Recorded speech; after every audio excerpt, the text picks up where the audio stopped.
Hey guys, welcome back to yet another Iceberg video. Iceberg, Iceberg, Iceberg, Iceberg, Iceberg, Iceberg, Iceberg, Iceberg, Iceberg, Iceberg, Iceberg, Iceberg.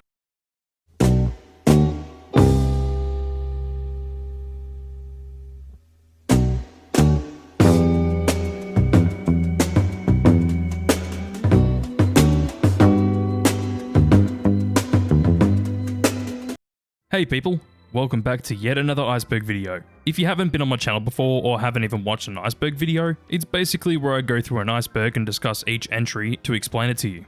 As we go down the tiers, the ads get worse and worse in quality, with some outliers being thrown in here too to shake things up a bit. Before I do that though, make sure to check out my YouTube memberships. Click that join button for as little as $2 a month where you can get early access to new videos, otherwise you can join the Patreon in the description. Anyways, with all that out of the way, let's deep dive into this iceberg. Tier 1. The Memer. As the title suggests, the Memer is a Wendy's commercial where Wendy's in their wisdom thought it would be a great idea to make an advert for their fast food joints by using memes to show reactions people would have of their food. This commercial is absolutely terrible, as by the time this ad came out in 2015, it was well and truly dated and comes across as quite embarrassing. Wendy's new jalapeno fresco spicy chicken is so deliciously hot, it's generating reactions from everyone, like the memer. Whew. Eat spicy goodness like a boss. The selfiers. They're good. Gotta get a selfie. So hot, got a selfie or selfie. And the behind the timser. This sandwich is the bomb. Raise the roof. Wendy's new jalapeno fresco, our signature spicy chicken topped with fresh jalapenos and ghost pepper sauce. How will you react? Cars for kids. Oh boy, an ad with an extremely annoying jingle that won't get out of your head, and with kids that are obviously not even trying to play their instruments properly. I've seen worse, but it's only notable because of its extremely annoying but catchy jingle. 1877 cars for kids. KARS cars for kids. 1877 cars for kids. Donate your car today. Donate online at carsforkids.com. That's cars with a K. Pickup is quick and easy. You'll get a vacation voucher and maximum tax deduction. 1877 cars for kids. Donate your car today. H.H. Gregg, Christmas in July. Okay, so this ad people just find it annoying because of the character from H.H. Gregg's is singing a Christmas song about their competitive prices on tech. Save on everything at Christmas in July. H Greg. Panasonic Blu-ray $99. H Greg. 32-inch LCD TV $299. LG 42-inch HD TV $489. Everything's on sale during Christmas in July. A snowball in July? H Greg. Sonic the Hedgehog. Hey yo, Sonic the Hedgehog? Yeah, but I won't understand why this one's considered a bad commercial, besides from the people representing Progressive Insurance being a bit annoying. Besides that, it ain't that bad. What's he looking for? I think he's looking for savings. I can't watch this anymore. Stop! There's an easier way. We compare your Progressive Direct rate to other top companies so you get a great price. No more running around. Wouldn't you love to see the world through his eyes? I bet I look like the strongest man in the world. The best place to find a great deal. Now that's Progressive. Call or click today. Shirley Temple DVD Collection. Oh yeah, so if you're watching TV a lot when you're growing up, you probably saw one of these ads before. It's basically just an ad where they would advertise compilations of Shirley Temple shows, and the ads themselves are quite annoying. From Baby Take a Bow to Curly Top and Heidi, America's favorite little darling, Shirley Temple, has been entertaining us for generations. And now, through this exclusive TV offer, you can experience the most comprehensive DVD collection of one of the brightest stars in film history. But you haven't seen Shirley until you've seen her brilliantly restored in black and white and in color. Presenting the Shirley Temple Little Darling DVD collection. 18 timeless films packed with hours of her unforgettable singing. Grubhub. Who hasn't heard of this one by this point? It's literally just an animated Grubhub ad that's animated quite weirdly, and yet again, like many ads, it has an annoying song to accompany it too. Grubhub perks give you deals on the food you love. The kind of deals that make your boogie.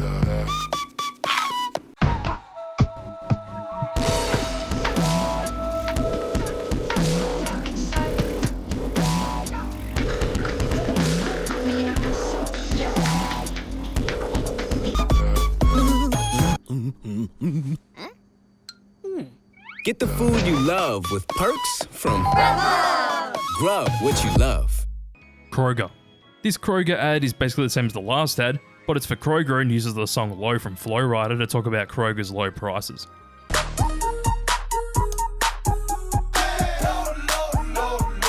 Love lower than low prices? Then get more ways to save at Kroger, where you can find personalized coupons, weekly deals, and rewards like fuel points. All for prices that are lower than low. On food that's fresher than fresh. Kroger, fresh for everyone. D-Sadab. D-Sadab is a small ad slot for Nickelodeon in India, where they literally dab over and over again. Attendance! Motu Patlu. Present. Gattu Battu. Present. Ninja. Present. Kenichi. Present. आज का topic है D से dab.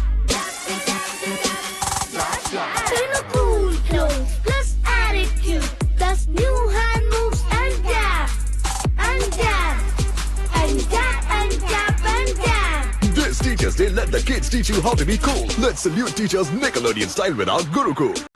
Stoner Sloth. I remember these ads like it was yesterday.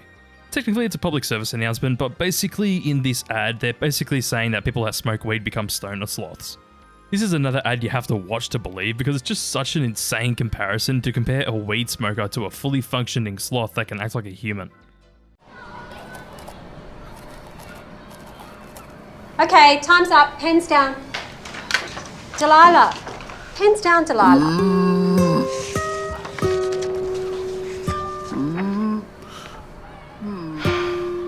Stoner sloth.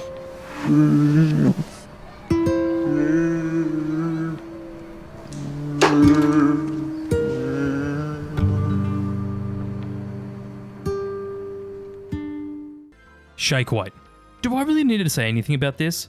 Well, shake weight was a popular quote-unquote exercise machine that was advertised everywhere as a weight loss tool, but it got made fun of for its very awkward way of use.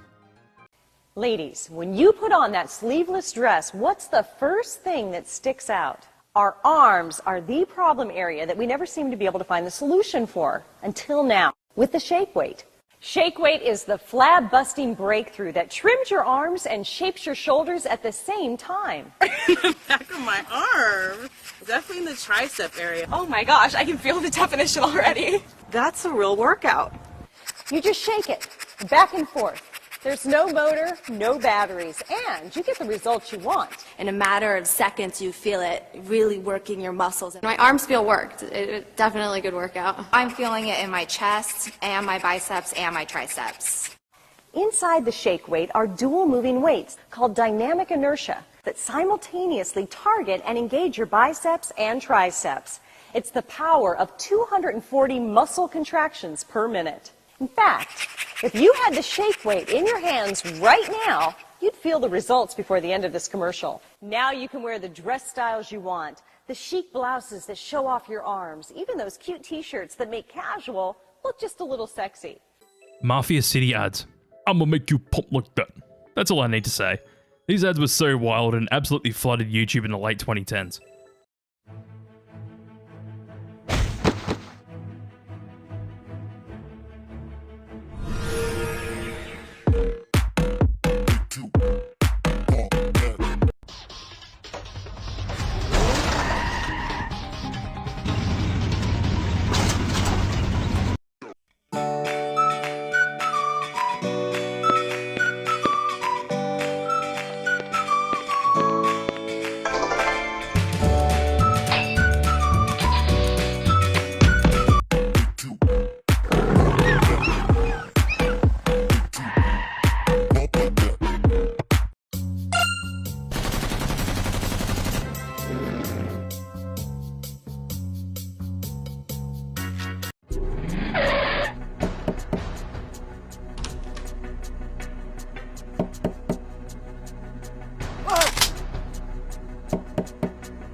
Folger's brother and sister.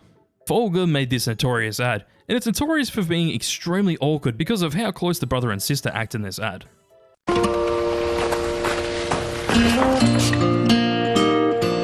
I must have the wrong house. Sister. Oh, I missed you so much. They waited up all night for you, you know. It's a long way from West Africa. Oh, real coffee. He's here. I brought you something from far away. Really? Oh.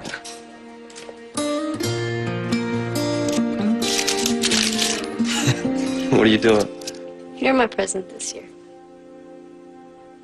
The best part of waking up is Folgers in your cup. Baby Nut. A Super Bowl commercial all about Mr. Peanut where he died and came back as a baby? Yeah, that's pretty much this whole ad. Mr. Peanut, he spent his life bringing people together. I know he'd be happy that we are all together now. Yeah. What is happening? What is that? Is that a baby nut?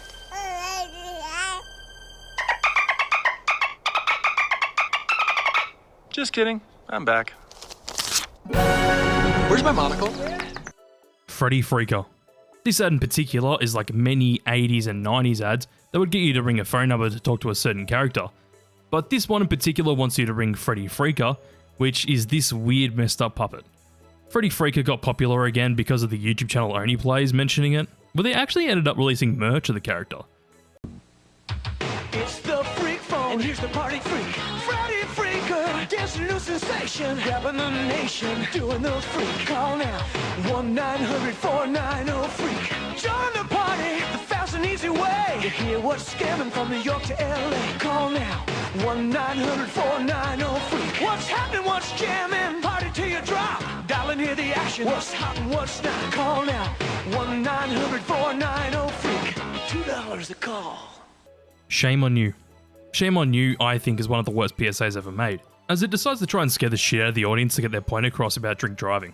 The reason why it's so bad is with how it portrays the issue at hand, because it just becomes so extremely unrealistic and comedically bad. She's got a smile that it seems to me reminds me of childhood memories where everything was as fresh as the bright blue sky.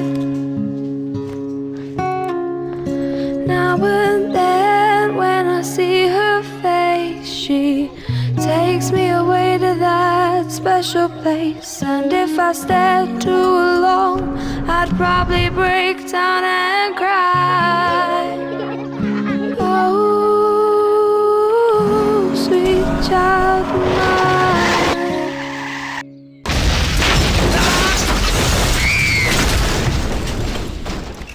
Since 2000, speeding has killed a classroom of our children. Shame on you. You can never control the consequences if you speed. Whistle. Another PSA, here we go. This one, as the title suggests, is all about a whistle, and the reason why I put this on here is how it breaks the news in the PSA. Like the last one, it's just made to shock people watching it, but when you think past that, it's just pathetic.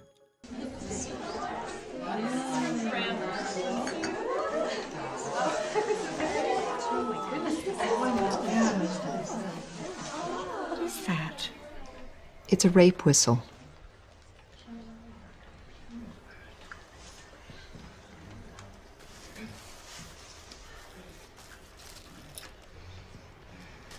The Canadian Women's Foundation, moving women and girls out of abuse and poverty and into confidence. 9/11. Yet another one, here we go. So this is bad for other reasons, and it's because it decided to use the thing that happened on the same day to compare it to tsunami deaths. I'm not joking.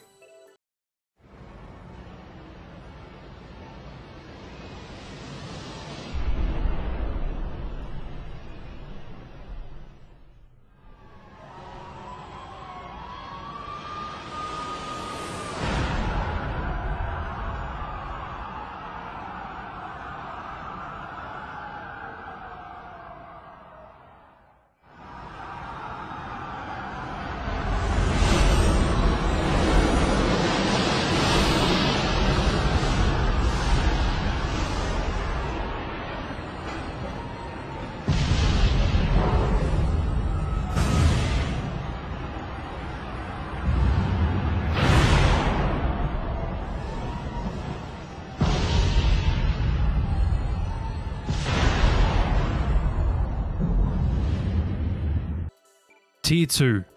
Boat horn. Starting this tier with a PSA, and this one in particular uses a boat horn to emphasize that one of the puppets is wrong about their points when it comes to vaping, apparently being better than smoking. The boat horn just comes across as kind of stupid. Vaping is like safer than... Vaping is safer than...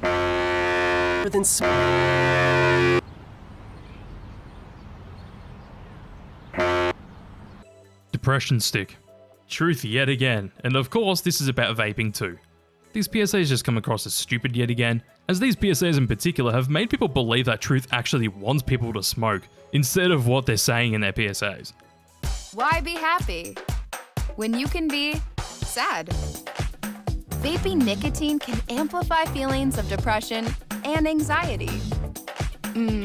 Depression stick. Learn more at depressionstick.com. Smooth, satisfying, depressing. Vaping nicotine can amplify feelings of depression and anxiety. Depression stick. Learn more at depressionstick.com. Monopoly Fortnite. Okay, so now we're getting into some cringe, and that's because this ad for Monopoly Fortnite has the Monopoly man doing Fortnite dances, and that is inherently embarrassing. It's Monopoly Fortnite. Choose your skin. Drop anywhere on the board to start the battle. Hang on to your health and avoid the storm. Will you be the last one standing? Victory Royale. Monopoly Fortnite. New from Hasbro. Howard in the Class. Howard in the Class is an ad all about personal loans, and the reason why this is so infamous is because of how cursed Howard looks in this ad. It's honestly just so bizarre, but also did they really need to end it with a song? It's come to my notice that some people are paying as much as 15.9% APR on personal loans. They can't be doing their sums properly. Okay, class. Who charges between 11.9 and 15.9% APR? The big four banks. Exactly. No, and who charges as little as 9.9% APR? Halifax. Extraordinary. And as I shall prove with this simple demonstration, this compared with this equals bing, extra value. Which begs the question, who gives you extra? Who? We do. Who gives you extra? Snuggle Exhilarations. Okay, I honestly don't understand why this ad's here, because it's just harmless and honestly extremely forgettable. Now the snuggly softness you love comes in 2 new scents you'll love too, from Snuggle Exhilarations. It's the difference between waking up and coming to life, drying off and snuggling up, with a variety of unique scent combinations like sweet blossom and pomegranate. Exhilarating, freshening, and softening, and it costs less than Downy Simple Pleasures. Because everyone loves to snuggle. Laugh your butt off. Remember Disney XD? Well, this is an ad all about how you're gonna laugh so much that your butt falls off when you're watching Disney XD, and it's just strange. This is the story We should get this on camera. It's gonna be great. He's gonna scare my little brother. of how laughing your butt off His butt fucked off. Hold it up to the camera. spread around the world. Oh my gosh. We have to post this online. We're gonna get like 1 million hits. Amazing. Did you see that? That kid left his butt off. My butt. Did you see? What started as a viral video has turned into a butt crisis. Whole families are laughing their butts off, and the reason is clear. Disney XD. Back to you in the studio, Ted. And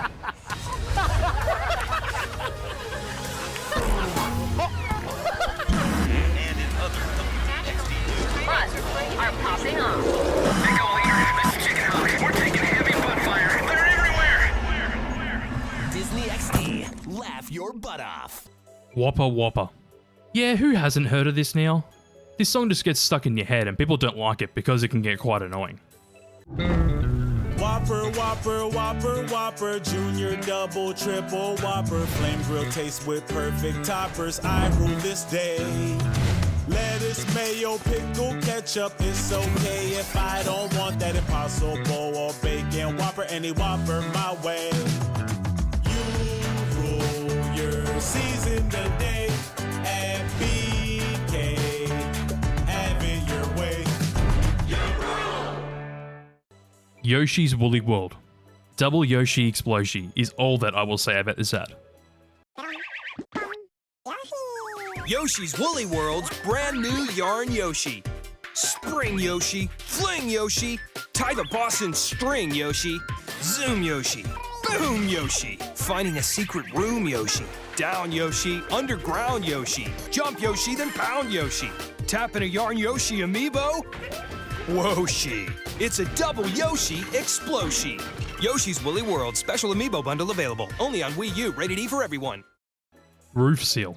Okay, so why do people hate these ads? I guess I grew up seeing it a lot, so I get that some people might be scared of the cursed looking seal, but besides that, they're extremely harmless. Hi, I'm the Roof Seal, and this is my brother, the Home Seal. Hi, you can call me Homer the Home Seal. I look after restorations, gutters, iron roofs, and tile roofs. Anything to seal your roof. And I seal your home with my very own top quality roller shutters. You've got my seal of approval, Homer. Great for security. And great for insulation. It's 20% off if you phone now on 1300 36 7070. Home, roof. Hoot Wireless. Honestly think that people decided to note this ad because of how terrible the dub for Hoot Wireless is. Hoot Wireless. Hi folks, I'm Frankie Flight. I want you to check out Hoot Wireless next to Subway, Equipment Highway, right here in Motor. Tell your family, friends, and neighbors to come in and check us out. Check out all our plans. That and much more. Hoot Wireless. Hoot Wireless. I'm Lady Jock. Come in and check out Julio. He'll hook you up right here. Hoot Wireless. Hoot Wireless. Hoot Wireless. Hey, how y'all doing? This is Julio with Hoot Wireless. Come and check us out. We got anything you need as far as wireless goes. Hoot Wireless. Don't forget to check out Hoot Wireless next to Subway, Equipment Highway, right here in Motor. Hoot Wireless. The Swapsons. Yeah, this Xfinity ad is cursed where the family's faces are swapped with each other. Xfinity presents the Swapsons. Hey, hon, check this out. Show me Netflix. X1 has Netflix? Nice. Hey, want some popcorn? No thanks. Hey boy, throw daddy some popcorn. It's your choice. Bryan Cranston in an anti-meth PSA. Yeah, this is not a joke. I'm not a meth dealer. I just play one on TV. It's a character I've chosen to portray. But if you decide to use meth, it could be the last choice you ever get to make. You won't be able to turn off the voices in your head. Shut up! You won't decide how to spend your time.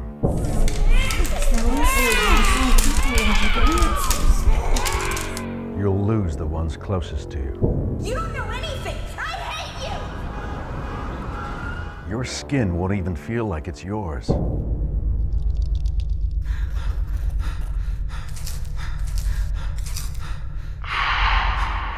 Think you're trapped in a life with no freedom to do what you want? You choose meth, and you'll learn what being trapped really is. But hey, it's your choice. Pimple Pete. Pimple Pete is literally just an ad for a game called Pimple Pete, and it's honestly just gross, but a lot of these games popped up in the mid-2010s, and I'll never understand why. We're playing Pimple Pete. Jen nails the perfect pop. Ricky's trying slow and steady. Oh no, pimple juice. Ooh, gotta see that one more time. Ew, gross. Keep on popping with hashtag Pimple Pete. Pee Wee Herman PSA. Another celebrity telling people not to do drugs? Yeah. Even though I think this PSA sucks and I've said it many times, the story as to why Paul Rubens had to make this PSA is more interesting than the PSA itself.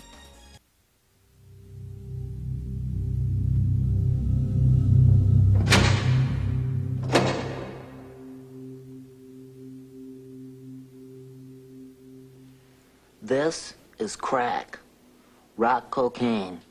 It isn't glamorous or cool or kid stuff. It's the most addictive kind of cocaine, and it can kill you. What's really bad is nobody knows how much it takes. So every time you use it, you risk dying. It isn't worth it. Look, everybody wants to be cool, but doing it with crack isn't just wrong. It could be dead wrong.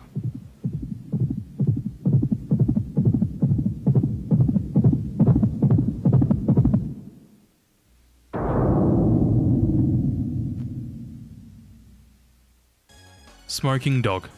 Hey, I'm a dog. What's your excuse? Bennett! Bennett, dinner!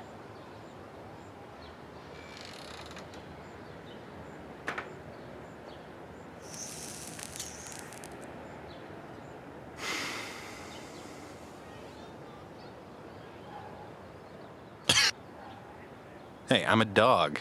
What's your excuse? Can anybody tell us why smoking isn't stupid? Mike's golf shop. Man, what a guy. Mike basically just posted YouTube videos advertising his golf shop, and they're a work of art. Howdy y'all, this here's Mike. Down at Mike's Golf Shop, where we buy golf. That's right, we buy golf clubs. Mike's Golf Shop. Come on over here, we buy golf clubs. Over at Mike's Golf Shop. Come on down here, we buy golf clubs. That's right, we buy golf clubs. We buy golf clubs.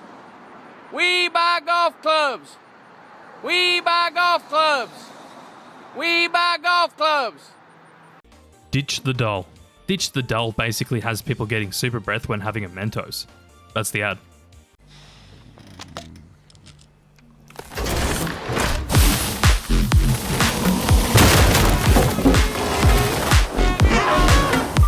Refresh the everyday with Mentos gum. Yes to fresh. SalesGenie.com. This ad basically is just a cheaply animated ad where pandas get told to check out Sales Genie to help them out with their situation. Ting Ting, we have no customers, no sales. We're going out of business. Ling Ling, I am not going back to the zoo. Then we need a sales miracle. Panda Psychic, help! We need customers. Tell Ling Ling to get 100 free sales leads at salesgenie.com. And stop eating the bamboo furniture. Wow, look at all these sales leads. Thank you, Sales Genie. Hey kid, you want to go see the grizzly bears at the zoo? For 100 free sales leads, go to salesgenie.com. Pizza and Go. This is literally an ad for Pizza and Go, where a guy makes a rap song about their pizzas. Alright, making the pizza, making the pizza. Sprinkle the cheese, sprinkle the cheese. Hey, if you're looking for the best pizza, wings, subs, and salads, you need to give us a try. Eat in, take out, or deliver to your door. The huge line of specialty pizzas is second to none. And with 3 different restaurants to choose from. That's right, 3. Gang Mills, Lawrenceville, Elkland. Making the pizza. Making the pizza. So stop on down to one of 3 great locations or call us up to let our crews hook you up. Oh yeah. Airheads Fruit Spinners. This is basically just an upside down chin advertising Airhead spinners. Kind of like the Great Shave ads down here in Australia, but worse. My favorite fruit-flavored snack is Airheads Fruit Spinners because the fruity flavor makes you... Hey! Want to see that again while I peel it apart? Ooh. Wow! You know what? It is totally wild with vitamin C charged crystals. Airheads Fruit Spinners with a big fruity flavor crazy enough to make your taste buds spin. T3. Me Mama. Okay, this ad's quite cursed as people are singing songs whilst they're passed out, until the end where a kid's having a yop, where the mother joins in. When I wake up in the morning, I'm still asleep. I really don't want no toast. I want no OJ, no tea, and no cereal. It be a yogurt drink I'm wanting first. Oh, give me up, me mama smooth up. Me mama give me up, me mama when the morning come. Give me up, me mama, yup for when the morning come. Deal-tastic Me. Deal-tastic Me is just a banger where this man makes himself look like Gru to advertise his car dealership because of his great new deals.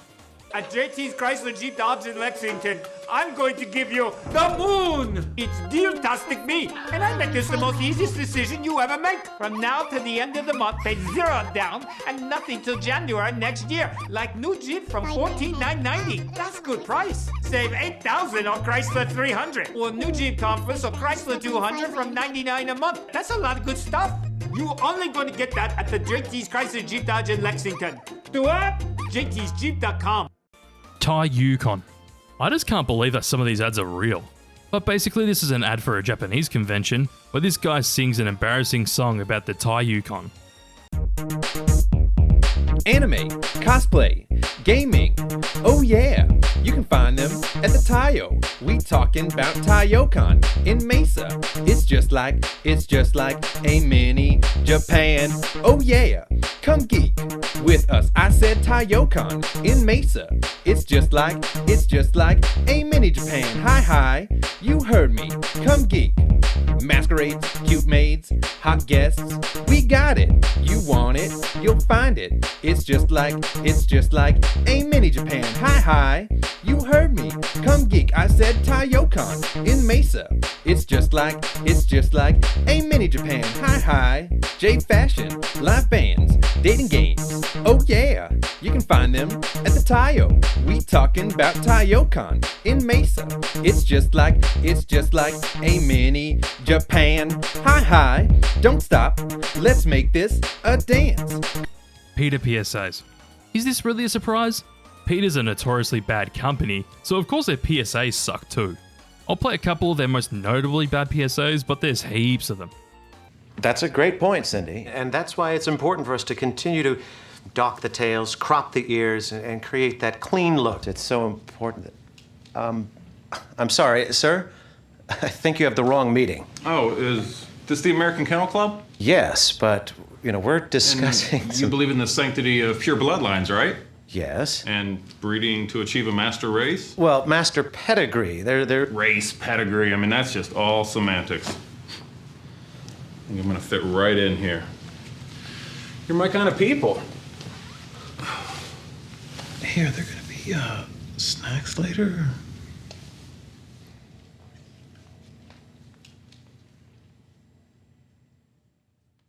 You look at me when I'm talking to you! Look at me! Is this what you want when you use this woman? Look at what you made me do! Look at me! Shut your mouth! What did you got? No!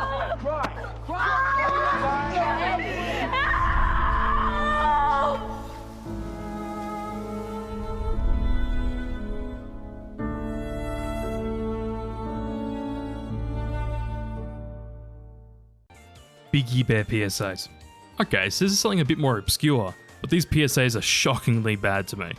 These PSAs are about things kids shouldn't see on TV, whilst just showing it to kids on TV with characters that look like they're from a kids show, and I will show you the most notoriously bad PSA, but I pray that I don't get demonetized for this.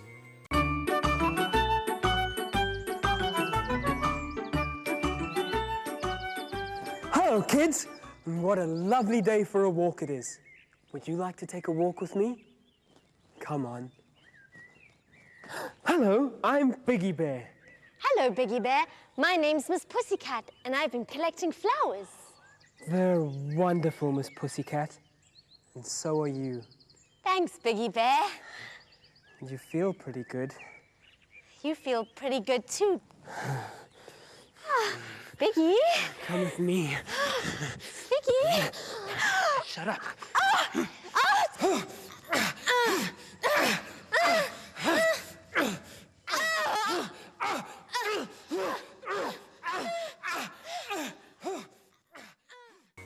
Dipod. This is just an embarrassing attempt to imitate an iPod commercial.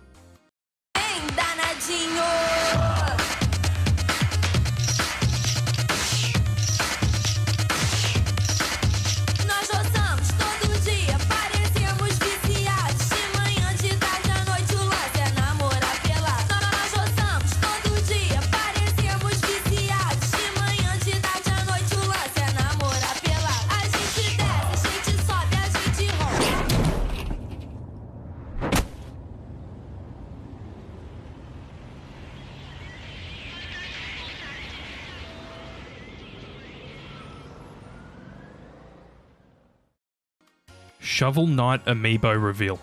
Shovel Knight's literally just an amiibo reveal where it's oddly sexual about amiibos. This was from Nintendo, by the way. Sometimes, an amiibo comes along and takes your breath away. Shovel Knight. But then, another one. Plague Knight. Spectre Knight. King Knight. Introducing the Shovel Knight Amiibo 3-pack. Each amiibo allows you to unlock Helper Fairies in Shovel Knight, bonus armor for Spectre Knight, and maybe some other things.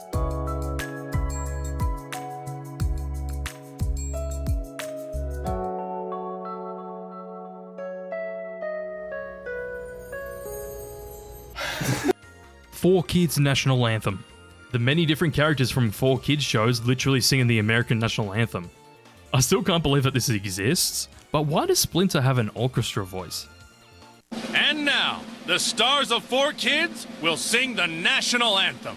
Oh, say, can you see by the dawn's early light What so proudly we hailed at the twilight's last gleaming, whose broad stripes and bright stars through the perilous fight o'er the ramparts we watched were so gallantly streaming.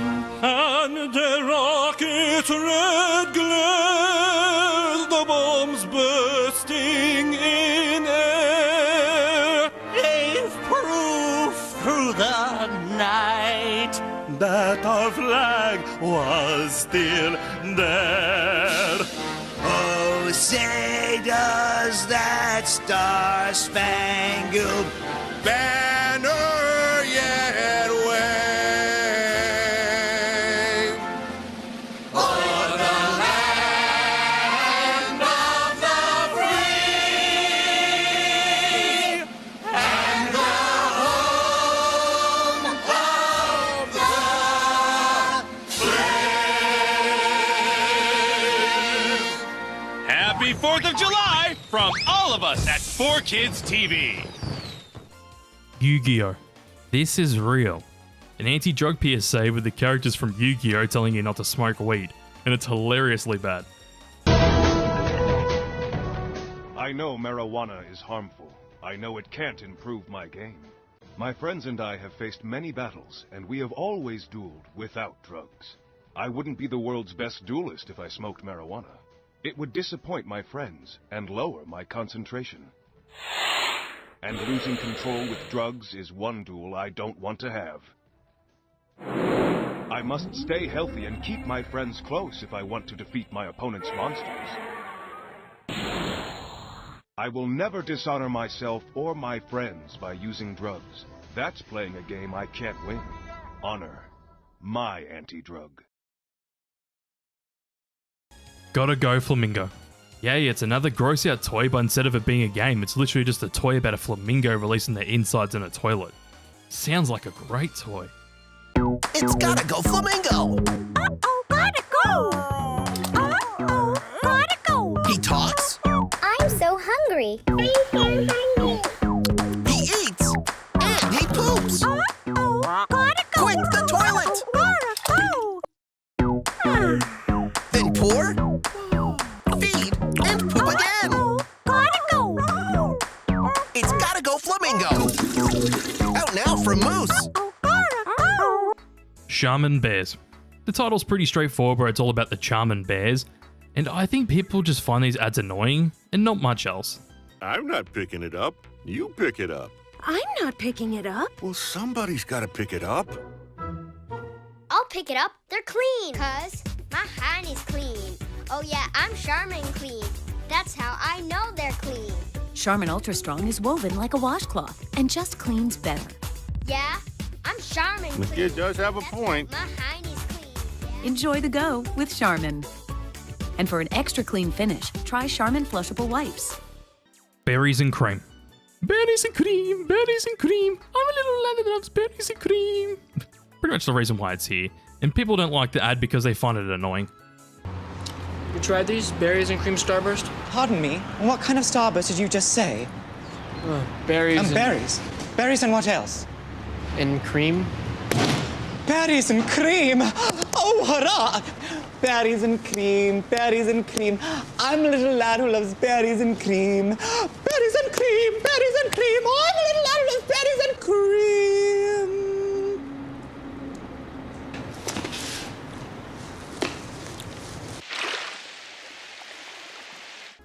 1-800-VICTIM-2. What's with many bad ads having a terrible song? Well, there's some around it has a terribly animated squirrel as their mascot too. Attention accident victims. I was hit by a car that wasn't nice. Call 1-800-VICTIM-2. Have you a neck broke from a crash you didn't provoke? Call 1-800-VICTIM-2. Risking your life for a living, and when you fall, call 1-800-VICTIM-2. Call 1-800-VICTIM-2. Call 1-800-VICTIM-2. Call 1-800-VICTIM-2. Call 1-800-VICTIM-2. 1-800-VICTIM-2. You call. I Saw You Willie. This sucks to put an NSPCC PSA on here, but this one's honestly quite bad. Great message, since kids can share stuff that they shouldn't, but the extent they go to show that is absolutely insane and unrealistic. One day, Alex and Sam were mucking around on their phones. Why don't we take a selfie? Yeah. Then Sam had an idea. I'll take a picture. What if they sent a picture of Alex's willy to their friend Katie? You know, the kind that disappears in a few seconds. When Katie saw it, she thought it was very funny. So she screen grabbed the picture and sent it to her friends. And they sent it to theirs. And the next day at school,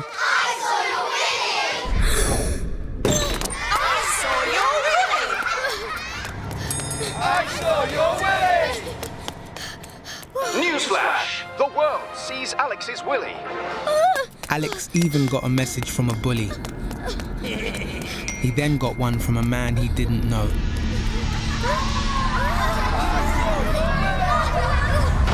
Sometimes children share things they shouldn't online. And the effects can be devastating. Help keep your child safe. Search Share Aware. The Legend 27.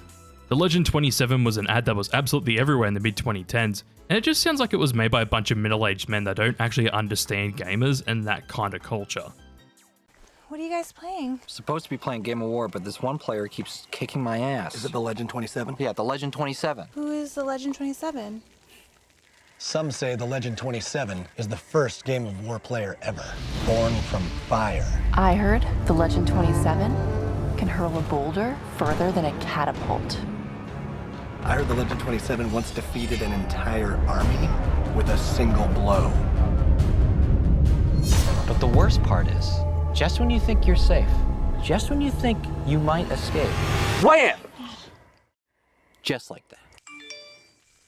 What? No.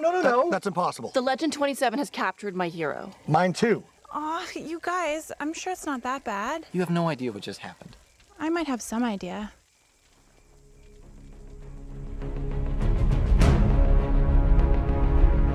Game of War. Play for free on the App Store. Rivals. I think everyone's seen this ad too, which is also embarrassing with how it represents gaming, and especially how it represents the video game store EB Games. No one's rushing in for Advanced Warfare, I can tell you that right now.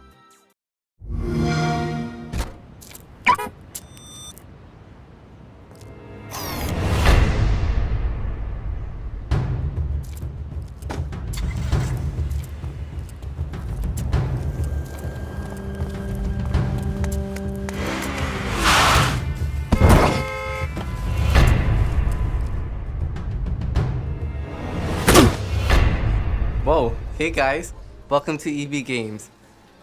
Let me guess. Call of Duty. Advanced Warfare. Xbox One. Copy that.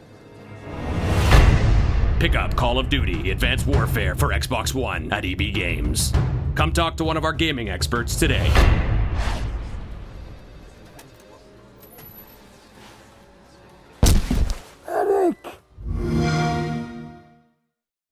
Get new game content first on Xbox Live. Rice, baby. Whatever you think this ad is, then you're pretty much right. It's literally just a cover of Ice, Baby.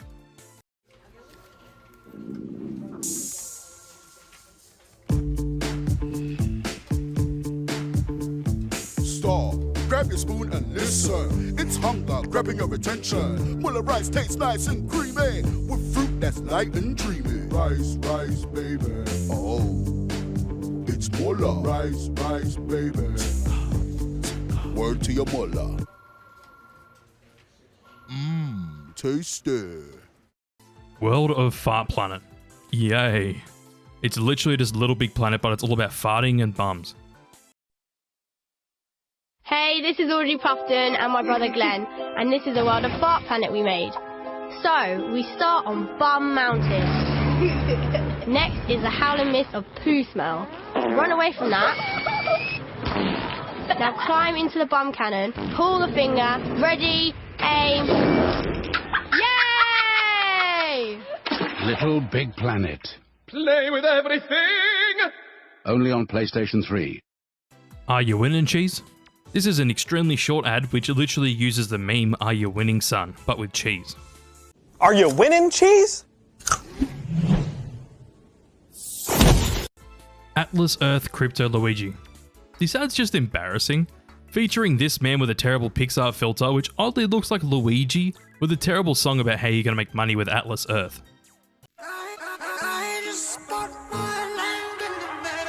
Now I'm getting paid cash with Atlas Earth. Yeah, virtual land all across the globe and across the globe. Next wave is digital, catch me all the way up the globe. It's visible, couple more. Watch mine go up, it's about to go nuts.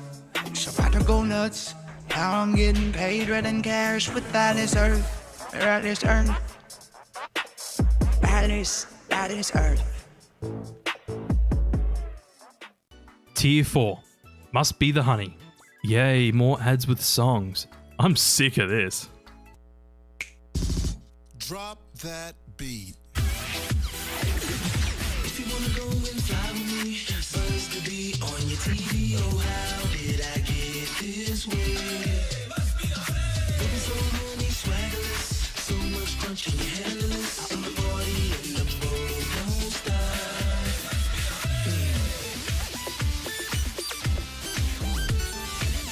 Part of this complete breakfast. Sponge monkeys. Yeah, this is honestly just cursed and needs to be seen to be believed. We love these songs! Songs are $1 off when you bring in a coupon. All things to eat, all your changes. Home only rides on 4 blocks. Any coupon box. Beware of paper cuts. The Quiznos subs. Quiznos. Toasty. Deets Nuts. It's literally just a D's Nuts joke, but it's with Craig and Chris Robinson saying Deets Nuts as it's the name of these type of nuts. I'm pretty sure this is a Super Bowl ad, so that's why it's here on this list. These nuts. What are those? These? Deets nuts. Deets and Watson. Deets nuts. Those are nuts. Deets nuts aren't nuts. Deets nuts are meat nuts. Those are meat nuts. Meat nuts. They're Deets nuts. And get one of those. Go ahead. Grab a handful of Deets nuts. Get a good grip in there. Hey, Chris. How Deets nuts taste? Are they delicious? What a fun snack. Deets and Watson. These nuts are meat nuts. Meat nuts. Celebrity voice changer ads. More ads that popped up around the late 2010s, and these ads are just full of terrible impressions, which is being advertised as a voice changer app that probably has spyware on it. Breaking into your heart like that. Cool, shade, stunner, yeah. Owe it out to my mother, yeah. Hot like summer, yeah. I make you sweat like that, Kyle.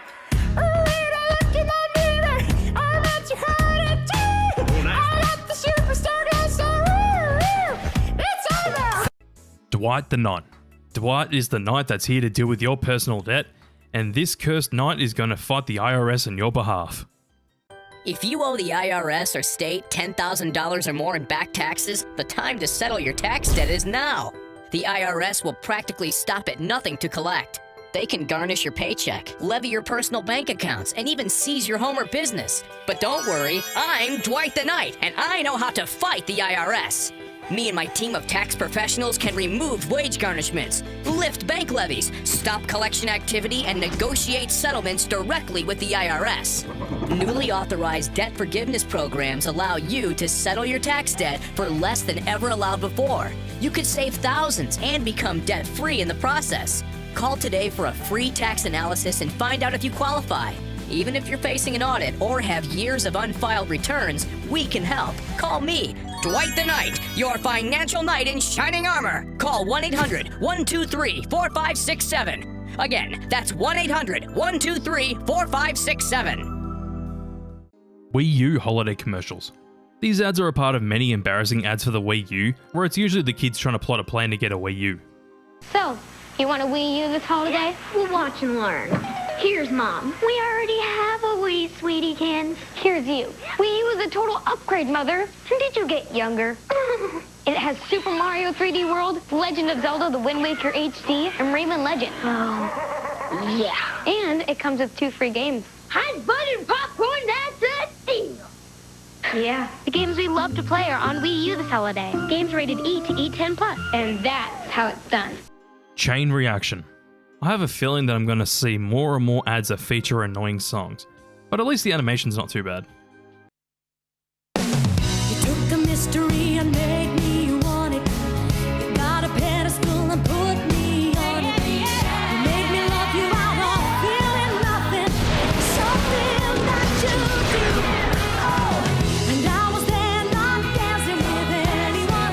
You took a little, then you took me over. You set your mark on stealing my heart away. Crying, trying anything for you. Get in the middle of a chain reaction. You're getting better when you're lost in action. I'm gonna get your love all ready for the sweet sensation. You're gonna feel that chain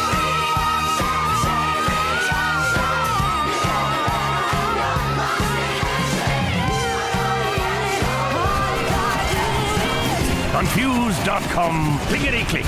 Job done. Top Chef. Yep, another PSA I put on here because this one just goes so over the top. People actually like this PSA and think it's scary, but I find it to be more shocking the first time you see it, but when you see it more than once you realize how insanely unrealistic the situation is. Just how all of this happens at the exact same time for a Descaro face is so wild. I'm the sous chef here. With any luck, I should be head chef by next year. I've got this amazing fiance, who I won't be marrying this weekend, because I'm about to be in a terrible accident. But really, I should have cleaned up the grease over there, and they should never put the deep fryer so close.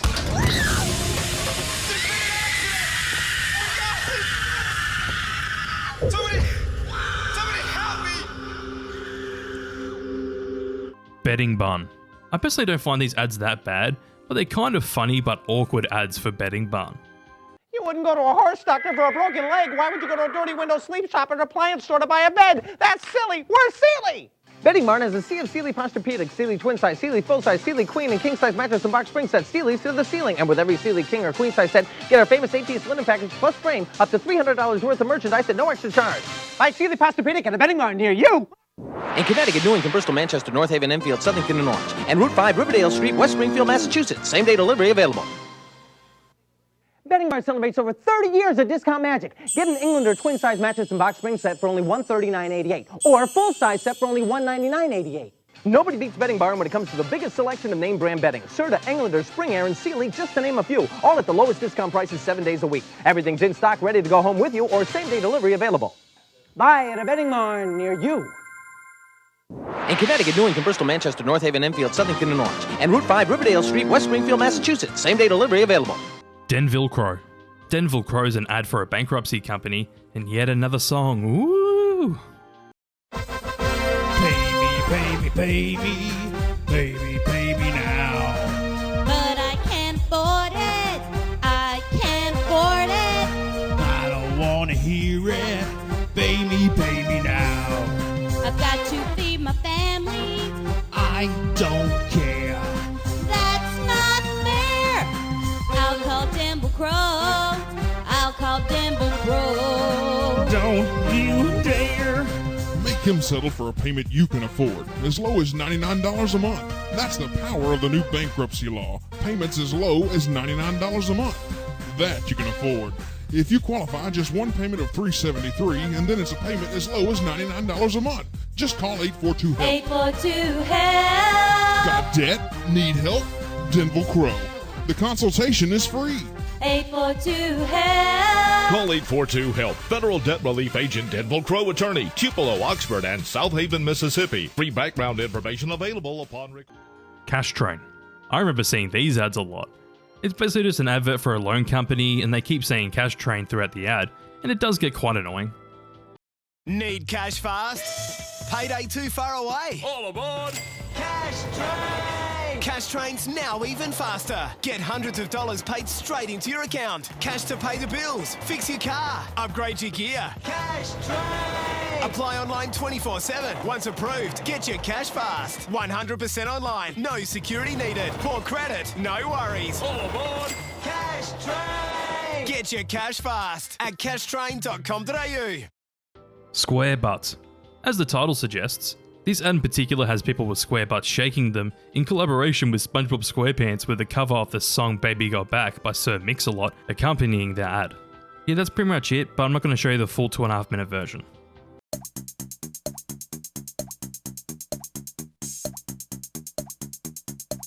I like square butts and I cannot lie. Squid and Sea Star can't deny.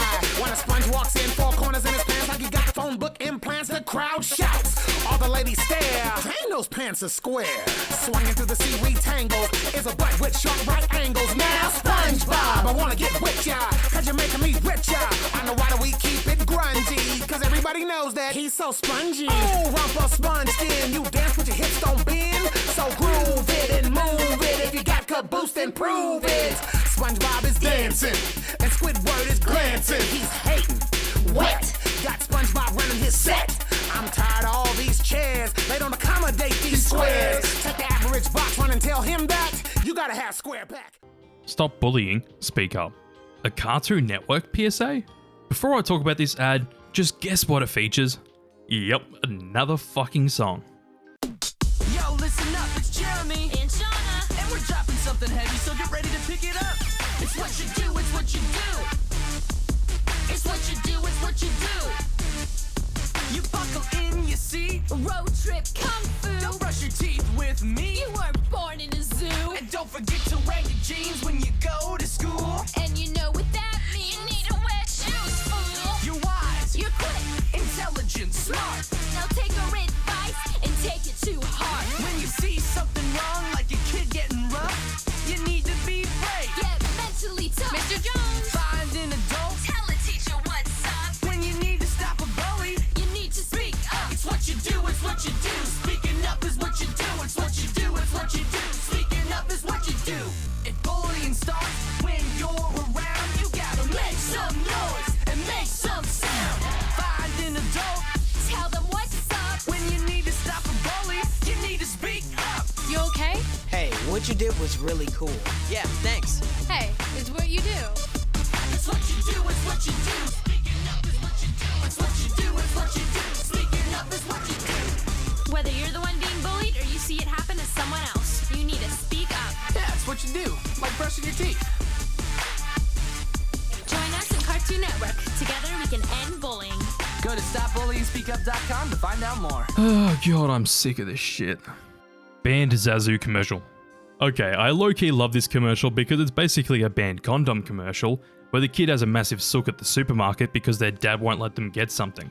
Such a breath of fresh air in this iceberg, so thank you for having this ad. It's a trap. Truth's worst PSA? I'd say so. Well, this is like the meme from Wendy's but worse, because they're trying to make people not smoke by using memes to say that smoking's a trap, which in and of itself is an extremely dated meme. Keep in mind that this came out in 2015, the same year as the memer. What's up, guys? Hey. Can I bum a cig? You're a smoker? No, I never even bought my own pack. It's a trap. I only smoke on Saturdays, so it doesn't even count. It's a trap. I'm not a smoker. I'm gonna do yoga tomorrow. Oh my god, it's a trap! It tastes like tropical kumquats, so it can't be bad for me. It's a trap! Unicorn. I'll quit when I graduate. 'Tis indeed a trap. I only smoke when I... Oh, it's a trap!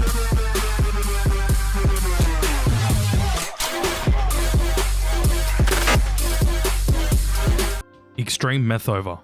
What's with anti-drug PSAs and them being so bad?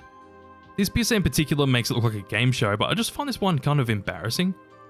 Welcome to Extreme Meth Over, where we'll show you how using any form of methamphetamine will change your life. Our Meth Over begins by giving our two contestants the sensation that bugs are crawling beneath their skin. Meth makes them pick at their bodies, leaving scabs and scars all over their face and arms. Then we deteriorate muscle tissue and throw in tooth decay and brain damage. Meth poses a greater threat to our community than any other drug.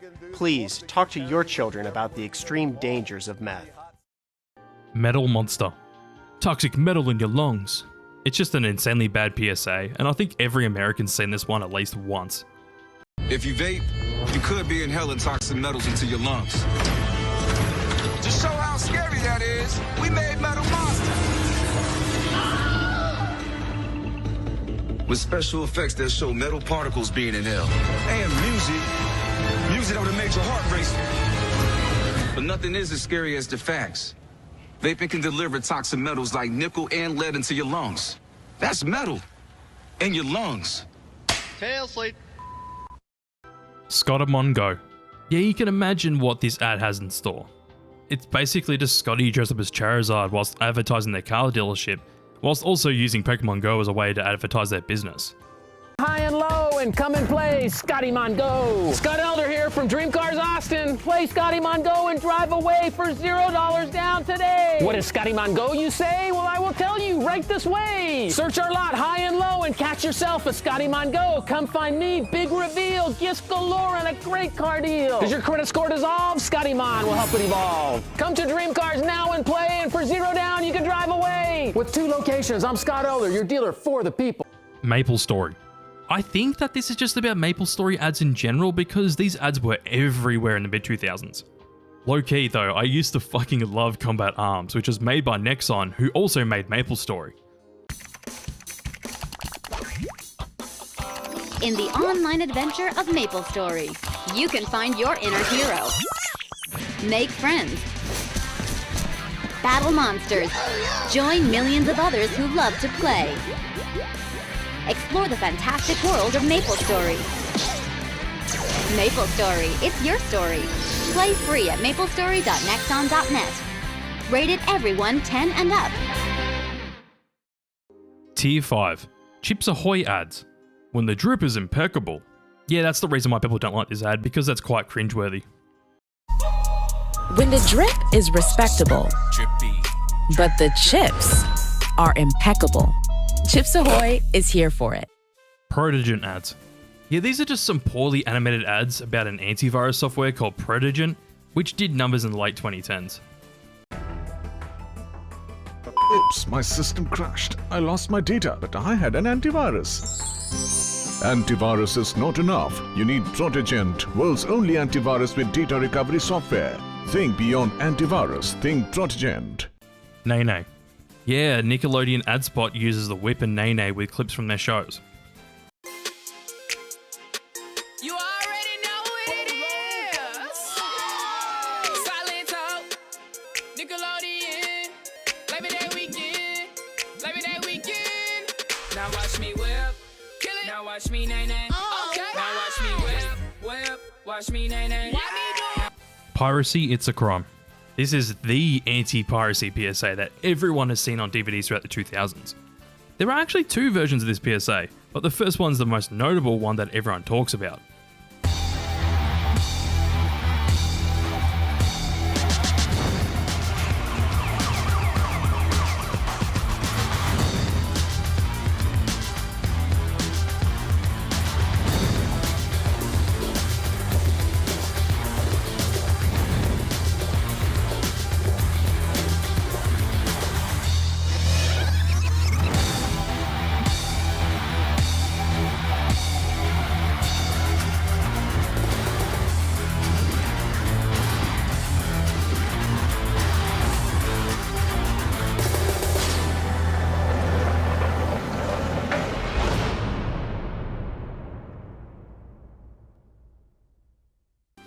pirates are out to get you.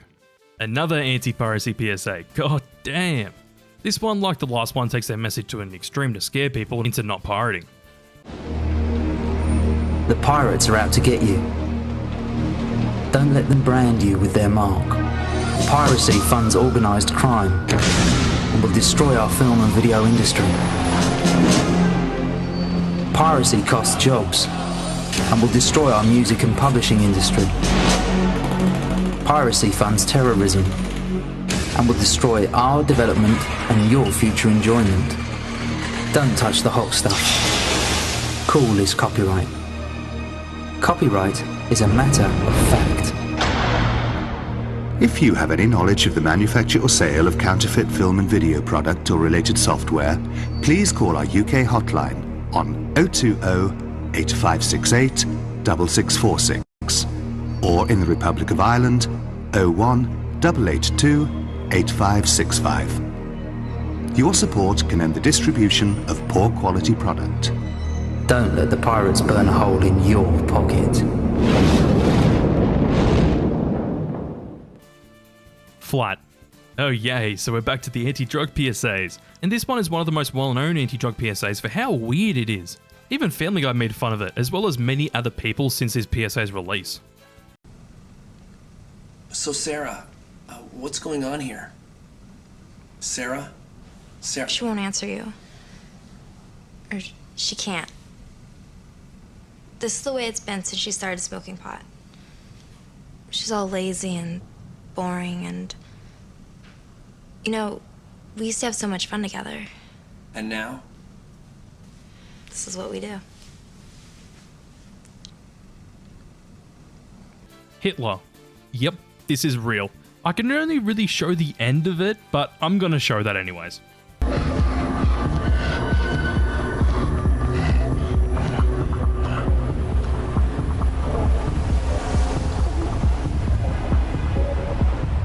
Jamster commercials. I think everyone saw these throughout the 2000s, as these Jamster ads were everywhere, where they would say that you can buy a ringtone if you ring a certain number. Poo-pee pads. More poorly animated ads. Woohoo! These ads are all about pads that you can put down for your dog to pee on, which is meant to aid in training a dog to teach them where they can pee. Really nothing special.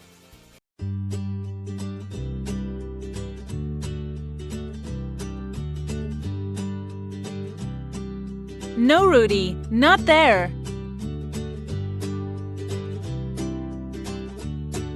Not there, Rudy. No, Rudy, not there. Attractant only your dog can smell.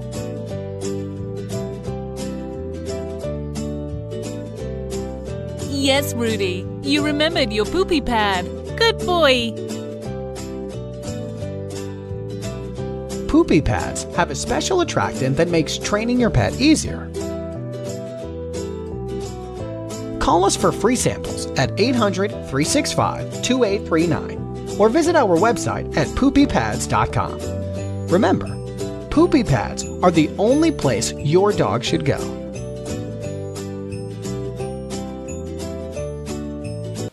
Save money on practically anything. Remember honey? Well, who doesn't, but they kind of fell into obscurity after being exposed, but this ad in particular is just kind of embarrassing.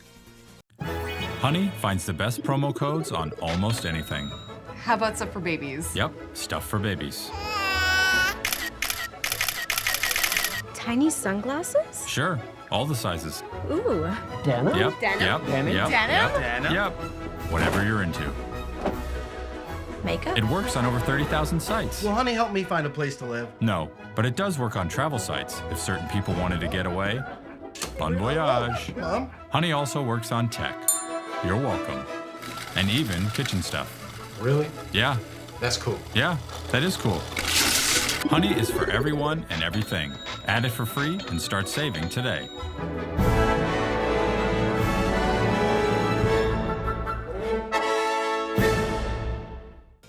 Hatsune Miku. Ayo, Hatsune Miku? Yeah, this is real. It's basically just a collab with Domino's and Hatsune Miku in Japan, and it's funny because of how strange it is. Hello everyone, I'm Scott, president of Domino's Pizza.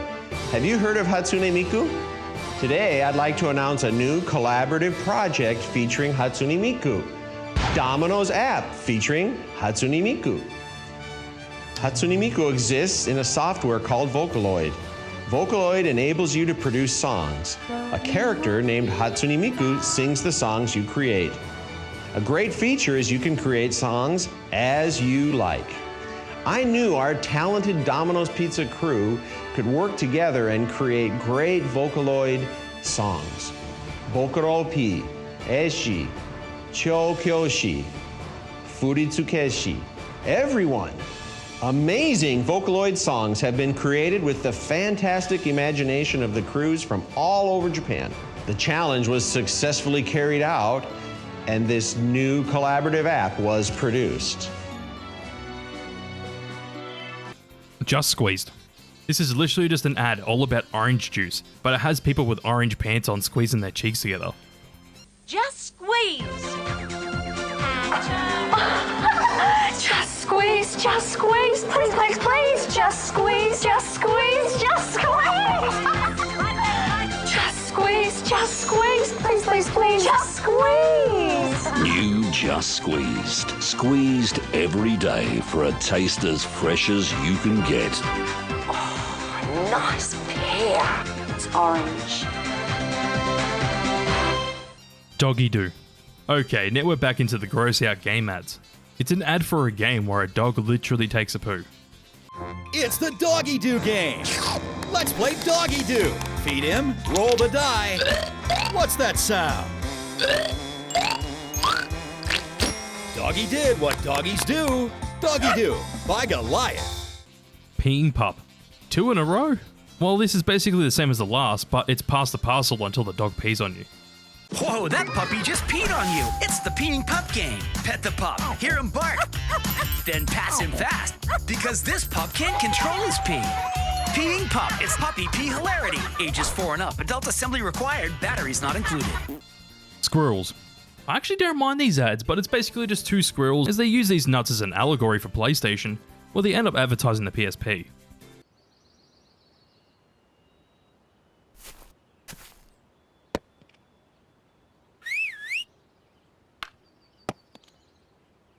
Come out and play! I can't! I'm playing Nut! But there's Portable Nut! What? Yeah! It's a nut you can play with outside! PSP. It's like a nut you can play with outside. Franz Bob. Literally Temu SpongeBob in a Seek ad, and fucking hell he looks cursed. So, what was your last job?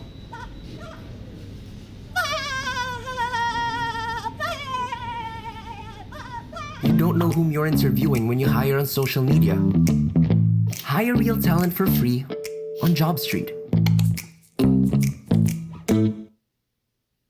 Kiss the Bull Goodbye. Another car dealership ad where they basically use Kiss the Bull Goodbye as a metaphor for how they can forget about the lies.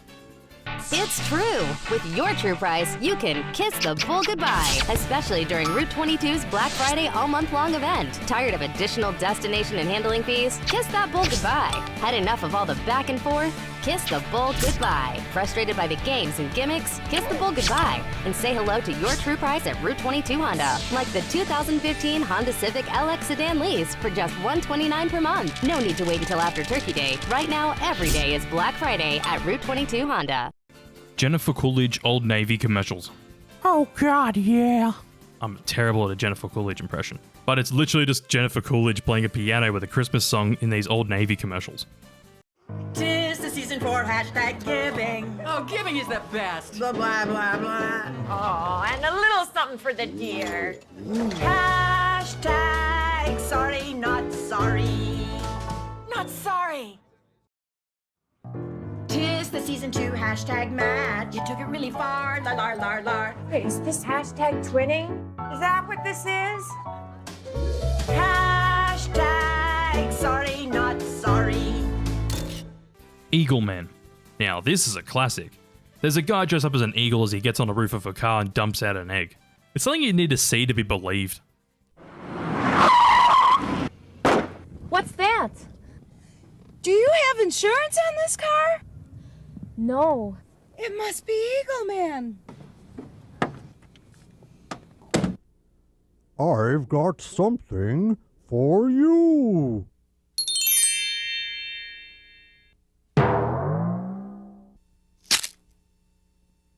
Oh, look at those low rates. T6, East Hills Mall. East Hills Mall is a reference to the ad of the mall, where people sing a song about the many things you can buy from the many different shops at East Hills Mall. East Hills for back to school. Denim, haircut, backpacks, come get your backpack. Boots and pants. New shoes.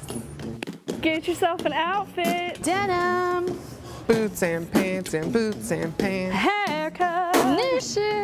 So get yourself back to school with East Hills. Haircut. Squidgy Baby. I'm so sick of these songs.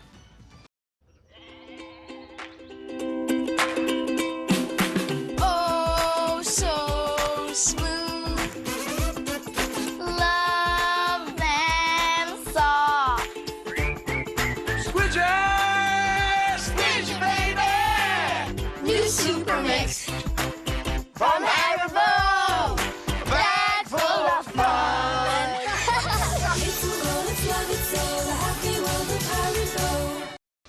Lily's Garden ads. Okay, so these ads are extremely wild, as they're ads for a mobile game, but they would usually involve the main character Lily being in some kind of bizarre situation, but it mainly involved Lily getting hit on by two different people. Hell, they even made a full storyline out of these ads where Lily settled down with someone, but they ended up dying in a car crash after getting married, and she even goes to their funeral.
Lou Albano PSAs.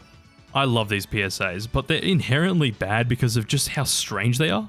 The fact that they got Lou Albano as Mario to educate people on certain topics is hilarious. Do you know someone that owns a gun or a knife? Remember, guns and knives aren't toys. They can hurt people or even kill them. It could happen to your best friend or you. Even if you think the gun isn't loaded or the knife isn't sharp, leave them alone. You wouldn't want to be wrong. Remember, guns and knives can kill. I'm telling it to you.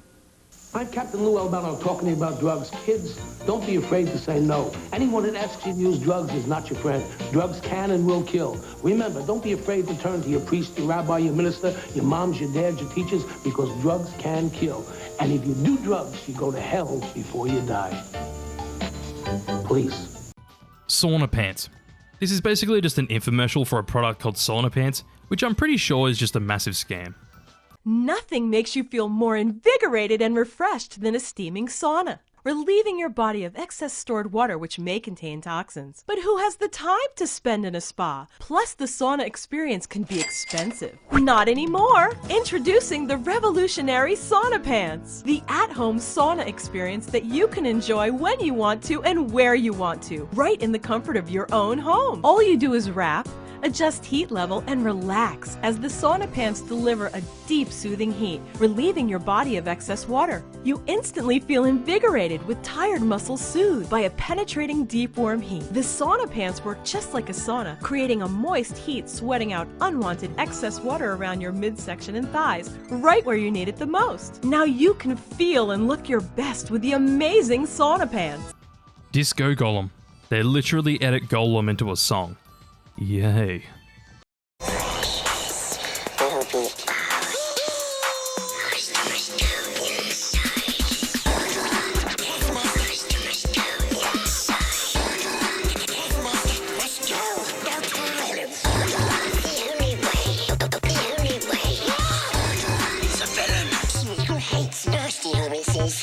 The Lord of the Rings, Return of the King.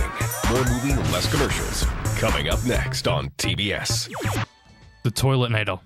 As the title suggests for the ad, it's an ad for Radiant Plumbing and Air Conditioning, but it's just a terrible parody of Terminator, where a toilet is a Terminator, and everyone's apparently trying to be Arnold.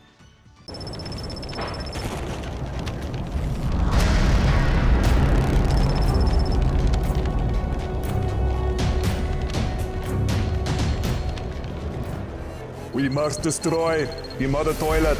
We will not stand for a toilet takeover. We've got bowel movement. Turn on all frequencies. Alpha team, status report. I can see the mother toilet now. Go! Now! The toilets have taken over the squad commander. He's been covered in mud. That's not mud. It must be dominated. Come with me if you want to flush. Punch me! We got the white seat. For all your plumbing, AC, and drain needs, just call Radiant. Come on, what are you doing? Pick up the phone, now! Rindidos or Rindos? I'm just so numb to ads like these now.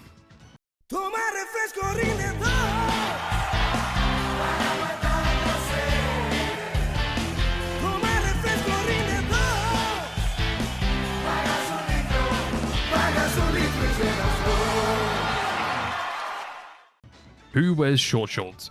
It's what you think it is from the title, but it's 4 women wearing short shorts as they're showing off their legs. Who wears short shorts? We wear short shorts. If you dare wear short shorts, Nair for short shorts. Nair leaves legs smoother, longer than shaving. Cotton rubbed on both legs proves it. The Nair leg is smoother. If you dare wear short shorts, Nair for short shorts. Nair with baby oil, Nair with aloe vera, and new Nair roll-on for bikini area and underarms. Vinegaroon hot sauce ads. Yeah, this is a hot sauce ad with yet another song, but this guy sings it so badly that it's kind of hilarious. Also, what's with the old woman? Oh my hot sauce, oh my hot sauce, oh my hot sauce, vinegaroon. Good on pizza, burgers, french fries, even ice cream. Try it soon. Okay. Poopsie Slime Supreme. Another gross out toy, but we also get a song.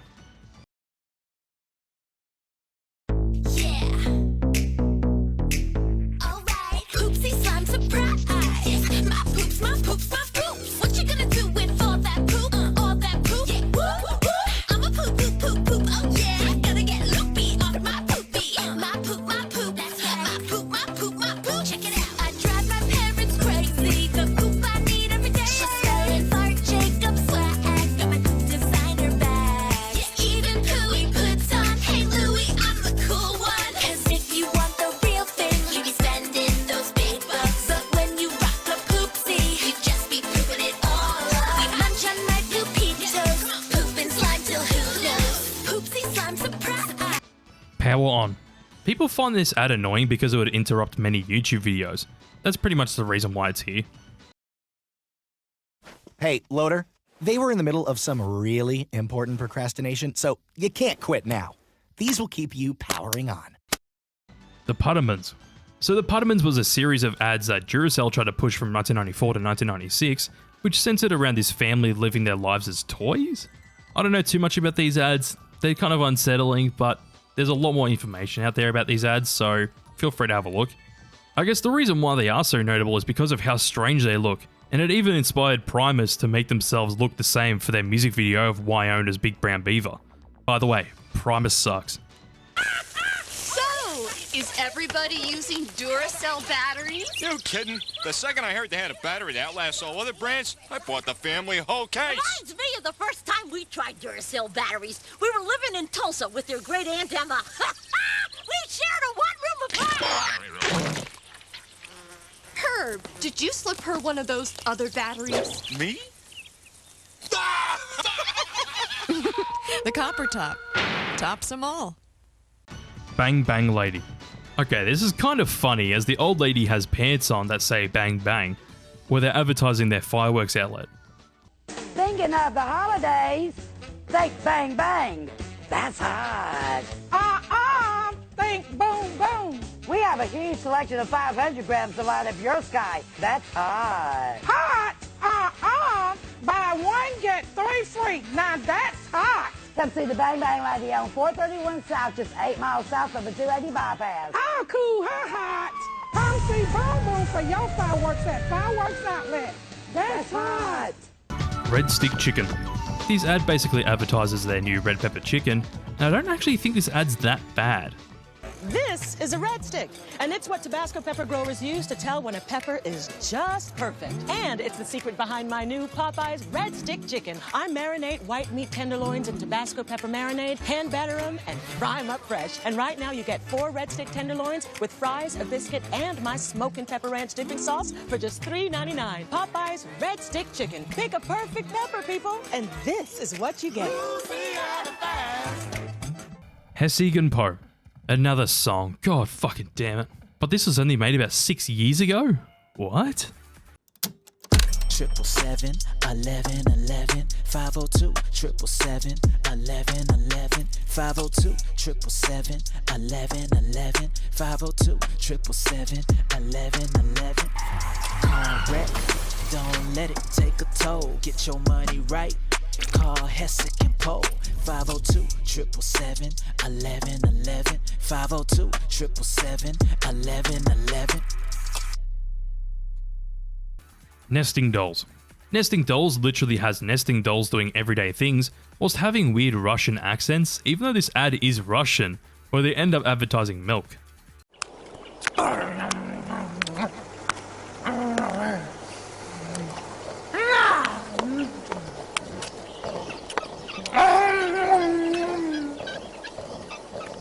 It's nice weather, huh? Yeah, it's nice weather! I like your new dress. Of course you like my new dress! It's a hammer down from you! When Mama going to buy me new dress for not hammer down? Okay, kids, stop with the playing! Helga, Holga, Tatiana, Oksana, Bob, all of you kids, time to come inside!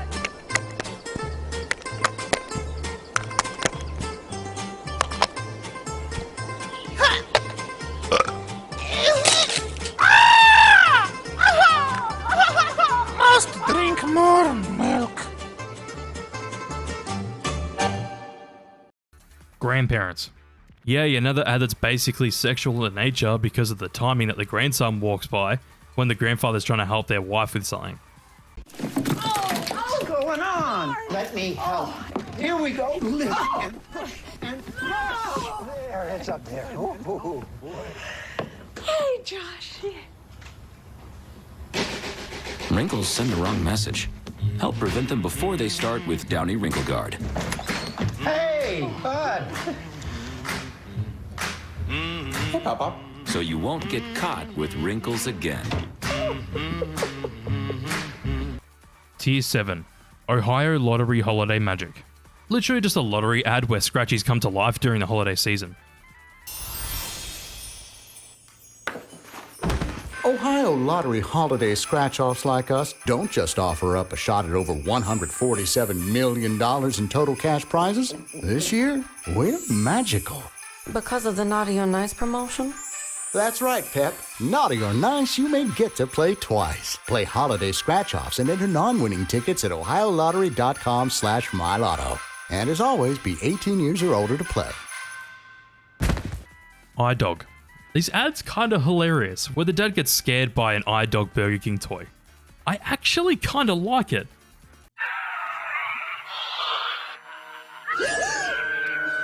Aren't you scared? No, honey. It takes more than that to scare this guy. It's a wolf iDog! Now in every Burger King Kids Meal, an iDog toy. Each comes with its own costume. One toy per Kids Meal now with BK Fresh Apple Fries.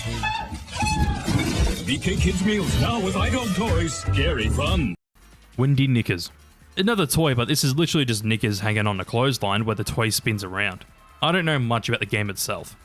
Today it's cloudy with a chance of windy knickers. Windy knickers, storms are coming. Windy knickers, don't let Granny get her knickers in a twist.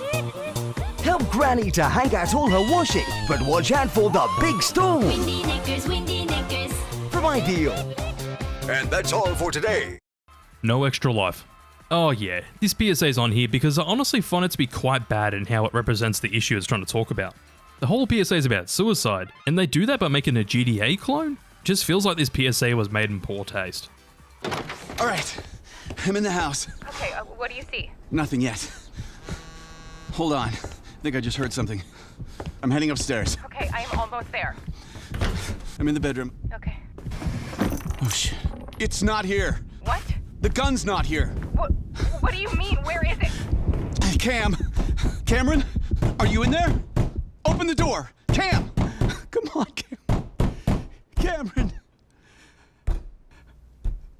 No pressure. Okay, so if you know anything about PSAs, you would know about this PSA. This was a full campaign in the UK which tried to make people cut their carbon emissions down by 10%. Not a bad idea, but the reason why it's so bad is they indirectly say that people that won't cut their carbon emissions down by 10% will blow up. Right, kids, just before you go, there's a brilliant idea in the air that I'd like to run by you. Now, it's called 10-10. The idea is everyone starts cutting their carbon emissions by 10%, thus keeping the planet safe for everyone, eventually. Now, this hasn't got to be a huge thing, but I would love it if you and your families would think about doing something. What sort of thing, miss? Well, like getting your dad to insulate the loft, or taking your next holiday by train instead of flying, or buying energy-saving light bulbs. We're thinking of using our car less. I'm going to cycle to school. That's fantastic, Jemima. Now, no pressure at all, but it'd be great to get a sense of how many of you might do this. Just a rough percentage. That's fantastic! And those not? Philip and Tracy. That's fine, that's absolutely fine. Your own choice. Okay, class, thank you so much for today, and I will see you all tomorrow. Oh, just before you go, I just need to press this little button here. Now, everybody, please remember to read chapters 5 and 6 on volcanoes and glaciation. Except for Philip and Tracy, of course. RAC Exchange ad. A dog shit AI generated ad. That's pretty much it. Vive todas las emociones todo el tiempo. Ahora puedes tener algo muy bueno las veces que quieras. Programa de intercambio de Rack. Renueva, actualiza o simplemente intercambia cualquier producto en Renta Center dentro de 6 meses. Las cosas nuevas se sienten mejor. Gifting out. As the title suggests, people literally get stuck in a loop as they call it gifting out because gifts only last a few seconds. They're quote unquote gifting out because of the good deals that Kmart are pushing out, which is now bankrupt in America.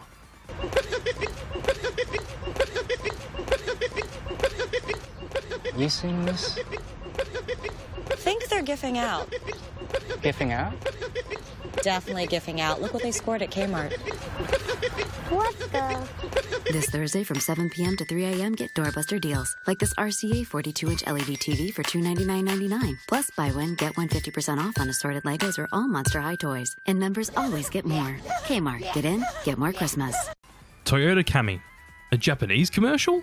Alright.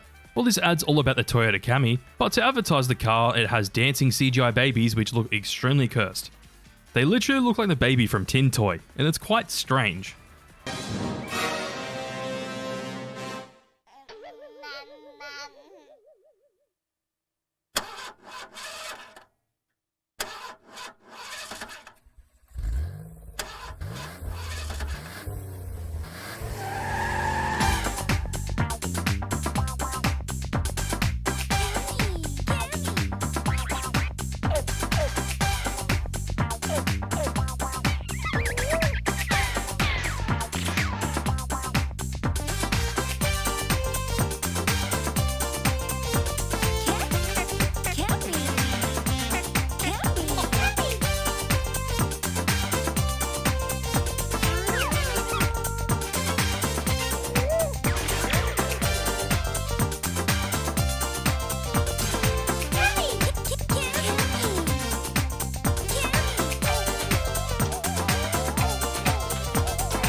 Mentor.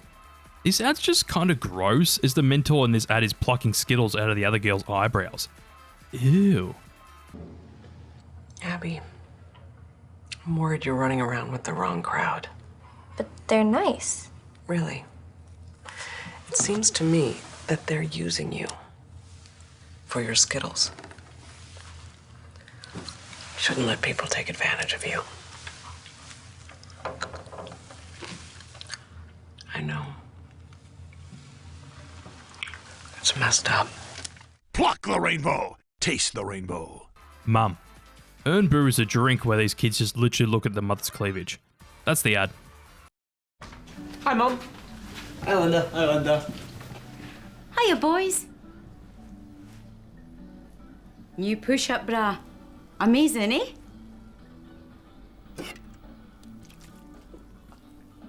Looking good, Mum.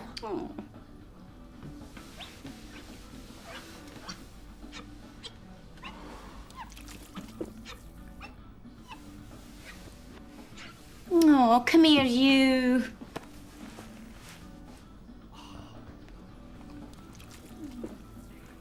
Group hug? Forgettable slime. Another ad with a song, but this isn't too bad. Just extremely forgettable, to be honest. Fosquitter, un nuevo slime, ya está aquí. Ve a por él y déjate atrapar por su efecto cristal.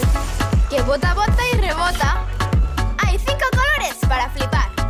Son los cristales slime de Fosquitos. Diversión a mordiscos. ¿Te gustaría ser el nuevo prota de Fosquitos? Participa en el casting en fosquitos.es. Paragard the Musical. This is a birth control ad, and yep, another fucking song. No hormones! I found a birth control with no hormones. No hormones, not an ounce. With an ingredient I can pronounce. No hormones! It's over 99% effective. I know I'm protected. A birth control that works differently, finally. It's P-A-R-A-G-A-R-D. Paragard is a small 100% hormone-free IUD that prevents pregnancy for as long as you want, up to 10 years, using one simple active ingredient, copper instead of hormones. Don't use Paragard if you have a pelvic infection or certain cancers. Less than 1% of users experience PID. If you miss a period, have abdominal pain, or if Paragard comes out, talk to your healthcare provider. Rarely, Paragard may attach to or go through the uterus. Pregnancy with Paragard is rare, but serious, and can cause infertility or loss of pregnancy. Bleeding and spotting may increase at first, but usually decreases. With Paragard, I get everything I need in a birth control and nothing more. So I can keep living my life just like before. If you want hormone-free, insist on Paragard. Ask for it by name and visit Paragard.com to learn more. Call Mac Mac if your credit is whack whack. Mac Mac is all about credit scores, and it's basically just Mac Mac as well as a dude dressed up as a dog dancing, and I can't wait for this to end. Mac Mac if your credit is whack whack. Call Mac Mac if your credit is rough rough. I got short money, but I need some wheels. Call Mac Mac, he got easy deals. Get down with the dollar down. I'm riding in a hoopty, I be hating. Check Mac Mac, he don't sweat a credit rating. No, he don't. Mac Mac got bang. Puff Spells. This ad has a kid with a red nose, as these new tissues help with their red nose. Rudy's tale begins with a cold and a most peculiar nose, we're told. When his mother tried to soothe his nose, the closer she got, the brighter it glowed. So she wished for new tissues, one of a kind. Then appeared Puffs Plus, a miraculous find. Enchanted pillows kissed with lotion, such a soothing magical potion. And as Rudy felt better, his nose was pleased. The moral? A nose in need deserves Puffs indeed. Little Red. Little Red is literally an ad for Movie Phone, where they advertise their website whilst using Little Red Riding Hood. Grandma, what big ears you have. Why, all the better to get showtimes and tickets when I call Movie Phone, my dear. Hello and welcome to AOL Movie Phone. Grandma, what big chunky fingers you have. Why, all the better to click with when I want reviews, showtimes, or tickets from MoviePhone.com, my dear. Grandma, what a big... Look, honey, do you want to go to the movies or don't you? Visit MoviePhone.com or America Online Keyword Movie. Lounge Suite Warehouse Wollongong. An Aussie ad? Yeah, well, basically it's just two people on a couch with a green screen, as they talk about the couches that they sell at the Lounge Suite. Lounge Suite Warehouse launches into 1992 with the biggest and best lounge suite bargains in town. We have a huge floor stock clearance on all lounge suites, sofa beds and chairs, with no deposit and immediate delivery. And if that's not enough, get this. No repayment for 3 months. That's right, no deposit, immediate delivery, and no repayment for 3 months. No reasonable offer will be refused. Swoop into Lounge Suite Warehouse and start 1992 in the right seats. T8, Mongoose Filter. Folg is back again, but it's basically just a Zoom call where someone's using a Mongoose filter. Just sip that smooth roast and act natural for your boss. I can't hear it. The best part of waking up is Folgers in your cup. Slotomania. As the title suggests, this is an ad for slots, but they feature John Goodman as a finger, where he gets happy when they download Slotomania. My life is awesome, but it wasn't always that way. I've been to some dark places. Dark places. Wasting my days pressing buttons, or more like depressing buttons. But then, one day, I thought to myself, yeah, another slow, boring... Wait, what's it? Slotomania? Finally, excitement! Slotomania makes every day fantastic. You never know what will today spin. A new free slot game, a huge jackpot win, or even a new friend for life. Never knowing what's coming. And that, ladies and gentlemen, is excitement. So yeah, my life is awesome. Download Slotomania now, the #1 free slot game, and find out what will today spin. Orangina commercials. These Orangina commercials are basically just a series of ads where anthropomorphic animals are using Orangina. I always put a drop of Orangina in my washing. It gives my laundry this shiny yellow colour and a fresh orange fragrance. Special formula Orangina lifts the dirt and enhances the shine in just 3 days. Using Orangina gives me a clear skin confidence. Making breakfast, I always give them Orangina. It's packed with goodness and keeps them strong and comfortable all day long. Orangina, naturally. An active bear doesn't always have the time to take a shower. My secret. Strength and shine. A few drops of Orangina. After shaving, I always use Orangina. It soothes my skin. Just love that fruity, fresh Orangina feeling in my mouth. It's like I've never felt before. Naturally. Section. There's nothing better than Orangina. Orangina. Naturally. Show your peanut. This M&M's ad has the yellow peanut stripping off.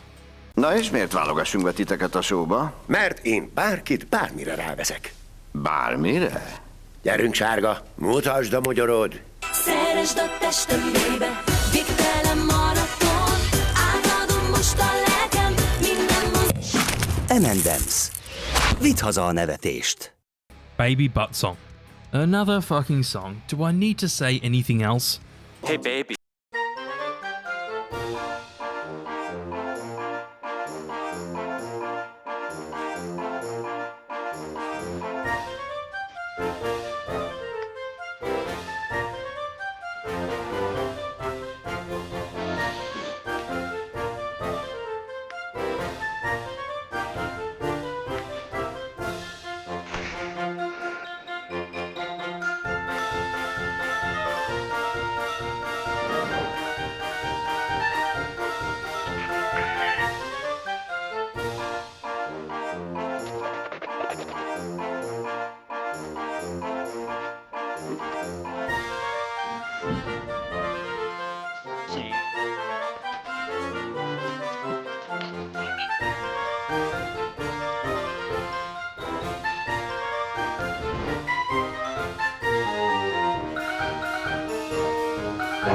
Hotel Furniture Liquidators.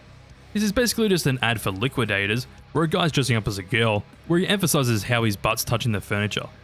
Hi, I'm Sparkle Johnson for Hotel Furniture Liquidators. Not only is our furniture reasonably priced, but it's so easy to use. Apply directly to your butt. That couch is getting it. Apply directly to your butt. That's nasty. We got bills. Apply directly to your everything. During the month of June, if you spend $1,000, we'll give you a free bottle of sparkling wine. I like to put grape soda in mine. I'm finna turn up. Turn down for what? Come on down to 221 Harbor Circle. Hotel Furniture Liquidators.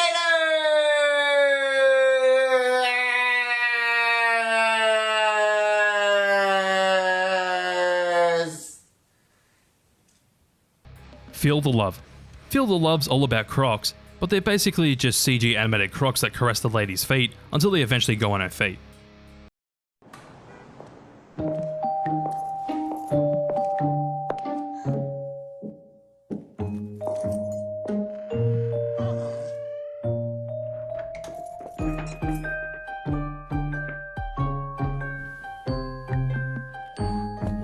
Meet Crosslide, the devoted, loving, good-for-you technology in every pair of Crocs.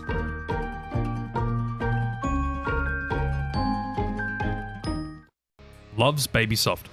This ad's just weird where they're advertising Baby Soft products by using a woman acting like a baby.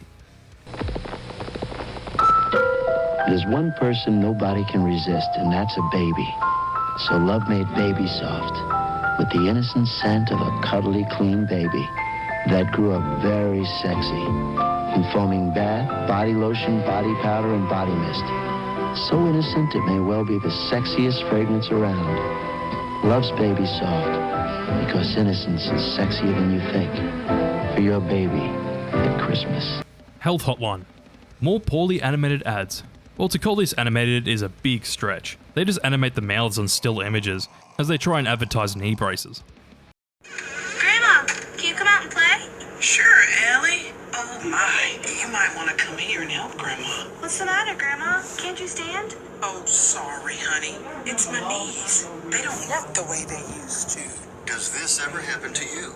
Are you on Medicare? You may qualify for a pain-relieving knee brace at little or no cost to you. Call the health hotline to see if you qualify. Our friendly agents are standing by 24/7 to help you. We also have braces for your shoulder, ankle, or back pain. And if you're covered by Medicare, you may qualify for free delivery. Grandma, slow down. I can't keep up. Maybe you can use a knee brace too, Ellie. Catch me if you can, kiddo. Call now to get your pain-relieving knee brace. Operators are standing by. Call 800-492-8164. That's 800-492-8164. Again, 800-492-8164. That's 800-492-8164. Ashley Madison. This is mainly here because Ashley Madison is basically just a website where you can cheat on your significant other and then just get your information exposed when they get hacked. Why am I out of bed before everyone else? Why do I run faster than I did yesterday? Why do I drown out the voice of pain? Why do I never quit? I just don't want to get caught. Hey, you there! Shh.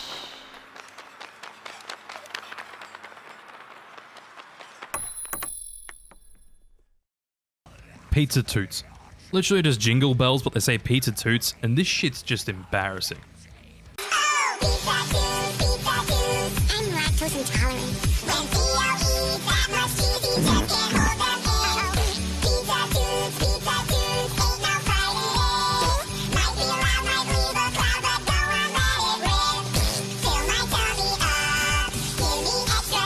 Theo, are you going to eat your crust? Yeah. Seconds if you please. It's like a symphony. Trombone, trumpet, and flute. We tune in harmony when we eat our favorite food. Pizza Tooth. I'm gluten sensitive. When Simon eats that much, we eat just can't hold them in. Pizza Tooth. Ain't no Friday. Might be loud, might leave a cloud, but don't let it rip. Oops. Sorry. I got 40 cheese pizzas here for a Theodore. Woohoo! Pay the man, Si. Brony Mate. So, this is apparently real. It's an ad for a dating site for bronies. Yay. Are you a My Little Pony fan and looking for love? Yeehaw! Well, come on down to Brawny Mate. It's a safe and fun dating site for brownies and Pega sisters. If you're looking for a relationship or curious about making new friends, then get ready to have some fun. Yeehaw! Let me tell you what. Oh, someone special is waiting to chat with you. Someone real special. So come on down. What are you waiting for? Find your Brawny Mate. Yeehaw! Make your Brawny Mate account right now. Let me tell you, you won't regret it. Just come on down to Brawny Mate, where magical relationships begin. Addiction. Devour Addiction is the 2019 Super Bowl ad about frozen food addiction that no one probably has. It's just a really weird ad as they use this as a metaphor for a porn addiction, with it not being very subtle at all, and not really that funny either. My boyfriend is addicted to frozen food porn. Oh, he watches it at least 2 to 3 times a day, maybe more. The other day, I found his hidden stash. This addiction has turned him into a 3-minute man.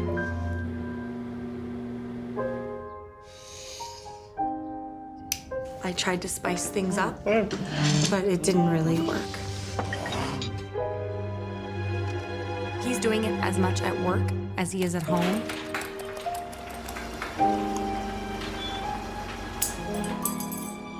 Now we are into amateur food videos. It's so hot. This addiction can happen to anyone. It's hard to resist. Slavery. Partnership for a Drug-Free America really took a wild swing with this PSA. They basically just said that if you're addicted to drugs that you'll become a slave to them, which is fine, but they do that by comparing them to literal slaves. Yeah, not a great look. Almost 400 years ago, African Americans were brought to this continent in chains. Stripped of their dignity, torn from their families, they never surrendered till they were free. Don't dishonor them by becoming a slave to heroin, cocaine, and crack. Make no mistake, drug abuse is the new slavery. I am autism. Another infamous PSA, and it's because the PSA in particular makes autism look like a terrible thing. This is a pretty similar situation to Peter because Autism Speaks sucks as a company, and this PSA supports that fact. I am autism. I'm visible in your children, but if I can help it, I am invisible to you until it's too late. I know where you live, and guess what? I live there too. I hover around all of you. I know no color barrier, no religion, no morality, no currency. I speak your language fluently, and with every voice I take away, I acquire yet another language. I work very quickly. I work faster than pediatric AIDS, cancer, and diabetes combined. And if you are happily married, I will make sure that your marriage fails. Your money will fall into my hands, and I will bankrupt you for my own self-gain. I don't sleep, so I make sure you don't either. I will make it virtually impossible for your family to easily attend a temple, a birthday party, a public park, without a struggle, without embarrassment, without pain. You have no cure for me.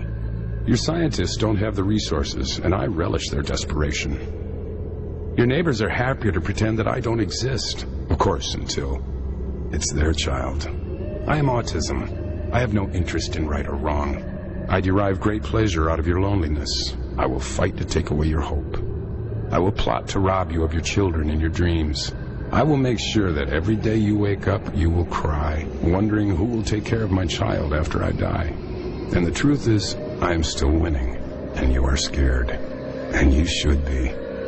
I am autism. You ignored me. That was a mistake. And to autism I say, I am a father, a mother, a grandparent, a brother, a sister. We will spend every waking hour trying to weaken you. We don't need sleep because we will not rest until you do. Family can be much stronger than autism ever anticipated, and we will not be intimidated by you, nor will the love and strength of my community. I am a parent riding towards you, and you can push me off this horse time and time again, but I will get up, climb back on, and ride on with the message. Autism, you forget who we are. You forget who you are dealing with. You forget the spirit of mothers and daughters and fathers and sons. We are the United Kingdom. United States. We are Argentina. We are Russia. We are the European Union. We are the United Nations. We are coming together in all climates. We call on all faiths. We search with technology and voodoo, prayer and herbs, genetic studies, and a growing awareness you never anticipated. We have had challenges, but we are the best when overcoming them. We speak the only language that matters, love for our children. Our capacity to love is greater than your capacity to overwhelm. Autism is naive. You are alone. We are a community of warriors. We have a voice. You think because some of our children cannot speak, we cannot hear them? That is autism's weakness. You think that because my child lives behind a wall, I am afraid to knock it down with my bare hands? You have not properly been introduced to this community of parents and grandparents, of siblings and friends and school teachers, therapists, pediatricians and scientists. Autism, if you are not scared, you should be. When you came for my child, you forgot. You came for me. Autism, are you listening? Boy. Okay, so this PSA is hated by people because it aired during the Super Bowl and came from a company that's known for selling life insurance. Basically, with that information, people thought that they were trying to sell them life insurance when they were just trying to make a PSA, which honestly this company just shouldn't have made a PSA. Hey, wait! Gus, wait! Wait! I'll never learn to ride a bike. Or get coolies. I'll never learn to fly. Or travel the world with my best friend. And I won't ever get married. I couldn't grow up because I died from an accident.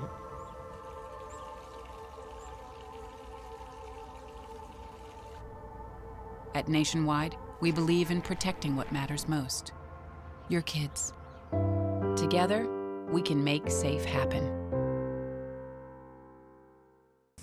SWR PSAs. Now we're probably at the worst as PSAs go, and this is all about the German television company SWR.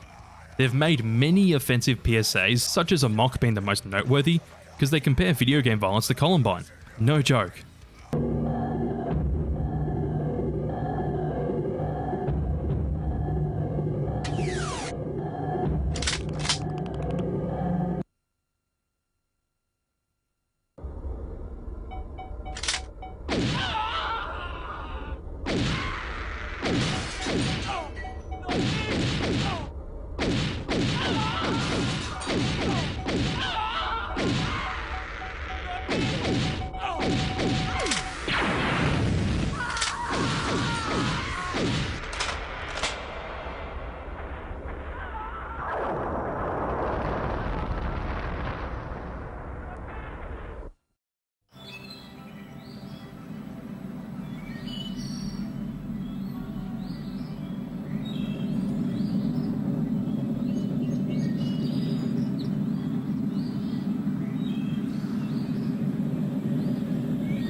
Alright, so I hope you all enjoyed this video. If you did, make sure to check out my Patreon in the description and join my YouTube memberships. Click that little join button for as little as $2 a month, where you can get early access to new videos, and you get a bunch of other benefits too. Yep, it's another Iceberg video. This time around I've made a nice big and scary ad/PSA iceberg, since I've got access to a public PSA archive that I've been working on with a few members of my YouTube community, which will be linked in the description. Whilst talking about communities, you should join mine by subscribing, as I'm going for a massive goal of 50k subs by the end of 2026. Also, in this Iceberg video, I'll be explaining each entry, obviously, but if I can show them, I will also show them after explaining each entry. Just before we move into the video, make sure to join my channel by becoming a YouTube member and also checking out the Patreon, as for as little as $2 a month, you can get videos like this early. Anyways, let's dive into this iceberg and see how scary my iceberg gets. Tier 1. Silent Hill. Starting off with a well-known horror game series, and this ad is honestly quite goofy.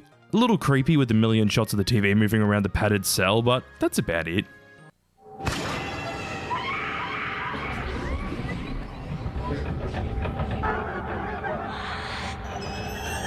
Play Silent Hill. You may never leave your ring again for PlayStation from Konami.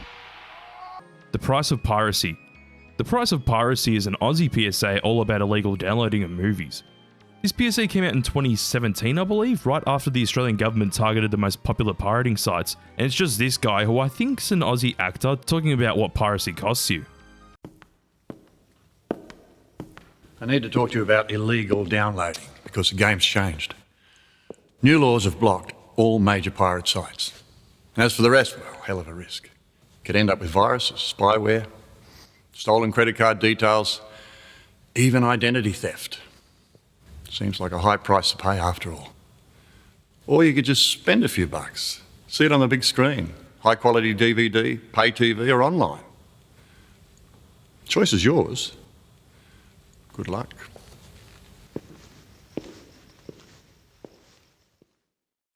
Legend of Legaia. Ayo, I kind of love this ad. It's basically an ad for the game with the same name, and it's just an Edward Scissorhands-esque neighborhood where everyone's wearing a gas mask.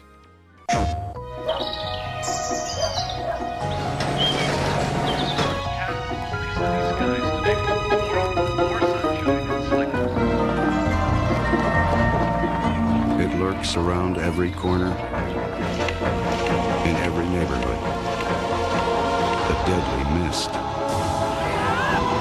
Only you can stop it.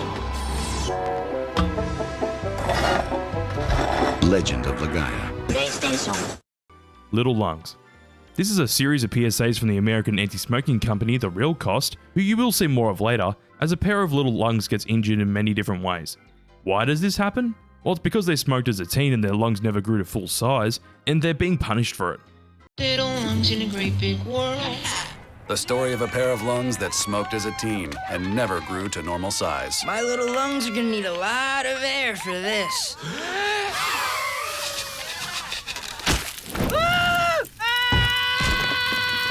I got this. Smoking as a teen can stunt your lungs. Ow. Keeping them little forever. Better look next year, little lungs. In a great big world. Adults get scared too. You'd expect a PSA with a title like this, but no, it's actually an ad for Resident Evil, as a kid tucks their dad into bed as they're having nightmares, and the nightmares themselves is footage of Resident Evil.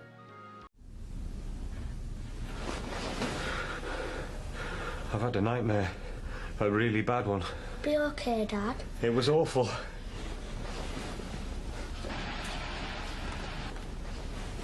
You'll be fine.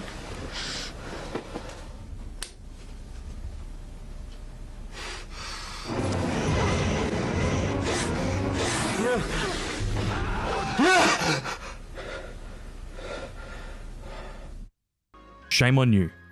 People are really going to disagree with this, but come on, this PSA is hilariously bad.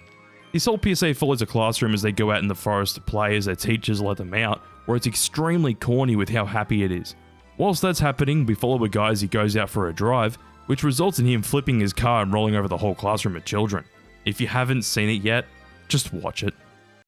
She's got a smile that it seems to me reminds me of childhood memories where everything was across the bright blue sky.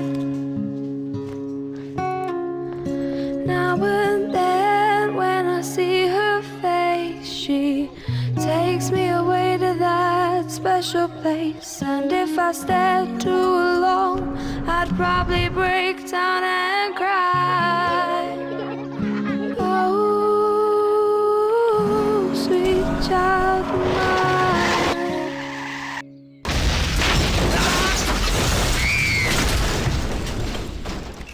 Since 2000, speeding has killed a classroom of our children. Shame on you. Sweet love of mine. You can never control the consequences if you speed. Dino Crisis. Right back into the game ads, and this one in particular is of course advertising Dino Crisis, where a guy seems to be the only person left as he leaves his office and even goes to a supermarket where he ends up dropping a bucket and panics as we see gameplay of Dino Crisis.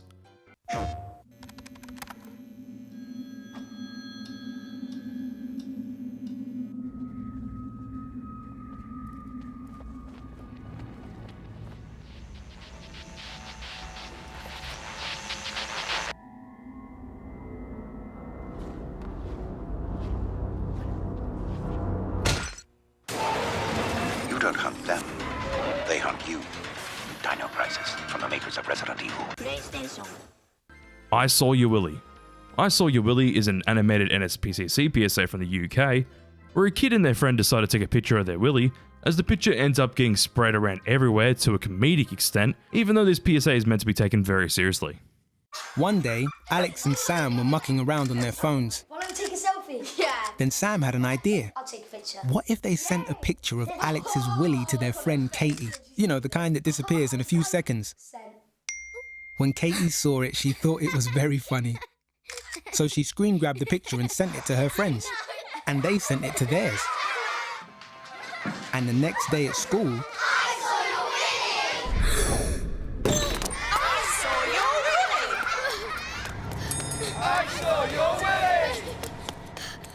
Newsflash! The world sees Alex's willy. Alex even got a message from a bully.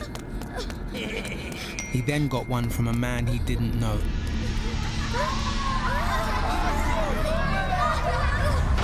Sometimes children share things they shouldn't online. And the effects can be devastating. Help keep your child safe. Search Share Aware. Metroid Fusion. Right, back into the game ads, and this one of course is advertising Metroid Fusion, where the grandma tries to attack as the kid manages to roll out of the room. Sei bereit. Hi, Oma. Für das Unvorhersehbare.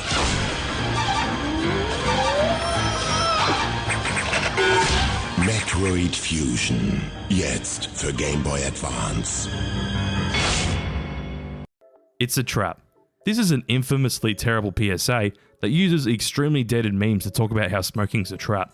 It even features Ryan Heger, and even Rose herself, Kelly Marie Tran. But oh boy, this PSA is embarrassing.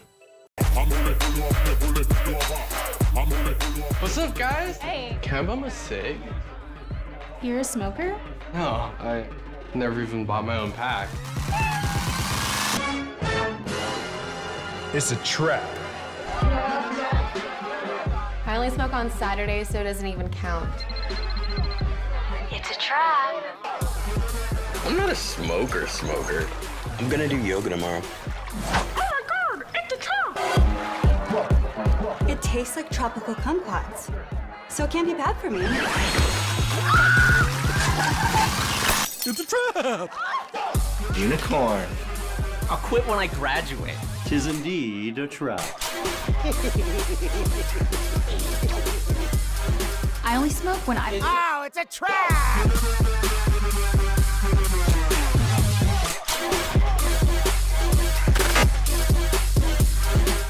Kelby Dog Ads. 私たちはこの広告のために日本に行きます。この広告には人間のように振る舞う犬が登場します。What I said is that we go to Japan for this ad, and in this ad it has a dog act like a human as he's trying to get attention from this boy, where the boy ends up talking to a girl. There are actually many ads featuring the Calby dog throughout the 2000s and 2010s, and I find them to be quite funny.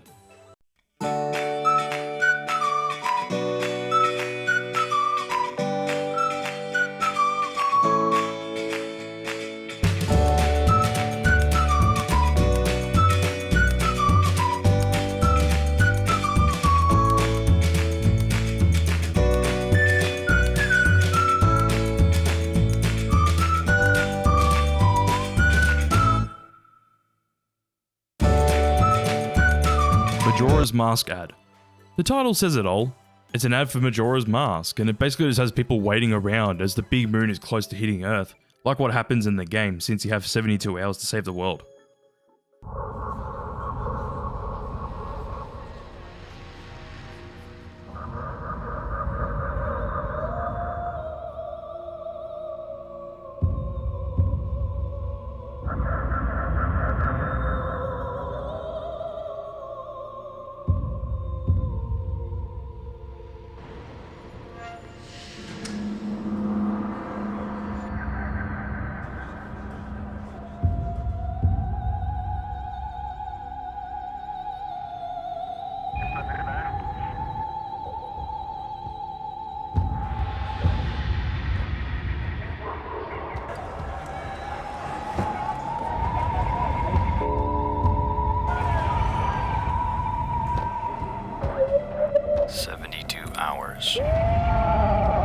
One home. Rated E for everyone. You Can't Buy Brains. This is a series of Russian PSAs where these animated characters try to get on trains for free, vandalize them, among many other things, where they fail many times in a cartoon-like fashion.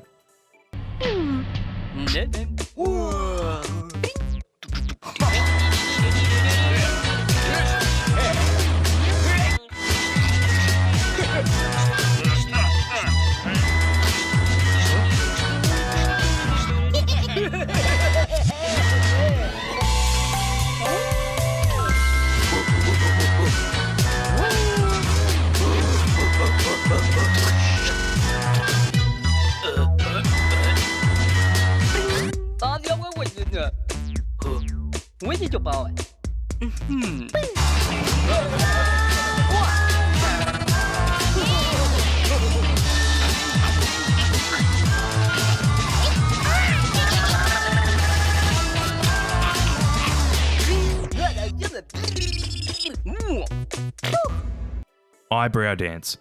From a title like Eyebrow Dance, you would have no idea what the hell this is advertising, and I would have kept it a secret if the ad didn't spoil it at the start, but it's a Cadbury ad where two kids move their eyebrows to a song called Don't Stop the Rock.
VD is for everybody. VD is for everybody is a 60s PSA all about VD, which is literally just old terminology for an STD, and this PSA has a song with it, and honestly this song is pretty damn catchy, but it's a little disturbing over the fact that anyone can get VD. VD is for everybody, not just for the few. Anyone can share VD with someone nice as you. VD is for everybody, Darling, have no doubt that anyone can get ready. That's what it's all about. If you're curious or confused, get information or a pamphlet at most pharmacies or a health clinic. If you need help, see a doctor. Nintendo DS promo. A straightforward Nintendo DS promo? Oh wait, it isn't. This is made like it's an analog horror series where there's a lot of static as two screens come up to reveal the DS. There is a few of these and they're relatively the same throughout.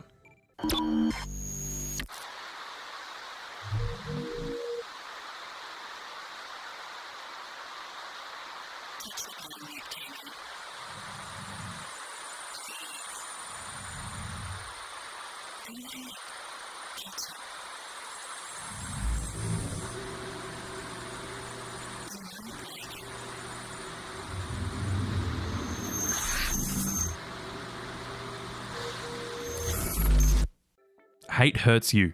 So we're going back to PSAs again, and this is from the 70s about how hate hurts you because hate's a bad thing. Hate is a poison that corrodes, an acid that erodes your body, mind, and soul. And when you hate, who do you hurt the most? Hate hurts you. Hate hurts you. Wilkins Coffee. This is an old series of advertisements that Jim Henson worked on in his early career, as Wilkins always offers a Wilkins coffee, as Wonkins doesn't want it and usually gets abused for it. Okay, buddy, what do you think of Wilkins coffee? I never tasted it. Now, what do you think of Wilkins? Care for a cup of Wilkins coffee? No, I don't like coffee. This has been a public service.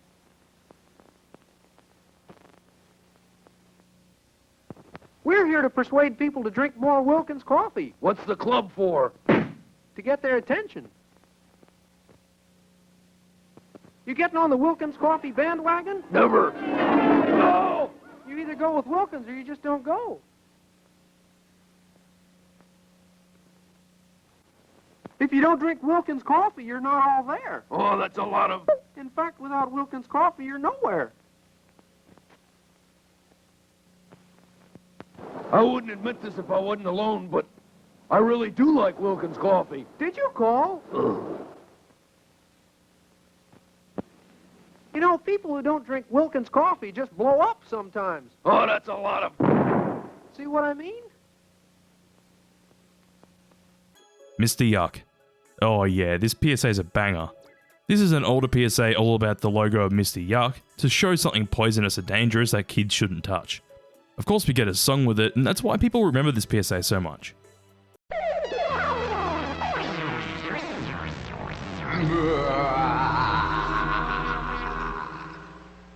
Mr. Yuck is mean. Mr. Yuck is green. Home is full of lots of things that children shouldn't touch. Home is full of bad things that can hurt you very much. Now there's a man whose face is green that you ought to get to know. He'll warn you when danger's coming fast or slow. Get to know his face in every single place. When you see it, you'll know quick. Things marked yuck make you sick, sick, sick, sick, sick, sick, sick. Mr. Yuck is mean. Mr. Yuck is green.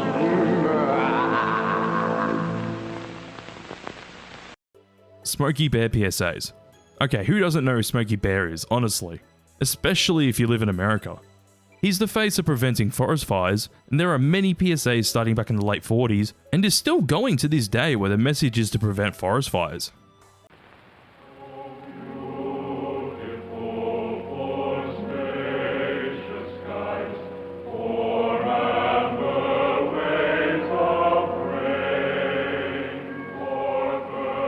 One careless second with a match, and America the Beautiful becomes America the Ugly.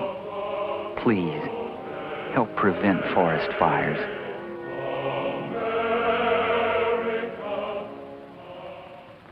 Mr. Bucket. Mr. Bucket's an ad for a kids game where you have to collect bowls that Mr. Bucket spits out, and you win when you collect all the bowls that are your colour. Honestly a harmless ad, but Mr. Bucket's mainly remembered now because of the Board Games episode where they made Mr. Bucket into a bowl sucker. Literally. Mr. Bucket! That's right, I'm Mr. Bucket. I'm Mr. Bucket. Toss your balls in my top, I'm Mr. Bucket. Out of my mouth and we'll pop, I'm Mr. Bucket. We're all gonna run, I'm Mr. Bucket.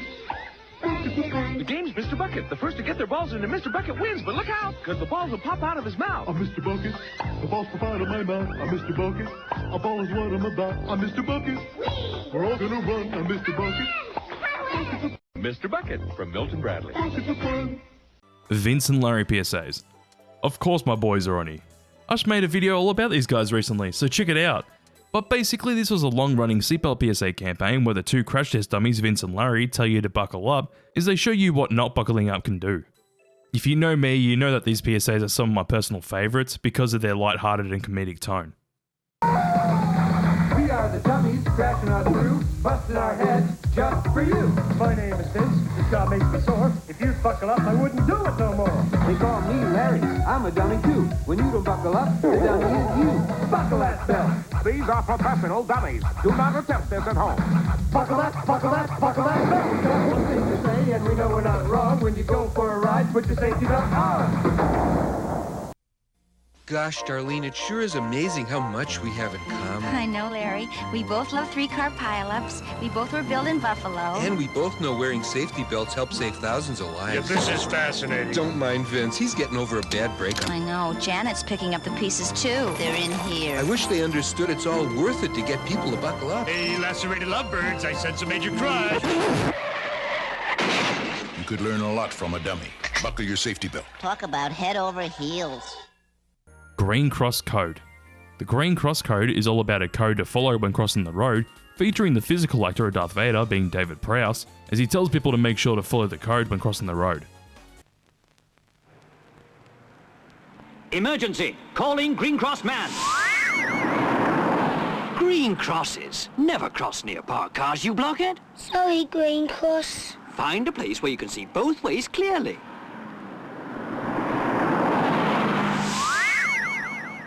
Great, you're well away from parked cars here. Okay, now cross properly.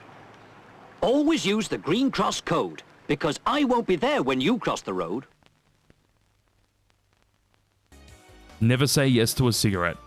This is a full series of anti-smoking PSAs featuring Superman stopping people from smoking, usually by stopping the villain nicotine. Yes, that's a real villain. Come on, kids. If you want to grow up fast, take one of these. One puff and they'll soon be in my grasp. Not so fast, nicotine. If you want to go up fast, take one of these.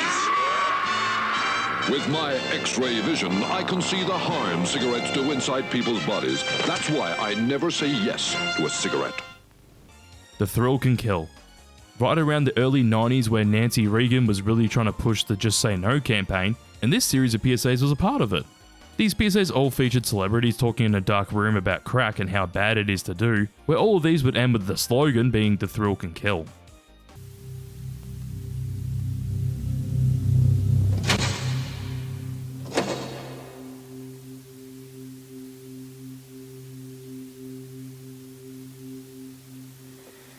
The stuff is crack, the most addictive form of cocaine. Once you start smoking it, you've got to have more and more, because the highs get shorter and the lows get lower. And when you run out of money to buy it, you'll lie, you'll steal, you'll do whatever it takes to get more. There's one other little problem with it. Crack can kill you. Which means every time you do it, you're laying your life on the line for a 10-minute high. That's not glamorous, and that's not cool. That's dumb.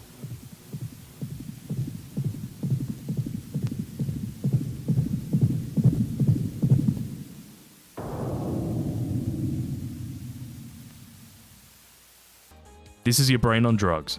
Probably the most well-known PSA of all time, and it's even been parodied in many things before, but this is just a guy cooking an egg on a pan as a metaphor for your brain on drugs.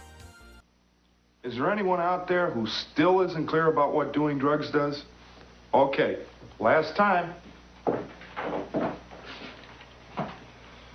This is your brain. This is drugs.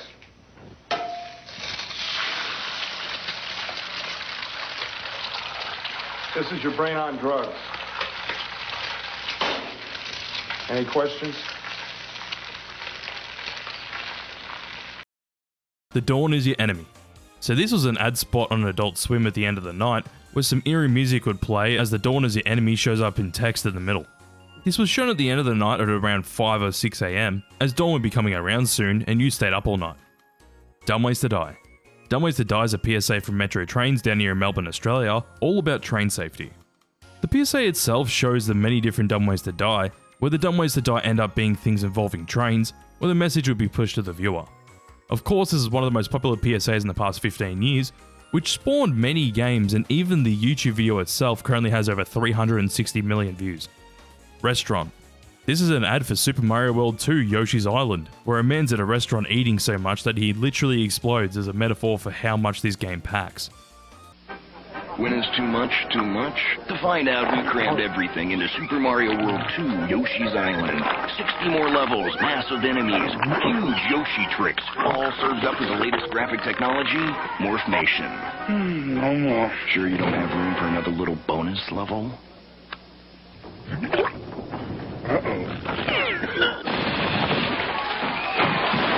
Super Mario World 2, only on the Super NES. Still the big one. Piracy, it's a crime. Come on, we all know this one. Do I really need to explain it? Nah. But I think the only thing I want to explain is that the actual title for this PSA is Downloader, not Piracy, it's a crime.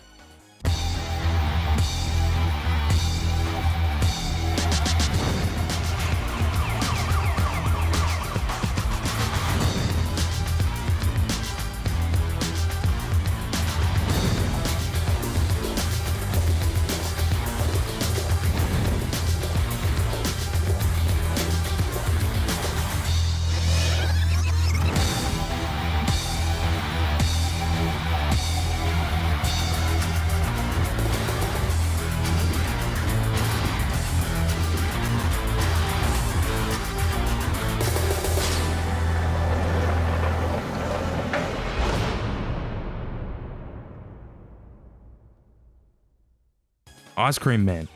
Ice Cream Man is an early 2000s PSA where the kids hate the Ice Cream Man, as we find out why when this one kid goes up to them and sees that they're smoking up a storm.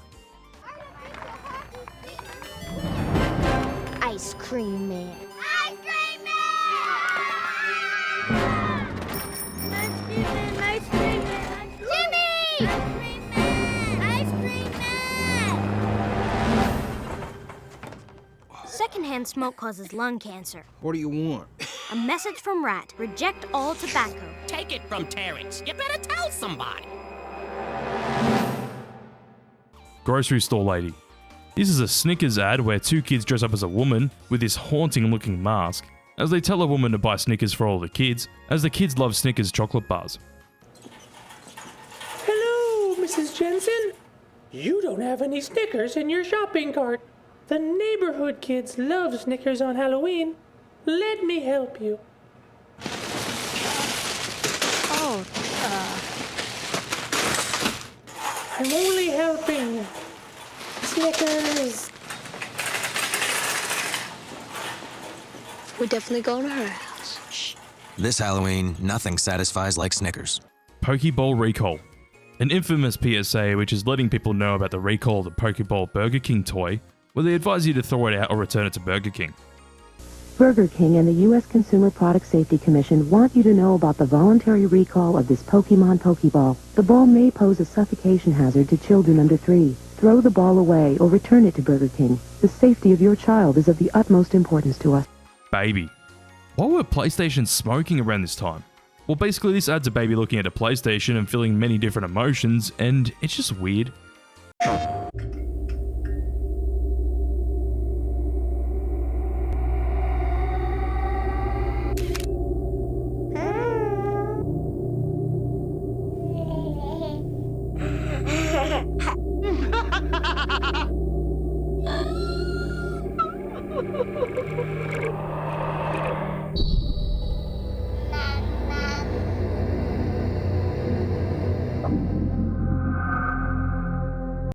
Tier 2. Crinkles the Clown. Crinkles the Clown's literally just an advertisement for Rice Crinkles cereal, where a clown known as Crinkles the Clown tells you about their cereal. I guess people find the clown scary, but honestly, it's very harmless.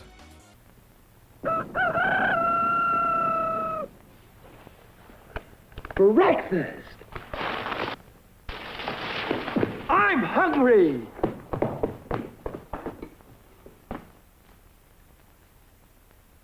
Take it from Crinkles. That's me. The best breakfast under the big top is post-sugar rice Crinkles. So crinkly, so delicious, so different. Each grain of rice in sugar rice Crinkles is crinkled with honey and sugar. It's so good, I crinkle every time I eat it.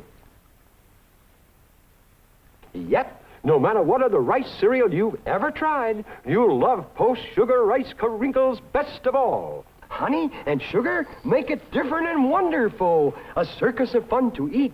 So you crinkle on down to the store for post-sugar rice Crinkles, the greatest cereal treat on earth. Concerned Children's Advertisers.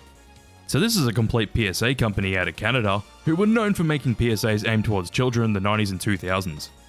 They have made quite a few well-known PSAs such as Don't Put It in Your Mouth and Hip Choice, with that PSA in particular probably being their most disturbing PSA. Also, I love it, but I found out recently that the creator of Hip Choice was the creator of Mr. Meaty. How weird. Hey, you ever thought about taking drugs? I don't know. Well, I never really thought about it. Think hard. The first hit's free, but you find me when you need more.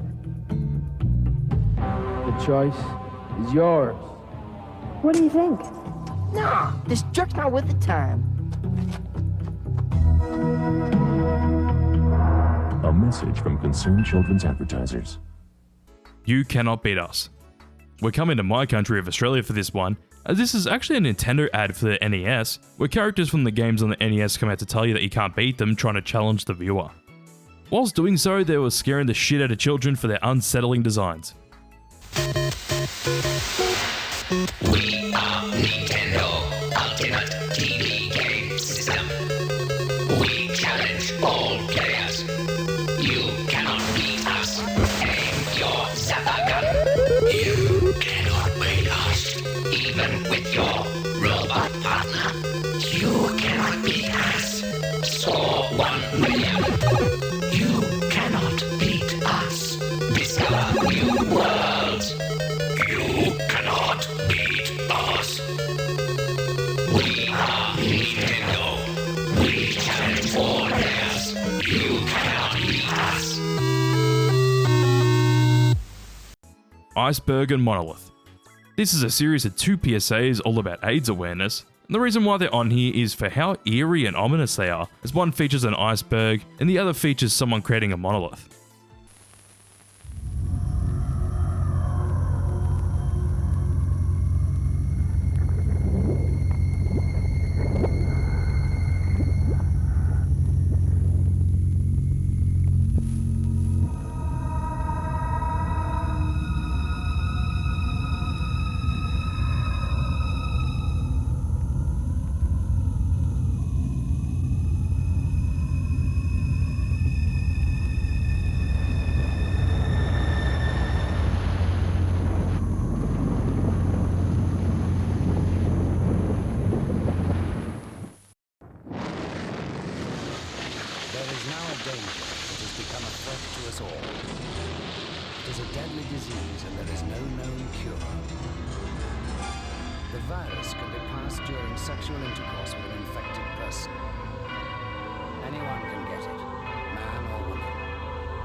So far, it's been confined to small groups, but it's spreading. So protect yourself. And read this leaflet when it arrives. If you ignore AIDS, it could be the death of you. So don't die of ignorance. Respect the Pouch. Respect the Pouch is an advertising campaign from Capri Sun, where people destroy the pouch and get punished for doing so in many different unique ways.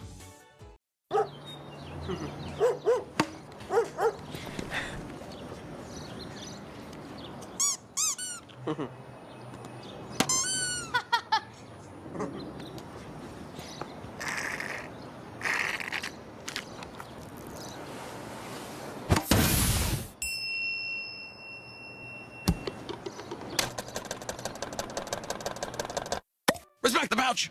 Respect it! Ouch! Here you go. Okay, watch this.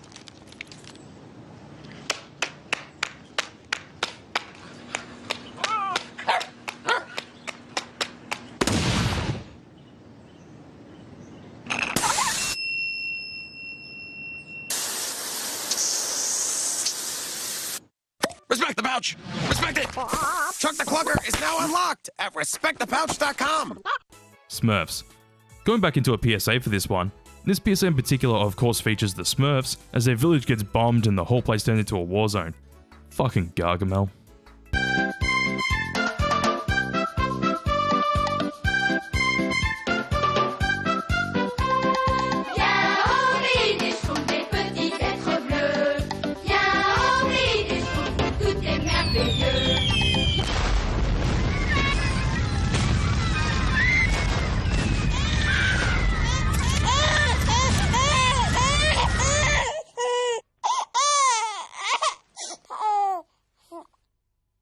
Human-faced dog Amazon ad. We go back to Japan for this one, and this is an Amazon Prime Video ad where a dog has the face of a man and keeps talking about Amazon Prime Video. Corn want a word about this ad. お前 Amazon プライムビデオのこと知っとんのか聞いとんねんこらAmazon プライムビデオ Amazon プライムビデオ興奮してきたAmazon プライムビデオのどこがええかというとやないやもうそういうのええねんAmazon プライムビデオなんかより飯だおいよこれ飯持ってくのよ Don't play with trains. Don't play with trains, like Dumb Ways to Die, is an Aussie train safety PSA, but this one in particular is a couple of PSAs where people get snapped out of existence as they cross the train tracks and are meant to get hit by a train.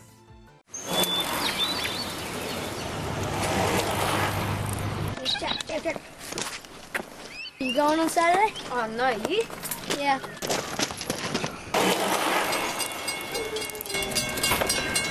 So, you want to come to my place tonight? Yeah, alright. Trains are big, deceptively fast, and can't stop quickly. Only cross the tracks at designated pedestrian crossings. But beware of the second train. Don't play with trains. If he kicks, this will be out. Absolutely. Brings it back in. What's the hold-up, Won't be long, kids. Train schedules can change. I did a painting at school. Watch for the signs and never enter a crossing unless you are absolutely sure your exit is clear. You should never assume that there's no train coming.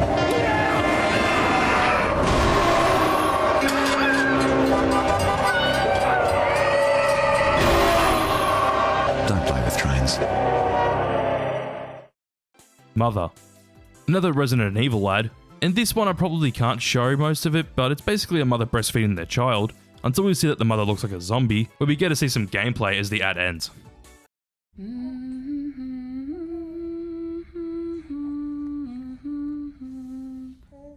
Imagine the place you felt safest, warmest, the most loved. That place doesn't exist anymore.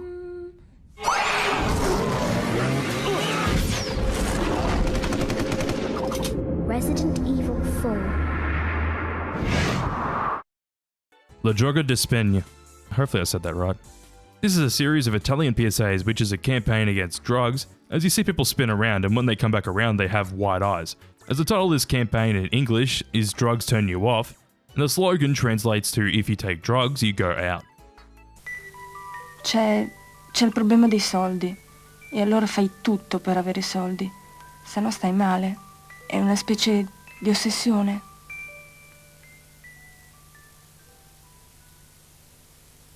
Resident Evil Japan ad. So we go back to yet another Resident Evil ad, and this one is literally a hallway until a gunshot is heard, and you see white on the window to the left. Looks a bit suspicious.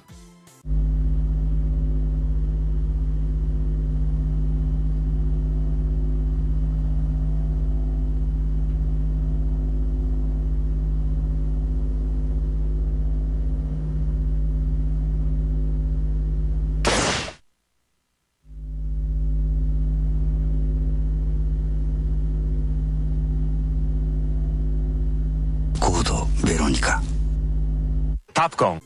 Remote. Remote's a PSA from the Netherlands, as this guy's watching TV, and as he wants to change the channel, he struggles to grab the remote, where we see that he actually lost a hand due to a fireworks accident.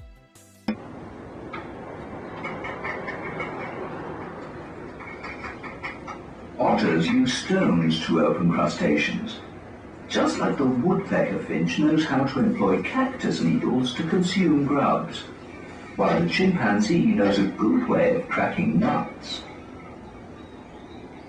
But only a limited number of species are capable of learning to use tools in the way humans do. For example, the chimpanzee looks around.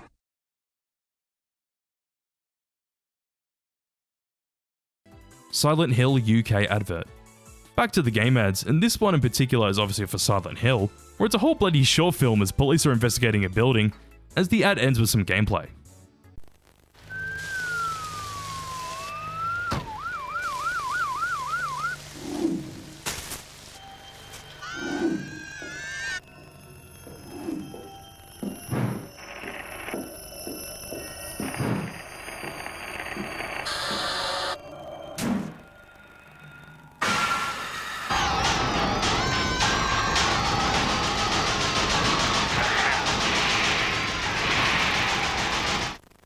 Don't smoke.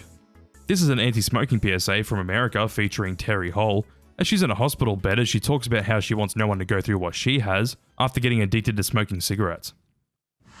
My tip to you is don't start smoking, and if you do smoke, quit. And don't give up at one fine. Be fine until you succeed. I don't want anybody to have to go through what I'm going through. You can quit. For free help, visit cdc.gov/tips. Hyundai Grim Reaper ad. Okay, so I actually love this ad. It's obviously a Hyundai ad, but it's for the Veloster specifically, as a Grim Reaper approaches a car, where the woman gets out of the car that isn't a Veloster and gets hit by a different car. Then the situation happens again in a Veloster, but she goes out the driver's side as there's only a door on the driver's side in the back, where the Grim Reaper gets hit instead.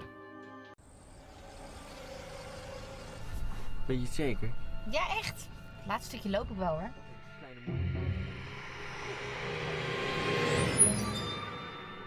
Het is ook wel lekker, een beetje frisse lucht. Oké. Doe je wel voorzichtig?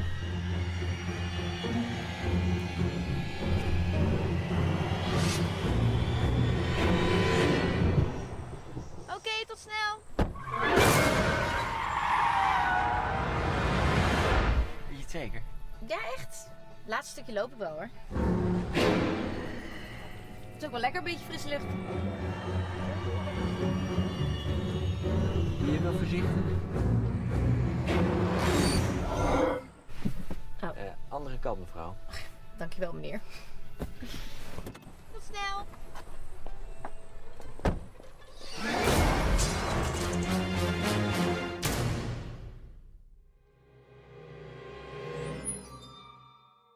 Lonely Water. So this old piff features Donald Pleasance voicing what seems to be a Grim Reaper, as he talks about how children do stupid things around water and end up drowning because of it. The only kids that don't drown are the sensible ones, as they don't do stupid things that the other kids had done earlier in this PSA. Copyright's a bitch with this PSA, so I can't show it unfortunately. Searching. Another UK PSA, but this one's about a house fire, as someone walks through the remains of a house fire where voices echo throughout the house from the people that were stuck in the fire.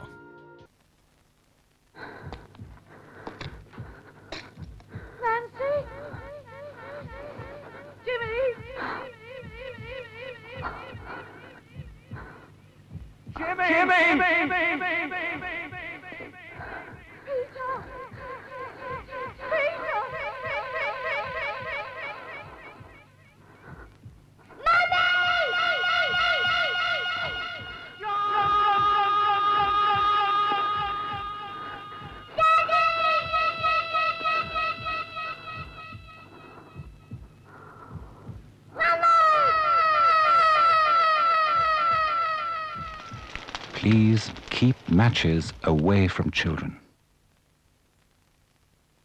How much is that doggy? As the title suggests, this PSA features the song of the same name as we zoom in on a dog to then have someone pull a gun on the dog and say please give us a pound or we'll have to pull the trigger.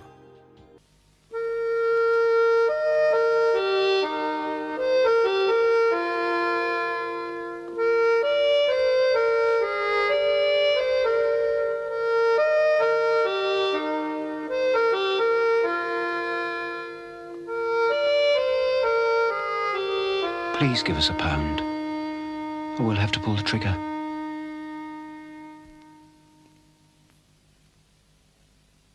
Biggie Bear PSAs.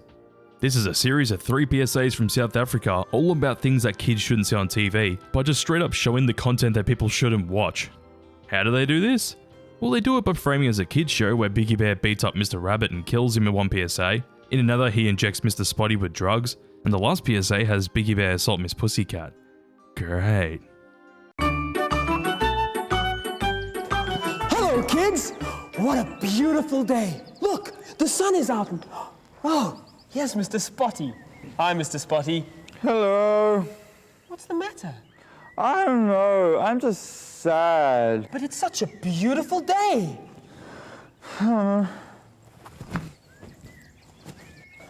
I've got just the thing to cheer you up. What is it? It's something that'll make you happy again. Look at the bubbles. Are you sure this is okay?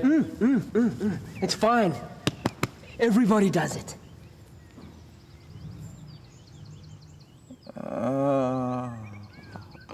See, kids, it's easy to be happy again. Bye.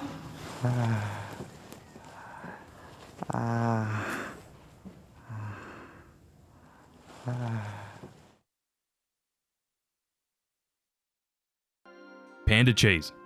Panda Cheese is a series of ads from Egypt featuring this panda, as people diss Panda Cheese, and when they do, the panda shows up and usually just breaks shit. The panda's a little creepy, but when you look past that, these ads are hilarious. فايز اعمل لك معايا سندوتش جبنه؟ Yeah.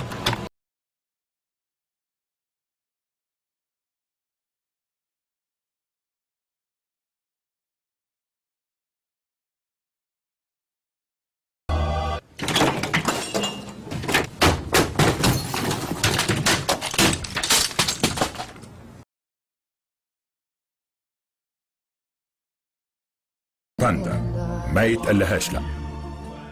صباح الخير يا استاذ توفيق. يلا يلا عشان الفطور. جايبه لك النهارده سندوتشات جبنه. لا والله ماليش نفس.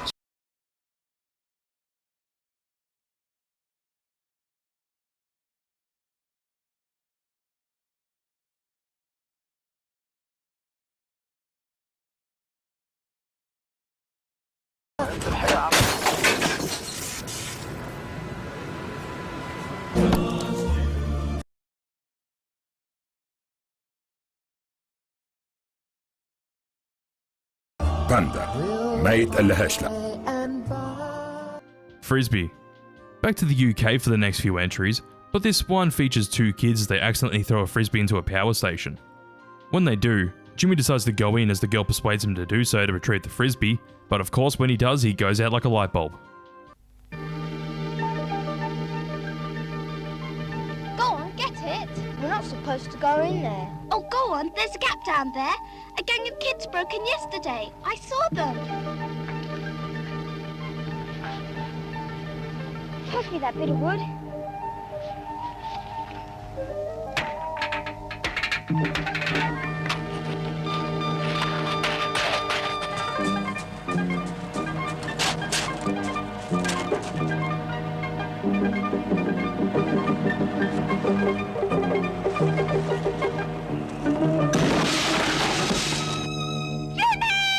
A 66,000-volt shock killed a boy today when he broke into a substation. The electricity board warns children to keep away from substations. Never try to get toys back yourself, otherwise you may not live to play with them again.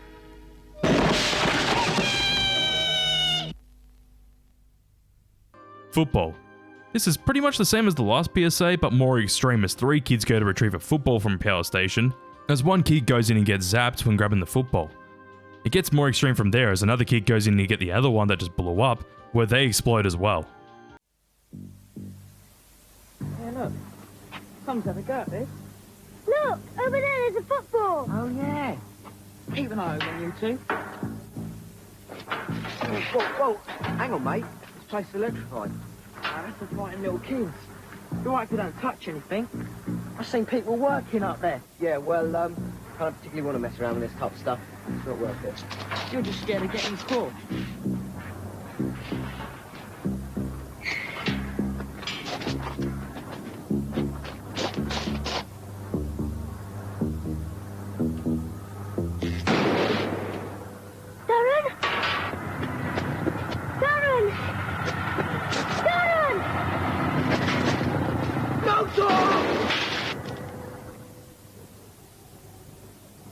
Stay safe.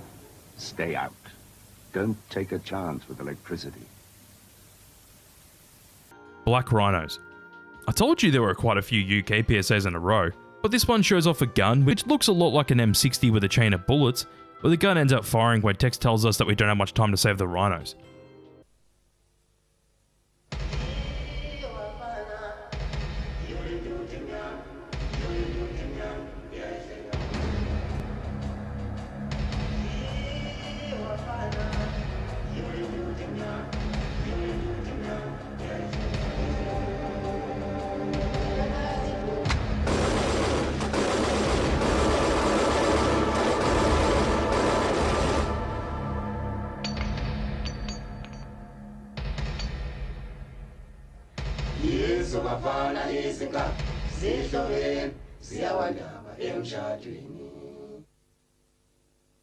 Changes. Alright, well now with this PSA, which goes under many names such as photograph and Polaroid, with the actual name being changes, we go to Scotland as we see a photo of a kid where the photo gets more and more distorted until completely fading out, as the kid supposedly dies from his drug addiction. I really like the start of this PSA, but it fumbles so hard at the end with that terrible liquefy job.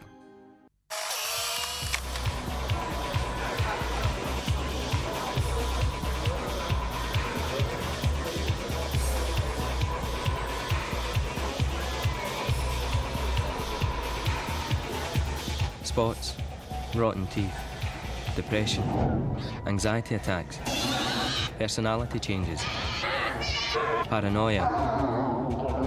Take speed, ecce or acid and you can develop any of them. WSIB PSAs. With WSIB, we actually go to Canada, and this is a whole series of work safety PSAs where people usually die in different workplaces, with the most well-known one and arguably the worst one being Top Chef. This is a PSA campaign that ran in 2007, with the campaign being quite mixed in quality. I'm the sous chef here. With any luck, I should be head chef by next year. I've got this amazing fiance, who I won't be marrying this weekend, because I'm about to be in a terrible accident. But really, I should have cleaned up the grease over there, and they should never put the deep fryer so close.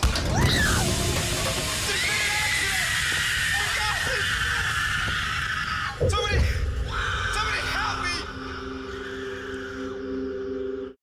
Bowling. A popular 80s Aussie PSA? Okay. While this one features a Grim Reaper bowling as he's striking down people in a lane, as the narrator tells us how many people AIDS affects. The big twist is that it isn't just the one Grim Reaper, but many of them bowling people down in many different lanes.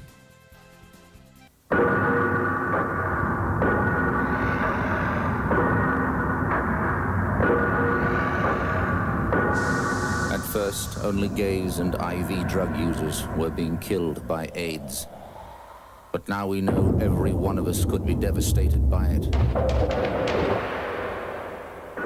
The fact is, over 50,000 men, women, and children now carry the AIDS virus. That in 3 years, nearly 2,000 of us will be dead.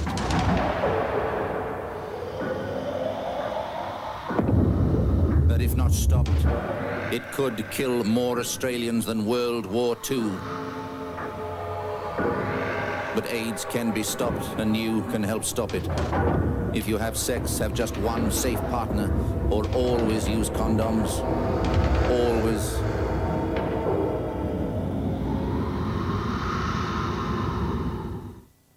Russian roulette. This is another PSA from the same company as the last PSA, but it features Russell Crowe as they play Russian roulette as a metaphor for AIDS. Shooting up drugs is like playing Russian roulette. Go on. I don't know. You could OD, die from blood poisoning, or get brain damage. If that's not risky enough, there's now a new player in the game. AIDS. Use a shared needle and you run a very real risk of catching AIDS.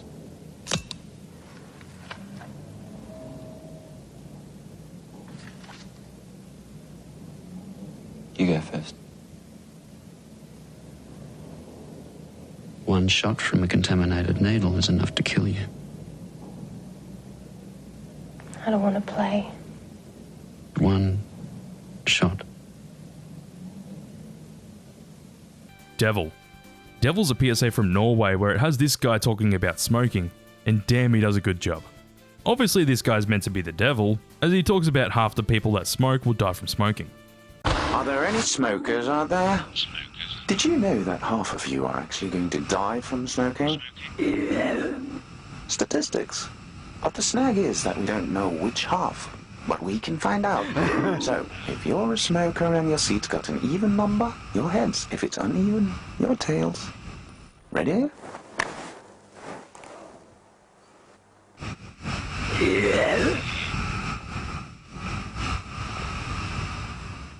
Alice Gun Safety PSA. Back to America for this one, and yes, it's an Alice in Wonderland themed PSA, but as a twist it's about guns, and I honestly don't want to completely spoil this one. I'm late.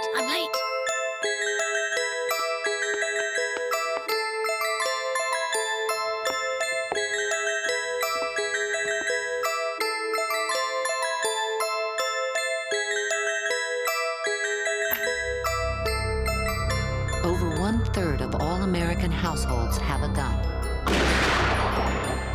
Ask your neighbor, is there a gun where they play? Asking saves kids. Grandma.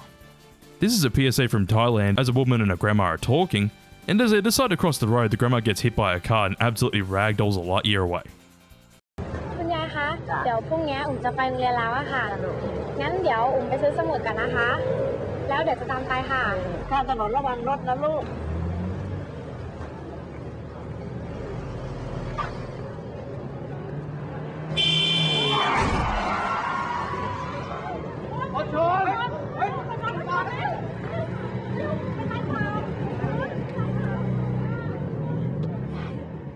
มีน้ำใจให้คนเดินเท้าบ้างเถอะครับ The real cost.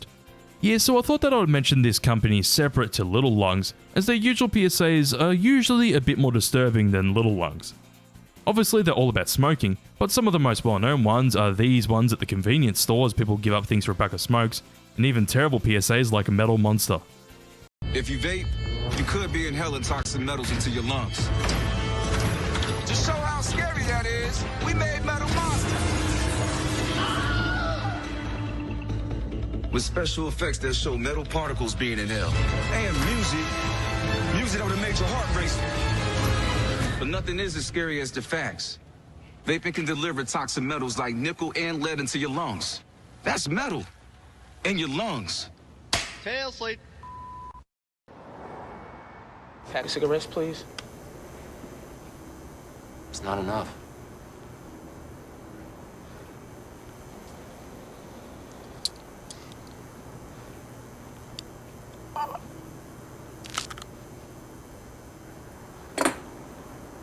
What's a pack of smokes cost?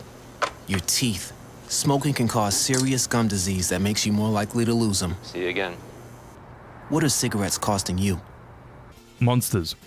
Speaking of monsters, this PSA is called Monsters, but it's a PSA from Finland where different children's parents look like monsters when under the influence of alcohol. The monsters' designs themselves are creepy and look really good, but this isn't higher because the message isn't as disturbing as it could have been for a really interesting idea like this.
Is there anybody out there? Yes, the title is a reference to the Pink Floyd song of the same name and even features the song in the PSA. This PSA though is from the Samaritans in the UK, as someone struggles to get through a wall, or they even scream out for help, and when they give up, text comes up saying yes, as there are people out there to help with your mental struggles.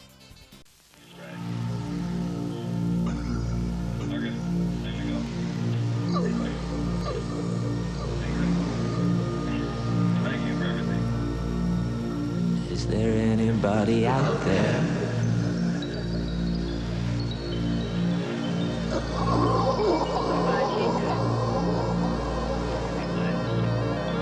Is there anybody out there?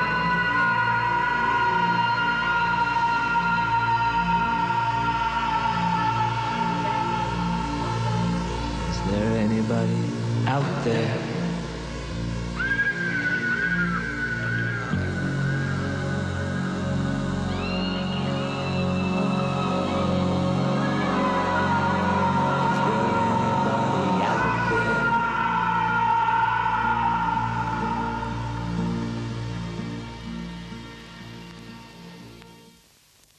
Scream. Scream is a PSA from the same company as the last PSA, but this one in particular features a woman trying to talk, but as she does, distorted guitar sounds come out where she ends up breaking down as she can't talk about her struggles, where text comes up saying the Samaritans understand comes up at the end.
Toy gun. This is a 90s PSA from America where kids are playing with toy guns outside. That's until they end up in one of the kids' houses where one of them goes up into their parents' room and grabs a real gun where it cuts the text as the kid shoots. Where is it? I don't know.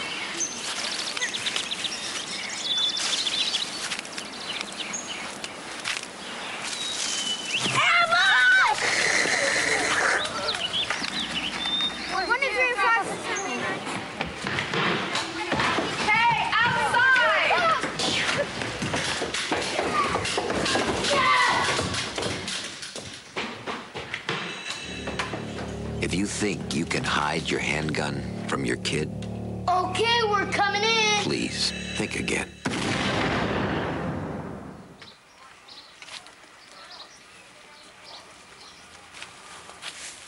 The monsters are real. Yet another gun PSA from America, and this one's all about a monster in a closet, as the kid's scared of the monster in the closet.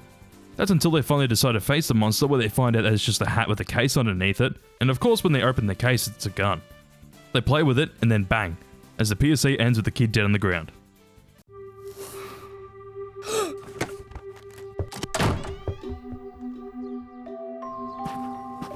Roddy, come on out from under there. No. Come on. I saw a monster in the closet. There is no such thing as monsters. But I saw it.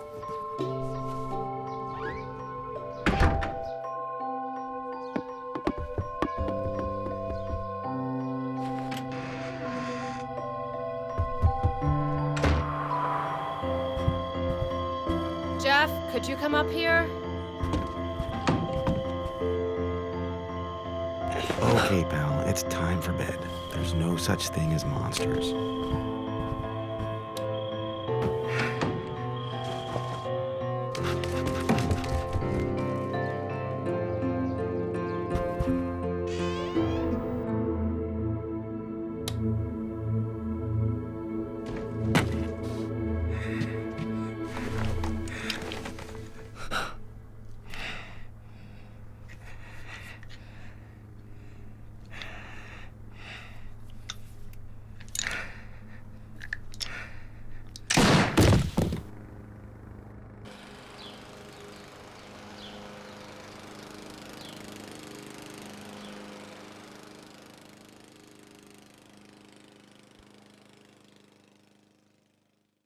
Hand.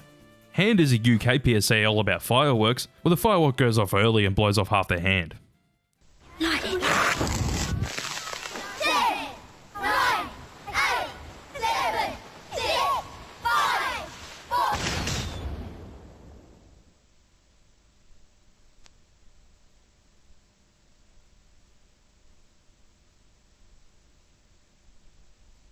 Cafe coffee commercials. I think we all know what these ads are. They're ads for a German coffee brand where they jump scare the viewer to give them the feeling of what their coffee is like to drink, as it's obviously meant to give you energy. Quite clever, but the car driving down the hill will always be implanted in my mind.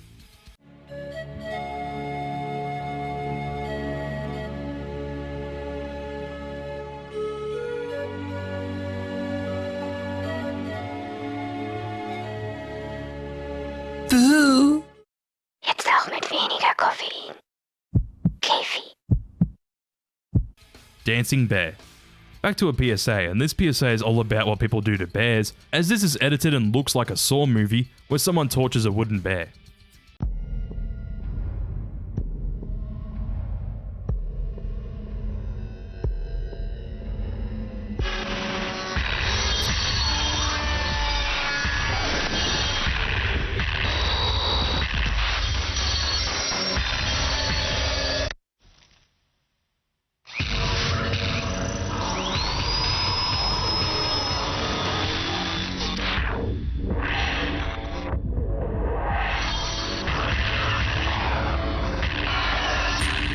Captivity, torture, or dance until death. The WSPA World Society for the Protection of Animals helps abused animals. Please help. WSPA DE. 5 major symptoms. This PSA shows the 5 major symptoms of AIDS, and as the narrator talks about them, we hear people talk about how they don't care about the people who got AIDS, with some of them being straight up homophobic. 5 major AIDS symptoms. Find out if you have them.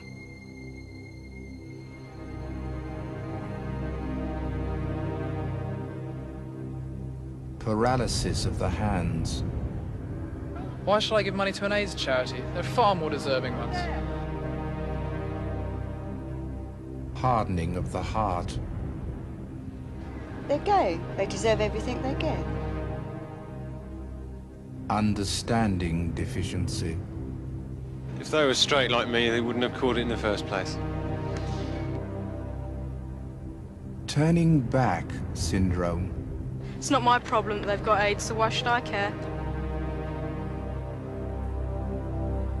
Putting the boot in complex. I says to him no, he says why, and I says because he's got AIDS.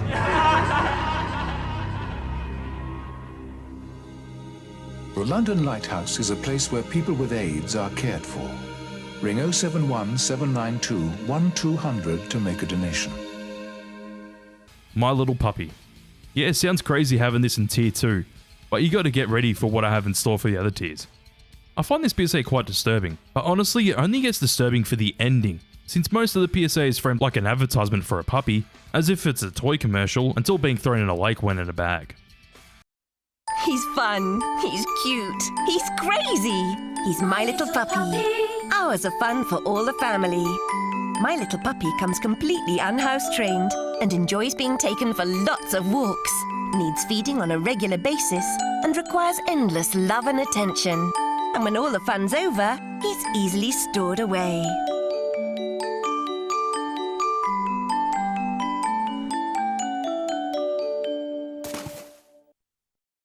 The finishing line.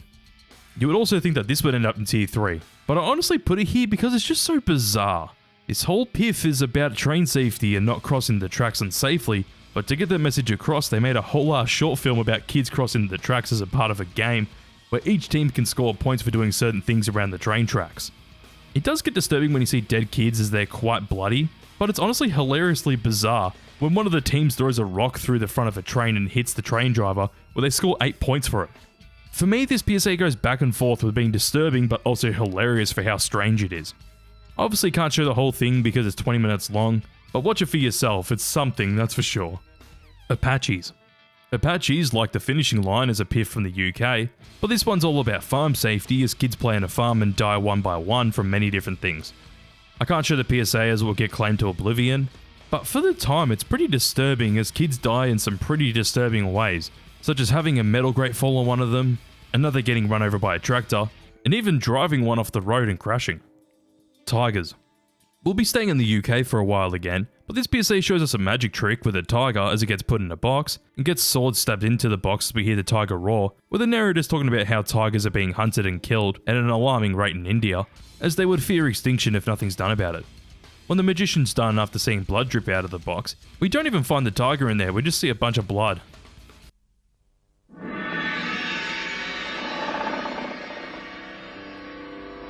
In 1972, the Indian government established reserves to protect the remaining 2,000 tigers, their national symbol.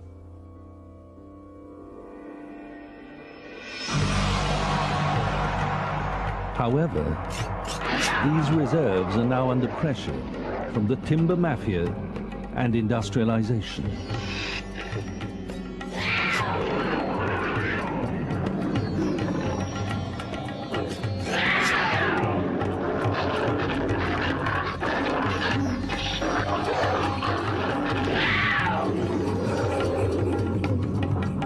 On average, one tiger is killed every day. If this continues, within a decade, there will be no tigers left. So tell the Indian government today, you don't want the tiger to disappear tomorrow. Made in Taiwan. Another PSA about animal hunting, but this one shows rhinos on a TV, and as the TV rotates we hear gunshots as blood comes out the side of the TV, where the narrator tells us that only one country still allows animal poaching, as the back of the TV says Made in Taiwan. These two creatures are white rhinos. They're almost the last of their species.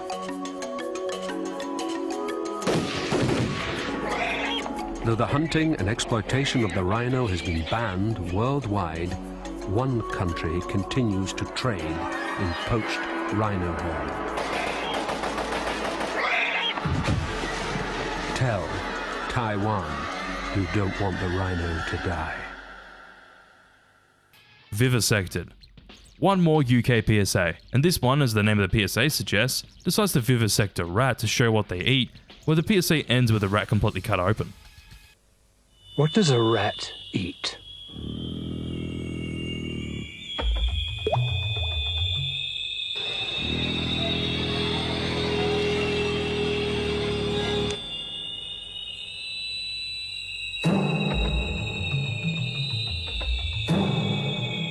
Rats spread disease. And the more litter there is, the more rats there'll be. Every cigarette is doing you damage. Every cigarette is doing you damage is a PSA campaign from down here in Australia, showing the viewer that every cigarette actually does do damage to your body in many different parts. The first one was all about an aorta, and this campaign that ran from 1997 till 2001 proved to be quite successful, and I even talked about it in my video all about quitline, which you should check out.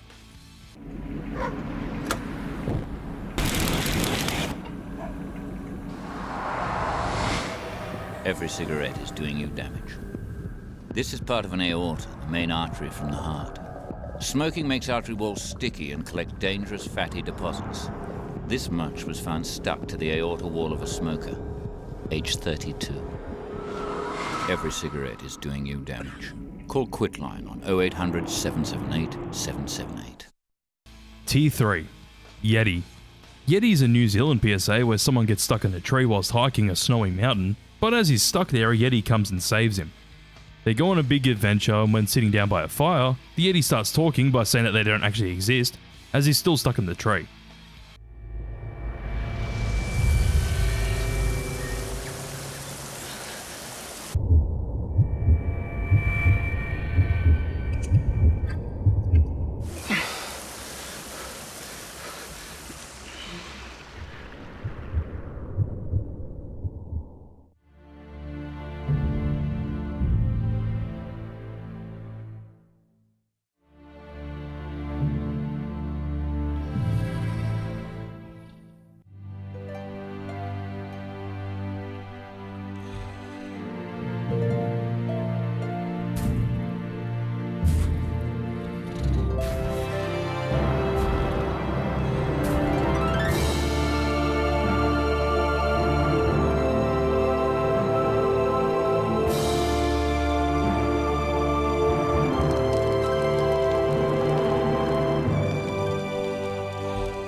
Dave, there's no such thing as Yetis.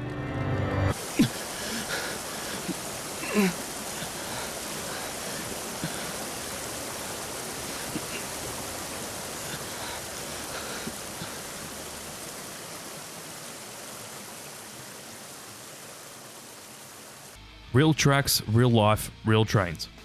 So this UK PSA is literally real footage of people around trains, and what makes it disturbing is how the person at the end gets pulled under the passing train.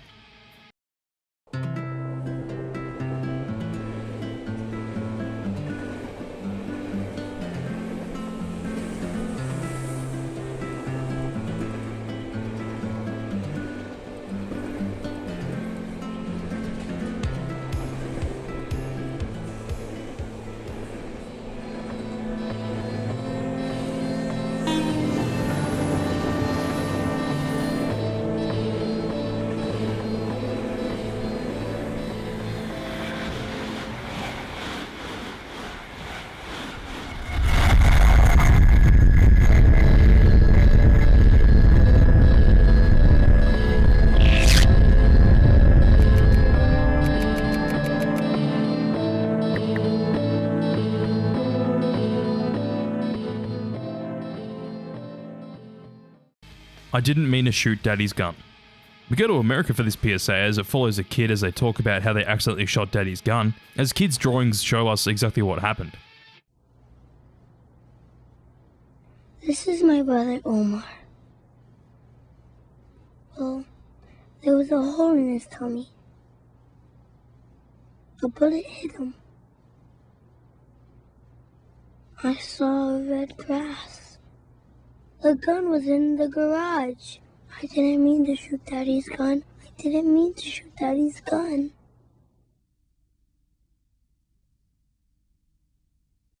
Baby Secret Doll. This is actually an ad for a toy called the Baby Secret Doll, and I put this on here because when the baby whispers, it's very uncanny. Literally shit straight out of a horror movie.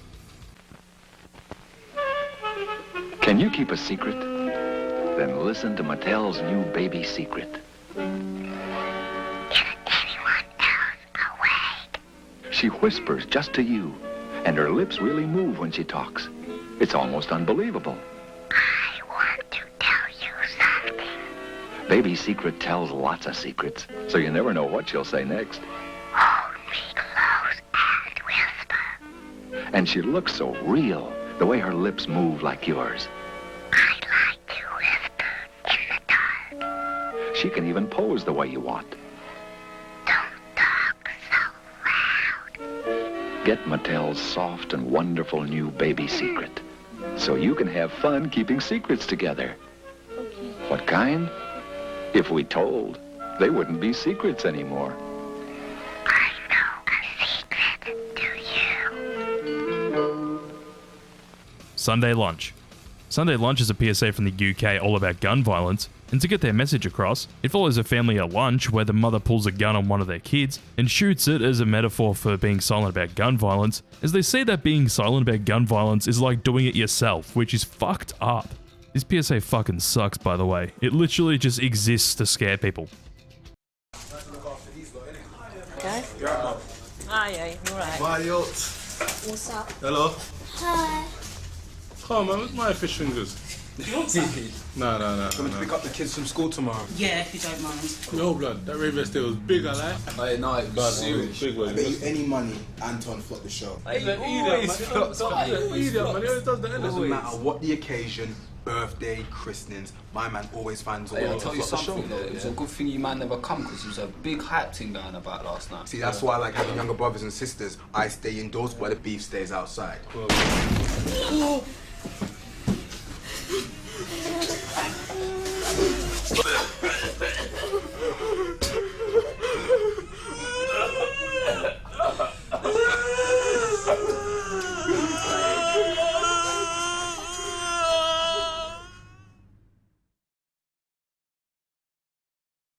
Car park.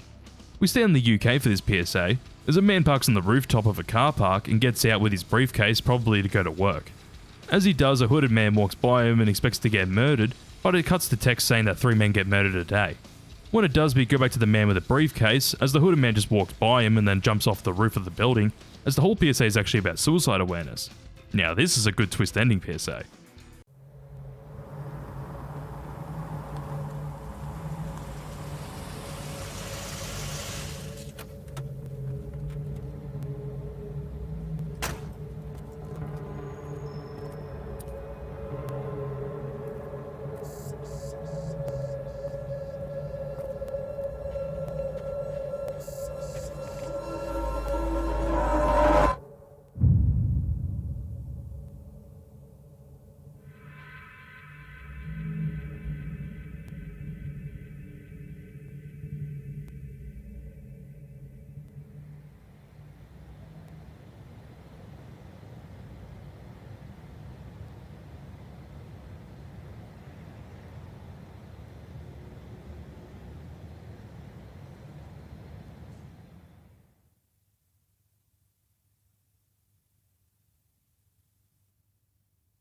Cleaning girl. I hate how catchy this PSA is, but it's basically an anti-meth PSA, with a woman constantly cleaning a house because of meth, with a catchy song supporting the PSA. Look at me, busy as a bee. Where'd I get all this energy? Oh, meth, meth.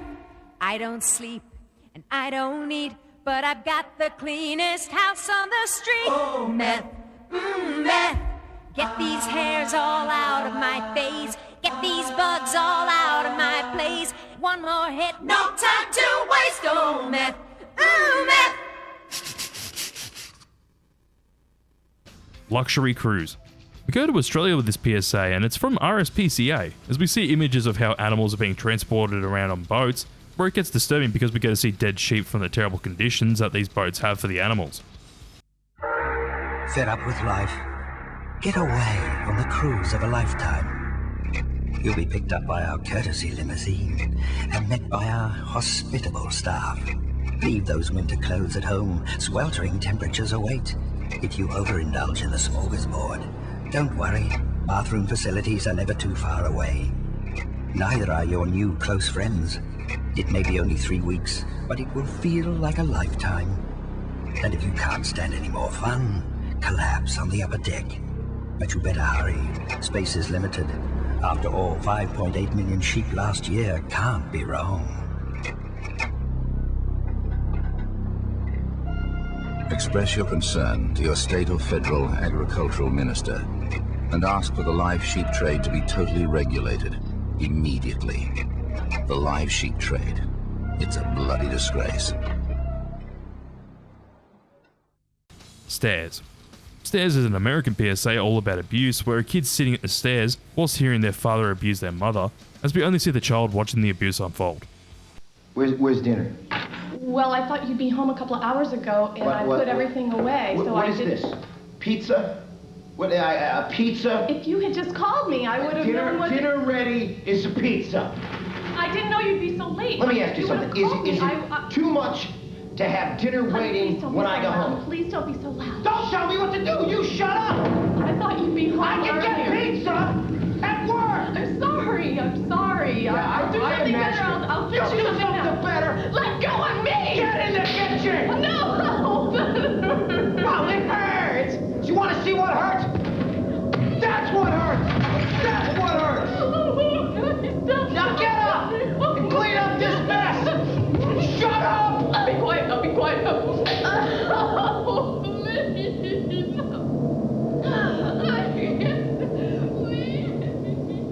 Rodney.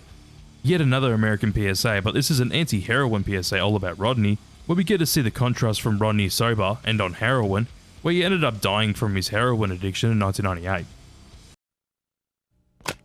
This is my friend Rodney. This is my friend Rodney on heroin. This is Rodney on heroin. Rodney on heroin. Rodney on heroin.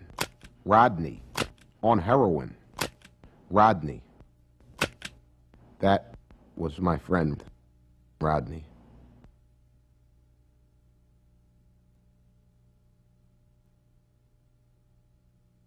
Hearing test. This PSA in particular has an open book which is meant to look like a fairy tale, but it supports their message about child abuse, where we hear a girl laughing as this ends up being a hearing test. What do you hear? Do you hear a little girl having an orgasm? If so, we'll do all we can to put you in jail. If not, please donate. Contact us at hanselandgretel.de. Hansel and Gretel against child abuse. What damage will this do? An Indian PSA all about smoking, and in this PSA we get to see the effects that smoking has on people as it gets quite graphic. मैं कभी-कभी सोचता हूँ कि ये cigarette या बीड़ी पीने का क्या परिणाम होगा। क्या ये मेरे स्ट्रोक का कारण बन जाएगा, जो मुझे अपने परिवार पर बोझ बना देगा? क्या ये मेरे फेफड़ों के कैंसर का कारण बन जाएगा? क्या ये मुझे मुंह के कैंसर या हृदय रोग या एम्फीसीमा के करीब लाएगा? अगली बार जब आप सिगरेट या बीड़ी पीने की सोचें, तो खुद से पूछें, ये सिगरेट या बीड़ी पीने का क्या परिणाम होगा? तंबाकू आज ही छोड़ें। सहायता के लिए 1800-112356 पर कॉल करें या मिस्ड कॉल दें 01122901-701 पर। Beaten body. Speaking about smoking PSAs, this one has a man having a smoke whilst walking down an alleyway where he gets beaten up by a ghost as a metaphor for the effects that smoking has on your body.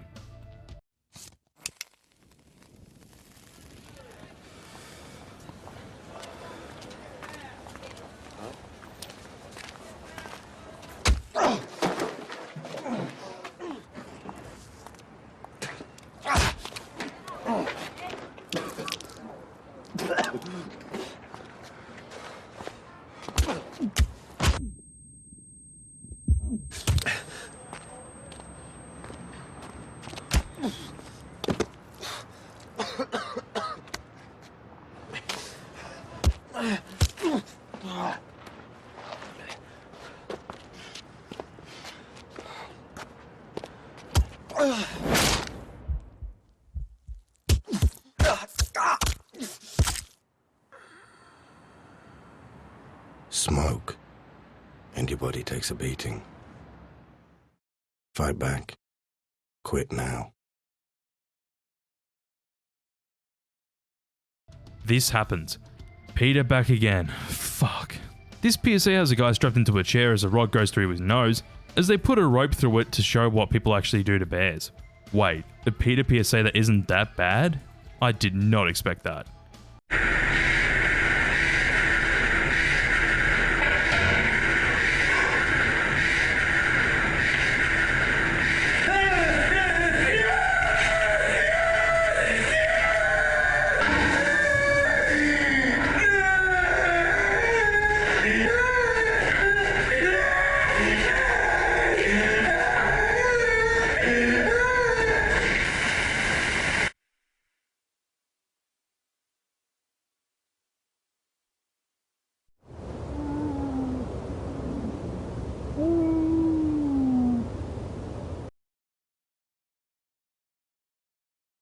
Sandy Hook Promise.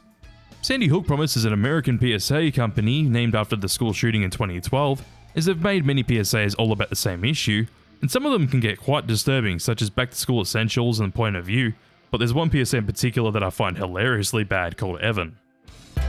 This year, my mom got me the perfect bag for back to school. These colorful binders help me stay organized. These headphones are just what I need for studying.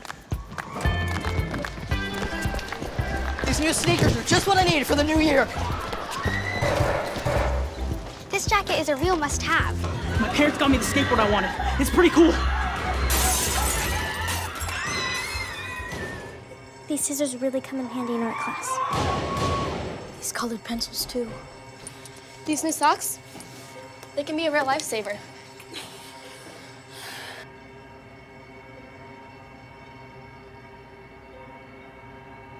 I finally got my own phone to stay in touch with my mom.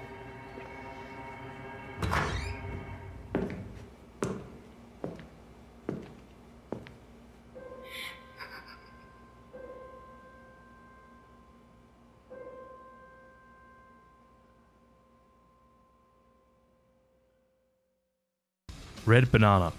This is an Italian PSA, which is actually a short film all about how bombs can be disguised as certain things, and of course in this PSA in particular it's a red banana, where a girl's in a room and grabs it and gets blown up, where we find out that it was actually a test.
Take a break. A PSA that parodies a Kit Kat commercial? Kind of. Well, they just hit the slogan of have a break, as a guy gets a Kit Kat and eats it, where we get to see that it's in an orangutan's finger, where blood comes out as he bites it. The whole message for this PSA was to get Nestle to stop buying palm oil from companies that destroy rainforests, since they're affecting the lives of many orangutans.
Funniest home video. Funniest home video is a PSA from the Netherlands, which has videos of kids falling over, where the PSA starts off with lighthearted music to try and make these falls funny, until the music cuts where we get to see kids get seriously injured from these falls.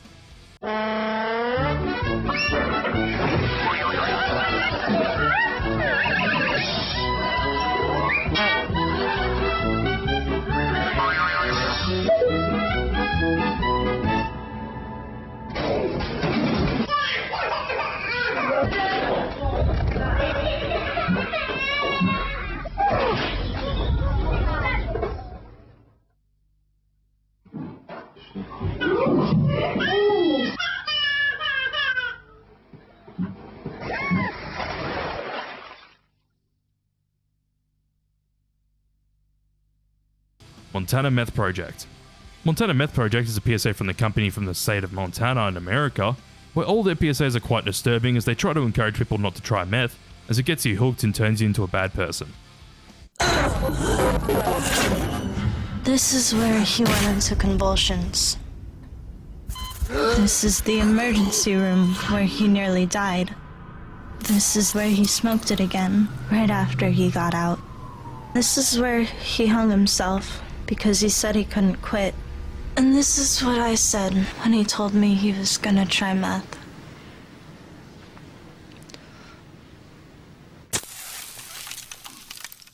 No brainer. We get to go to New Zealand for this PSA, where a guy's at a nightclub and then decides to go into the bathroom to snort up a line of his brain, where he literally pulls the skin off his skull and grabs a bit of his brain and snorts it up, as drugs destroy a bit of yourself every time you do them. Stop domestic violence.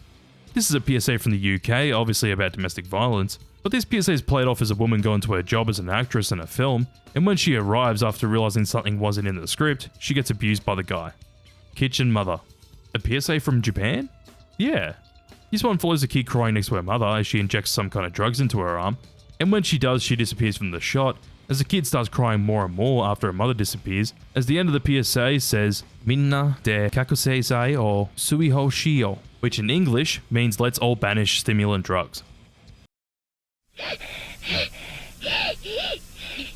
最近、覚醒剤は家庭の主婦や青少年、サラリーマンを蝕んでいます。興味半分の一本の覚醒剤。それがあなた自身を廃人にしてしまうばかりか、あなたの家庭をも破壊します。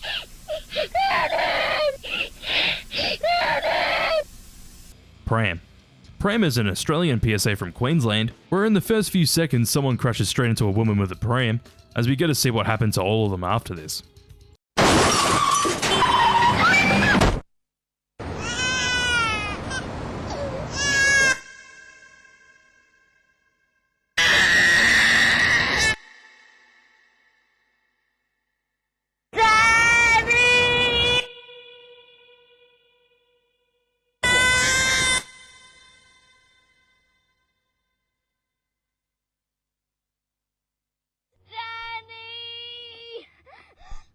Most disturbing sound in the world.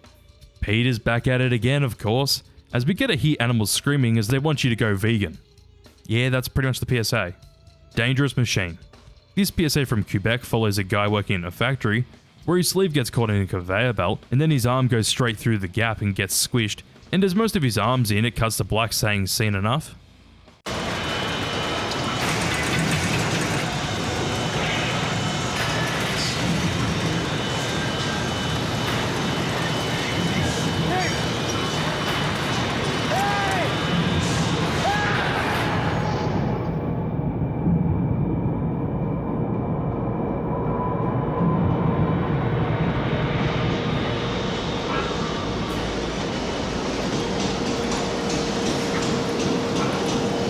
Padlock.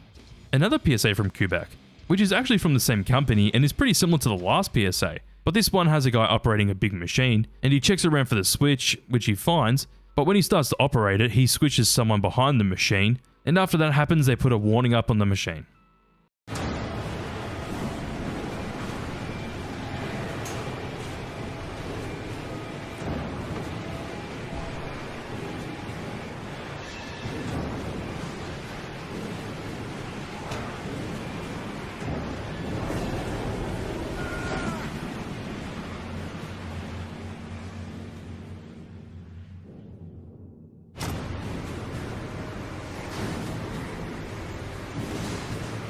Friends don't let friends drive drunk. This was a long-running PSA campaign from Ad Cancel in America, but the PSAs in particular that I'm talking about under this campaign are all the ones that came out in the 90s, where they showed footage of people's lives until they got ruined by a drunk driver. Say Merry Christmas. Did you have a good Christmas? Yeah, get lots of stuff. Hey! Get your horsey. Do something cute. You're just gonna sit there and grin. Next time your friend insists on driving drunk, do whatever it takes to stop him.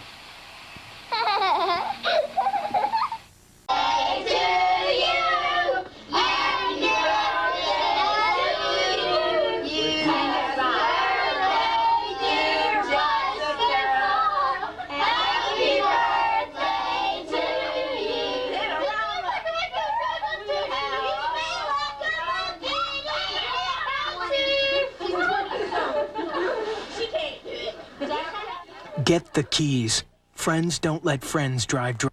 Transport Accident Commission. The Transport Accident Commission, or the TAC as they're known, is a long-running PSA company from Victoria in Australia, and they make PSAs all about road safety.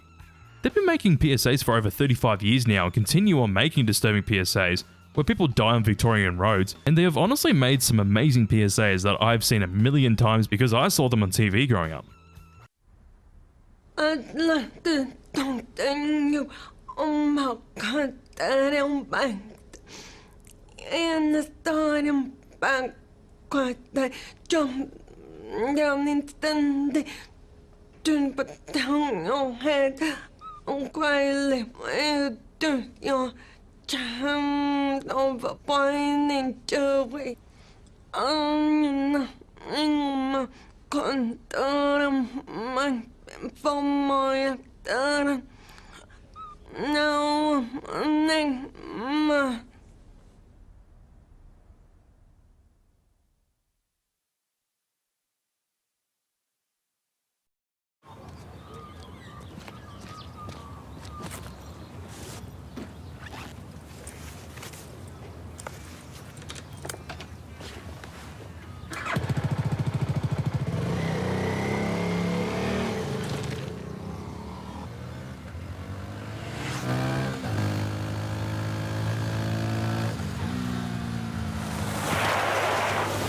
At this very moment, the rider is protected. But it only takes 0.03 seconds for the sneaker to burst. 0.6 seconds for the jeans to disintegrate. The hoodie gone in 0.03 seconds. Then, like a human crayon, his flesh is shredded by the coarse bitumen.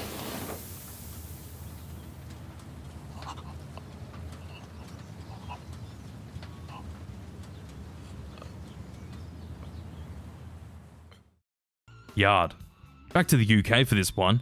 But this PSA has a dog being stuck in a yard without food or water. As a woman talks from the dog's perspective, the PSA ends with people finding the dog after it died. I'm very bad. Is the only explanation. I must have done something very bad to deserve this. I've been locked in, without food or water, by my best friend. Let me go. Please. I won't do it again. Whatever it was that I did. I'm so thirsty. I don't want to be let go now. Just a drink will do. But have I been so bad that I can't have a drink? Tired now. Don't need anything anymore. Only sleep. Just like to see my friend once more. To say sorry for the terrible thing that I did. Wonder what it was.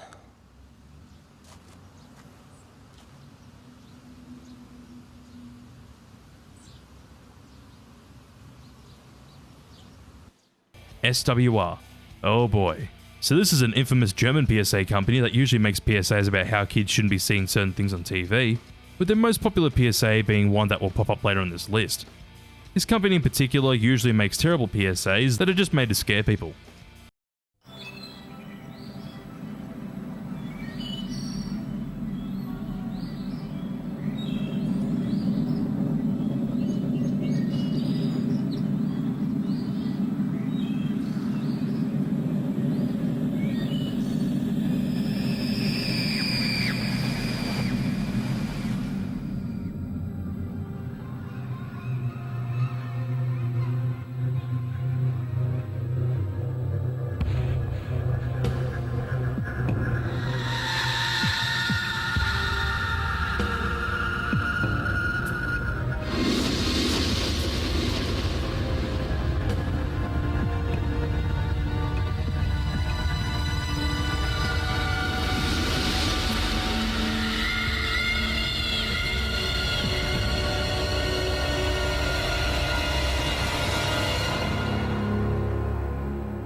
Shadow puppets. Another PSA from the Netherlands, and yes, it's about fireworks, but we get to see it through shadow puppets as we see people make things out of their hands with shadows, until at the end where we see someone's missing a hand, as the PSA calls them and asks for it.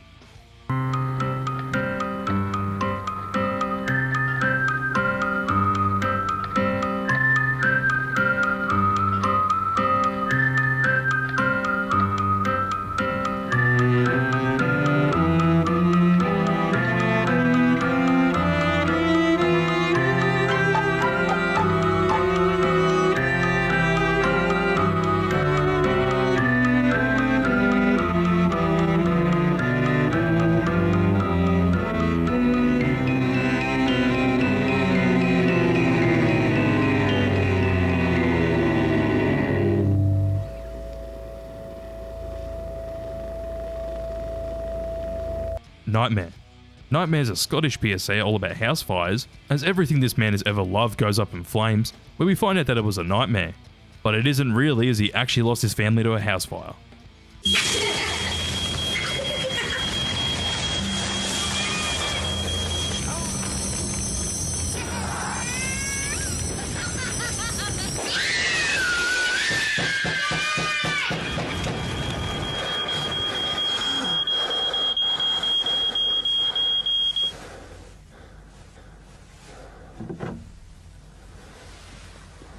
When your smoke alarm goes off, Make sure you know what to do. Plan your escape now, or you might live to regret it. Julie. Julie's a PSA from the UK, where the PSA follows Julie and her 2 kids as they're driving around, until they crash where her son crashes into the back of her seat as he didn't have a seatbelt on and kills her instantly.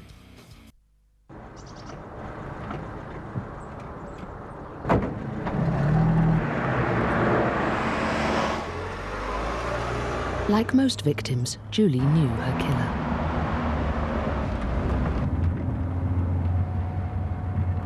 It was her son.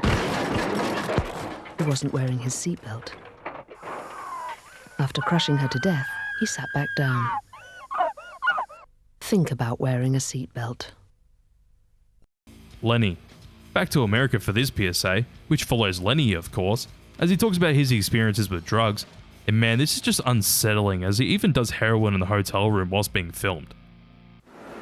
You know, I just felt like real good, man. You know, I wasn't like racing, I wasn't speeding, you know. I was like mellow, and I mean, I threw up the first time and everything, you know. And after I threw up, I said, wow, this shit is like good.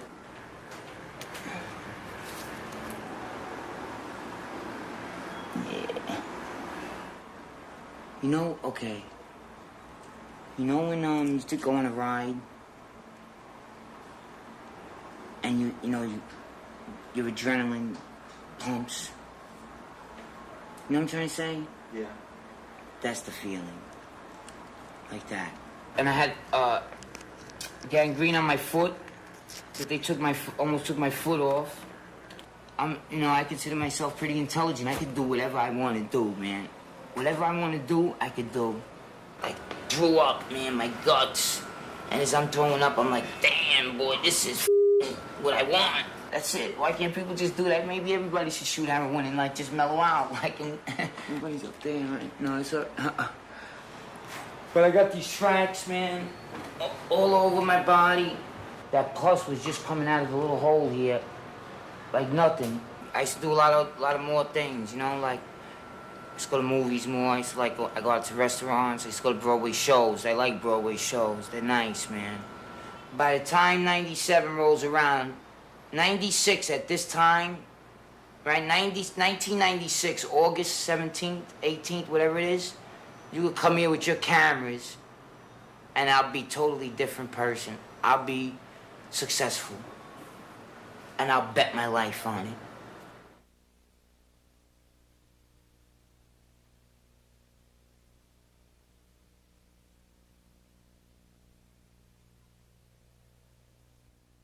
Everybody knows. This PSA in particular is basically a compilation of many Quitline and even other companies' anti-smoking PSAs, which shows the effects that smoking can have on you if you get addicted, with the song Everybody Knows from Leonard Cohen accompanying the PSA.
Homefront PSAs. These are some Canadian PSAs all about domestic violence, where a man usually abuses a woman in some public setting, as the narrator says that you wouldn't get away with it here, so you won't get away with it at home. You're doing a real good job on your picture. Coffee. Please. I'd like some more too, please. Sure. She spilled my coffee. I'm sorry, sir. You fucking bitch. I'll bring a little coffee. How do you like that? You wouldn't get away with it here. You won't. get away with it at home. Look at the next slide. You can see now that our operating costs are up 23%. Ron, I think it's 19. No, the new numbers are right. It is 23%.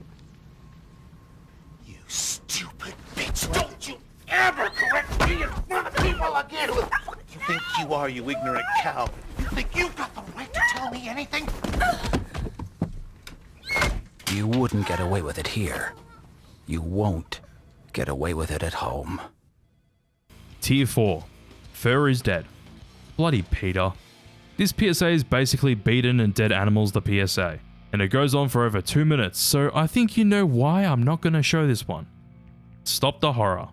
Stop the Horror is an Australian PSA which goes for over 6 minutes, as we see a man suffering at hospital, as the company Go Gentle wants to stop the suffering of cancer patients, as this PSA was based on a true story from a man named Greg Sims, who died of brain cancer at the age of 56. Shoeboxes. This is an American PSA all about African children and the suffering that they're dealing with, as the PSA then gets to the point where they're telling you to send them shoeboxes, as the kids are running out of coffins where we see dead children in boxes.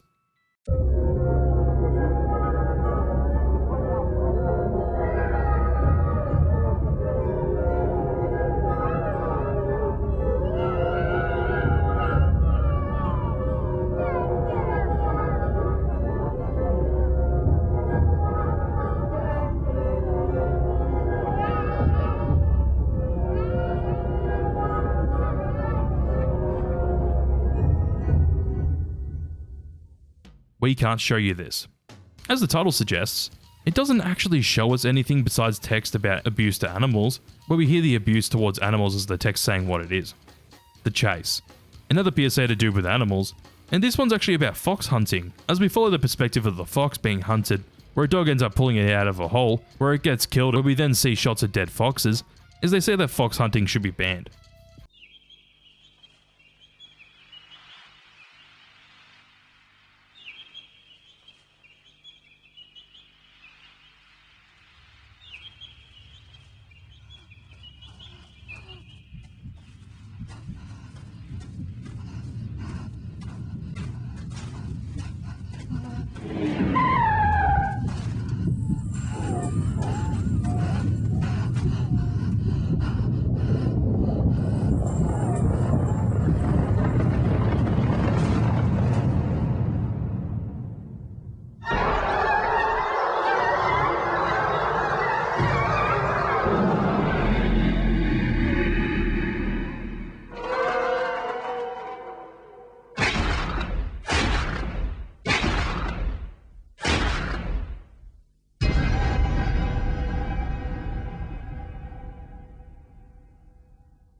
Shattered Dreams. Shattered Dreams is an Aussie PSA all about abuse, where we see footage of someone's wedding as the bride then gets thrown at the TV, where we see the husband abuse her whilst the child's watching.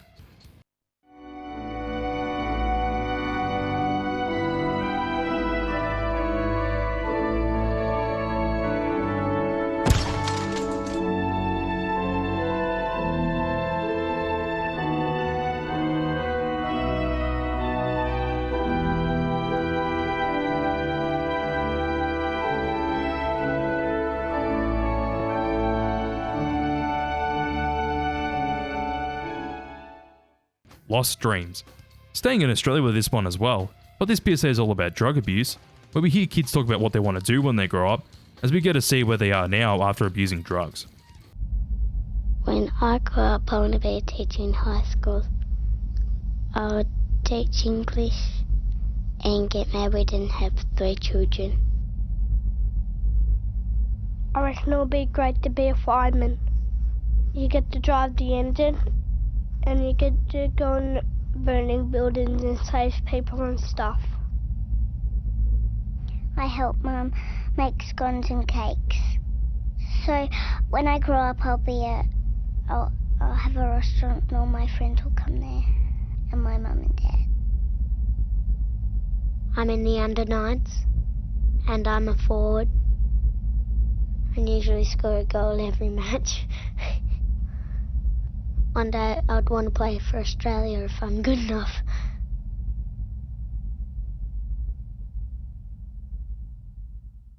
Authorised by the Australian Government, Canberra.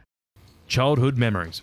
So this entry is referring to a series of PSAs from Partnership for a Drug-Free Singapore, where it usually contrasts a video of a child with where they are now after getting addicted to drugs. This series of PSAs I find to be really disturbing because of the massive contrast, as they get their message across really well.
Rats. This one and the next one are also going to be PSAs from Partnership for a Drug-Free Singapore, but this one shows us how people are being eaten alive by rats and how it's similar to what it's like to be on heroin. In the Middle Ages, death by torture was an art form. One method involved placing a cage over you. Inside would be some rats. Soon, the rats would get hungry, so they'd dine on you. Whatever was left of you would then start to rot. Then, as you're slowly eaten alive, eventually you'd die.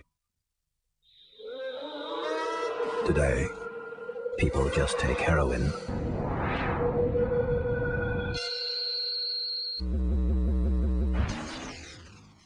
You're the guinea pig. Probably my favourite Partnership for a Drug-Free Singapore PSA for how ominous and creepy it is, but this PSA has a man strapped down in a chair in a lab, as people are trying to test the effects of ecstasy on the man strapped down in the chair, as the narrator says that you're the guinea pig when you do ecstasy.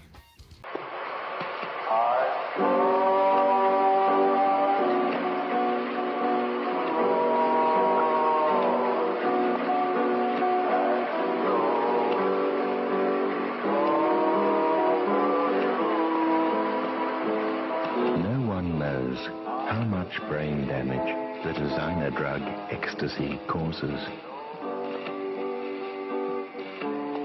It's still being tested.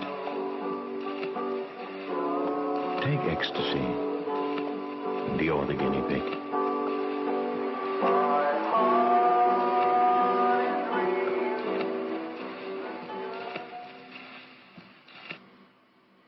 Gas chamber.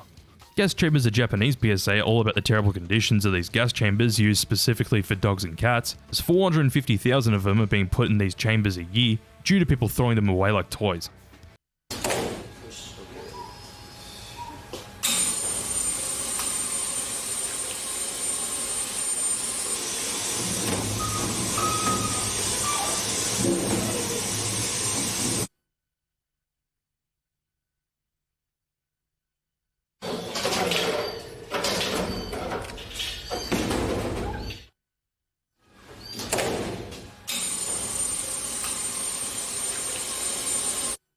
Meat grinder. So this PSA is similar to the last PSA in regards to the fact that it's all about animal abuse, where a meat grinder is being used, but we hear dogs cry as the meat grinder is being used.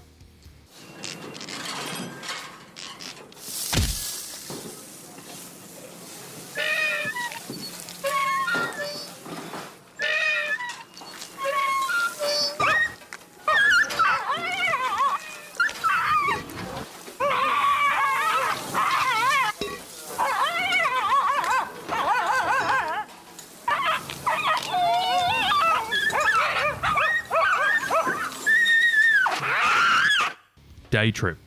Yep, so this SWR PSA is separate because of the shit it decides to show. This PSA is all about what you would let your kids watch on TV, but they do that in a similar fashion to the Biggie Bear PSAs by just showing you all the things that you shouldn't be seeing anyways, as a father and son walk around a city and see some gruesome things, such as a dead man, someone getting beaten up, woman getting assaulted, man who died from drugs in the toilet, and yet another dead body. Wenn der Vater mit dem Sohn einmal ausgeht und dann keiner gern nach Haus geht, dann erleben sie unterwegs die dollsten Sachen, mal zum Weinen, mal zum Lachen. Und sie machen richtig Lust, wenn sie tanzen, schwingen Rotz und sind fröhlich wie der Mops im Ballett-Tor. Wenn der Vater mit dem Sohn einmal ausgeht, das wird prima. Oh. Lieber Papi, zeig mir mal etwas von der Stadt. Die Idee ist ideal, ja, das mache ich glatt. Und dann krieg ich auch vielleicht ein Luftballon. Klar, mein Sohn, und ein Luftballon. Wenn der Vater mit dem Sohn einmal ausgeht, das wird prima. Oh.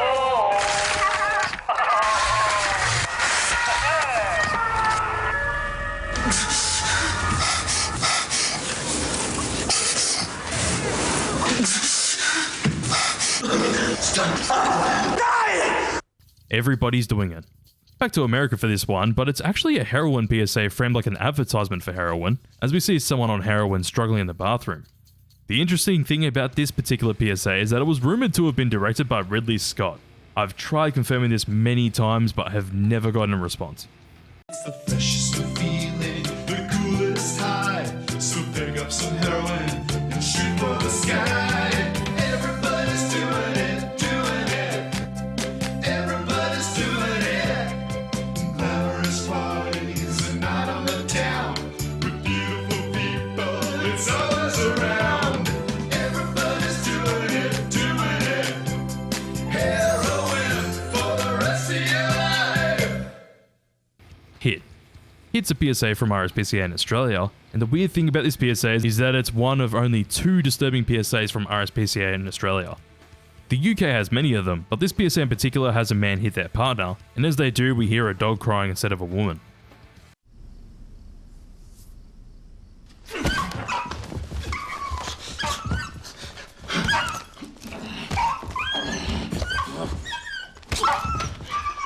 "37% of violent criminals admit to being cruel to animals in their childhood. To break this cycle, the RSPCA runs programs teaching kids to respect animals.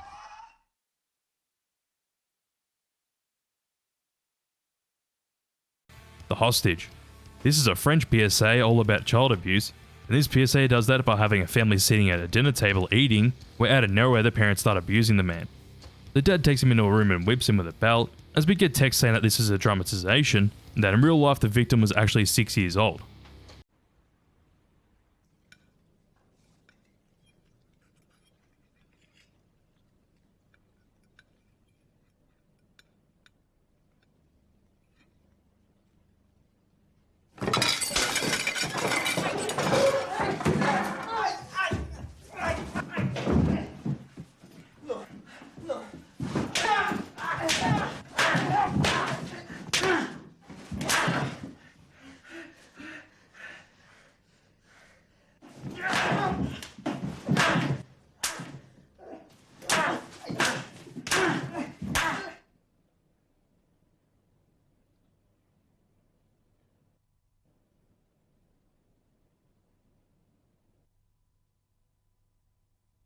Torture by another name. A PSA with Nanny McPhee herself? Yeah, this is a PSA with Emma Thompson, and this PSA is all about how this woman's in such a bad situation compared to what she wanted as a child, as she constantly gets abused now. Elena didn't think anyone would hurt her. Elena trusted everyone. Maria doesn't trust anyone. Elena wanted to learn English. Maria gets beaten if she says no. Elena worked in a market to support her family. Maria works for nothing. Elena wanted to help people and be a nurse. Maria services up to 40 men a day. Elena used to cry when her father was cross with her. Maria doesn't feel anything anymore. Elena's family thinks she's dead. Help me. I was Elena. I am Maria. Help me. I'm here.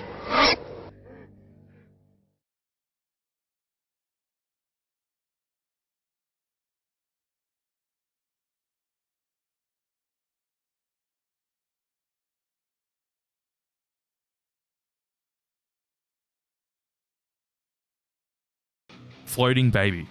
Floating baby is an Indian PSA in which instead of babies floating, there are dead children in a lake. Well, the whole point of this PSA is that female fetuses need to be given a chance to live.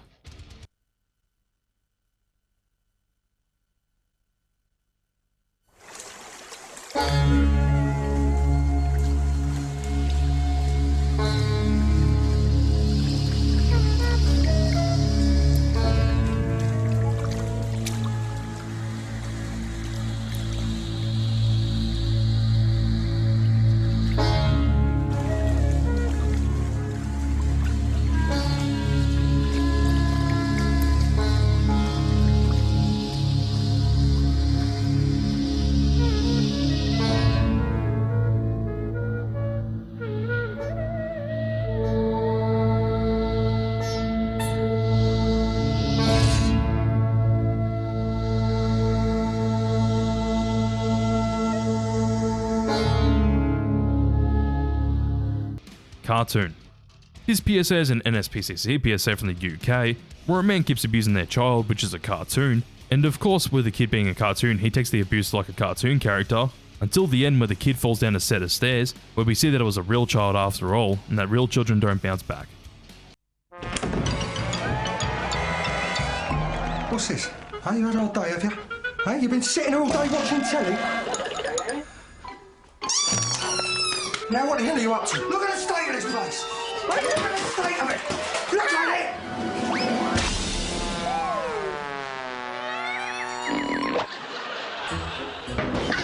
What did I tell you about running indoors? Hey, what did I tell you?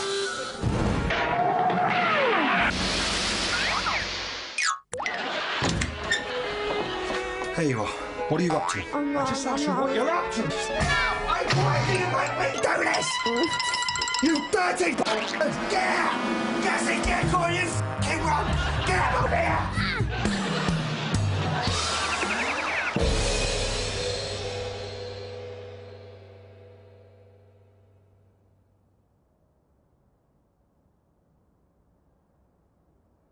Boiled bear, anyone? Yet another animal abuse PSA that doesn't actually show anything, but this PSA in particular tells us with text how to boil a bear alive, as we hear people abuse a bear with stock sound effects, and then lower it into a boiling pot. Countdown. For me personally, this one PSA gets less and less scary when you know what's coming. But this PSA in particular has a countdown starting from 10 down to where they say Happy New Year at the end, and when counting down, one finger disappears until Happy New Year where both hands are gone. 10 seconds. 9, 8, 7, 6, 5, 4, 3, 2, 1. Happy New Year!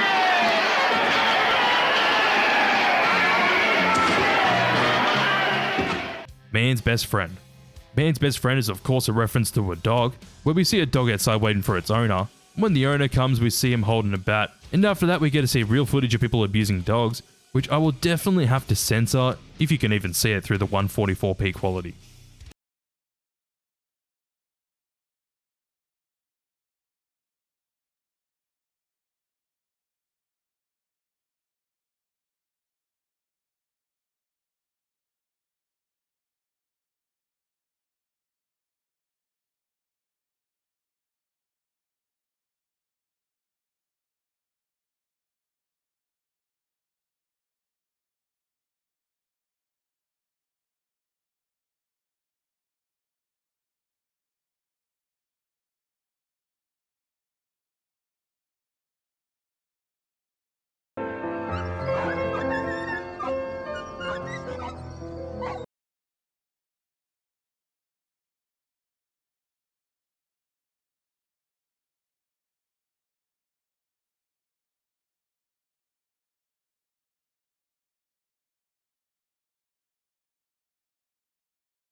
Boy.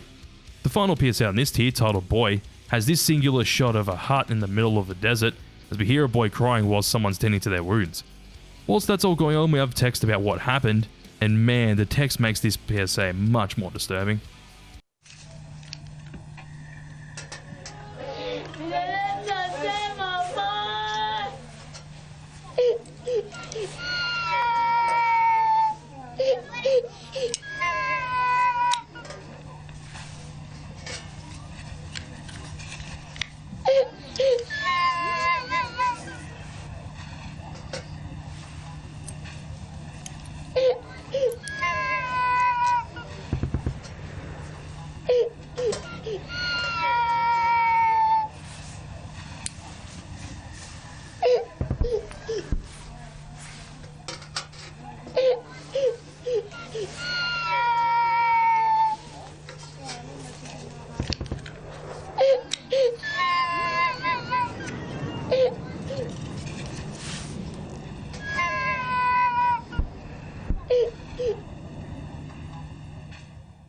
Tier 5, Excuses.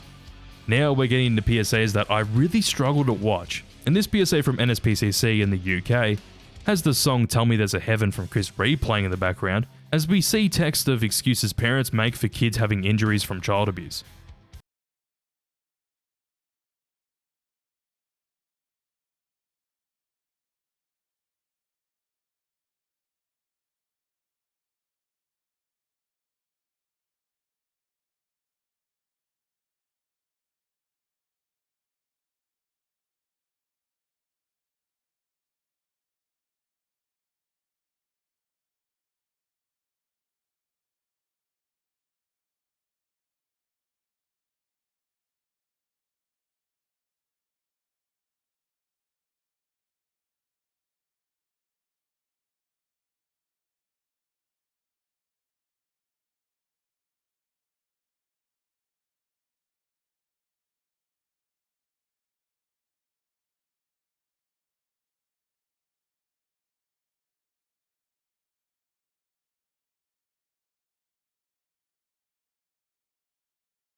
Baby monitor. Well, the title of this PSA is of course about a baby monitor, but this one is from South Africa, where a woman can hear their child over a baby monitor where they end up getting abused.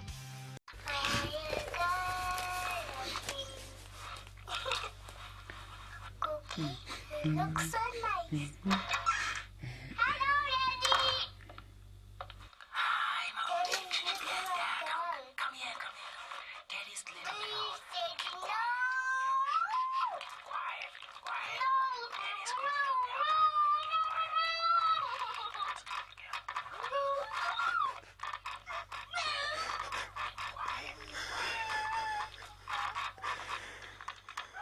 If you don't stop him from raping her, who will? Find your strength. Tentacle. Okay, so we go for yet another different country, but this time around it's Germany, where a girl, no matter what she does and how old she gets, has a tentacle wrapped around her as a metaphor for the child's trauma from child abuse, as it's never left her throughout her life, as she's never talked about it.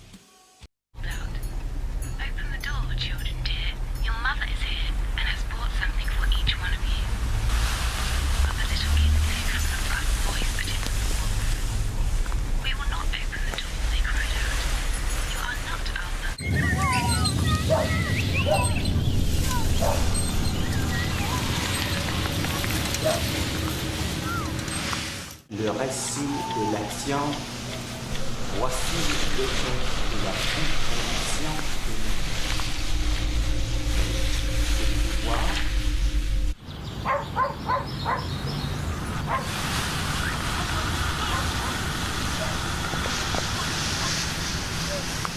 And I was lucky my uncle didn't say anything.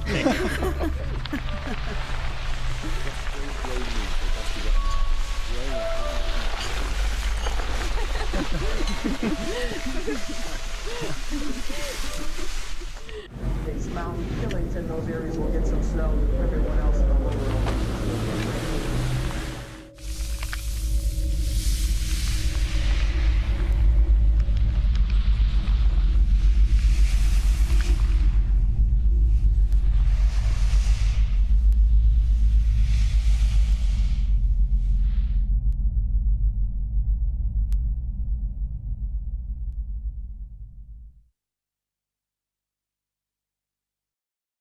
Wedding. Wedding is an Australian PSA where of course it's a wedding, as the bride's father has a speech where he talks about all the things he used to do to her, but it's played off as a joke and as an unserious thing that can be taken lightly, when of course it's a very serious thing. So he says, if she's not good enough for her family, she's not good enough for mine. Which brings me to my little princess. It was certainly good enough for me, if you know what I mean. Now, Today's the day that I hand over Melissa to Tom. You be careful, son. She was quite the little screamer when she was young. Oh, forgive an old bloke from getting a little bit sentimental, but I look at Melissa today and I still remember the first words I ever said to her after sex. Don't tell Mum. So, in closing, I'd like you all to be upstanding. To Melissa, I'm going to miss Daddy's special little girl. And Tom, give you a few tips later, son. To Melissa and Tom.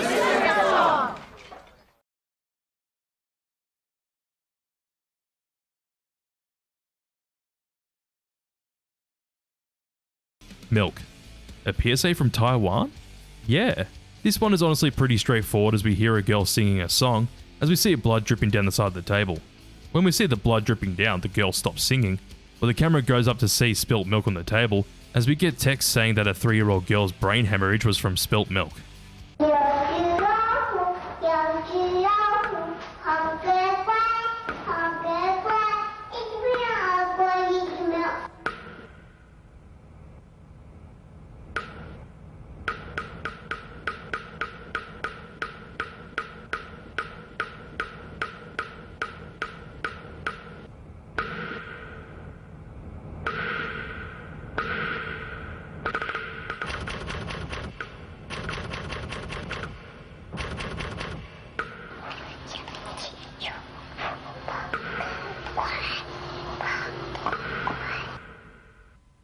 Distress call. This is an American PSA where we hear a supposedly real 911 call, where a girl's crying for help as her mother's boyfriend's abusing her mother, where we see shots of a damaged home, and text saying that every 15 seconds a woman's beaten, and that 7 women die from this every day. It's really the audio that makes this one extremely disturbing. Oh, could you please help me? My mom's old boyfriend is trying to hurt my mom and I'm really scared. I did! I'm trying to get somebody! Do they have any weapons, like a knife or a gun or anything? Yes, my mom just fell down the stairs. If you or someone you know is a victim of domestic violence or abuse, call Haven. There is help. There is a way out. Can't look. I think you can sense a theme of what really gets under my skin in regards to disturbing PSAs, and this is still my #1 scariest. I don't think that will change. Shut up! I'm gonna smash your face against that cot if you don't shut your screaming noise!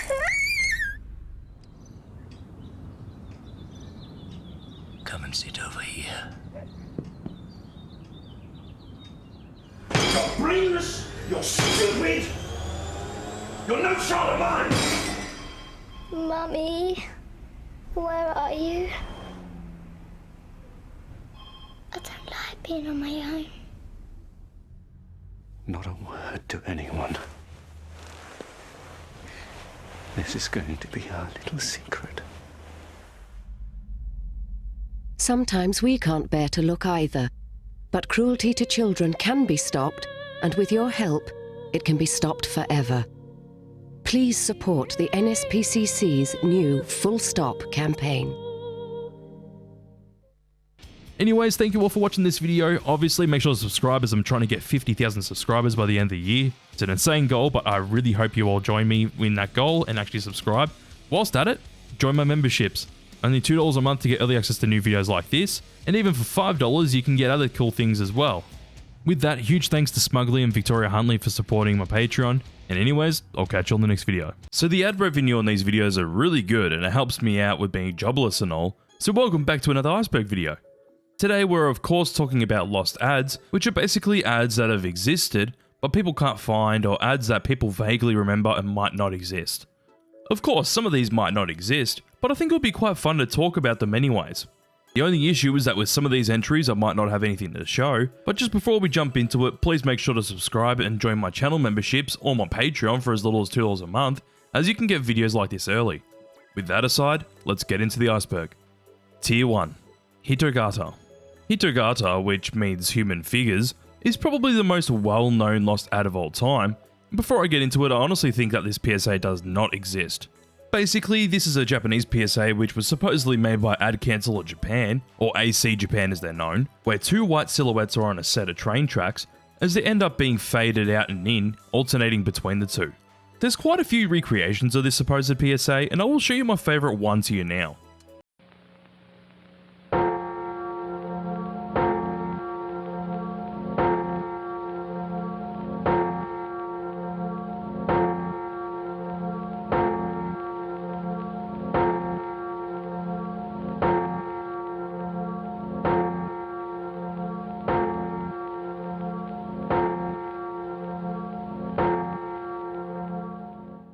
Obviously, as you can tell by my YouTube channel, this kind of thing's right up my alley, but with AC Japan making so many PSAs throughout the 80s and 90s, we might never know if this actually existed.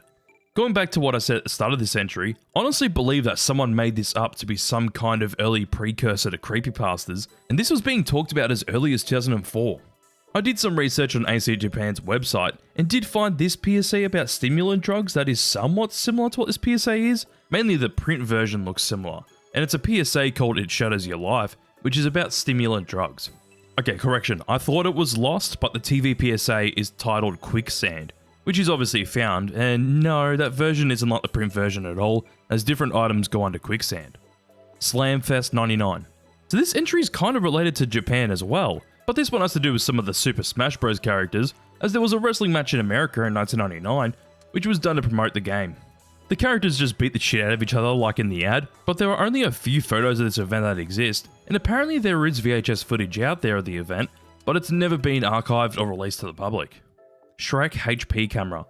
Well, the title says it all. This was an ad with Shrek advertising a HP camera, specifically the HP PhotoSmart 945. There are print ads of this that have been found, but there was a TV ad for this product too involving Shrek. We know that the TV ad exists since there are screenshots of the ad itself, with the ad apparently airing in 2004. Besides, this is an ad featuring Fiona advertising HP laptops as a tie-in promotion for Shrek the Third in 2007.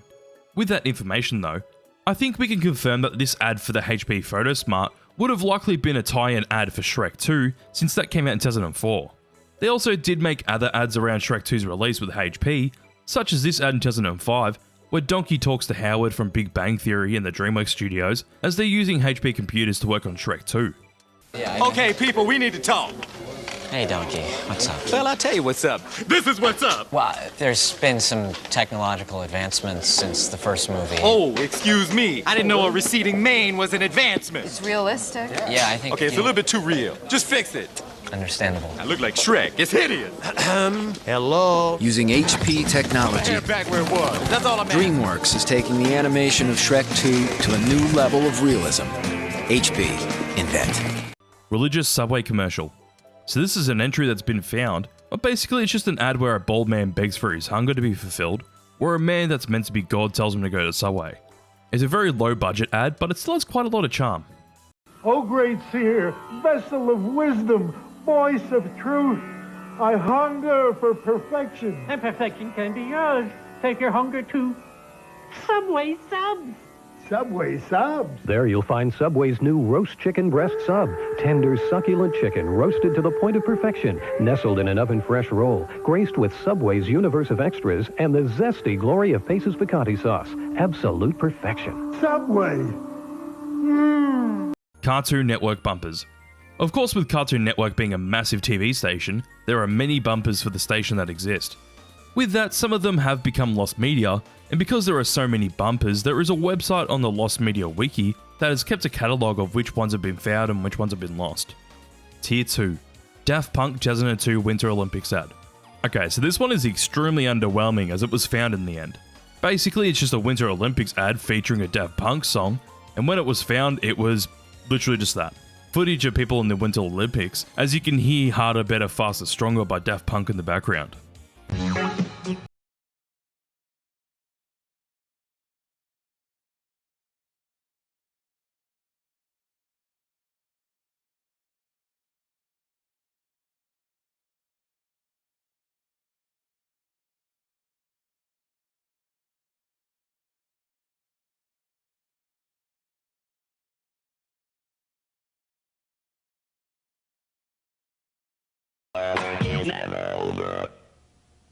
Spider-Man safety films. 3 of these have actually been found, but basically this was a series of safety films for children teaching them important life lessons.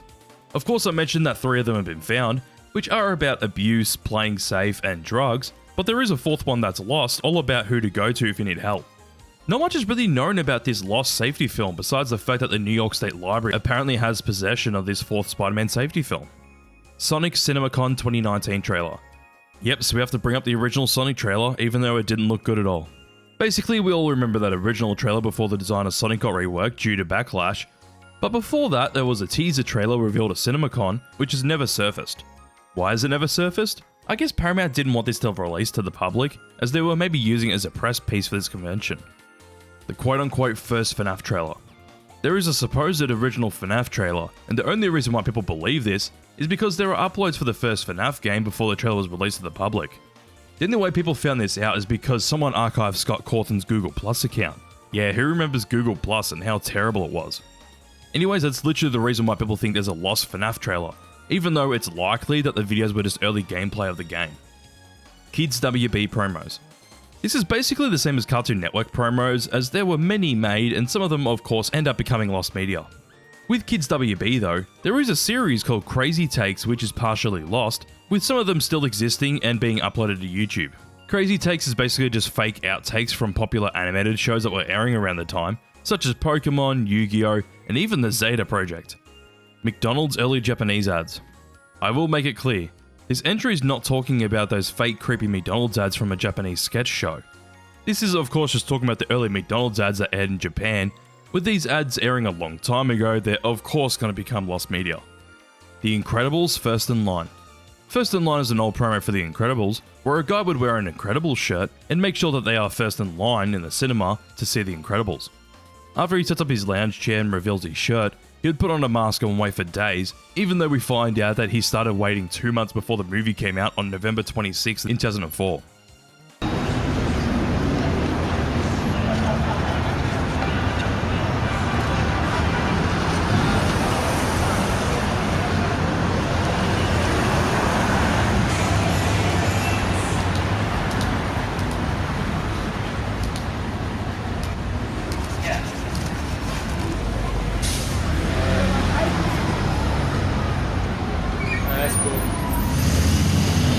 First in line for The Incredibles. First one.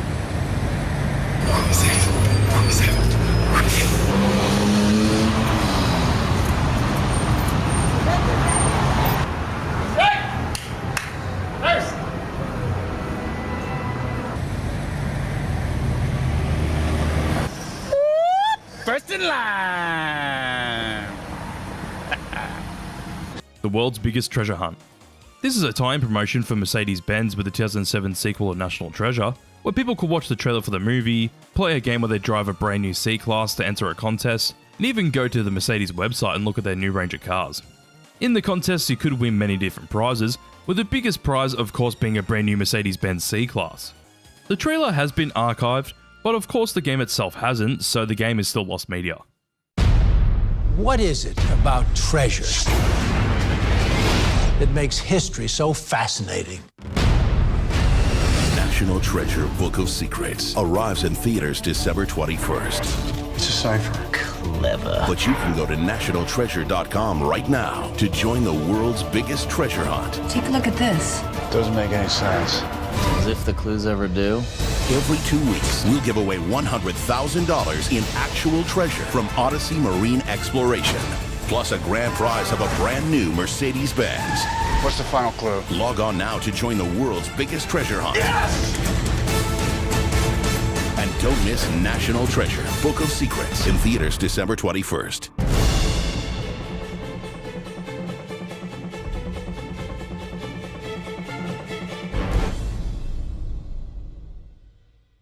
Tier 3.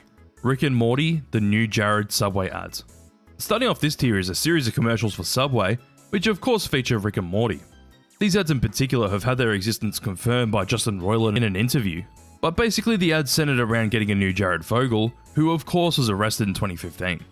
Even though the ads exist, they legally can't be leaked by Justin because of legal threats from Subway themselves, but basically he also said that as the ads go, they're on 8 different USB drives, and if they've been deleted or not, who knows.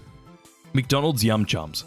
Yum Chums were a series of lost McDonald's ads in the UK that aired from 2004 to 2005, and some of this is lost. There are a few ads in particular that are found, but there are one or two that have been lost or partially found. The ads themselves are basically creatures that live inside of Ronald McDonald, as they're meant to represent things inside your body where they ask the viewer to make sure to eat the right foods, which is ironic coming from McDonald's. Whoa! Was that me? I think that was my Yum Chums. They live in there and they do that when they want to tell me something. Do yours do that too? Let's find out what they're up to. Yum yum, what's going on in my tum? You ready? Yeah. Don't let your Yum Chums get good healthy stuff in your tum.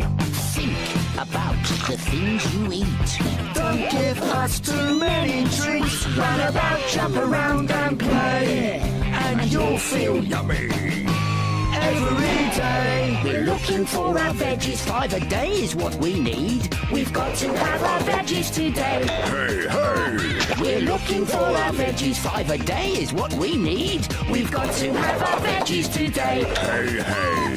We're feeling kind of fruity. Woo! Come on now, be good to me. Woo! We've got to have them all to play. Hey, hey! 5, give me 5, give me 5 a day. 5, give me 5, give me 5 a day. We're feeling kind of fruity. Woo! Come on now, be good to me. Woo! We've got to have them all to play. Hey, hey! We're looking for our veggies. 5 a day is what we need. We've got to have our veggies today. Hey, hey! We're looking for our veggies. 5 a day is what we need. We've got to have our veggies today. Give me 5 a day. So don't let your Yum Chums get glum. Eat 5 bits of fruit or veggies every day. Keep your Yum Chums healthy and active. The Yum Chums will be back with more adventures. See you soon. Bye. Spore 2D. Spore was a very popular game from EA which featured these weird alien creatures as you could create your own universe. Sometime in 2009 there was a Flash game release called Spore 2D where you could create your own alien creature. Videos exist of people playing the Flash game and creating their own aliens, but the full Flash game itself has never been found. The Santa Claus trailers. This is mainly referring to a lost teaser trailer for the movie, which has since been found, and even had the film scanned in 4K. They're quite interesting as it only features Tim Allen in the teaser near the end of it, as he talks on a random sky backdrop after having the plot of the film explained with miniatures.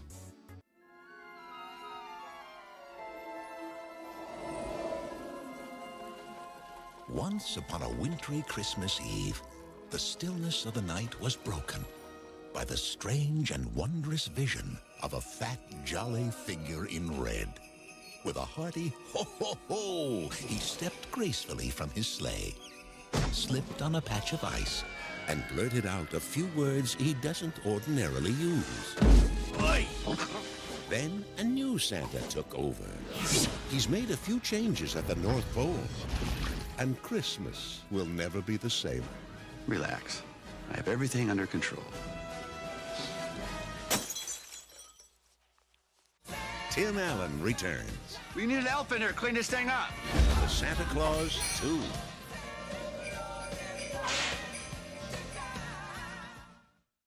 Jimmy Neutron promo interruptions.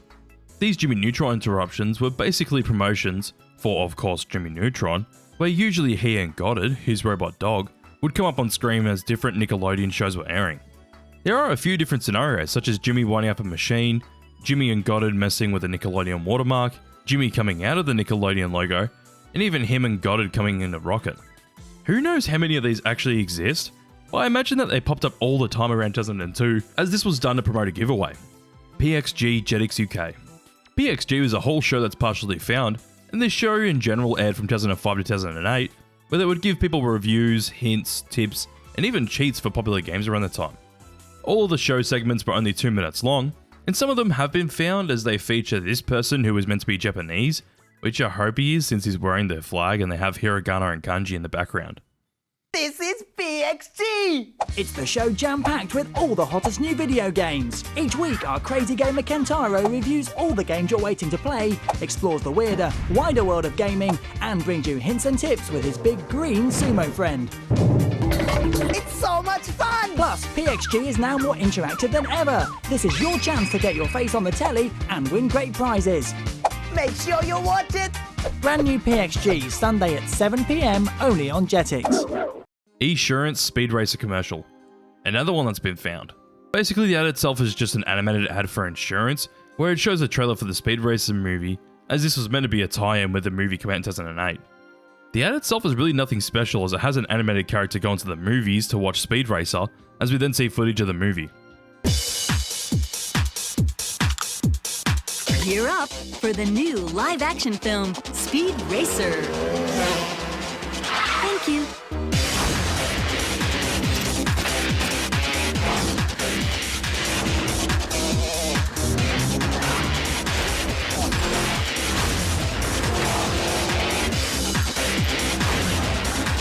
In theaters May 9th. Go to esurance.com to see exclusive clips from Speed Racer. Chuckles the Clown. Another piece of found media, and this one was an 80s ad for a telephone service featuring a clown called Chuckles. This really just blends in with many phone line number ads that aired in the 80s, and the only interesting thing about this one is that Chuckles is animated with claymation. Time to rock and roll with Chuckles the Clown. We are waiting for the sound of your tone. You can be in the Chuckles band, just sing into the telephone. I'm gonna be in the Chuckles band. I'm gonna sing into the telephone. That was fantastic. You really should be a recording star. I want you to be the next guest star at my party, so call right now. 976-2211. Be sure to ask your mom and dad. $250 plus toll if any. Tier 4. Danger Rangers Children Hospital PSAs. Danger Rangers was an animated TV series that aired on PBS, and this mainly focuses on the hospital PSAs created by the characters. Well, calling them PSAs is kind of a stretch because it's more of an advertisement, but anyways. These have been found, and it's basically just the characters talking about the Hemby's Children Hospital. Godzilla vs. Megalon John Belushi bumpers. So the title of this one kind of explains it all. It was Godzilla vs. Megalon, but created by John Belushi as a skit, which were bumpers for the movie of the same name in 1977. There is a newspaper promotion for this movie that exists, which mentions John Belushi's appearance, but the actual promotional bumper has never been found. The Ring trailers. Another thing involving a movie, and this is more about the teaser trailers if anything, for the 2002 American remake of The Ring. There are supposed to be 3 .mov files, which are titled Sadako 1 and Sadako 2, with the last one being titled Bloody 1. Not much is really known about the teasers themselves, but they were on the movie's website until it got taken down, and no one has released an archive of these videos even now. Pixar's early ads. Yes, Pixar made ads way before Toy Story, and some of the ads that they made are lost media. Their ads date back to 1989, and surprisingly all the ones listed on a Point Richmond DVD have been found besides from 3, so the search for all of Pixar's old ads is nearly finished. McDonald's Archie dancing. This McDonald's ad dates back to the 60s, where the company had the mascot Archie. This ad had a character dancing around a countertop at a McDonald's restaurant, and not much else is really known about it besides obviously knowing what Archie looks like, and a text at the McDonald's museum confirming the ad's existence. Aardman made ads. Do I really have to explain who Aardman are? I guess some people might not know who they are for some reason, but basically Aardman are an animation studio known for their stop motion animation, and they actually got their start with ads. When doing that, they of course dipped their toes into making short films, but it wasn't until they created Wallace and Gromit with the short A Grand Day Out that they actually got more attention and recognition. The studio went on to take many full-length movies such as Chicken Run, The Curse of the Were-Rabbit, and many others, but even with them making films, they still made many ads and still do now. Of course, with the studio making ads for almost 50 years now, some of these ads would get lost with time. There's honestly no way to know how many of the ads are lost, but they do have a decent archive on their website with some of the ads that they have made. The ones I remember being lost were the Lurpak butter ads, but they've actually been found in 2024. Hot Dog TV. Hot Dog TV is a partially found series on Cartoon Network where characters shaped like hot dogs would go out and do different things, where the characters themselves were puppets. The only footage of this show I could find are either screenshots, a video from Donna Kimball's Puppeteer Reel, which has one short clip of the show, and a 1-minute segment from the episode titled Fiendish Footlong. He's just a myth, but I know he exists. Fiendish footlong, and he's all mine! Yeah! Come on! Get in the net! Get in there! What the?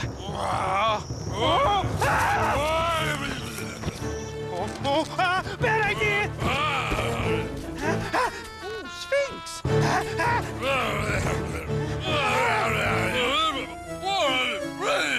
But of course, the wimpy man, he went that way. Stop! Times! I'm tired. Okay, go! Hey, how's it going? My name is Andrewy. Call me. No, please don't eat my face. Tag, you're it. Seriously? Hot Dog TV. Old Dogs Go to Heaven VHS ad. So this entry kind of ties into the fact that some of the deleted scenes of this movie have become lost media too. The Don Bluth animated movie Old Dogs Go to Heaven was released in 1990, and there's a trailer for the VHS release featuring real dogs talking, but there are apparently a few commercials promoting the VHS release of the movie that haven't been found. Yo, Pierre. Oui? Old Dogs Go to Heaven is out on video. Really? Yeah, you know that great Don Bluth movie about the cool dogs who helped this orphan? Mm-hmm. My family's in there buying it. Look, it's only $19.98 with the $5 rebate from Downy. Downy? What's Downy? But stuff that makes their clothes soft, and this sweater smell great. Hey, showtime. I'm out of here. Lucky dog. Come on in, it's fluffy soft. Come on in to Downy. Life's pretty soft. But where's the popcorn? Tier 5. Fox Kids Bart Casting. Starting off this tier, we actually got something that has been found, where Bart Simpson takes over the Fox Kids network, as he has control of the programming on Fox Kids during that day. This event did have some reused shots from episodes of The Simpsons, but usually when Bart talks, there are actually quite a few shots that are animated for this event, where they actually got Nancy Cartwright to voice the character in this as well. Marines Aliens Toy Commercial. Okay, so Marines was actually a title of toys from the Aliens franchise, and there was an animated ad for the toy line, and the existence of this ad has been confirmed with a few screenshots, but the ad itself has never been found. What a weird time where even a franchise like Aliens had kids' toys. Peanuts ads. This is a whole list of ads featuring the characters from Peanuts, but these ads in particular are actually sponsorship ads, where they would have been sponsored by some kind of company such as Coca-Cola. There is a list of 8 ads, which 3 of them have been found.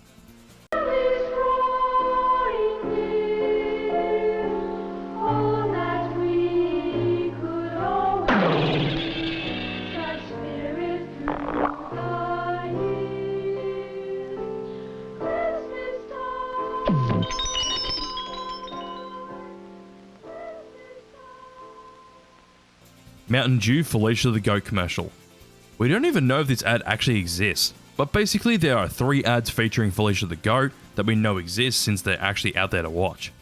These ads in particular featured Tyler the Creator, and people believe that there is a 4th commercial, but even though some people believe that this ad exists, it has never been confirmed. Mick Jr. Club TV. Back to McDonald's again, and this was a series of shorts from Denmark for a thing known as Mick Jr. Club. There were 10 ads as a part of Mick Jr. Club TV, and none of them have been found. The only thing that has been found is the animated intro logo for the episodes. The ads themselves were meant to be live action, which centered around the character named Bob, who actually worked at McDonald's and was bad at their job.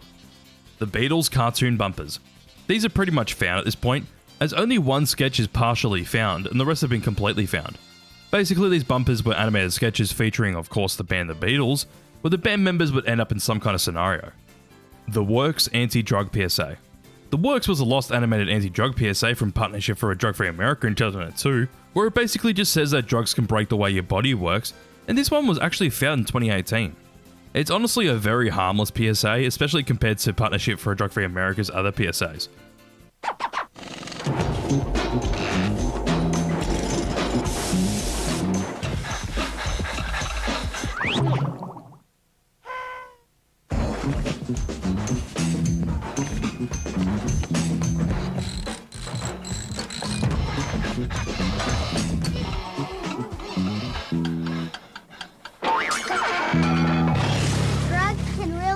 Your body down. Tier 6. Hate Hurts You. I just talked about this PSA recently. But basically this PSA was considered lost media for the longest time, as a man with orange hair walked towards the camera, and his face got redder and redder as he got angrier and angrier, but we can hear a song going on about how hate hurts you. Seeing the PSA now, it's honestly very bland, but it's interesting how the full 30-second one was lost for a long time, and people only had the 10-second version until 2023, where someone found the full thing. Hate is a poison that corrodes, an acid that erodes your body, mind, and soul. And when you hate, who do you hurt the most? Hate hurts you. Hate hurts you. Use Place. Use Place is a whole TV block on Fox Kids, which lasted from 1996 to 2001, where people would be playing games in this knockoff Pee-wee's Playhouse, as viewers usually got a chance to win a free game console when the program came on. There is only this broadcast available where they're playing the Sega Dreamcast and talking about how they're giving away a Dreamcast.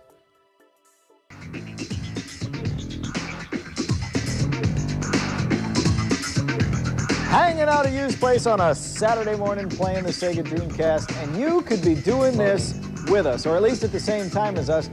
All during the week, we're going to give you the opportunity to call us when we tell you when to call. You call 1-888-WUTV-FOX. The first 5 callers are going to win a chance to win a Sega Dreamcast. So watch Use Place all this week. You're going to love it. Not getting this.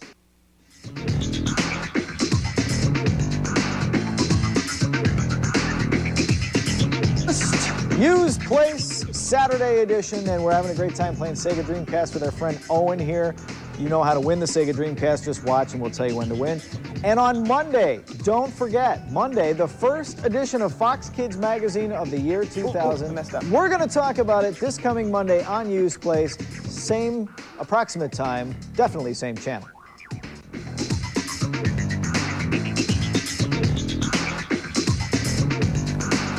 Hey there, welcome again to Use Place. It's a beautiful Saturday morning, and I'm telling you. Wait a minute. What? I just want to know, do you think anybody out there is interested in getting a Sega Dreamcast for free? Probably not. I don't think so. I didn't think so. Oh, I'm kidding! We're giving one away. You just watch. When we tell you to call, you call. We're going to take 5 qualifiers, and one of them is going to be the winner. Rear Window original trailer. Of course, this is talking about the 1954 Alfred Hitchcock movie Rear Window, and there was a supposed original trailer that has been lost to time. The only trailer that exists for this movie is a trailer from the 1960s, which is strange considering the fact that the movie came out at least 6 years before then. Aqua Teen Simpsons sneak peek. This is another thing that has been found, but basically this was a trailer for the Simpsons movie which had the characters from Aqua Teen Hunger Force animated over the characters in the Simpsons movie trailer.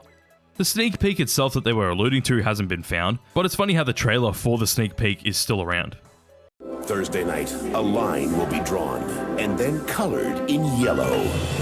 Adult Swim presents Homer, Marge, Lisa, Bart, Maggie, Mr. Burns, Smithers, Krusty, Barney, Lenny, Carl, Grandpa, Apu, Wiggum, Milhouse, Nelson, Ralph, Selma, Patty, Bumblebee, Willie, Jimbo, Skinner, Otto, Rockman, Reverend Lovejoy. In a sneak peek, a couple of weeks in the making. Watch Adult Swim Thursday night at midnight to see a Simpsons sneak peek, Adult Swim style. HBO Family 411.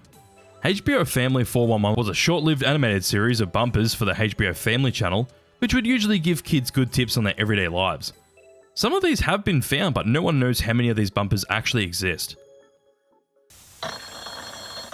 HBO Family 411. Cool tips that'll make you hip. Thank you. Being polite still counts. Showing your appreciation with thank you notes or phone calls lets others know you care.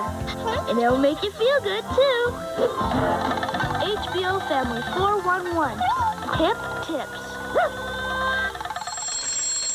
HBO Family 411. Cool tips that'll make you hip. Serve Mom and Dad breakfast in bed. You don't have to cook, just bring them simple things like cereal, juice, and toast. It will fill up their tummies and fill up their hearts. HBO Family 411. Hip tips. HBO Family 411. Cool tips that'll make you hip. Plan plant your own tree. Trees help Mother Nature by cleaning the air. One day your baby tree will grow up nice and tall, and you'll have it made in the shade. HBO Family 411. Hip tips. HBO Family 411. Cool tips that'll make you hip. Recycle old newspapers, bottles, and cans. If you don't have a recycling program where you live, help get one started. Talk to your friends, neighbors, and teachers, and don't forget to reduce and reuse. Spread the word and make a difference. HBO Family 411. Hip tips. Hello, Billy. This was a series of Filipino ads which featured Billy's mother saying hello, Billy, and all of them have been found. These ads were basically a part of an advertising campaign to increase the number of international calls in the Philippines, as the mother's concerned about their son that lives in a different country. Iho! Lunchtime ha? Huwag kang magpalipas ng gutom. Yes, ma. Hello, Billy. Ma, katatawag mo lang ah. Mura lang to. Sabi kasi sa news, umulan dyan. Magdala ka ng payong ha? Yes, ma. Hello, Billy. Sunday dyan ngayon. Magsimba ka nang makatanggap ka naman ng grasya. Ma, tapos na. Katanggap na nga ako ng grasya eh. Ha? Ano? Hello, ma'am. Si Gracia po. Naku, disgrasya. Tier 7. Standard Federal Bank Art Museum. This time we're starting to tier with something that's actually lost, but the only existence of this ad is a singular screenshot of a woman's silhouette standing on a set of stairs. The ads themselves were meant to advertise Standard Federal Bank, but there is this one WTVS ID that shares a lot of similarities to this supposed lost ad.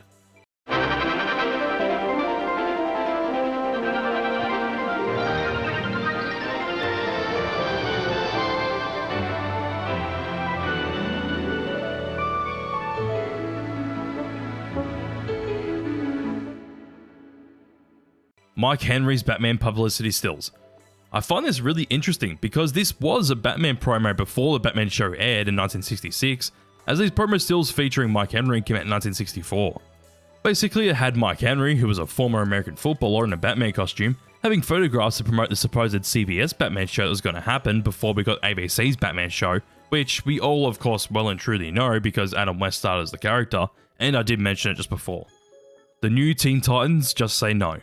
This was one of many Hanna-Barbera animated anti-drug PSAs, but this one was actually a part of the Just Say No campaign, which was everywhere in the 80s in America. It of course featured the new Teen Titans talking about drugs and how you should say no, but the full PSA has never been found. There is footage of it in the short talking about the campaigns that were running as a part of the Just Say No campaign, since even educational comics were made around this time as well. The drug awareness campaign, using the Teen Titan characters, was aimed at grade schoolers and included a personal message from First Lady Nancy Reagan as part of her crusade against child drug use. Pringles Never Shut. This was basically a flash game on the Pringles website where you could type messages to a character that appeared in the Pringles ads, which were a part of the promotion. This is basically just a chatbot of the character from the ads, but you could also collect Pringles cans, and if you collected all 5 different colours of cans, you'd win the game.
8.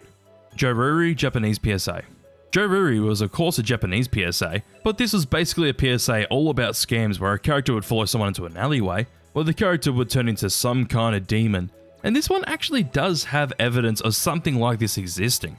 This commercial yearbook from 1992 does have someone with a demon face in it, which does add up to what people thought the PSA was meant to be, but people aren't 100% sure if it's actually Joruri, or if it may be a PSA or even an ad for something else. I wish the image was better quality so you could actually read the Japanese and try to understand it because it'd give us a lot more context, but no. Recreations have been made like Hiragana, but they just don't feel right.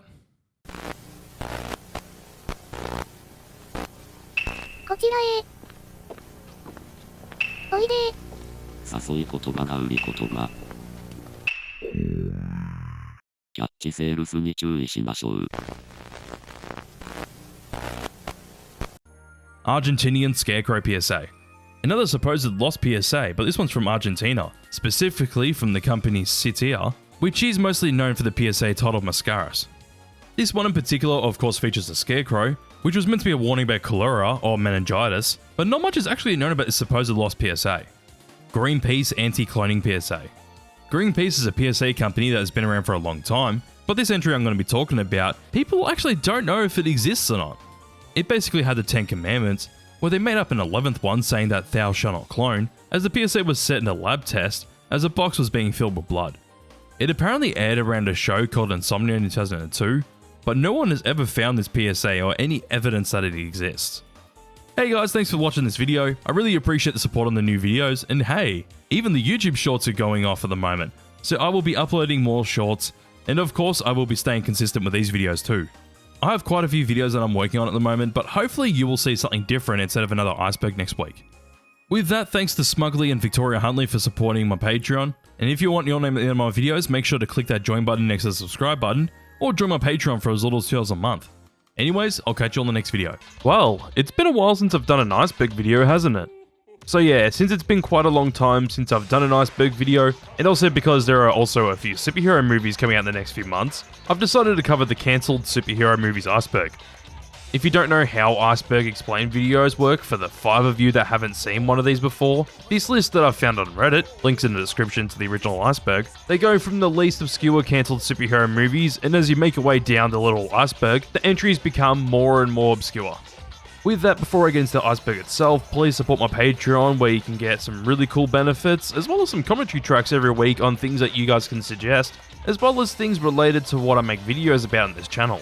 Also, of course, like and subscribe. Anyways, let's get this iceberg started by starting off with the first layer with Green Lantern Corps. The first entry of this iceberg, being Green Lantern Corps, is related to the cancelled DC movie based on the character Green Lantern and the Lantern Corps he's a part of, exploring the planet Owa and the other people across the galaxy who also have a Green Lantern ring. This movie was announced all the way back in 2015 when DC was going through with the DC Extended Universe with a scheduled release of June 19th in 2020, which obviously never ended up happening. The movie would have issues behind the scenes with even getting a script done, as nothing was heard about the project until 2021, where it was said that the movie was going to come out in 2022 or 2023. And then James Gunn took over the studio with Peter Safran, where they kind of repurposed the idea into a TV show called Lanterns. As the show Lanterns goes, it's meant to be a crime drama series for Max releasing next year, focusing on both Jon Stewart and Hal Jordan as the two main Green Lanterns the show focuses on. So the idea kind of lives on, but not really, since this is going to focus on mainly 2 Green Lanterns instead of the whole Corps in general, and is a part of the DCU instead of the DCEU, since the DCEU is dead. Rick Familiar's The Flash. So, did you ever wonder why The Flash took so damn long to release? Well, this entry is one of the main reasons, since this entry is referring to an older version of The Flash, which before talking about the entry itself, this would have been much better than what we got, because damn, The Flash is an awful movie. Anywho, as the entry itself goes, Rick was an up-and-coming director back in the year 2014, as the Flash movie was announced with Rick at the helm to direct the movie, starring Ezra Miller as the title character. A script was created for this version of the movie, and even though the script has never surfaced, there's rumors that this version of the Flash was meant to feature villain characters like Captain Cold and even the Golden Glider, but also have Cyborg in a major role in the movie, which is strange. Anywho, as work was being done on the movie, Rick eventually dropped out of the project due to creative differences on the 31st of October in 2016. Not much else to say, but even with Cyborg being a major character in this version of the movie, which I find to be an odd choice, it would have been much better than what we got. Spider-Man 4. Okay, I think absolutely everyone knows about the cancelled Spider-Man 4 at this point. Not the new Spider-Man movie coming out next year, but Sam Raimi's Spider-Man 4, which was meant to release on the 6th of May in 2011, but ended up getting cancelled when Sony decided to reboot the franchise with the Amazing Spider-Man series instead. As this cancelled movie goes, there are some storyboards and things like that around for this movie, showing off the opening fighting scene and other scenes throughout the movie, which was meant to have the Vulture as the film's main villain, and supposedly Black Cat and the Lizard were meant to show up as well. Surprisingly with this movie though, Sony only went with the decision to reboot the franchise when Sam Raimi himself admitted that he couldn't come up with a suitable story that he wanted to tell in a sequel of this franchise, and even though he was upset with how Spider-Man 3 turned out, he had to cancel the project. Sinister Six. Speaking about rebooted Spider-Man, this was meant to be a movie that mainly focused on the villain group known as the Sinister Six, which are made up of all Spider-Man villains, as they team up and try to take Spider-Man down. This was meant to be in the Amazing Spider-Man universe, but with the Amazing Spider-Man 2 doing so poorly, it ended up being cancelled, and the only thing we got out of it is this teaser to the Sinister Six at the end of the Amazing Spider-Man 2, with this post-credits scene. Apparently the movie was mainly going to focus on the team having a face-off against Spider-Man after he gets the Venom symbiote, with the movie showing one of the Sinister Six trying to track down the meteorite containing the symbiote. Seems kind of interesting actually. But of course this is also cancelled because of the deal that Sony was going through with Disney, as they would allow Disney to use Spider-Man in the MCU. Cyborg. Okay, so this one was technically never cancelled because they never started working on the movie anyways, but it was announced as a movie that was gonna happen, so I'm gonna count it. This entry was a superhero movie which was meant to focus on Ray Fisher's portrayal of the character Cyborg in the DCEU, with a planned release of April 3rd in 2020, but we obviously got nothing out of it. That's the only information we knew about it since they never developed a script or anything like that for the project, and we never even got an announcement on anyone attached to the project besides from Ray Fisher coming back as Cyborg. With the issues Ray Fisher had with Joss Whedon's reshoots of Justice League, it's easy to see why nothing ever came from this project, since Ray had been quite vocal about his negative experiences with the Justice League reshoots under Joss Whedon. Black Panther 2, pre-Wakanda Forever. This is referring to the original plans for Black Panther 2 before Chadwick Boseman's passing in 2020, since a Black Panther 2 with the same title was announced at D23 in 2019, since the first Black Panther was a massive success for the studio, with Ryan Coogler coming back to direct. The only thing we knew about this version is that it was about T'Challa meeting his son for the first time after disappearing, as he of course has to save the world at the same time. There's nothing else known about the movie besides from a release date of May 6, 2022 being announced, since the 2020 pandemic affected production, and of course Chadwick's passing was the thing that made this version of Black Panther 2 cancelled. Inhumans. So before the Inhumans series came out, which no one seemed to like, it was originally meant to be a movie scheduled to release in 2019 as a part of the MCU's Phase 4. Development on this movie started all the way back in 2014. We don't know exactly why this movie was cancelled in favour for a TV show, but plans for the movie were delayed back to 2019 because of the Disney and Sony deal to bring Spider-Man to the MCU, and eventually just got removed outright. I originally thought that this movie was cancelled in favour for the TV show, but no. Apparently we were going to have both the show and a movie, but that obviously didn't happen. The Amazing Spider-Man 3 and 4. Okay, so Sony were very keen with pumping out more and more sequels to The Amazing Spider-Man, as they originally had plans for both The Amazing Spider-Man 3 and 4 to come out 2 years apart from each other, and the third movie was going to release 2 years after the second movie. We don't know anything about the fourth movie since no real development had started in that movie, but with the third movie it got announced that it was going to release on June 10th in 2016, all the way back in 2013, even before the second movie came out. The plot of the third movie was meant to show Peter giving his blood to revive some people that had died during the events of the last movie, as he'd have to face off against new villains that this movie would introduce. We don't know exactly who, but if this cast list is true, then it seems like it would have been just a massive mess with what, 7 or 8 villains? That's just ridiculous. Anyways, the movie got cancelled because of the 2014 Sony hack, as well as the contract Sony went through with Disney to allow them to use Spider-Man in the MCU, and even Andrew Garfield himself admitting that he was getting too old to play the character. Justice League Mortal. Back in 2019, George Miller, yes, of Mad Max fame, was set to direct this Justice League film, with the plot following Batman creating an army of robots to replace the Justice League, as his plans backfire, since the robots turn evil and they all have to team up to stop the robots. With the robots being the main focus of the film, it was also meant to have Maxwell Lord and Talia al Ghul as the two main villains of the movie, with Max probably being responsible for the robots turning evil. We have two main reasons why this movie was cancelled, with the first one being the massive success of The Dark Knight, and of course the writers' strikes that happened in 2007, which kept on going into 2008. Layer 2. Batman Continues. Batman Continues was the original plans for the third Tim Burton Batman movie before Joel Schumacher came in to make Batman Forever. This movie was apparently split into 3 parts in the one movie, with the first part having Riddler and Two-Face as the main villains, then Scarecrow would be the main villain for Chapter 2, and the last chapter had Clayface as the main threat. There's actually quite a lot of information on this movie if you decide to Google search it, since some development on the movie was done before it eventually being cancelled. The main reason why this version of the third Batman movie was cancelled in favour of Batman Forever was literally because of the more dark and disturbing nature that Batman Returns had, as the movie wasn't very advertiser friendly and couldn't easily be advertised to children, and obviously had the massive issues with McDonald's. X-Men Origins Magneto. Remember X-Men Origins Wolverine? Yeah, that movie sucked. And that's basically the reason why this movie was cancelled, since X-Men Origins was going to be a series of films exploring the well-known X-Men characters' backstories. This one, of course, is going to dive into Magneto's origins, but after the critical and financial failure of X-Men Origins Wolverine, they cancelled the whole project, and used the idea of showing Magneto's origins in X-Men First Class. Edgar Wright's Ant-Man. This one really hurts my soul, since an Edgar Wright Ant-Man movie could have been awesome. Anyways, as the movie goes, Edgar Wright was originally meant to direct the movie Ant-Man, with him also co-writing the script, but eventually pulled out in 2014 due to creative differences.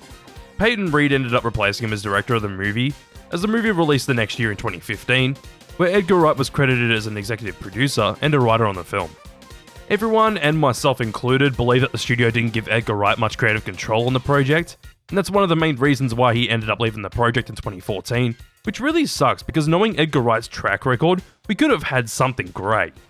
Well, he went on to direct Baby Driver, so he was chillin'. Iron Man 4. Another entry on this iceberg which was technically never cancelled since nothing was in the works for this project, but anywho, Iron Man 4 was a movie that Robert Downey Jr. was interested in making, with him wanting Mel Gibson to direct the project, but it never went through. There was also a War Machine spin-off that was apparently in the works, which also got cancelled, and I think that kinda sucked. James Cameron's Spider-Man. Okay, so this movie was a James Cameron directed Spider-Man movie that was scheduled to release in either 1995 or 1996, which obviously ended up being cancelled. The movie itself was just titled Spider-Man, with the plot focusing on a 17-year-old Peter, as he has to face off against Sandman and a new character named Carlton Strand, who was meant to be based on both Electro and Kingpin. This movie was mainly cancelled because Paramount and Marvel were both on the verge of bankruptcy around this time and couldn't afford to spend the amount of money that this movie needed to be released. Superman Lives. I feel like everyone knows about this one too, but basically after the 2 Tim Burton Batman movies happened, he was slated to direct a new adaptation of Superman, which was meant to release in 1998. This movie was going to be an attempt to reboot Superman after the Superman franchise died in 1987 with Superman 4, as this movie was going to have Brainiac send Doomsday down to kill Superman, whilst also blocking out the sun so Superman's powerless. This movie was going to attempt the death of Superman story from the comics, as Superman dies but also comes back to life by a Kryptonian robot, as Lex Luthor, played by Kevin Spacey, merges with Brainiac to become Lexiac. Before moving on to the next entry, the casting choices were very strange. Of course, we all know that Nicolas Cage was going to be Superman, which is weird enough, but Christopher Walken as Brainiac? Kevin Spacey as Lex? Chris Rock as Jimmy Olsen? And Sandra Bullock or Courtney Cox as Lois Lane? Actually, the last one isn't too bad. To finish this off, the movie was cancelled because Warner Bros. Couldn't afford taking a risk at the box office and reviews, since movies like Batman and Robin, 187 and The Postman were big blows to the studio. Black Cat and Silver Sable. Okay, so this movie was titled Silver and Black, which was focused on both Black Cat and Silver Sable, and was meant to be a part of Sony's Spider-Man universe. This was all in the works way back in 2009, with Sam Raimi slated to direct the movie, but with Sam Raimi backing out of Spider-Man 4, they cancelled the whole project for a while. Until they decided to bring back the idea in the Amazing Spider-Man franchise, as they wanted Felicity Jones as Black Cat, but nothing ever came out of that either. New Gods. I actually didn't even know that this was a project that existed, But basically, this was meant to be a movie all about New Genesis and Apocalypse, as Darkseid and the female Furies were meant to be the film's main antagonists. And the characters that would appear in the movie were Mr. Miracle, Big Barda, Granny Goodness, and Highfather. Work on this movie started back in 2018, and as work on the movie got delayed when COVID came around, the movie was eventually cancelled in 2021, with Warner Bros. Saying that it could be revived in the future. I doubt that now, but anyways, Darkseid did at least get to appear in Zack Snyder's version of Justice League in a minor role, giving us a glimpse as to what this universe's Darkseid would have looked like. Layer 3. Silver Surfer. Alright, this is actually kind of relevant with the Fantastic Four releasing in July. Anyways, this was a planned spin-off of the two Fantastic Four movies, with this movie following Silver Surfer after the events of the second movie, as he has to return to his home planet. When returning, he would discover secrets about his past and the power of his board, as Galactus was meant to come back but not as a giant storm cloud, but apparently looking more like his comic book counterpart. The reason why this was cancelled is due to the second Fantastic Four film, Rise of the Silver Surfer, getting poor reviews from fans and critics. Fantastic Four 3. Well, that's convenient that this is right next to it, since it was also cancelled because of the poor reception of the second movie. There isn't too much known about this movie besides the fact that Black Panther was meant to show up, Dr. Doom was of course going to come back yet again, and Danny DeVito was going to play Mole Man? What? Yeah, very strange, but this movie also got canned because of the same reason why the Silver Surfer movie was. The Punisher 2. There isn't really anything known about this movie, but basically this is going to be a sequel to the 1989 Punisher movie starring Dolph Lundgren as Frank Castle. The only thing known about this movie is that Punisher was going to face off against Jigsaw. No, not that one. This one is one of the character's main villains, and the other thing we know is that it was cancelled because Dolph Lundgren wasn't happy with the final product of the first movie, so declined to return. X-Force. A more recent example. Alright, well this movie was a direct spin-off from Deadpool 2, as this movie would have been all about the newly formed X-Force, which was a thing in Deadpool 2, as they would go on to fight crime in a newly formed team. The merger between Fox and Disney was the reason why this movie was cancelled, and apparently Ryan Reynolds wasn't even going to come back as Deadpool in X-Force, so I'm actually glad that this movie was cancelled. It would have just been a massive waste of time without Deadpool. Hulk 2. Hulk 2 would have been a direct sequel to the 2003 Ang Lee Hulk movie starring Eric Bana as Bruce Banner. God, say Eric Bana as Bruce Banner 5 times. Anyways, the movie was meant to explore Hulk's grey persona as Abomination and the Leader were going to be the film's main villains. The film was cancelled due to negative reviews, and also the fact that Universal missed the filming deadline. Superman, the Man of Steel. This Superman movie was meant to be a direct sequel to the 2006 Superman movie Superman Returns, with Brandon Routh reprising his role as Superman. The plot is that Superman finds out sometime after the events of the previous movie that Brainiac followed him to Earth after Krypton exploded. This movie was cancelled because of the disappointing box office numbers Superman Returns had. Also, the writer's strike, and the fact that the writers themselves didn't have many ideas for a sequel anyways. The Amazing Spider-Man Universe Venom. As the title suggests, this Venom movie was going to tie straight into the Amazing Spider-Man universe, as it was meant to release in 2018, but was actually titled Venom Carnage, with the character Carnage set to appear in this movie as well. Interesting thing about this movie is that Channing Tatum was meant to be Eddie Brock, and Matthew Lillard was meant to be Carnage, which let me say this, Matthew Lillard would be fucking awesome as Cletus Cassidy and Carnage. Anyways, as the same goes with all of the other Amazing Spider-Man projects, this was also cancelled due to the second movie's poor reviews and overall reception. Joker and Harley Quinn. I don't even think this movie was meant to happen, but this refers to a project known as Harley Quinn vs. the Joker, where it has Harley kidnapping Dr. Phil because of the issues of her relationship with the Joker. Like real life Dr. Phil, or just a made up of a Phil? Like, that's strange. I thought that this was all just about the fact that they had enough footage in Suicide Squad to make a solo Harley Quinn and Joker movie, but apparently not. This movie was cancelled because of the terrible reception Suicide Squad received, and yeah, thank God. I hate Jared Leto's Joker. The Trench. Okay, I surprisingly remember this one, but this is a spin-off to 2018's Aquaman focusing on the trenches that the title character goes through at some point in the movie. The spin-off was announced in 2019, but nothing ever really came from it, as it was meant to be a horror-themed movie based on that location. But in 2021, it apparently turned into a Black Manta solo movie, which we're still waiting on. Green Lantern 2. Like any of these superhero movies, they always decide to announce a sequel before the movie comes out, and when it comes out, it fails and gets cancelled.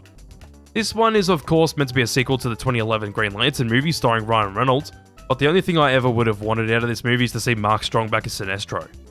That man was genuinely robbed because he looked perfect in the role and is a good actor.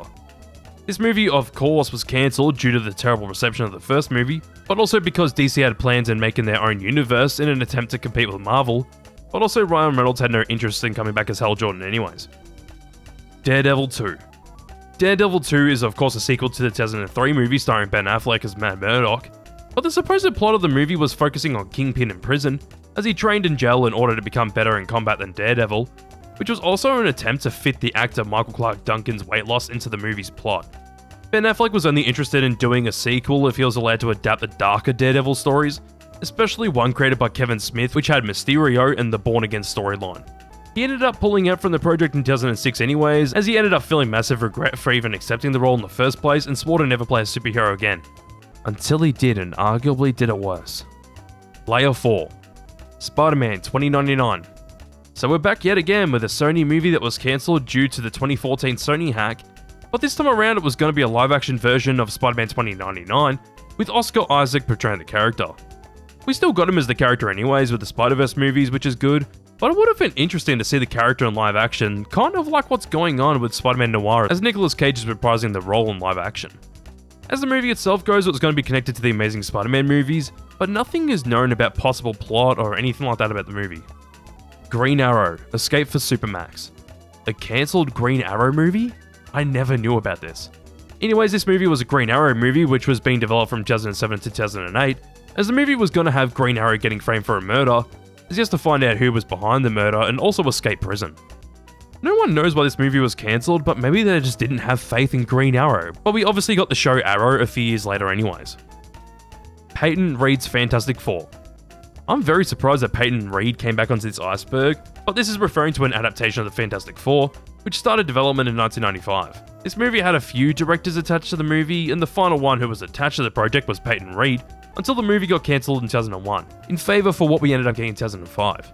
Nothing is known about the movie's plot, if it had a different plot in the past or anything like that, so who really knows? Superman Flyby. Superman Flyby was a cancelled Superman film scheduled for a 2003 release, which was also meant to be directed by J.J. Abrams. This adaptation of Superman was meant to follow Clark as he's still trying to hide his secret identity from his parents, and after they find out, John, Clark's father, would be scared about Clark killing them both, which is really strange. Also, apparently Krypton was still meant to be around in this movie, which basically makes no sense, but okay. As the villains go for this movie, Lex Luthor, which would have been played by Johnny Depp or Robert Downey Jr., and a new character named Ty Zor, played by Ralph Fiennes, who is basically a General Zod clone. The tone of this movie was the main reason why it eventually got cancelled, because for a Superman movie, it was just apparently too dark. Punisher Warzone 2. There isn't much information on this entry, but basically there was a planned sequel to the movie Punisher Warzone, where the Punisher had to face off against Barracuda in Florida, which was obviously cancelled due to the poor box office numbers that the first movie received. There's nothing else to say really. Omega Red. Omega Red is yet another cancelled Marvel movie, but this was one of those movies that was cancelled due to the Disney and Fox merger, where plans for this movie were just thrown out the window. Would have been a bit strange to have a solo Omega Red movie when the character had only shown up in the background of the prison in Deadpool 2. Aunt May's Spy prequel. So of course, since Sony had way too many ideas during the Amazing Spider-Man franchise, this was a movie which was meant to focus on this universe's version of Aunt May, but as a prequel. Not any typical prequel focusing on the character, but as a spy movie where she was apparently a spy before taking care of Peter with Uncle Ben. What a weird idea. But of course, because of the Amazing Spider-Man 2 doing so terribly, it was canned. Raimi vs. Solo Venom movie. The Raimi vs. Venom movie, or the Gary Ross version as it's referred to, since he was meant to direct the movie, was meant to be a spin-off from this universe's version of Venom played by Topher Grace. Venom would have become an anti-hero during this movie where he has to face off against Carnage, who was going to be played by Jim Carrey. Not the worst pick, but because Sony ended up cancelling Spider-Man 4, this was scrapped, but the idea of a solo Venom movie still stayed in Sony's mind as we got the Venom movie in 2018, which ended up becoming a trilogy. Fan 4-stick sequels. There is honestly barely anything known about this, but the main thing that was known is that Fox were going to make a sequel to 2015's Fan 4-stick, but because it was bashed by absolutely everyone and did terribly in the box office, it was of course scrapped. Spider-Man vs. The Amazing Spider-Man. The last entry to wrap off this layer was both Spider-Man at this time being Tobey Maguire from the Raimi trilogy and Andrew Garfield from the Amazing Spider-Man movies were going to come back before No Way Home became a thing. This team-up movie was gonna have the two fighting each other at first in some kind of way, and of course throughout the film they decided to team up against some kind of villain or threat. This movie was going to come out in 2020, but it was cancelled due to emails about the movie being leaked with a 2014 Sony hack, Amazing Spider-Man 2 of course performing poorly, and Andrew Garfield being let go from the role of Spider-Man, and even admitting he was too old for it as well. Layer 5. New Line Cinema's Venom. Okay, I'm very surprised that Dolph Lundgren's back on this list, but basically this was a solo Venom movie that was going to be released in 1997 by New Line Cinema since they bought the rights to the character in the 90s. David S. Goyer made a script for the movie which was meant to focus on Eddie Brock and Cletus Cassidy's rivalry. It ended up being canned because the studio didn't like the script for the movie and no longer had the rights, and not long after they ended up selling the film rights to Sony anyways. Namor. Back in 2004, Chris Columbus was hired to direct a solo film focusing on the Marvel character Namor, with a release slated for 2007. In 2005, Chris left the project where nothing else is known about this movie, but of course the character would have their live-action debut in Wakanda Forever, which was released in 2022. Multiple Man. Yet another cancelled Marvel movie, but this one's focused on the Marvel character that I didn't even know existed until now, that was in the works in around late 2017. Nothing's really known about the movie besides the fact that James Franco was going to play Multiple Man, but the film was ultimately cancelled because of the Disney-Fox merger, but also those allegations that came out against James Franco. Yikes. Batman vs Superman. So yes, way before Batman v Superman, we were actually going to get a movie based on the premise of Batman and Superman having a face-off against each other. With this movie, it was planned for a 2004 release, written by the writers of Batman and Robin. Yeah, that was a great sign. Not. As the movie was going to be directed by Wolfgang Peterson, who had previously directed Air Force One and The First Never-Ending Story. This movie was going to have Colin Farrell as Batman and Jude Law as Superman, as the movie had the two of them fight after Lex manipulates the two in some way to get them to fight each other. Very strange that Colin Farrell was going to be Batman considering that he had gone to play the Penguin and does an absolutely excellent job at it. With this movie we don't exactly know why it was cancelled, but people assume it was either due to the poor script or just creative decisions that Warner Bros. As a studio were making at the time, mainly wanting to focus on solo superhero movies. Fox's Civil War. Okay, so the title of this entry is a bit of a stretch since it would take inspiration from the comic the entry is named after, but it would involve the X-Men and the Fantastic Four facing off against each other in a similar style to the Civil War comic. They were also going to use Daredevil characters and even Deadpool in this movie, as the Human Torch accidentally blows a hole in Manhattan after going supernova, which basically makes the government create a law for superheroes. The two opposing teams would fight each other but resolve their issues by the end, as they would also tease the Skrulls coming to Earth. Damn, this movie was ambitious. Anyways, the movie was canned for a few reasons. The first one was not having the rights to Daredevil anymore. X-Men First Class was going to affect the production of this movie, also deciding to reboot the Fantastic Four, as well as a solo Deadpool movie. And the last reason is because the director, Paul Greengrass, who's responsible for the Jason Bourne series, couldn't make a deal with the studio and turn down the movie. Doctor Doom. I was kind of surprised to find out that this was a thing where they were going to make a solo Doctor Doom movie, but it would have been released after Fan 4 Stick, with this movie not even being connected to that one. This movie was going to have Doctor Doom inviting a female journalist to Latveria after being isolated on the Eastern European island for 10 years, as he wants to send a message to the rest of the world. This movie was cancelled because of the Disney and Fox merger, but the main man pushing the film, Dan Stevens, apparently spoke to Kevin Feige about it and nothing's been heard about it since. Besides the fact that Robert Downey Jr. is playing Doctor Doom in Avengers Doomsday. Jack Black's Green Lantern. Yes, this was real. This was going to be a superhero comedy movie starring Jack Black as the lead role, as he gets a Green Lantern ring, and is put up to the task of stopping Legion. Not the Marvel Legion.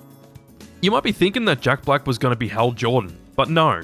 It was going to be a new character named Judd Plateau, as they're a reality TV star, who was given the ring and the plot of the movie then unfolds. This movie was set for a late 2007 release on December the 7th to be exact, but I honestly don't know exactly why this movie was cancelled besides the fact that it sounds like a terrible idea. Canon Films' Spider-Man. Remember Canon Films? No? Well, the only movies I know them for were two terrible movies, with them being Superman 4: The Quest for Peace and Masters of the Universe. Yeah, that studio. Anyways, this movie was going to be produced by them as they wanted to show Spider-Man in a dark and gritty version of New York as just to face off against Dr. Octopus. The main thing I find interesting is that Stan Lee himself was going to be J. Jonah Jameson Jr., but this movie was ultimately cancelled because of both Superman 4 and Masters of the Universe flopping. Well, to be more specific, the studio lost a lot of money from those movies and cut this movie's budget down from $20 million to $7 million, which made the director, Joseph Zito, drop out, as the movie was cancelled and even the studio themselves would go bankrupt in 1994. There are actually posters for the movie and even a trailer which doesn't really show anything from the movie, besides the Spider-Man suit featured in the Atari game commercial of the same name, and also that fucking weird Spider-Man voting PSA. Am I the only one that remembers that? Layer 6. Justice League Dark. Yet another entry that hurts my soul because it involves Guillermo del Toro with one of his many cancelled projects.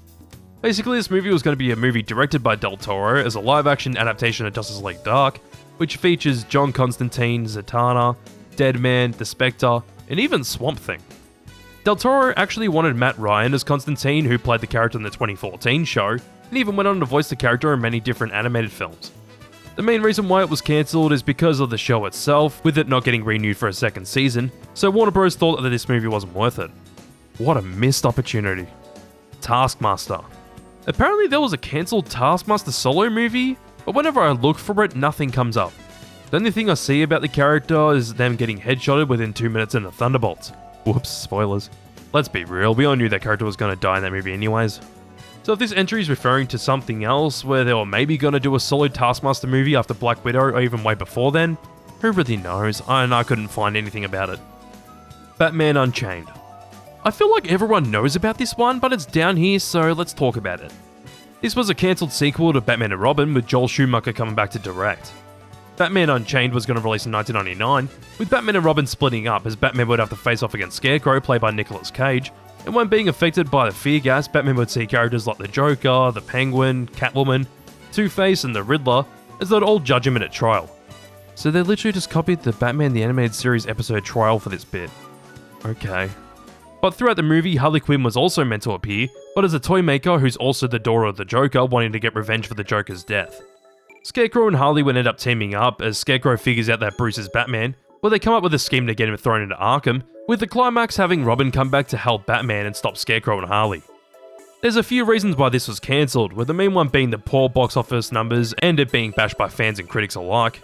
The other reasons are that George Clooney hated playing Batman and regretted being involved with Batman and Robin, the actors didn't like the movie script, Warner Bros. Also decided to stop live-action Batman movies, focusing on more animated movies in the meantime, and the last reason is that the Scarecrow hallucinations scene would have costed way too much for the studio to justify. Batman Year One. This movie would have been a direct adaptation of the Frank Miller novel of the same name, with Darren Aronofsky directing the movie. The only thing known about it is that Walking Phoenix would have been Batman and Aaron Eckhart would have been Commissioner Gordon, which I find quite funny because they'd both end up playing Batman villains in future adaptations. Production on this movie would have started sometime around 2000 to 2002, and the movie was cancelled just because it was too dark. And even though we got Batman Begins after this, I have to say that this was a massive airball on Warner's part. Swamp Thing. I could be wrong about this one, but it could be about the fact that a Swamp Thing movie was announced to be a part of the DC universe, but we haven't heard anything for years. There was a one-season show in 2019 which people seem to have enjoyed, but there was a movie in the works after that which we haven't heard anything about since its announcement. Fear the Beast. The last entry of this iceberg refers to a cancelled solo Beast movie titled X-Men Fear the Beast. This movie would have focused on Nicholas Holt's version of the character, and would have come out sometime after Dark Phoenix released, but ultimately was cancelled because of the Disney and Fox merger yet again. Apparently there's a full script to this movie out there somewhere, but the movie itself was meant to take place during the 80s and was described to be like John Carpenter's The Thing in regards to how this movie puts you in an inhospitable environment. Alright, so that was the cancelled superhero movies iceberg done and dusted.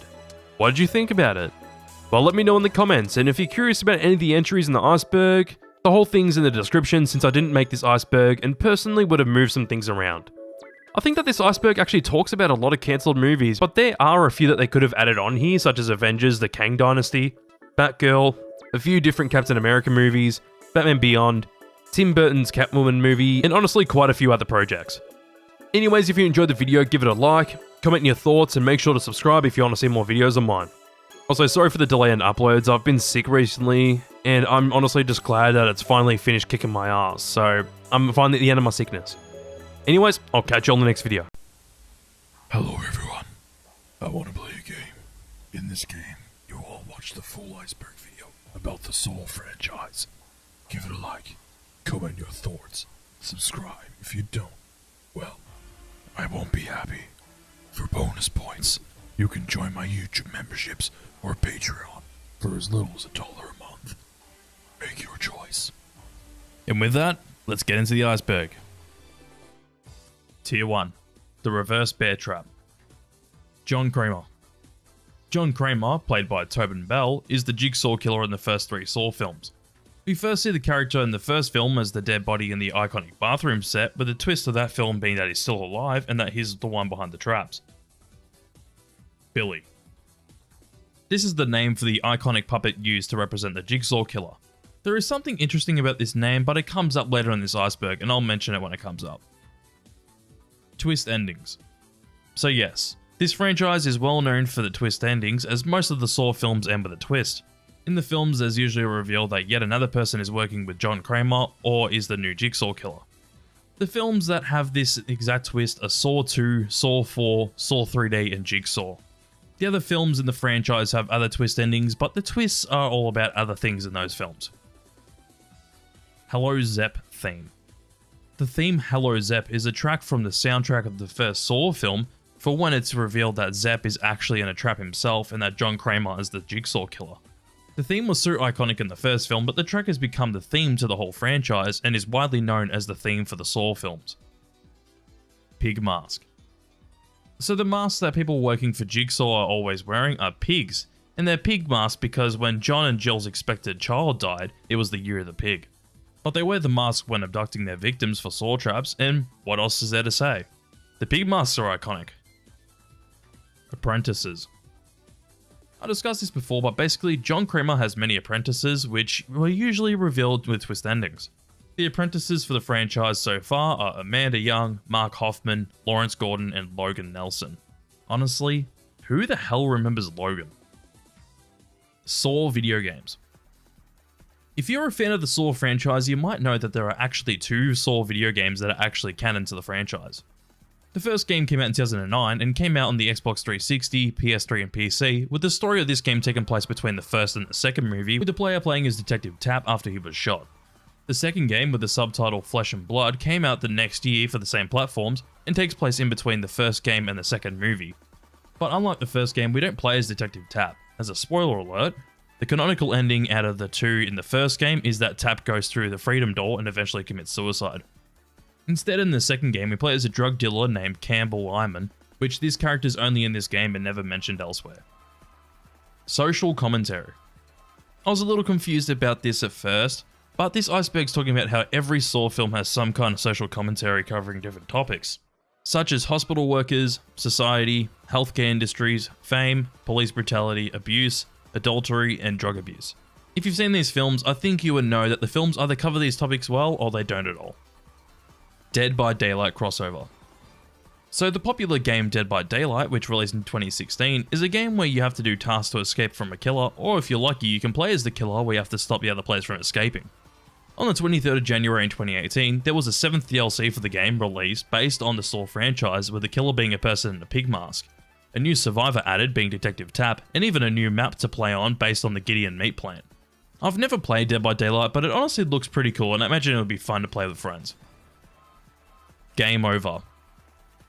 This quote's a popular phrase used at the end of Saw movies that ended up becoming a staple of the franchise after John Kramer says it to Adam at the end of the first movie. Even John's apprentices use the same quote in the other movies, with Saw 5, Jigsaw, and Spiral to be the only films in the franchise that don't have the saying game over in their movies. Tier 2. Pink Blood. Saw the Ride.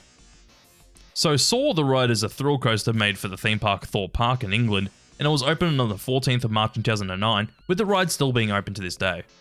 Believe it or not, but this was the first ever roller coaster to be built based around a horror franchise. The ride itself only lasts about 1 minute and 40 seconds, but the whole ride is heavily themed around the Saw films, with Billy even appearing to the riders and talking to them like they're in a Saw trap. The ride starts in a building where they encounter a few things and leave the building with a corkscrew, as Billy shows up on the TVs to say game over. And then the ride takes you up the lift hill to go through the rest of the ride, which is full of different types of loops and inversions. I wanted to go on this ride when it came out, and I still do, as the theming is great, but I've heard that the ride's apparently gotten really rough over time.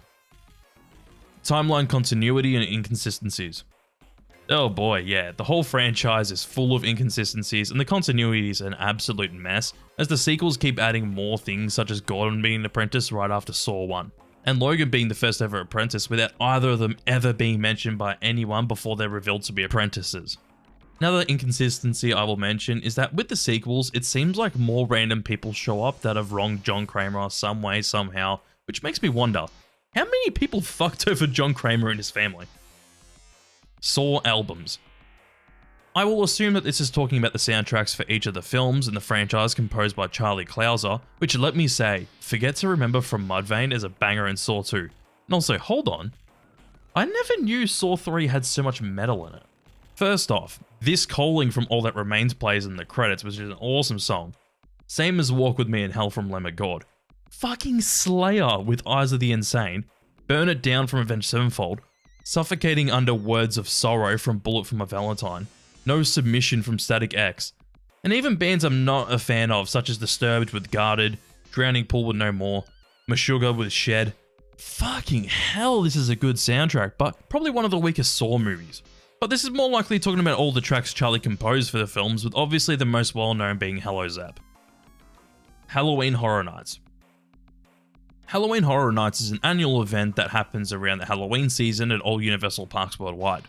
They had a Saw haunted house at all their locations in the years 2009 and 2017. In both of the years they had a haunted house there was a new Saw film coming out the same year, with Saw 6 releasing 2009 and Jigsaw releasing 2017. All of the traps shown were traps based on Saw films 1 through 5, such as the bathroom trap, razor wire maze, reverse bear trap, Venus fly trap, shotgun collar, knife chair, and a few others. So how do you feel? How was it? F***ing terrifying. Chester Bennington. Chester Bennington was the lead singer of the well-known band Linkin Park and has had massive success with that band. In 2010, Chester Bennington appeared in Saw 3D as a racist named Evan, as he's in a trap where his back is stuck to the chair and has to pull a lever that's just past the dashboard to stop the car from killing his friends and his girlfriend. He gets close to reaching the lever but fails, as he, his friends, and his girlfriend die in the trap. Apparently a band member of his was neighbours with one of the film producers, Mark Berg. Eventually his bandmate introduced Mark Berg to Chester, where Chester told Mark that he was a huge fan of the Saw films. Also, as you may unfortunately know, Chester Bennington had issues with substance abuse and depression, as he ended up committing suicide on the 20th of July in 2017. Saw 3D's Pink Blood. I think the title's pretty self-explanatory, as the blood in Saw 3D looks oddly pink. Apparently this happened because the blood actually looked red in 3D, but when you watch the film now, and obviously in 2D, as 3D was a massive fad, it actually looks pink. Look, if you ask me, I think it looks a little bit red, but it's just really light, and it definitely looks strange. Gideon. Gideon is the name of the unborn son that both John and Jill Kramer were expecting to have, as the child was killed by Cecil Adams when going to get him and Amanda's drug fix. John Kramer then went on to name his meat plant Gideon Meat Plant after his dead son, and that same meat plant is where most of the Saw films take place and where most of the traps are held. Saw 1's original credits song. So this entry is talking about an uncut version of the first Saw film where it has a different credits song compared to the theatrical version. The uncut version has a different version of Hello Zep, which I'm glad that the theatrical version doesn't have this in the credits. Behind the scenes trap construction. Basically, this is all just about the behind the scenes videos of the Saw films where they discuss the construction of the film's traps, and all the films have behind the scenes videos where they talk about the traps and whatnot. Halloween blood drive. This entry is actually about a blood drive for each new installment of Saw. Basically because the movies would come out on Halloween, and if you donated a pint of blood to the blood drive, you'd get a free ticket to the Saw movie that was out in that year that you donated blood. They did this for the first 6 Saw movies and Jigsaw, which honestly is a really good thing to do, and apparently the blood drive received about 120,000 pints of blood because of this campaign. Tier 3. Kevin McAllister. Saw 0.5. Saw 0.5 is a fan title for the short film that both James Wan and Lee Winnell made 20 years ago while studying film at RMIT in Melbourne. The short itself follows a character named David, which is played by Lee, where he tells the story of what he had to go through to survive a Saw trap to a detective. The trap that David had to go through is basically the same as Amanda's in the first film, but in this short, Billy the Puppet has a bowler hat, and it's so strange. After the short came out, Lionsgate picked it up, with producers Oren Collis, Mark Berg, and Greg Hoffman being very impressed with the short film after James and Lee were pitching the film idea to them. So after that, the movie was going into production, and to fund the movie, producers Mark and Greg put up a second mortgage to their Highland Avenue headquarters It managed to get around $1 million to $1.2 million for the budget of the first film. Kevin McAllister is Jigsaw. A good old film theory here, which is obviously not true. But basically, people theorize that Kevin McAllister from the first 2 Home Alone movies ended up becoming Jigsaw when he got older. What's the reasoning for this? Well, basically because Kevin sets up traps for the Wet Bandits in the first 2 Home Alone movies, and that Macaulay Culkin kind of looks like a younger Tobin Bell. But if you look into it, then it really just doesn't add up, as Kevin's 10 in Home Alone 2, which takes place in 1992, and when John dies in the Saw films, it's 2006, meaning that Kevin would be 24, not 52 years old, which was the confirmed age of John Kramer when he died. Adam is still alive.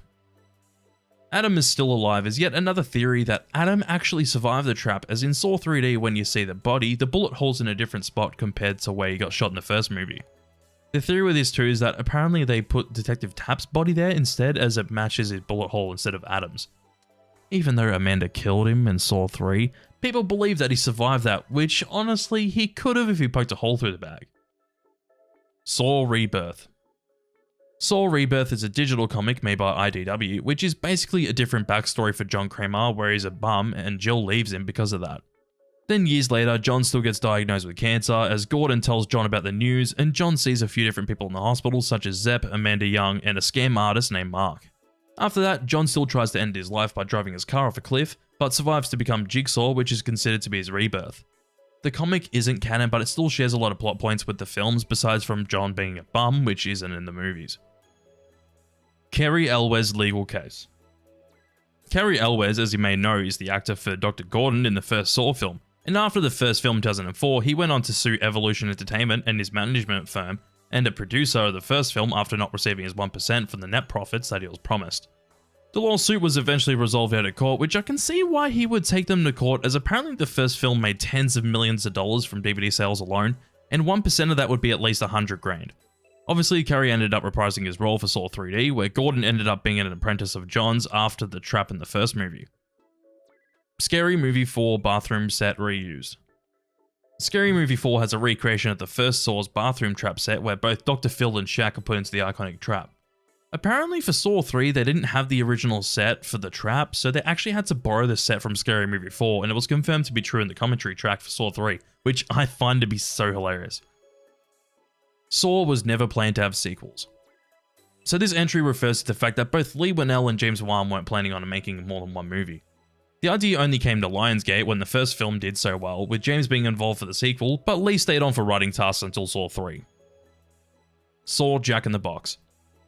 I'm still not sure exactly what this is talking about, but I believe that it's about this Billy the Puppet Jack in the Box, which is literally just a Jack in the Box but with Billy instead. Same usual music that every Jack in the Box has, which makes me wonder why they didn't do a version of Hello Zepp but with a music box mechanism. That would have been so cool. Scott Tibbs documentary. This is a really interesting entry, as the Scott Tibbs documentary follows, well, Scott Tibbs as he tries to solve the Jigsaw murders and eventually tries to put his bandmates in a trap but ends up backfiring on him. The band Scott is in is Wrath of the Gods, with Daniel wearing the shirt of the band in Saw 2, and Adam actually talks about Scott in the first movie. Also, everyone assumes that Scott Tibbs is dead because he's in the trap at the end of the documentary. QOTSA. QOTSA is an acronym for the band Queens of the Stone Age, and this is talking about how the song Burn the Witch is on the soundtrack of Saw 2. Besides from that, there's unfortunately a lot of things that have happened with the band, such as Mark Lanigan and Natasha Schneider passing away, and both Josh Homme and Nick Oliveri have some trouble with the authorities for child abuse allegations and domestic abuse. Yay. Brad and Ryan are apprentices. So this entry actually refers to something cut from Saw 3D, with the two male characters stuck in the public Saw trap in the start of Saw 3D. In the original script, Brad and Ryan were meant to be revealed as Gordon reveals himself to be an apprentice, as the two random people with pig masks on were actually meant to be revealed as Brad and Ryan.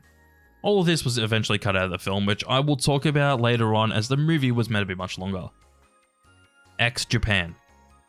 X Japan is a Japanese rock band that had a song of theirs featured in Saw 4, and the song was called 4, in Roman numerals like the Saw movie. This is yet another band that had some unfortunate things happen to them, such as Hideo Matsumoto and Taji Sawada committing suicide, and Yuji Izumisawa dying in a car accident.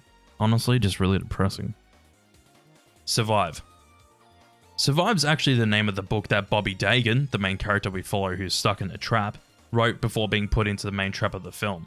So in Saw 3D, Bobby lied about being in a Saw trap to write a book about his story and obviously make money from that fake story, which the character later goes through that trap in the film and fails when he does. But the title of the book actually has a meaning to each letter of Survive, with S being start your life anew, U being understand your problems, R being redefine your priorities, V for verify your self-worth through commitment, I for ignore your detractors, V for value your loved ones, and lastly E is for embrace every day as if it's your last. Tier 4. Play Me. Gordon was supposed numerous times in Saw 3-6. When I first looked at this entry, I was thinking, what the hell is this referring to? But what I think they mean is that people thought that Gordon was going to come back in any of the Saw movies from 3 to 6. Obviously, Gordon didn't show up until Saw 3D, but I reckon the creators of the films were probably planning for Gordon to come back sooner, but the whole lawsuit was going on, so I don't think Carrie was very keen to come back yet. Original letter to Amanda. The original letter to Amanda in Saw 3 was actually different to what ended up being revealed later on. We can tell it's different because we actually see Hoffman writing it in Saw 4, and we ended up seeing it later on as it doesn't actually look like what Hoffman originally wrote in that movie, and it's obvious because they're laid out completely different and the words are different. Like, there's many more words on what he's writing in Saw 4 compared to what we actually see.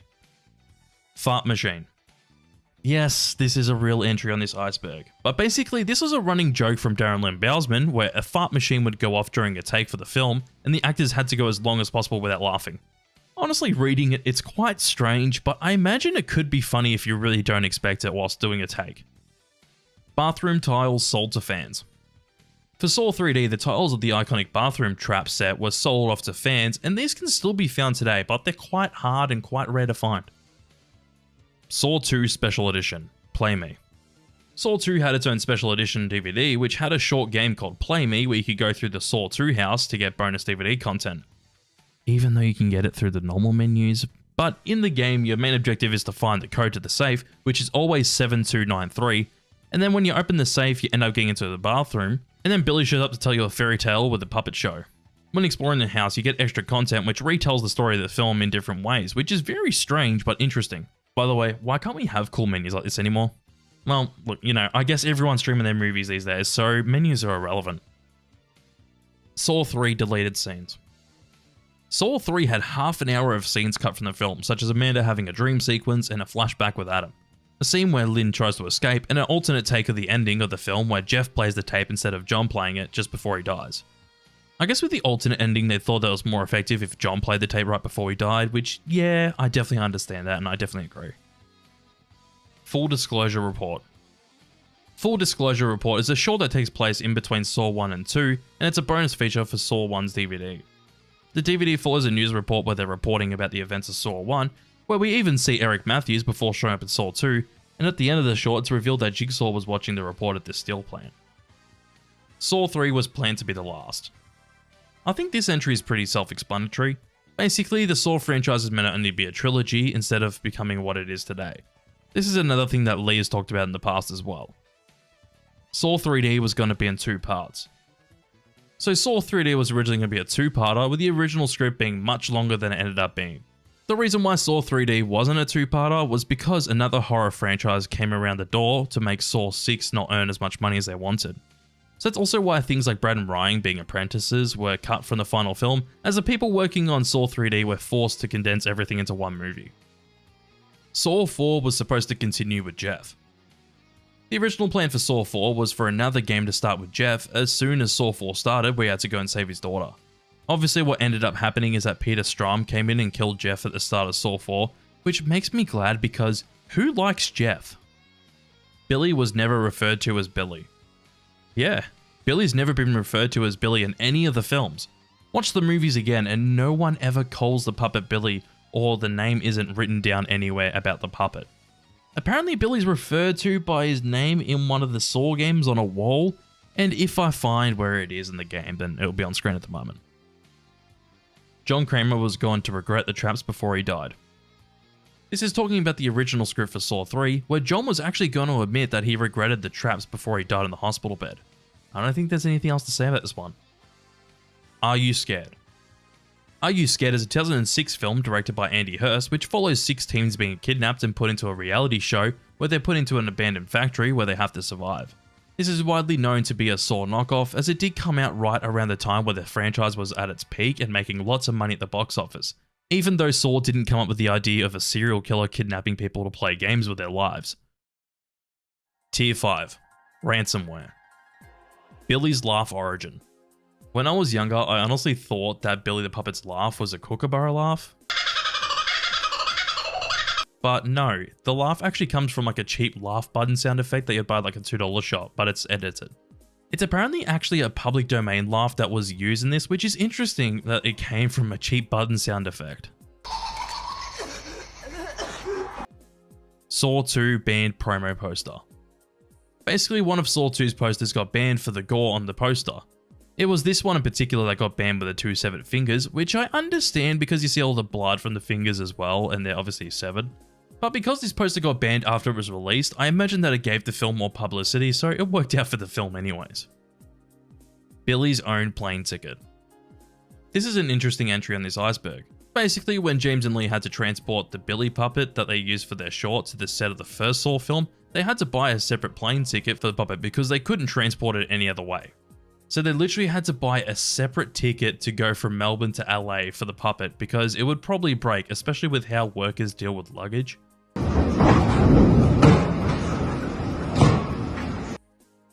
Lucky Star anime characters watch Saw 3. So this is an anime based on a manga where it follows one girl and her friends living a normal life. In the 9th episode called Sona Kankaku, which translates to That Feeling, the characters go to see Saw 3, with it being heavily implied in the episode. Saw ransomware. Of course, Saw had to have its own ransomware back in the day. If you don't know what ransomware is, it's basically a program that will get access to your files and either delete them all or release them publicly for money. And yep, there is a Saw-themed ransomware where you have an hour to send $150 worth of Bitcoin to a crypto wallet. Muppet Saw 5. Muppet Saw 5 is a YouTube video where someone parodies the pendulum trap from Saw 5, but with Ernie as Billy, and it's all not in English. Also, it's a video from the early YouTube days, so it looks like shit. Saw 3's poster made with Tobin Bell's blood. One particular poster for Saw 3, which has Tobin Bell in the poster, was apparently made using his own blood. The idea came from the Lionsgate marketing guru called Tim Pallin, where Tobin Bell thought that the idea was weird, but ended up agreeing to let him use his blood for the poster. Apparently the reasoning for wanting to use his blood is to create the deepest blood red color they possibly could find. Saw Traps Claymation.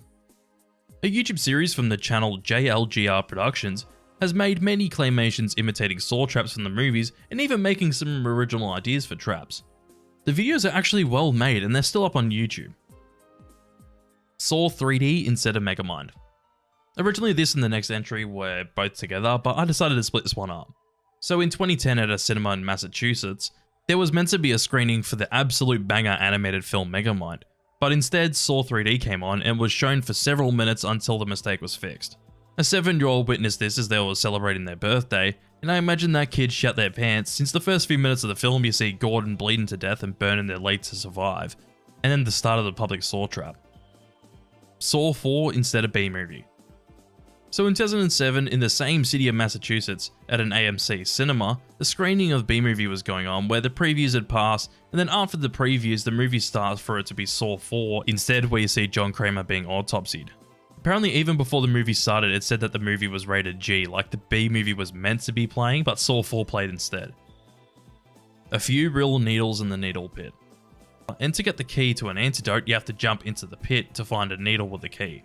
In the pit, they had normal plastic needles, but they replaced the metal tips with rubber tips so actors wouldn't be hurt by them, and some with metal tips made their way into the pit. Never-ending domino effects in the franchise. I think this is just about how every sequel to Saw has a domino effect of coming up with excuses for certain things in the movies and to try and make sense of things that have never been brought up before. The Muppets Saw trailer. You all love the Muppets, right? Of course, with the Muppets being very well known, someone had to parody Saw, but with the Muppets gang. This came out only a few days before the 2011 Muppets movie, which is honestly the best Muppets movie, and the video itself is actually well made and quite entertaining. I think it was made because Saw 3D only came out a year before, and someone just wanted to make something fun and a bit more serious with the Muppets characters. Jigsaw's ideologies are based on early Buddhist and Christian philosophies. I think this is mainly about how Jigsaw's basic ideology is that you have to go through pain to go through salvation. I think this because this is what both Buddhist and Christian philosophies believe, as going through pain builds your own personal character, according to their early philosophies. I'm not 100% sure about this, but it could be right.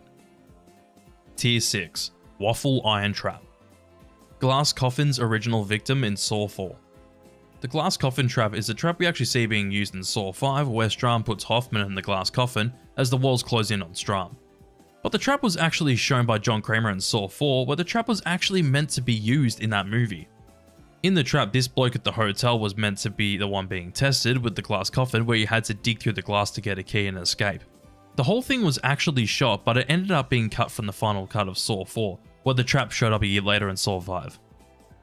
Jeff was going to die in a giant blender trap. I honestly think this would be a much better fate for Jeff. The entry goes back to the fact that Jeff was meant to be the antagonist again in Saw 4, instead of dying straight away, which I talked about earlier in the Iceberg. So Jeff was meant to go through more traps to save his daughter, as she was kidnapped as well, and Jeff was going to die in a giant blender trap instead of going all the way through and saving his daughter.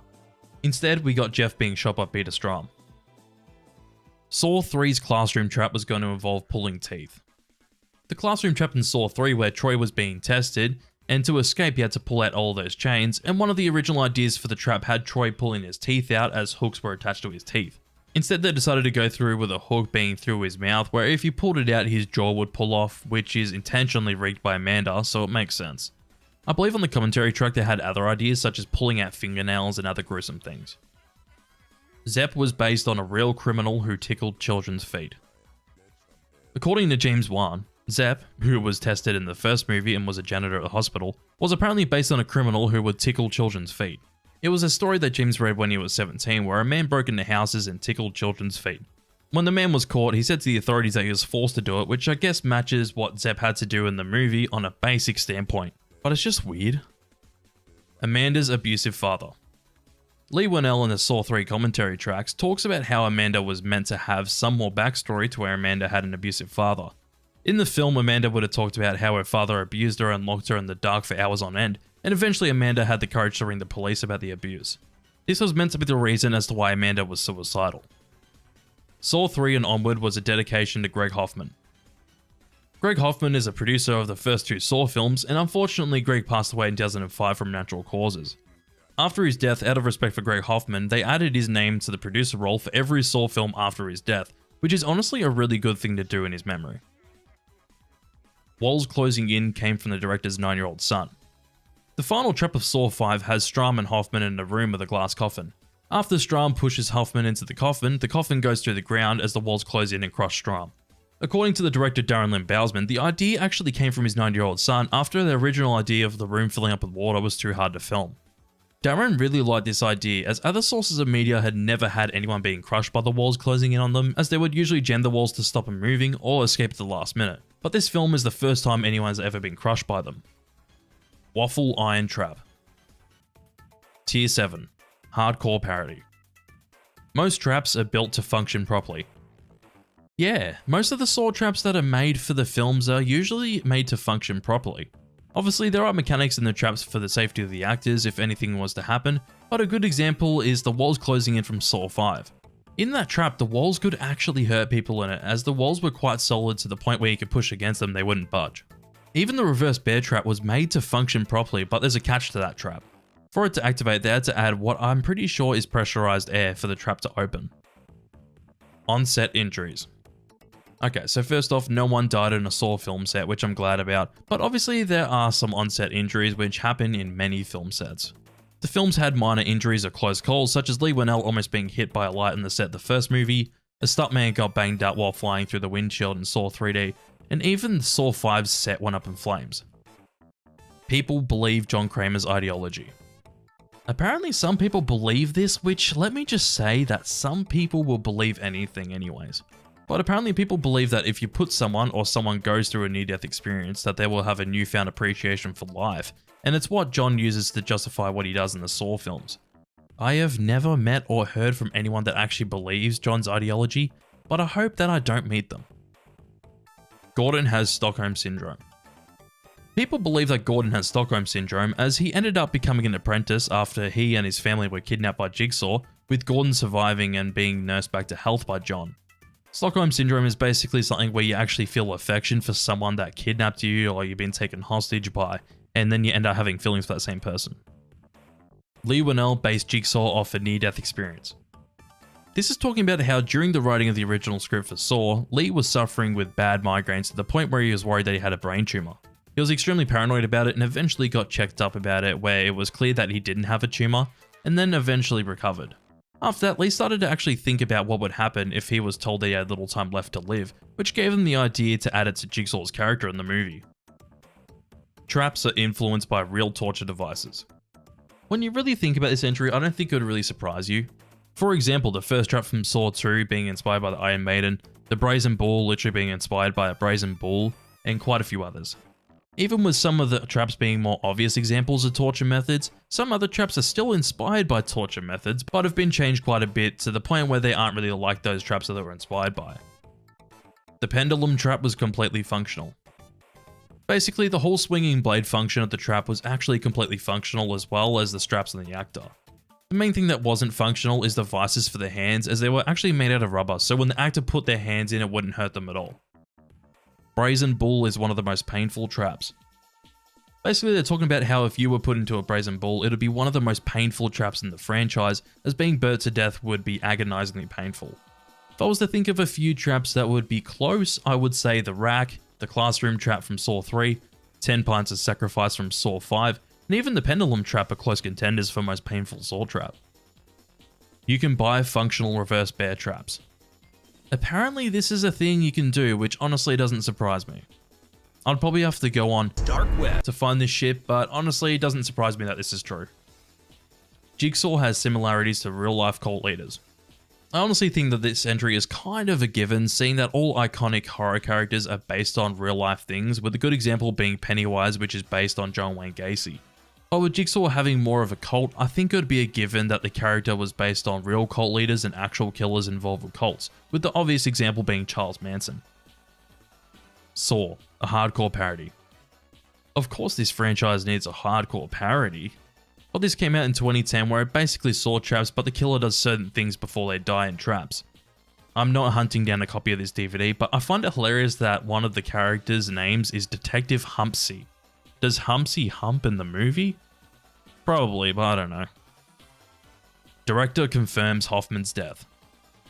This is yet another detail that's told to us through a commentary track for a Saw film. Basically, in Saw 3D, the director confirms that Hoffman actually dies, even though we don't see it in the film, and this is one of the things that were cut out of the final film, as they had to cram their two-parter into one film. Real cases with similarities to Saw.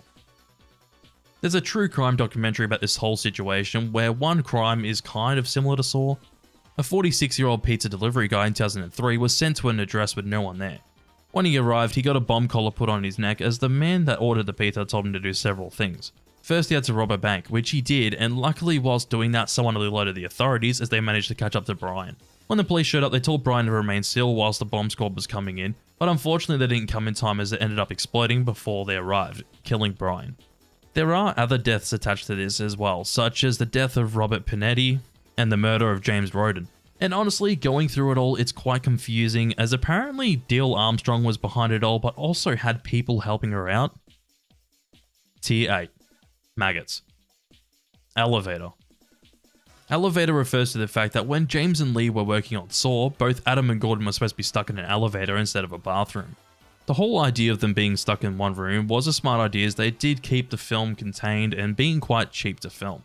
Eventually, when doing redrafts of the script, they changed the location of the main trap to the bathroom that we see in the film today. The idea was kind of used in the game Saw 2 Flesh and Blood, where Carla's stuck on top of the elevator with her upper half being attached to the roof of the building and her legs being stuck to the elevator. If you fail to get her out of the trap, then she splits in half.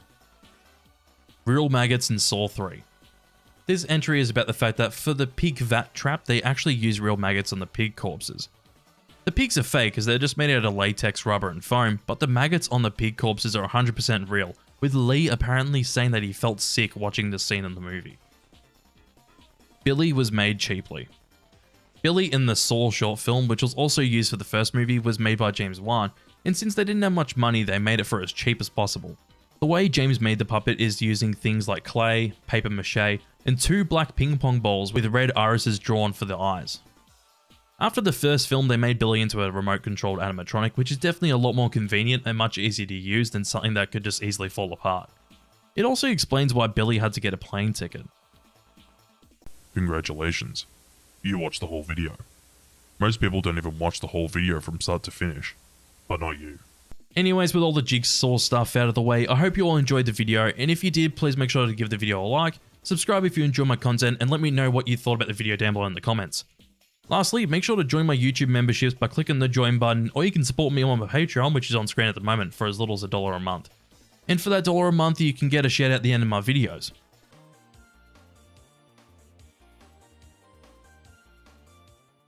Tier 1. Not scary. Smallstep.gov. Smallstep.gov is a PSA campaign from AdCancel that encourages people to change the ways they do things in their life with their health. All of the PSAs follow different scenarios where people find parts of the body that seem to be overweight, such as the stomach, hips, double chin, and even those fat peaches. I'm pretty sure the campaign was ending in 2004, as all the PSAs I could find of this campaign are only from 2004. They basically use the ideas to stay healthy that are on their website and make PSA out of it to convince people to do some of those steps. Smokey Bear PSAs. This is an American campaign telling the viewer that only you can prevent forest fires from the company AdCancel. This campaign in particular started in 1942 when the US government lost the rights to use Bambi in their fire safety PSAs. After losing the rights, Smokey Bear was finally created in 1944 with a long-running slogan of the campaign, "Only you can prevent forest fires," was created in 1947. There have been many different PSAs made using Smokey's likeness. Some are good and deliver a good message to the viewer in a well-done way, and there are other PSAs that I mentioned in my last Iceberg that are just confusing. Even with the weird PSAs Smokey Bear has had over time, it's still the longest running PSA campaign of all time. McGruff the Crime Dog. McGruff the Crime Dog is another series of PSAs from the company AdCancel. This series of PSAs started back in 1981 and mainly had PSAs about, well, crimes. The most well-known one in the series is about kids talking to strangers, where McGruff tells us how 60 kids disappear every day in the US and that you shouldn't talk to strangers because they might have the intentions of kidnapping you. Even Family Guy had a skit where Brian becomes McGruff's sidekick in the well-known PSA that I just mentioned. AdCancel made quite a few PSAs with McGruff all the way through until about the late 90s, which I've seen. The series is still around as there is a McGruff the Crime Dog YouTube channel, but they seem to have separated from AdCancel at one point.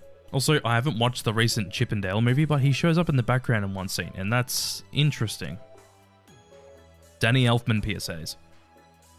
There are only 2 of these PSAs I could find, and they're both from 1986, and are set in the exact same place as they're both represented by the LA Sheriff's Department. The first PSA talks about drinking and driving, whilst the other one talks about not doing drugs. I just find it weird that Danny Elfman says he's from Oingo Boingo for people to recognize him. By the way, if you don't know who Oingo Boingo are, they made songs like Weird Science for the movie of the same name, Dead Man's Party, and Stay. Nowadays, Danny Elfman's known for his movie scores, such as his scores for Nightmare Before Christmas, Sam Raimi's Spider-Man trilogy, and Tim Burton's Batman. Also to note, he's made scores for almost all of Tim Burton's movies. Anyways, the PSAs themselves just have Danny talking to the viewer about these topics and saying that you shouldn't do those things. And for drink driving, Danny tells you to literally take any other option to get home before even thinking of drink driving. Tips for former smokers. Tips for Former Smokers is a series of American PSAs under the company's Centers for Disease Control and Prevention, or CDC for short. The PSAs were aired around 2012-2014, and they center around people that have suffered long-term effects from smoking, trying to give other smokers tips to deal with the effects that they have. The most well-known out of the campaign are definitely Terry Hall's PSAs, but they all do serve the same purpose, so I don't really have much else to say about this campaign. Be travel-wise.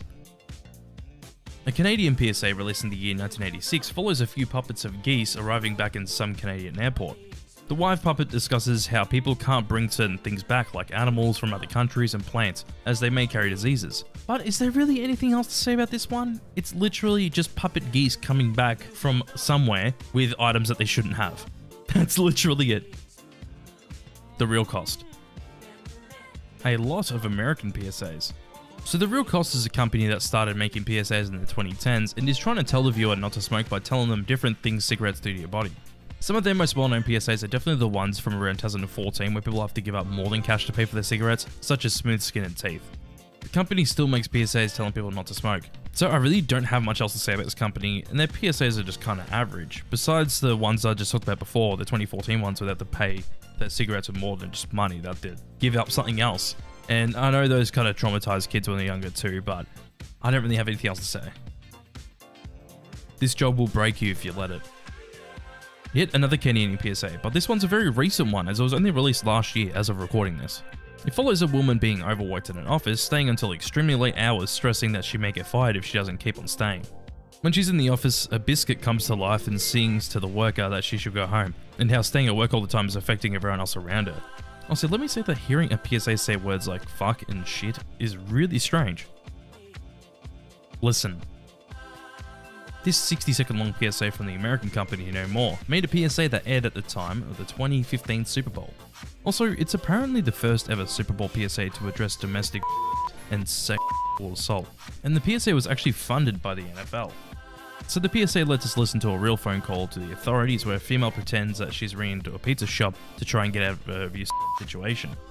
The PSA visualizes a messy house with a sink full of dishes, messy bed, and a hole in the wall, as well as a few other things as we hear the phone call to get a good idea of why she's ringing the authorities. Text fades in at the end of the PSA to say, when it's hard to talk, it's up to us to listen. He-Man. A PSA that was released sometime in the 80s, that it's actually from the show He-Man and the Masters of the Universe, follows the characters He-Man, She-Ra, and Orko. The characters talk to the viewer about inappropriate touching and how you should tell someone if you've been touched wrongly. I don't know, I just always found it weird how kids' animated shows have to have messages for kids at the end of each episode or just randomly on TV. It's one of the weirdest things in the 80s that I will never understand. Francis the Firefly. Francis the Firefly is a 90s PSA from Fire Kills in the UK, and it's an animated short to tell kids not to mess with matches. They do this by showing the main character Francis getting convinced by Cocky Roach the Cockroach to use a match because Francis doesn't light up like the other Fireflies.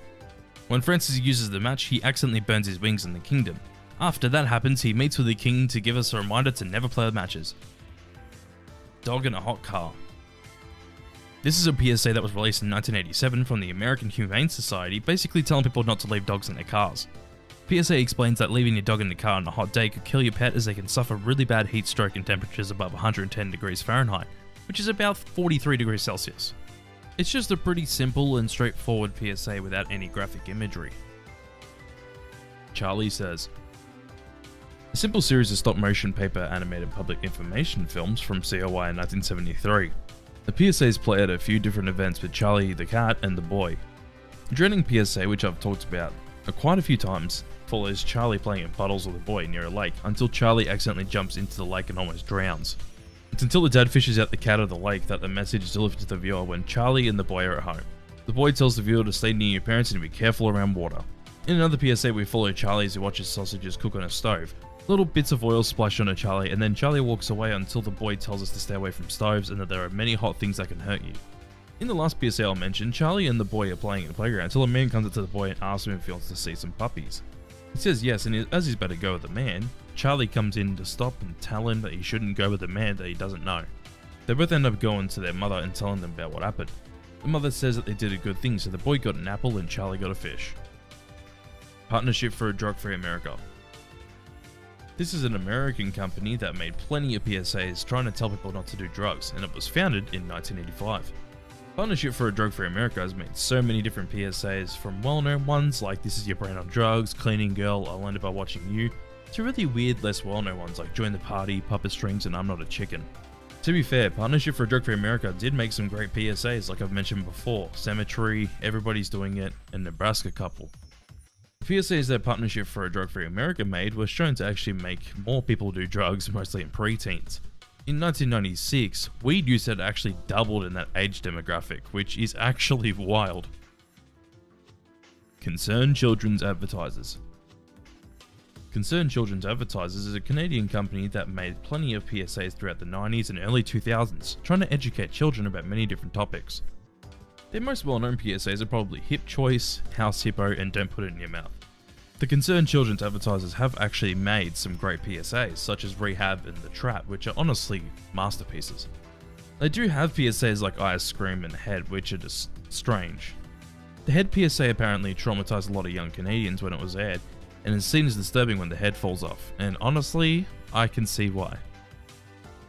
Crash Test Dummies Vince and Larry. The one PSA series I have talked about so many times in the past. I have a full video on their history from how they started off and how they ended up being. So if you want to watch that video, links in the description, or will be a card up on screen at the moment. So for everyone that doesn't actually know about these PSAs, I will give you a quick little rundown on their PSAs and what they managed to do. So this is an American PSA campaign from AdCancel that decided to come up with a campaign to start getting people to buckle up, as only about 14% of people in 1985 actually buckled up. Both Jim Ferguson and Joel Machak came up with the idea to create 2 crash test dummies that loved doing their job of being a crash test dummy. This idea came to them after they were thinking of making the PSAs more disturbing, where the dummies were being dragged into getting into car crashes.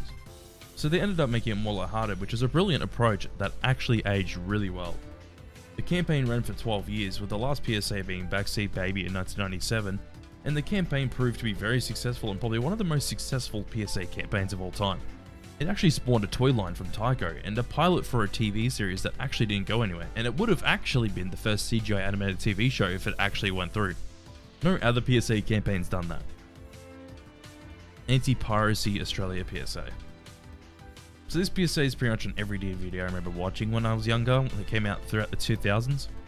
In the PSA we hear a narrator talk about how Australia makes great movies, even though they're actually showing Happy Feet, which I wouldn't consider to be an Australian production.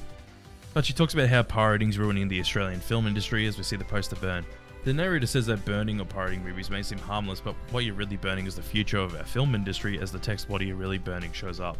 As I've said before, this isn't really a good example of a non-Australian film because most of the people in this movie and most people that worked on it aren't Australian, even though like the effects and the animation was probably done in Australia. The rest of it wasn't. Keep It Real. Keep It Real is a PSA released in 2020 from the New Zealand government, and it tackles the topic of monitoring what your kids are looking up on the internet. They do this by having a naked male and female walk up to the mother's door saying that they're here for her son, and that her son watches them all the time on different devices. Also, honestly, this PSA is pretty damn funny, and I really like the approach, as they do talk a bit about how in porn videos they don't discuss consent or any serious things that people need to know about with these acts. It ends with the mother telling her son that they need to discuss the differences between seeing things online compared to real life, which is a good message for viewers, even if it isn't just about this, like just in general about being on the internet. Dumb Ways to Die. This is a PSA released in 2012 from the Australian company Metro Trains. If you haven't seen this PSA by now, I'm really surprised because it blew up around the time of its release, and it actually spawned 2 different phone games. The PSA sings a song about dumb ways to die while showing dumb ways to die in a cartoony way. The message gets delivered when the dumb ways to die are things to do with trains, and finally at the end of the PSA, the message "Be safe around trains, a message from Metro" is delivered to the viewer. As I mentioned earlier, this PSA absolutely blew up everywhere. Not only just for the state of Victoria and Australia, but the video blew up worldwide on YouTube, and I still think it's the most viewed PSA on YouTube. I think it blew up so much because it was so different from other train safety PSA campaigns. For example, I remember seeing so many disturbing train safety PSAs, and some were even from Metro, and when this came out it was just so unique and fresh. By the way, as I've mentioned before, as someone from the state of Victoria, I still see print PSAs based on dumb ways to die at train stations, and it's been that much of a success that Metro Trains, even though the campaign is a decade old, still shows these ads. Lastly, I just found out now, but Metro Trains actually licensed the campaign to other companies such as RTD and Denver, so obviously other countries wanted a piece of their pie as well. The anti-drug / above the influence.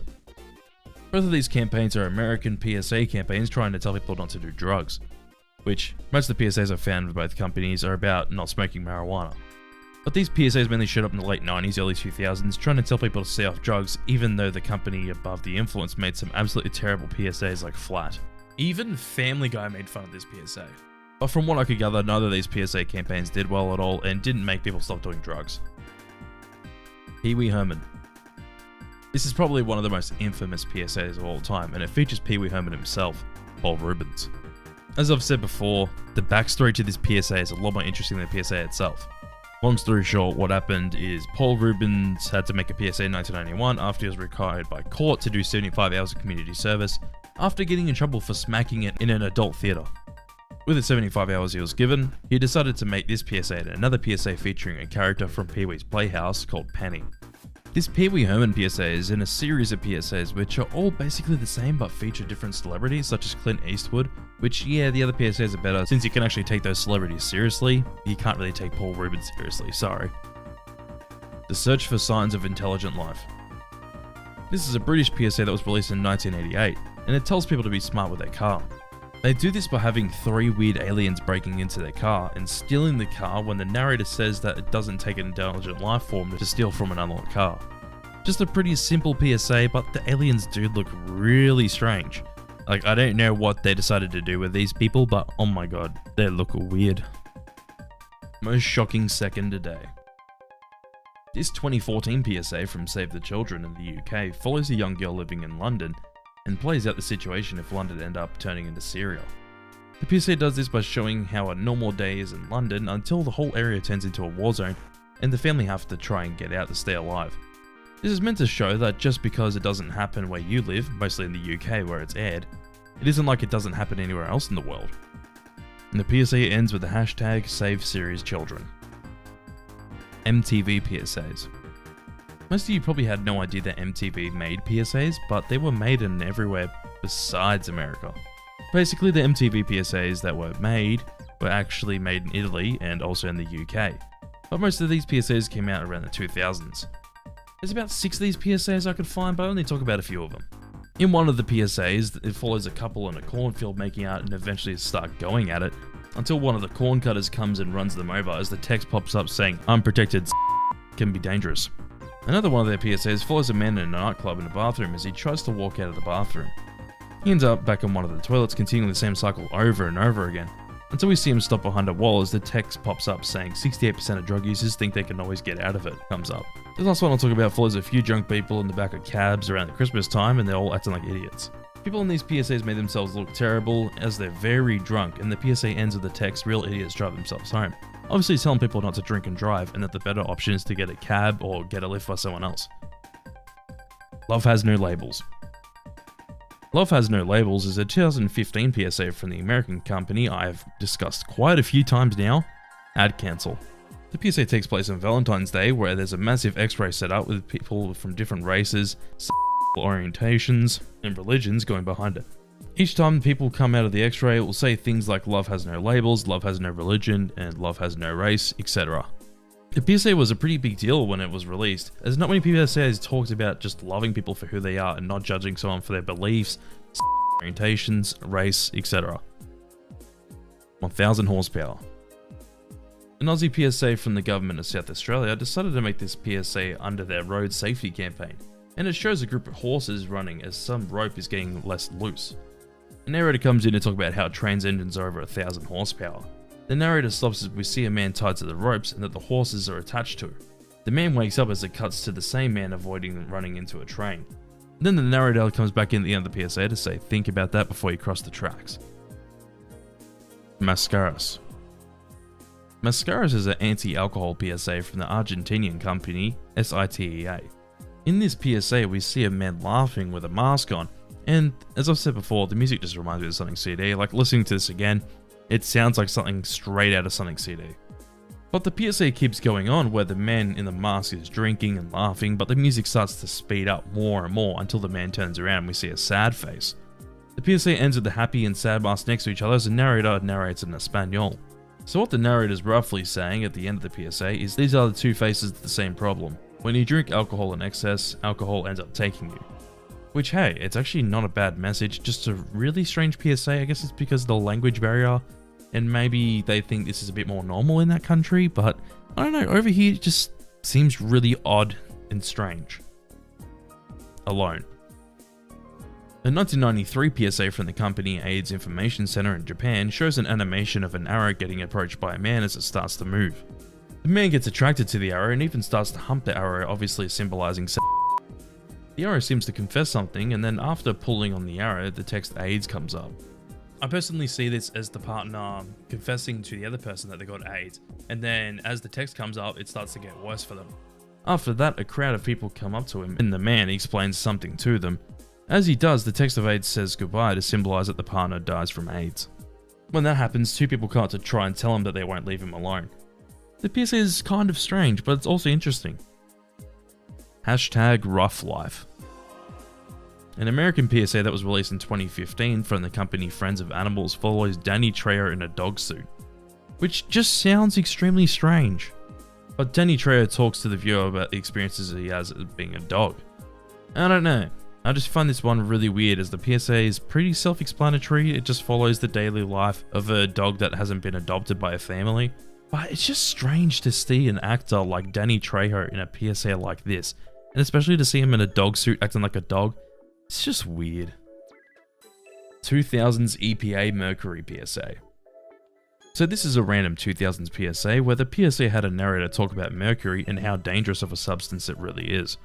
The PSA talks about how much mercury can spread around very fast, and that there's a skull that talks to the viewer about how much it can spread, and that the EPA can deal with the mercury property, and if you see it, you should call them immediately. Personally, I don't really find this PSA scary, but people might be scared of the skull that shows up because it kind of caught me off guard a little bit when I first saw it, but besides from that, it's pretty tame. 911. 911 is a controversial PSA that came out in 2009 released in Brazil from the company WWF. As the title suggests, it follows the events of the three numbers and talks about how the tragedy killed 2,819 people. But the PSA amplifies it by adding a lot more planes headed toward those buildings. Then it cuts to text saying that a tsunami in 2005 killed 280,000 people, and that's 100 times the deaths of the 2001 tragedy.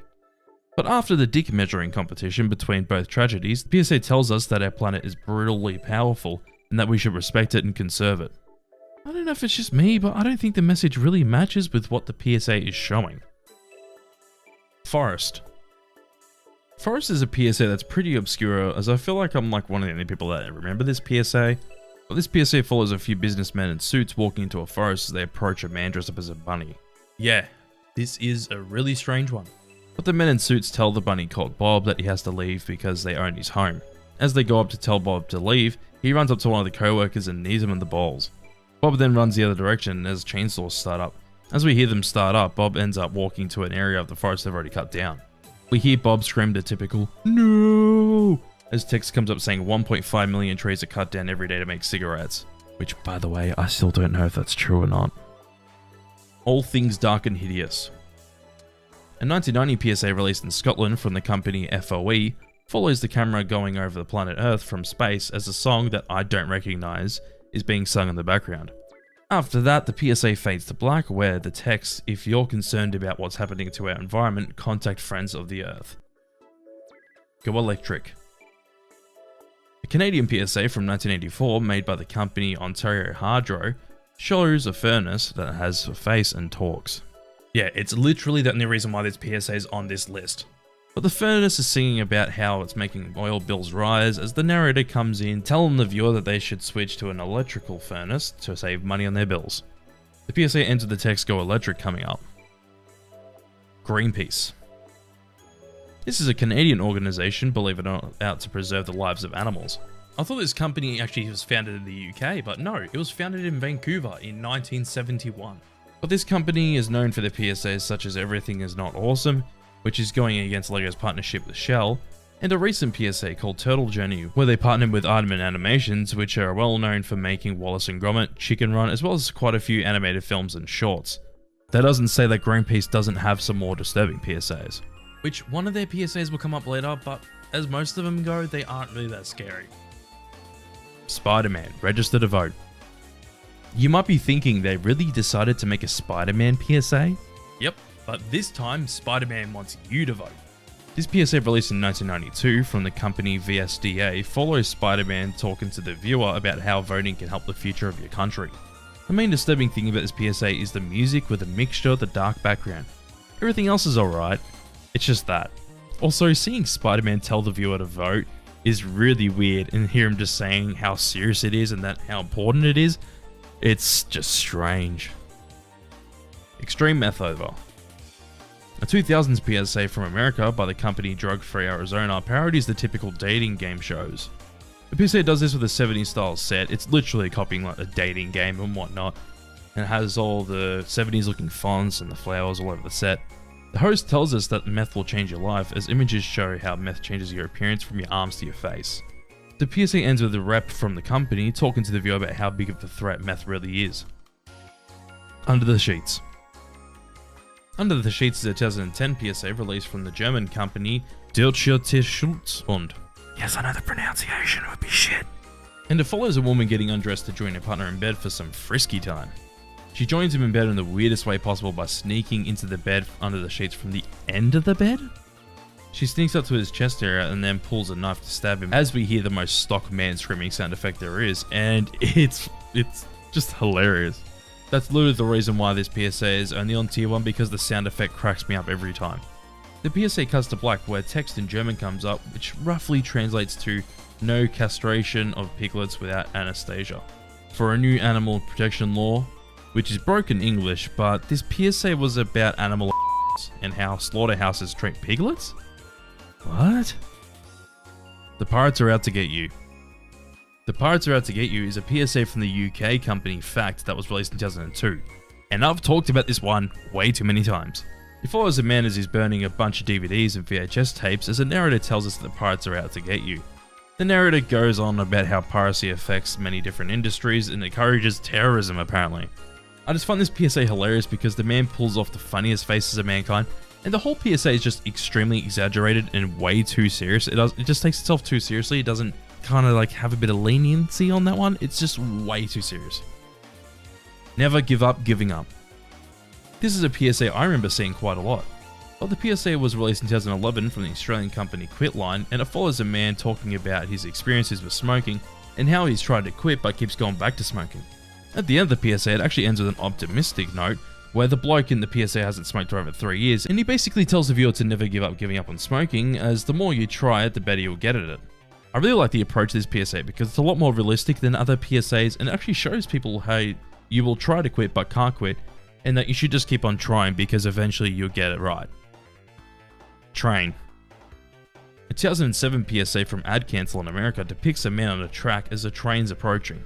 The man is talking to the viewer about global warming and how the irreversible consequences are 30 years away. He then goes on to say it won't affect him at all, and as he goes to walk off the tracks, a little girl standing behind him on the tracks says the train's about to run the little girl over. Text comes up saying that there's still time to fight global warming. Every Mother's Worst Nightmare. Every Mother's Worst Nightmare is a 1979 PSA from the UK, which starts off with a scream that sounds like Tom from Tom and Jerry. Is that just me or what? Because it does. This is... But anyways, the nightmare the PSA is talking about is a baby knocking over a pram and landing face first into a lady's bag hanging at the end of the pram. The PSA has a narrator talking about ways to avoid this from happening, and I just find it weird that they really needed to make a PSA on how to keep your baby safe in a pram. Like, was it really needed? Were there really that many babies falling out of prams at the time? Trick of the Light. Another PSA from the UK, but this one was released in 1991. The PSA follows a man walking around a neighborhood as some houses have their lights on and some don't. The narrator talks about how this is a game to see which houses have people in them and which don't. There are 3 houses that we have to guess which have people in them and which ones don't. 2 houses don't have lights on, but as we look at one of them, has a light on and it turns off as we look at it. But until we see the third one, it has no lights on.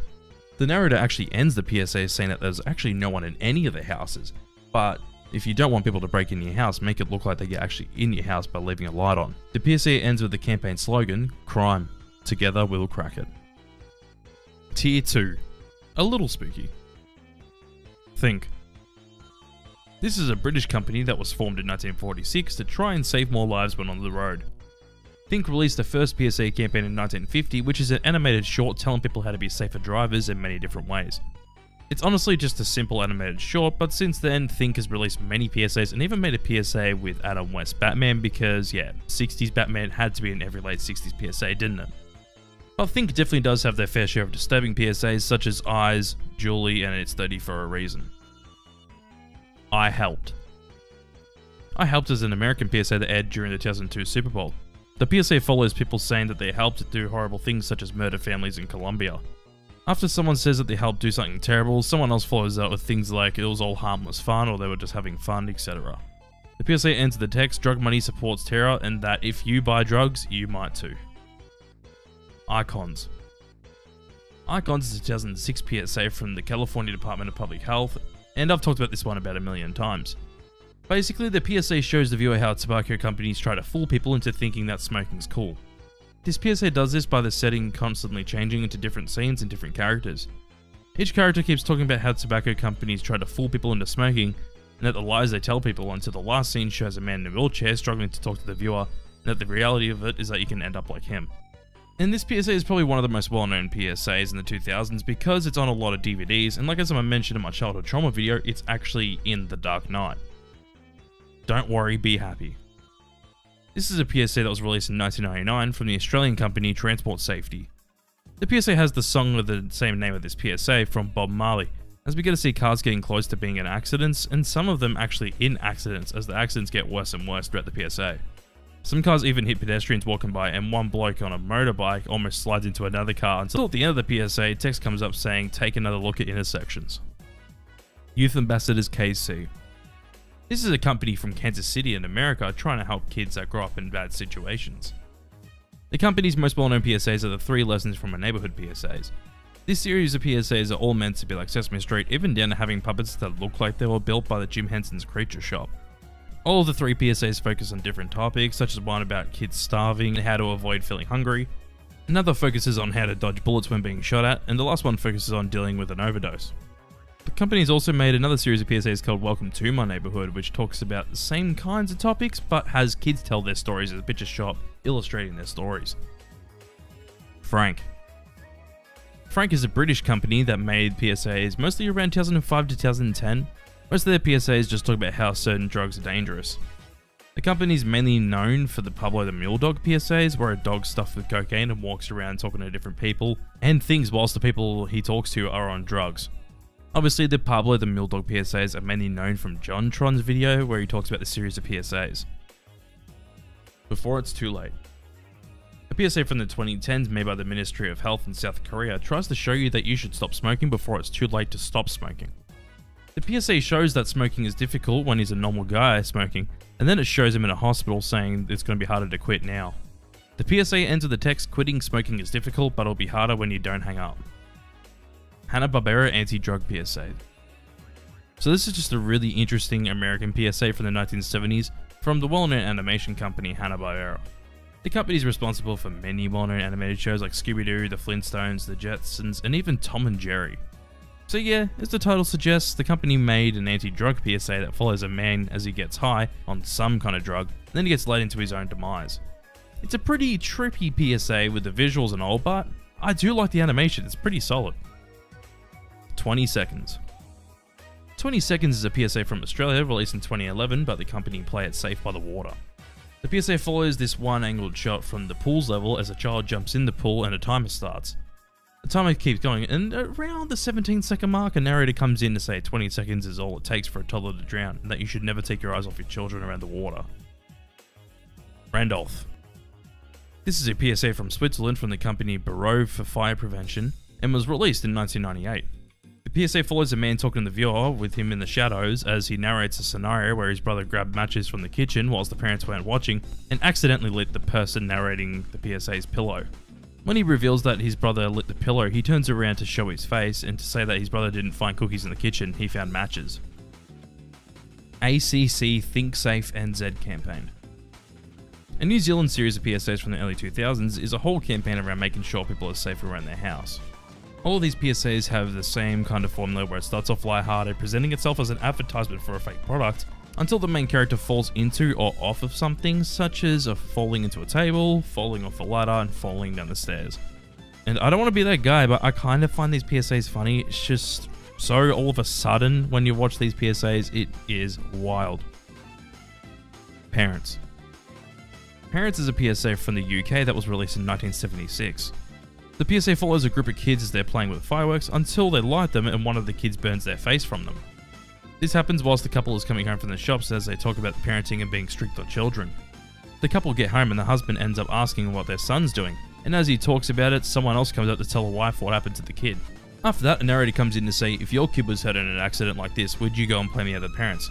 And the narrator goes on to say that your children are your own responsibility. The PSA ends with the narrator telling the viewer to be careful around fireworks. Sandy Hook Promise. This series of PSAs were made after the Sandy Hook school that took place on the 14th of December in 2012. Parents of the victims came together to create the organization to make more people aware about school. Their most well-known PSAs are obviously Back to School Essentials and Evan.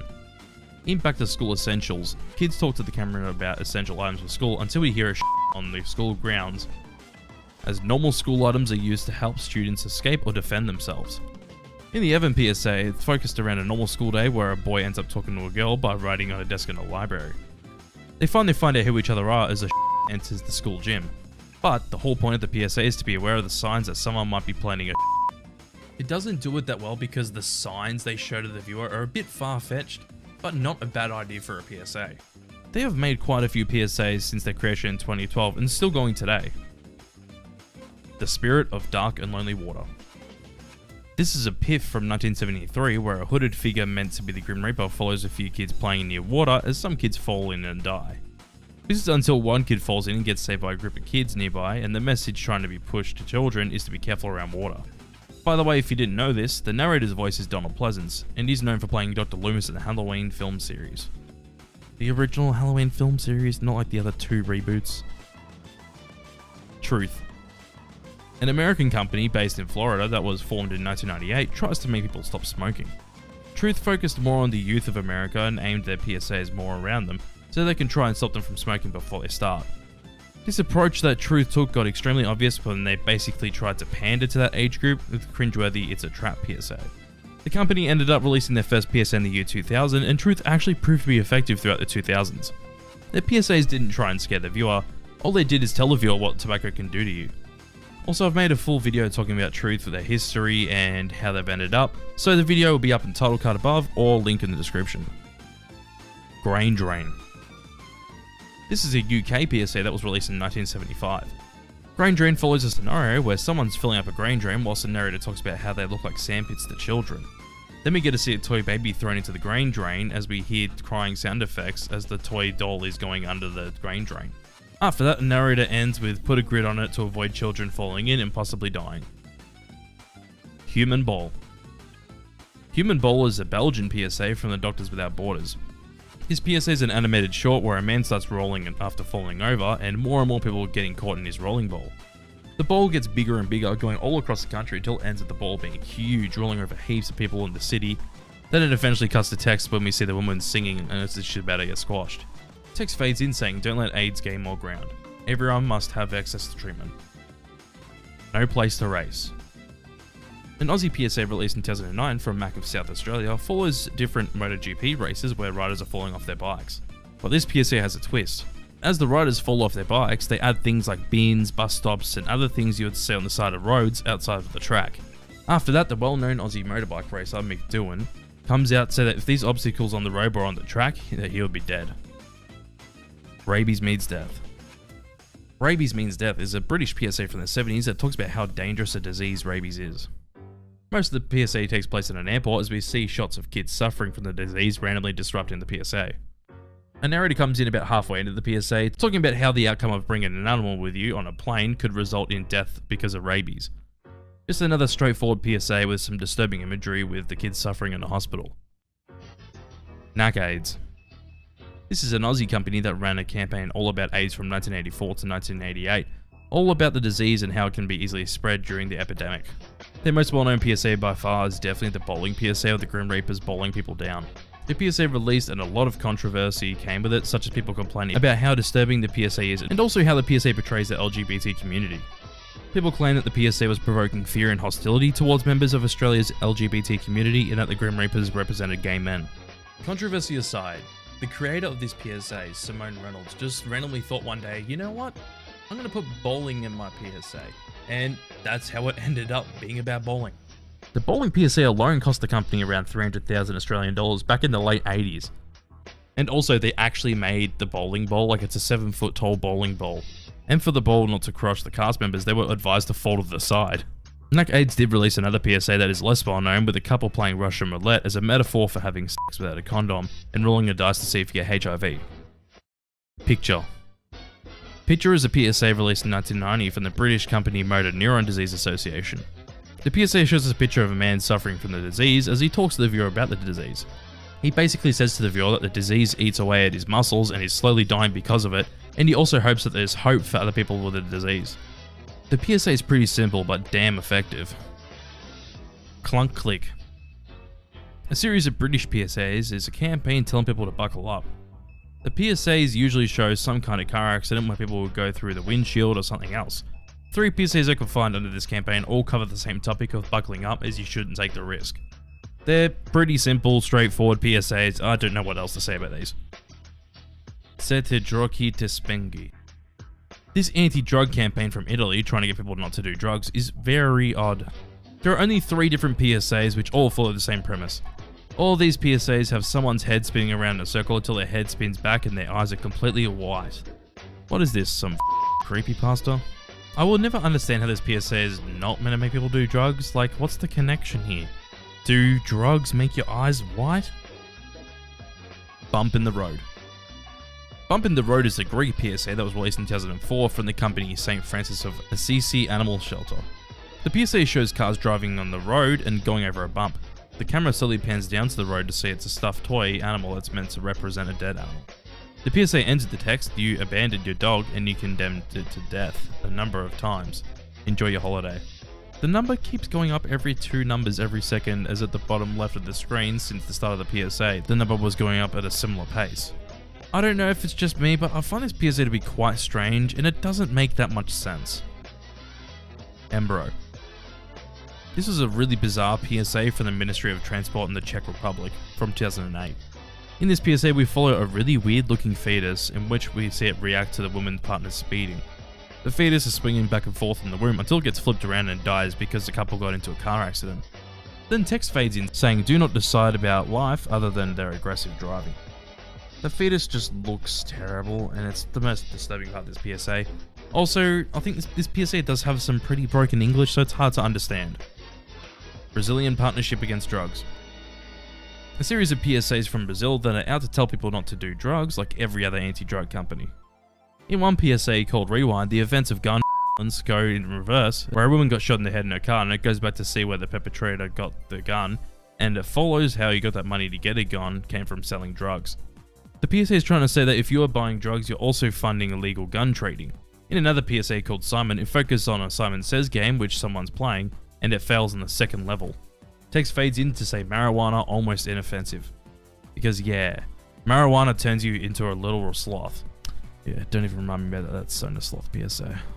In the last PSA I'll mention, called Board Game, 3 kids are playing a game where the punishments they get in the game seem to be serious things like stealing cars and stealing from your mother. It ends with one of the kids in the game getting an overdose card so they're out of the game. Sneak in that little anti-drug message in the end of the PSA with that last board piece being about drugs.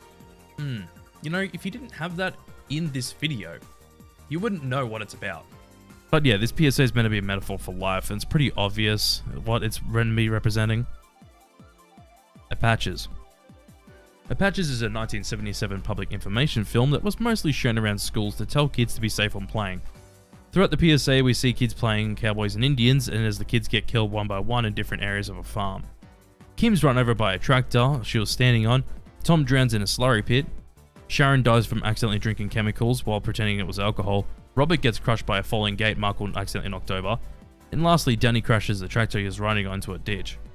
Danny continues his narration after his death, and talks calmly about how his family is all arriving for a party being prepared earlier in the film. After that, text comes up with all the different kids that died on farms in the year Apaches was made. And this is probably one of the most well-known public information films of all time. Burnt Memories. A PSA from the London Fire Brigade that was released in 1994 follows a point of view shot of someone walking through a burnt down house. Whilst this is happening, we hear a priest talking at a funeral for 2 kids that died in a house fire. After that, a narrator comes in to say 8 out of 10 times a house fire starts by someone who lives there, and that you shouldn't let a fire be your own fault.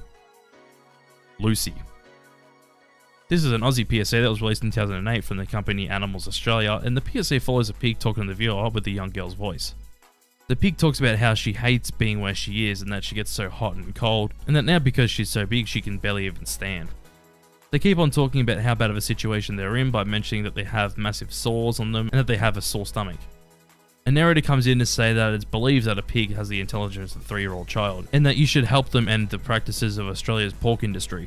I imagine this PSA actually works, as from a little bit of research about the topic and the treatment of animals, it has actually apparently gotten a lot better over the years with companies like RSPCA stepping in to make sure animals are being treated better. Amnesty International PSAs. Amnesty International PSAs are just extremely strange.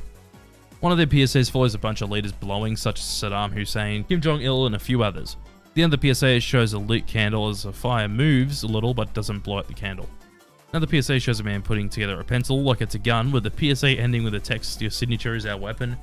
And in the last one I'll mention, it's a PSA that's framed like one of those TV shows that try to sell items to their viewers.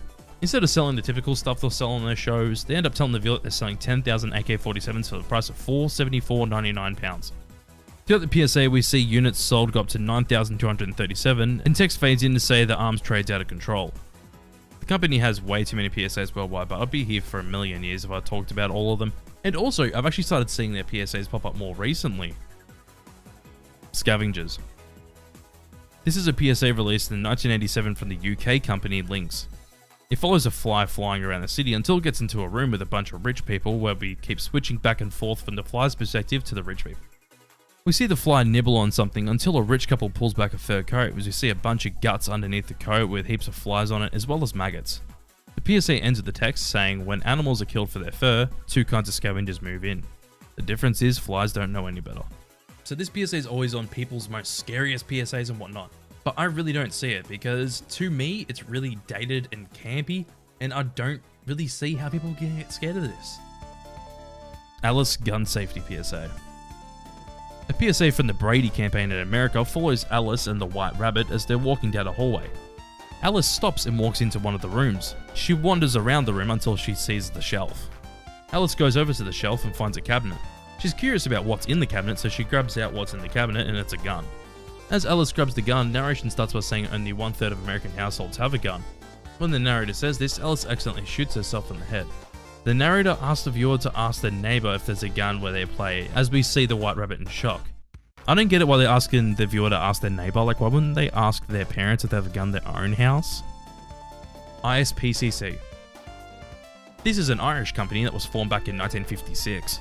The company has made quite a few PSAs about cruelty towards children, as the company is out to try and prevent that issue. I can mainly find PSAs from the company throughout the 2000s and 2010s, as they all cover the same kind of issue, which is cruelty towards children, and that they should have access to try and help those in need. Beach Babes. Beach Babes is a 2003 PSA from WaterSafe Auckland in New Zealand. The PSA is all about watching your children around water, as we follow these women setting up to lay down in the sand. The women keep setting up to get ready to relax on the beach, but one hidden detail is that the child is on the raft in the background and he falls into the water about halfway through this PSA. Text fades in, then telling the viewer to watch your kids or watch them drown. Boy. A 2015 PSA from the company Nationwide follows a boy, kind of a no-brainer, in where he's experiencing things such as riding a Green Machine ripoff and sailing the ocean with your dog. The boy narrates this PSA saying that he'll never be able to do those things until at the end of the PSA the boy tells us that he couldn't grow up because he died from an accident.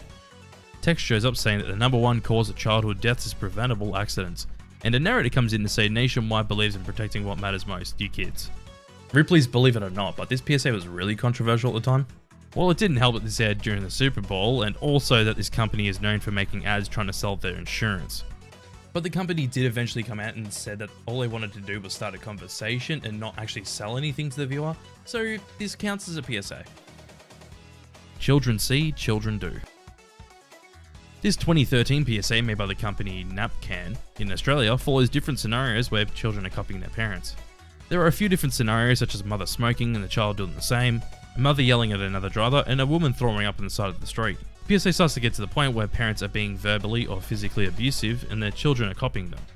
The PSA ends with the text, "Children see, children do." Obviously the PSA is trying to tell the viewer that parents set the example, so you gotta set the right example to your children. Chopper. Chopper's a PSA featuring the convicted Aussie criminal Mark Brandon Reed, or as he's known, Chopper, talking to the viewer. The PSA was released in 2001 from the company Pedestrian Council of Australia, and Chopper's talking about killing. Well, to be more accurate, he's talking about how you are no different to him if you kill someone while drink driving. There are about 2 or 3 of these PSAs, but they all follow the same format where Chopper's sitting at a table talking to the viewer. Real tracks, real life, real trains. This is a British PSA that was released in 2016 from the company British Transport Police, and it shows us real footage of people around trains. As the PSA goes on, more and more disturbing imagery shows up with quite a few close calls, and even one scenario where someone got squashed and pushed underneath the train. This PSA wouldn't be that disturbing at all if it wasn't for the last scenario where we get to see someone die by a train. Computer. A 2006 PSA from the company DVLA in the UK shows a man going back home from work. It starts with him getting into his car as we follow his journey home, and the whole PSA is shot like a horror movie with a mysterious black rectangle following him. Or, you know, it might be like 2001: A Space Odyssey. The man finally gets home and parks his car in his garage. We see the black rectangle at the back of his car. Text fades in saying you can't escape the computer, which is meant to tell people to pay their registration. I really just asked the question, why would you make a PSA about this? Like, is it really that big of an issue in the UK where you really need to make this? Chainsaw. Chainsaw is yet another UK PSA that was released in 1990 from the company Ella Friends. The PSA shows a man with a chainsaw cutting up lots of stuffed toys with random sound effects in the background. After that, text comes up saying in Africa they use it to chop down elephants. I literally wouldn't have known what this PSA was about if it wasn't for that text at the end of the PSA. Because besides from that, it's just someone chopping up like toy animals. Everybody knows. This is a PSA from the company Quitline in Australia, released in 2008. The whole PSA is actually a compilation of clips from their own company's clips to other companies' clips that they hopefully got the rights to use, but who knows. When this PSA is playing, the song Everybody Knows from Leonard Cohen is playing over the images we see in the PSA. All we see in this PSA is different things that people suffer with after smoking for a long time. And text comes up throughout the PSA when we see different images telling us exactly what's what. And also a bit later in the PSA, more text comes up saying everybody knows that smoking causes all these diseases, but you still smoke. Focus on the positive. Yet another anti-smoking PSA. Focus on the Positive is a PSA released in 2002 from the American government of Florida as it follows a group of young people walking into a building of a tobacco company. The teens ask the question, why don't you tell people that there's arsenic in cigarette smoke? After one of these teens asks the question, one of the men working for the company starts breaking into song about focusing on the positive. Everyone starts to dance and sing along as they talk about how people have to be so derogatory towards the big tobacco companies. I'm gonna be honest, the song is really catchy. Not a big fan of the PSA itself, but the song just gets in your head and it will not get out. But throughout the song they talk about the negative effects of smoking, and as the teens talk about it, the company just brushes it off and says to just stay focused on the positive. The song finally ends and one of the workers for the tobacco company calls security to escort the teens out of the building. Open Your Eyes. Open Your Eyes is a UK PSA that was released in 1998 from the company Respect for Animals. Firstly, we see a woman walking down a hallway in a shop, and then it cuts to a man in a plain hallway. The whole PSA just cuts back and forth from a woman in a shop to a man in a random building that's meant to be a slaughterhouse. So the PSA shows a woman buying a leather jacket, and it shows a man in the slaughterhouse killing animals to get the fur that were meant to connect the dots that he's doing it for the jacket.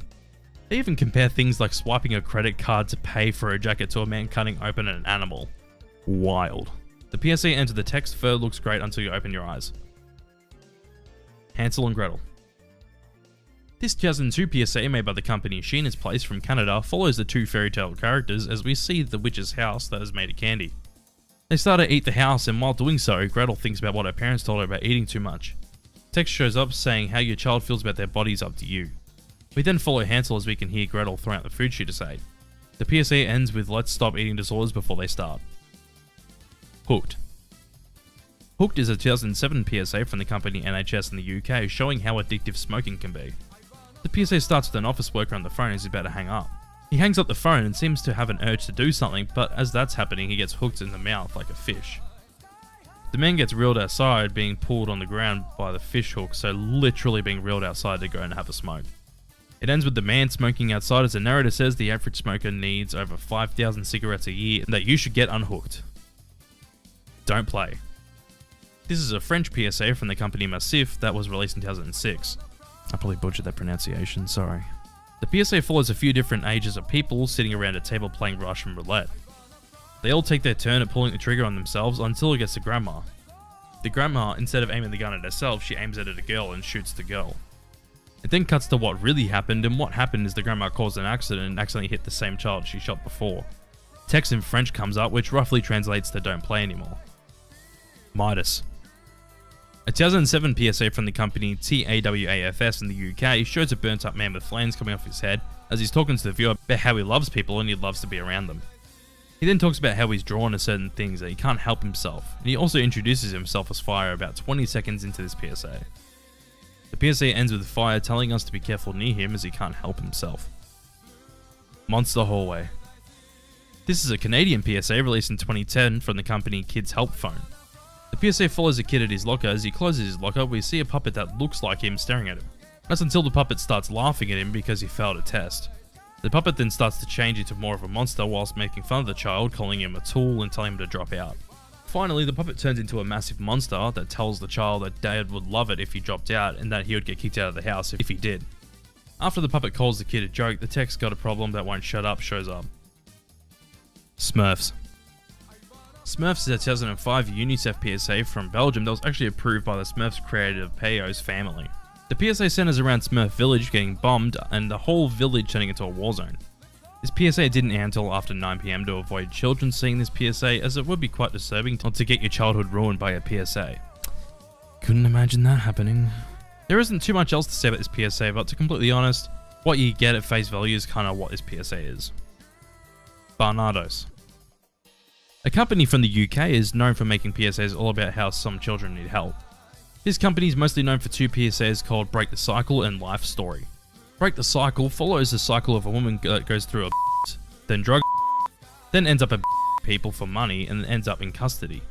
This PSA is telling us that we need to try and help stop the cycle for thousands of kids, as the cycle will only continue if we don't do something to help. In the PSA called Life Story, the PSA shows the life story of a man called Michael, as the PSA keeps going back in time showing what he went through in the past before he got better. The PSA is meant to tell people that people's lives don't have to end like how it began. Peter. Yes, it is that Peter. It is the one you're thinking of. They actually made PSAs, yes. But besides from making knockoff Flash games online for the purpose of saying every game is about animal they've made quite a few PSAs. By the way, they aren't good. But the company has made PSAs since the early 2000s about animal cruelty. And I think the company's most well-known PSA would have to be Silent Scream, where they compare things like an elderly woman being mugged and getting bashed, and a father their partner to a dead fish. Also, only 1.7k likes on a video with over 250,000 views. That's not a good sign. But as the company goes, I don't think anyone likes Peter, and they still make PSAs here, and they aren't good at all. Carousel. This PSA released in 2001 from the company's Center of Rigor Anti-Drug Control in Latvia, of all countries. Well, this PSA follows a group of people as they're walking around and having fun with each other. The group ends up at a carousel and they go on the ride. Everything seems normal and dandy as they're enjoying the carousel, and then people start to slowly panic and then they eventually all die on the ride. Text comes in to say words like drugs and addiction, and the last bit of text that comes up says choose life. Stroke PSAs. So this is yet another series of PSAs from AdCancel in the US, but these PSAs released in 2004. All the PSAs have some celebrity, if it's Michael Clark Duncan, Don Rickles or Sharon Stone, and they all play the part of being the physical embodiment of a stroke. They all talk about how no one likes them and how they like to attack people no matter who they are, where they come from, or anything like that because they're a stroke. In all of the PSAs, each actor makes strokes look really threatening with the way they're talking and acting to the viewer. Casualty. Scottish PSA from Scottish Executive that was released in 2001 follows a scenario where a bar is set up in a hospital, as we see people in hospital after accidents, and even a sign that says happy hour 5 to 8 PM. What the fuck? But after that it goes back to the bar in the hospital where we see a blood vial next to the bottles of alcohol where the text binge drinking everyone's paying up shows up.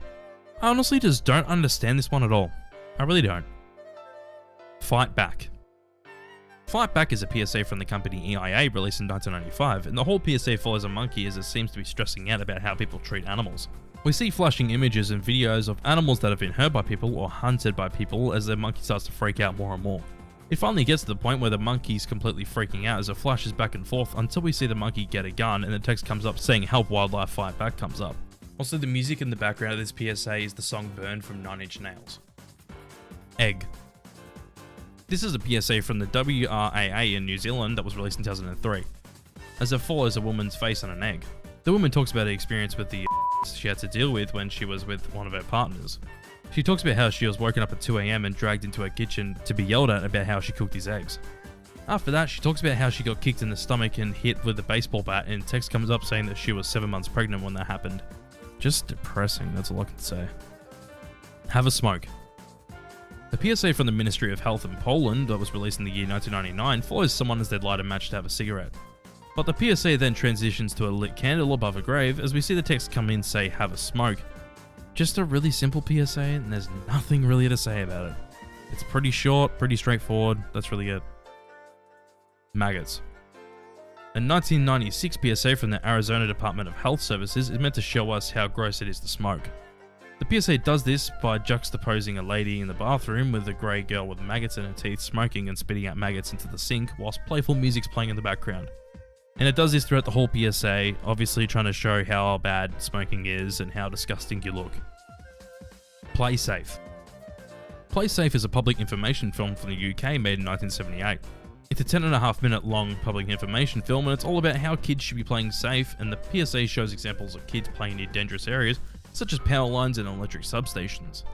We get to see examples of kids hurting themselves by playing near those areas, such as a boy with his kite hitting a power line and kids trying to retrieve a frisbee from an electric substation. Save Ralph.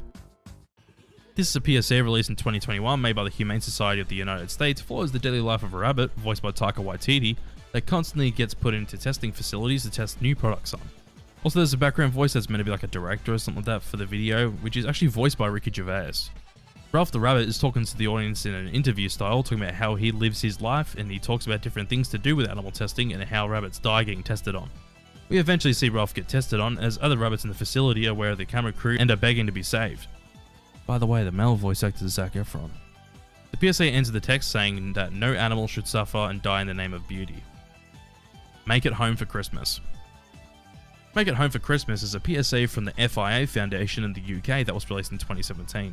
The PSA follows a man and a daughter texting, and the daughter is excited for her father to come home by Christmas. But the dad is texting her whilst driving and ends up dying because he got into an accident whilst texting, and the daughter finds out and starts crying. The PSA ends with a photo of the two in front of the tree whilst text "Make It Home for Christmas" comes up. Superhero. A very bizarre PSA from the UK by the company NHS that was released in 2006 that follows a party where someone actually lets go of the balloons. A superhero comes up to retrieve the balloons that are stuck in a construction site about 4 floors up. The superhero climbs up and pulls off some sick maneuvers, until he's just a little further than arm's reach away from the balloons as he slips and falls to his death. A narrator comes in saying too much alcohol makes you feel invincible when you are most vulnerable. Network Rail. This is yet another UK PSA following the story of a man named Nathan where he got an electric shock from a train cable. He was mucking around the train tracks with the cable where he was going to throw the cable to a friend but ended up getting a deadly amount of electricity through his system where he sees him struggling to live on the ground. We then see that we had a friend with him that died instantly, but Nathan ended up surviving that situation as he said that 25,000 volts went through his body and that he was lucky to survive. Tar.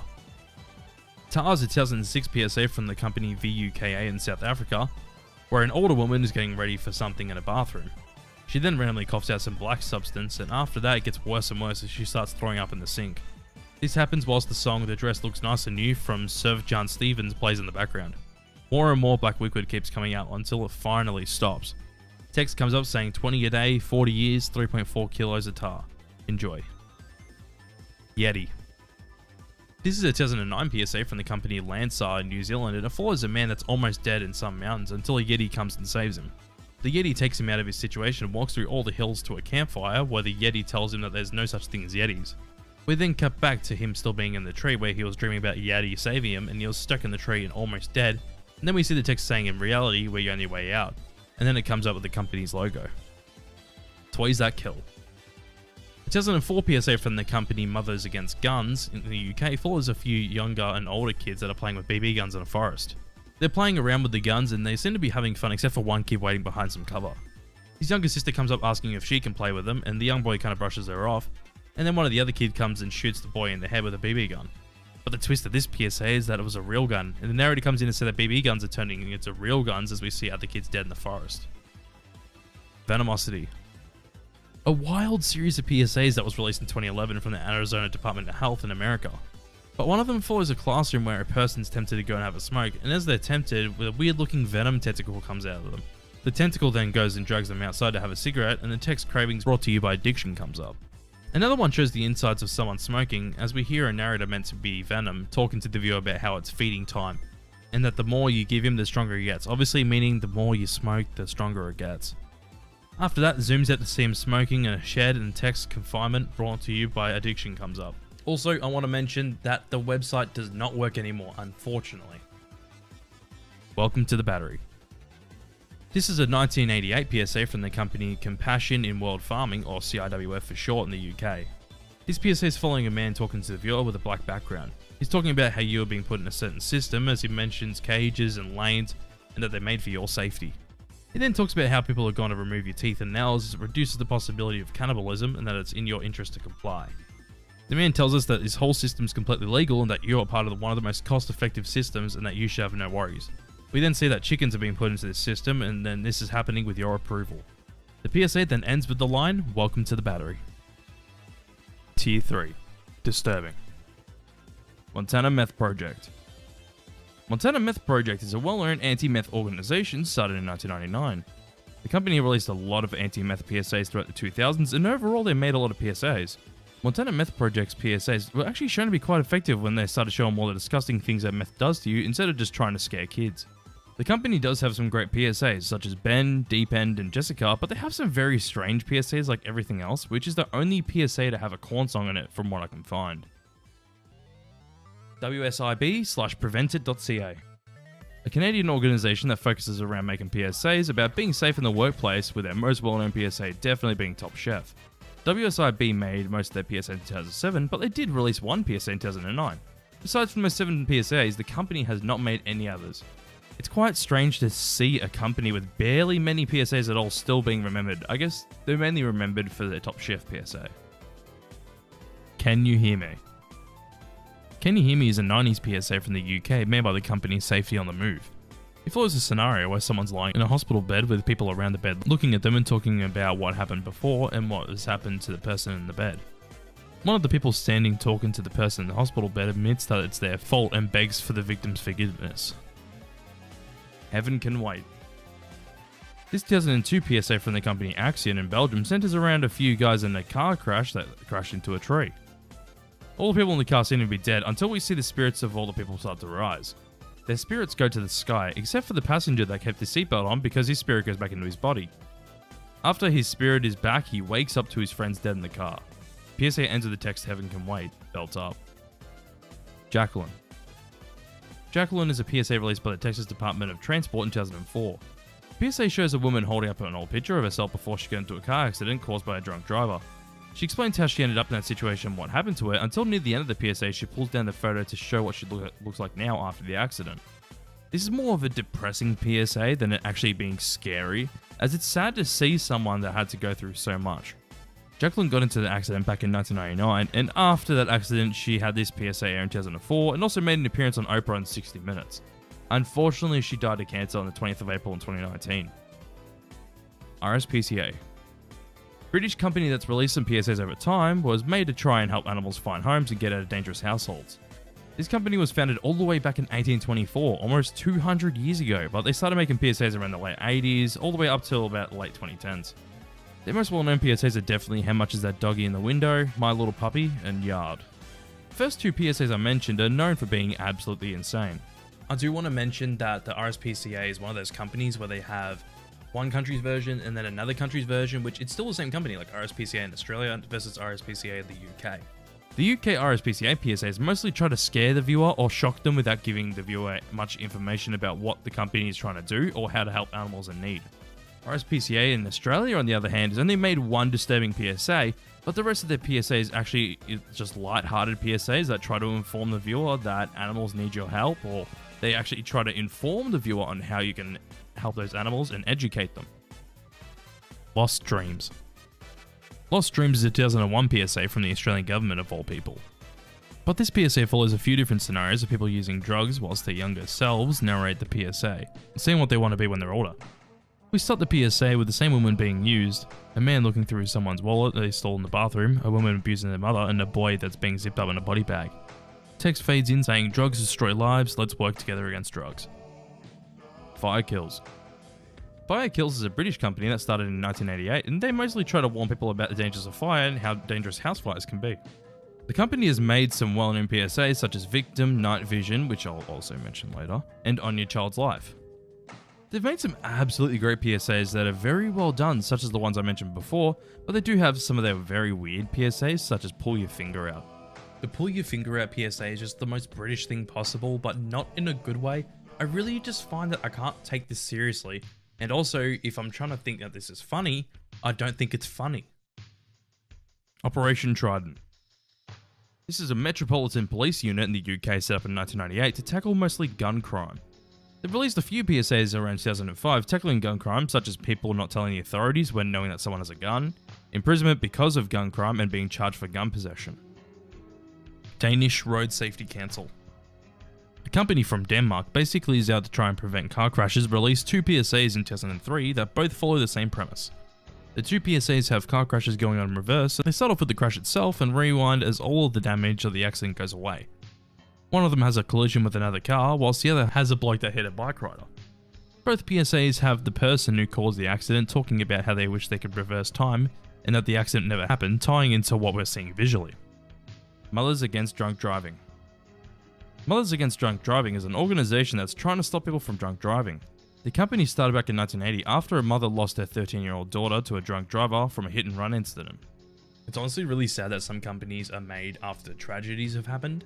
Like with a lot of these PSA companies, it is because some kind of tragedy, like say one of their family relatives or even like their own sons or daughters would get hit by a car or something like that, or had something serious happen to them. The company released some PSAs throughout the 90s and 2000s telling people that they shouldn't be drunk driving by showing them what could happen if you do it. NSPCC. This company is a British company that's out to protect children from any kinds of dangers. NSPCC started making PSAs around the 90s, which are mostly about child abuse and child sexual abuse, and still make PSAs to this day. Some of the most well-known PSAs are Cartoon, Can't Look, Excuses, and I Saw You Willie. I'll talk about some of their more disturbing PSAs later on this iceberg, as they deserve their own spot in this iceberg because some of their PSAs aren't really disturbing at all, and then some are very, very disturbing. I honestly can't think of one bad NSPCC PSA because they're all well done and deliver their message across to the viewer very well. Speed. An Aussie PSA released in 2005 from the Australian government follows a few different people as they try the drug speed. In different people, they show the extreme reactions of people using the drug and how it affects people. We see one girl crack it at her friends and a guy punch a hole in her door. After that, we get to see a shot of a bloke in his house making drugs as they put a bunch of random stuff in it, and the PSA ends with a girl in a hospital bed saying that they didn't know what was in it. Finally, the text, "Speed, you don't know what will do to you," comes up at the end, which was actually a campaign run by the Australian government at this time. I'm pretty sure there are a few of these, but I can only find this one. Phone Line. Phone Line is a PSA made by the company Samaritans in 1991 from the UK. This PSA is an animated PSA playing out different stressful scenarios that someone's going through, such as a divorce. There are many different voices coming in the PSA, adding on top of each other to make the situation seem more stressful. This keeps on going until the main character we're meant to be following starts to scream from all the stress. Also, the visuals in this PSA are actually really cool and interesting and keep me quite engaged with the PSA. The text "we understand" shows up to say to the viewer that the Samaritans understand the kind of stress that you may be going through at the time, and that the Samaritans are there for you. Dancing Bears. This is a PSA from the UK released sometime in the 2000s from the company WSPA, which stands for the World Society for the Protection of Animals. They made a PSA that's basically a glorified saw flick, but instead of a saw trap, there's a man cutting different parts of a wooden bear, showing what people actually do to bears, such as drilling through their noses and cutting off their nails. After that's done, there's a string in the wooden bear's nose that the man pulls to make the wooden bear dance, as the narrator says captivity, torture, or dance until death. The WSPA is here to protect animals. Honestly, this PSA is in such low quality that it's hard to really see what's actually going on in this one. DOE. An Irish company that makes PSAs about the dangers of driving, if it is drink driving, speeding, or anything else. The company's most famous PSA by far is the Shame on You PSA, which, in my own opinion, it's probably one of the funniest PSAs of all time. It's so ridiculous and taking itself too seriously that it's just funny. Shame on You is meant to be disturbing, but the end of the PSA is just straight up hilarious for how fake and far-fetched it is. But the company has released some good PSAs like Shame. Biggie Bear PSAs. Biggie Bear is a series of PSAs in 2004 from South Africa made by the company Parents for Responsible Viewing. The company shows the viewer different acts that shouldn't be shown to kids on television, which ties into their slogan for this campaign, "What is your child learning from television?" Which I just found out recently that Biggie Bear is played by a well-known South African actor named Rob Van Vuren. Biggie Bear's surprise shows us Biggie Bear trying to cheer up one of his friends, Mr. Spotty, by injecting him with some kind of drugs into his arm. Biggie Bear says hello follows a new character called Mr. Rabbit as he comes in to say hi to the kids. Biggie Bear doesn't like that someone besides him is getting the attention, so he ends up beating and killing Mr. Rabbit by shooting him. The last PSA the company made was called Biggie Bear Meets a Friend, and it shows Biggie Bear meeting a new person called Miss Pussycat. After we see the new character, Biggie Bear ends up talking to her for a bit, and after that, Biggie Bear ends up grabbing her and raping her. Shoeboxes. A PSA from the company Africa Rwanda Relief Appeal in 1995. In this PSA, we see footage of African children walking around or upset, as the PSA tells us we know that you hate giving money, so please send us your old shoeboxes. After that said, we see dead people all over the ground, and more text fades in saying we're running out of coffins. The main reason why this PSA isn't higher on this iceberg is that I don't actually find it that disturbing. Sure, the dead bodies is disturbing, but that's kind of it. Grotesque. Grotesque is a PSA from the Ministry of Transport in the Czech Republic, released in 2008, and it follows a group of friends packing their things into a car after staying near a lake for a while. Circus-style music's playing in the background as they pack their things into the car, whilst they're sped up. They manage to pack everything in the car, but they're all squished in the car. The man in the driver's seat decides to turn on the car, and when he does that, he looks back to see everyone besides him dead in the car. The music slows down a lot, and the narrator comes in to say this is no joke, and that 2 to 3 die or hundreds injured daily, and it mainly happens from obscuring the driver's view or squishing into a vehicle. Sunday lunch. This fucking strange 2006 PSA made by the Southwark Council shows a family having lunch at a table.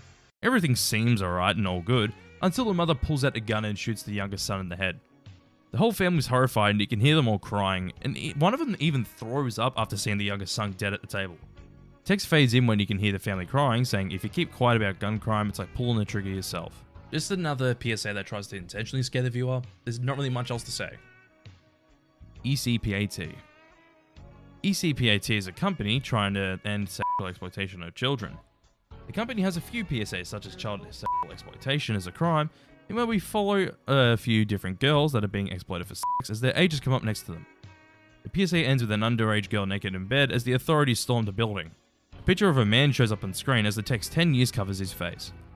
More text then comes up saying sexual relations with a minor means prison, and then lists off a few names of people that got prison time for this reason. Another PSA, which is actually from Australia, follows a man talking to his wife about how he'll be home soon, and it all seems normal until we see the camera slowly pan back and we see an underage girl sitting on the bed with him. Consumer Safety Institute. A company from the Netherlands that made PSAs about several different topics. Some of the most well-known PSAs are Stadium Fire, Eye Candy, and Rocket. Stadium Fire shows a real stadium fire next to a lit cigarette to show the viewer how the speed of fire is unpredictable and that you should always be prepared. Eye Candy is a PSA where the creators make inedible things look like delicious foods, such as mothballs with bleach and shoe polish with firelighters. The message of Eye Candy is that inedible things can look like food to children and that they should be kept away from those things. In the Rocket PSA, a kid's lighting up fireworks as the narrator is talking about what the characters are doing. The narrator then ends up asking the question, what are you doing wrong? And when that happens, the rocket falls over and hits the girl. Text comes in to say secure bottles by filling them with sand or water, and that windy weather conditions increase accident rates by 48%. Landmine. So this PSA really doesn't have any info of when it was released, but it was made by the United Nations. The PSA takes place at a local girls' soccer game where the girls play, and eventually a few people playing the game are blown up by landmines. Obviously, everyone's panicking and people are starting to blow up from the landmines. As we hear them panicking, text comes up saying if there were landmines here, would you stand for them anywhere? Luke Starler. This PSA is about a man that is suffering with AIDS as we see him trying to get out of bed as he's struggling. We see that he has stage 9 AIDS and it takes him a whole PSA just to get out of bed, and we see and hear how much pain he is just trying to get up. The PSA ends with a text and you think it's hard to get out of bed to get a condom. Action Man. Action Man's a PSA made by the Veterans for Peace, or VFP for short, in the UK, talking about how people after war usually need help but end up doing any substance to deal with the PTSD they get from war. The whole PSA is framed to be a parody of the old G.I. Joe toy commercials that they actually imitate really well. There's a few of these PSAs, with one centering around a man that abuses substances and eventually hangs himself, another about a paraplegic in a wheelchair that shows how he has to deal with life after war, and another about a dead Action Man figure that you have to take care of, identify who the doll was, and eventually bury and actually set up a funeral for. St. John Ambulance. A company from the UK that's actually made quite a few PSAs over the years, and they're also around in Australia, so there are UK and Australian St. John's PSAs.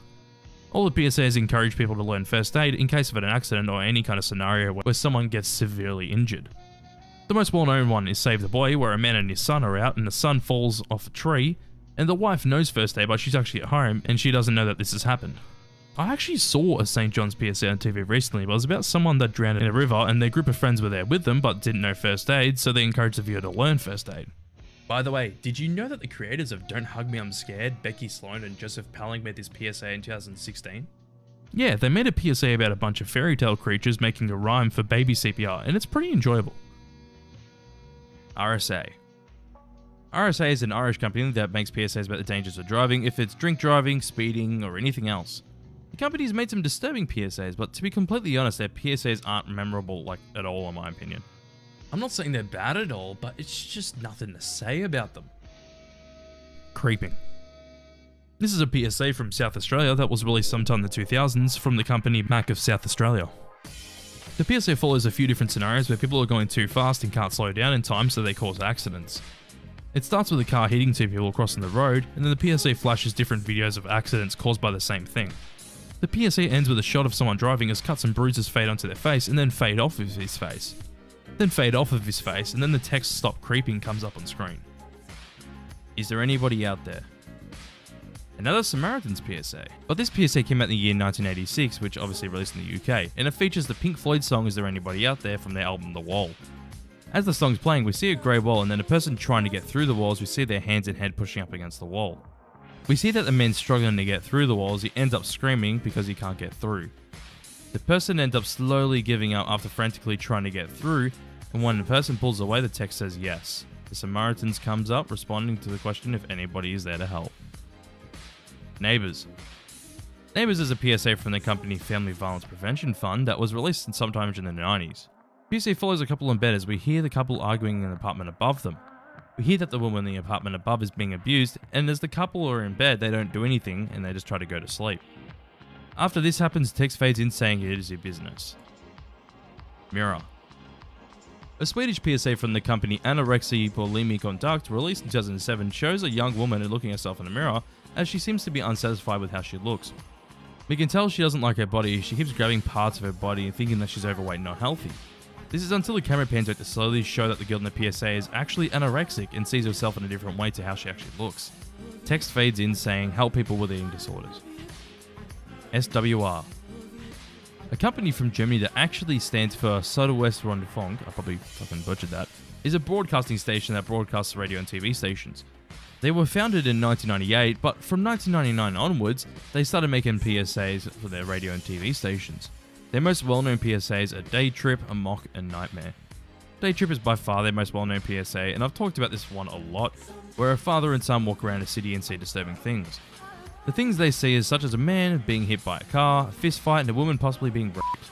But PSAs like Amok are just really offensive, making the Columbine school shooting that happened in 1999 into a video game to say video games called school shootings. I really wouldn't be surprised if this company just made these ridiculously over-the-top PSAs just to get attention. SWR hasn't made any good PSAs in my eyes, and the PSAs they've made either seem to not deliver their messages across well, or just don't understand what they're talking about. Photograph. This is a Scottish PSA from the company Scotland Against Drugs that was released in 1996, showing a teenager in a photograph slowly deteriorating over time. The first thing that happens is some spots appear on his face as well as teeth rotting to make him look worse. The picture then changes to the video of the teen looking more stressed before it changes back to an image of the teen. More video shows up with the team stressing out, nearly having an anxiety attack, until the photo changes of the team being deformed with a bit of Photoshop's liquify tool. The photo then slowly fades to black. I find it hard to understand why people find this PSA to be really scary. It's a cool concept and all to really show the transformation of how drugs can really ruin someone's appearance, but this PSA doesn't do it that well. Faroe Islands. Faroe Islands is a British PSA from the Whale and Dolphin Conservation, which was released in 1989 and has Anthony Hopkins narrating the PSA. This PSA is an animated short that uses paintings for its animation, and it's quite unique because of that. The narrator tells the story of the Faroe Islands, where people from far and wide come to the islands to kill and cut up whales for them all to eat. When the people in the story kill all the whales and feed them to the crowd, the rest of the whales are left on the beach to rot. The PSA ends with the company's logo. Speed of fire. A New Zealand PSA from the year 2002 tries to tell people to stay safe around fire. The PSA mainly shows the viewer that the spread of fire is extremely unpredictable. This PSA has two different versions, one where it's the full PSA start to finish, and then there's another where it's cut up throughout 3 minutes with different ads in between different segments of the PSA. Such a brilliant idea for a PSA that plays out like a ticking time bomb, because at the end of the PSA the whole fire is in a blaze where we see the New Zealand Fire Service logo. Hand. This is a 1998 PSA released from the UK company Fireworks Safety, and as the company's name says, they make PSAs to warn people against the dangers of fireworks. The PSA has someone light a firework whilst holding it in their hand, as we hear people in the background counting from 10 to 0. At number 4, the firework blows up in his hand, and we see the end result where the hand is missing 2 fingers, and the text blast off comes up. Finally, at the end of the PSA, the text throwing fireworks, it's not worth the risk comes up. No brainer. I see what you did there. NIFRS. This is an Irish company that stands for the Northern Ireland Fire and Rescue Service, and they made PSAs around the mid-2000s trying to tell people to be safe around fire and not to leave things unattended. There are 2 PSAs from this company I could find. One has a man leave a pot on, and the other has a fire brigade in a burnt house as they find out that their kid died in a house fire because the family didn't have a plan to escape. GLC. So the GLC is known as the Greater London Council, and this council sometimes partnered up with organisations like CRY to create PSAs. In one of their PSAs called Risks, an old couple's gone to bed as they leave their chimney fire lit. A narrator starts talking and tells the viewer not to leave fires lit, and when the old couple leave, the fire spreads until eventually the whole house is on fire and we see it from the outside of the house. Another PSA from the company is the PSA called Shut It Out. In this PSA, we follow a young girl as she's walking to a room. The girl gets to the room, and as she's shutting the door, a narrator comes in to say each night you go to bed, close the door as it should hold back any fire. When the girl shuts the door, the tank shoots out a blast of fire at the door and continues to shoot at the door to emphasize that shutting your door will give you time to escape a house fire. DTR. A company from the UK that made PSAs in 1999 follows a few different perspectives in a car crash. They released 4 PSAs all in the same year, in which 3 of them focus around the person that caused the car crash, and another PSA called Mike and Joy which focuses on a victim's parents. All the PSAs are quite the same, where the PSA asks people a question. In the 3 PSAs about people that actually caused the accidents, the question is what is it like to kill someone, and for the Mike and Joy PSA, the question is what is it like to lose someone. All of the PSAs are absolutely fantastic, and I think the Mike and Molly PSA is the most effective as you get to hear the parents talk about how horrible it is to deal with a daughter that passed away. All of these PSAs end with the text, please don't drink and drive, as all of these accidents were caused by someone drinking and driving. Monolith/Iceberg. Both of these PSAs from 1987 and 1986 both came out from the National Health for the UK, and they also both talk about how dangerous AIDS is. In Monolith, we see some natural disasters and then a man carving something as a narrator talks about how dangerous AIDS is and how you can get the disease. It ends with a carving showing that it's AIDS, and the narrator tells the viewer that they should read the pamphlet and not die of ignorance. In the Iceberg PSA, it has a camera pan around the tip of the iceberg as the text shows up saying how AIDS can be spread, and that's just the tip of the iceberg. After that, the camera goes underneath the water to see AIDS engraven into the iceberg, and it ends the same way as the Monolith PSA. Eyes. This is a UK PSA from the company Safety on the Move, released in 1992, and it follows a woman lying down the road as we stare into her eyes. Throughout the PSA, we hear people trying to resuscitate her, and we see her pupils grow and then shrink to size to show that she's passed away. We hear the person that's caused the accident say I didn't mean it, after being told that there's still no response, and after that the text drinking and driving wrecks lives comes up. This PSA is a part of that campaign, which actually has quite a few PSAs made for it, such as the Dave one, which I've mentioned a lot. Scream. Scream is a British PSA from the Samaritans that released in 1989, and it's my personal favourite Samaritans PSA. It follows a woman in a light blue room as she's trying to talk to the camera, but all that's coming out is distorted guitar sounds. This keeps going on until she starts to get upset and starts to break down as she's trying to talk, but she can't. She ends up breaking down when the text Samaritans understand fades in, and more lighthearted music fades in when the text does. WorkSafe Victoria. An Aussie company based in Victoria that was made for the safety of workers in any work environment. The company's most well-known PSAs, released around the late 2000s and early 2010s, was PSAs like Beth, Bakery, and Kitchen. WorkSafe Victoria still makes PSAs to this day, and even their most recent PSA came out last year, and it's all about workers getting harassed and abused in their workplace. As someone that lives in Victoria, these PSAs are really well known. A lot of people still remember them today. Also, I could go up to pretty much anyone in the state of Victoria and talk about these PSAs, and they'll be like, oh yeah, I remember seeing that when I was younger. Oh yeah, I remember that on Channel 10 at like 12 PM on a Saturday. Queensland Transport. This company is an Australian company quite like TAC, which I'll mention later, but in Queensland instead of Victoria. Queensland Transport started making PSAs in the late 90s, and all throughout the 2000s, with their most popular PSA definitely being Pram. All of Queensland Transport's PSAs are quite the same, and most of them are about speeding and the terrible things that can happen if you're speeding and not driving responsibly. The company doesn't actually have that many PSAs, but they're mainly remembered for the Pram one. Drinking and driving wrecks lives. A series of PSAs that all tie into this campaign, which is drinking and driving wrecks lives. This series of PSAs were mostly released around the 90s, and all the PSAs show the different ways on how drinking and driving can ruin lives from yours to others around you. The most well-known PSA in the campaign by far is Dave, which I've talked about 1,000 times now. TAC. TAC, or the Transport Accident Commission, is an Aussie company based in Victoria that tries to prevent car accidents from happening. TAC are known for their PSAs covering many different topics about driving, such as drink driving, driving on drugs, and speeding, to name a few. They've had some great PSAs throughout the years, such as curtain airbags, what happens when you wipe 5 off, and if you drive on drugs you're out of your mind, to name a few. I have said in the past that the company was falling off with their quality of PSAs, but this year when they released 2 new PSAs, such as the one that's on the screen, they've actually increased in quality and starting to get a lot better again. Also, I love it that this company has a film competition every year where they give people the opportunity to script a public service announcement for them to make the next year. I'll quickly touch on these PSAs, as 2 of the bad PSAs I mentioned are from this competition, but there are some great ones such as Yes Mum from 2012, which, if I was to be honest, it's one of the best PSAs of all time. and ZTA. This company is quite the same as TAC but for New Zealand instead. The New Zealand Transport Agency released PSAs throughout the 90s and 2000s, mostly highlighting drunk driving and speeding. The main PSAs from this company are Murderer, Consequences, and Split. There are some good PSAs they've made, but there's not much to say here, really. Natural Born Smoker and Baby. Both Natural Born Smoker and Baby are PSAs released in 1985 from the UK.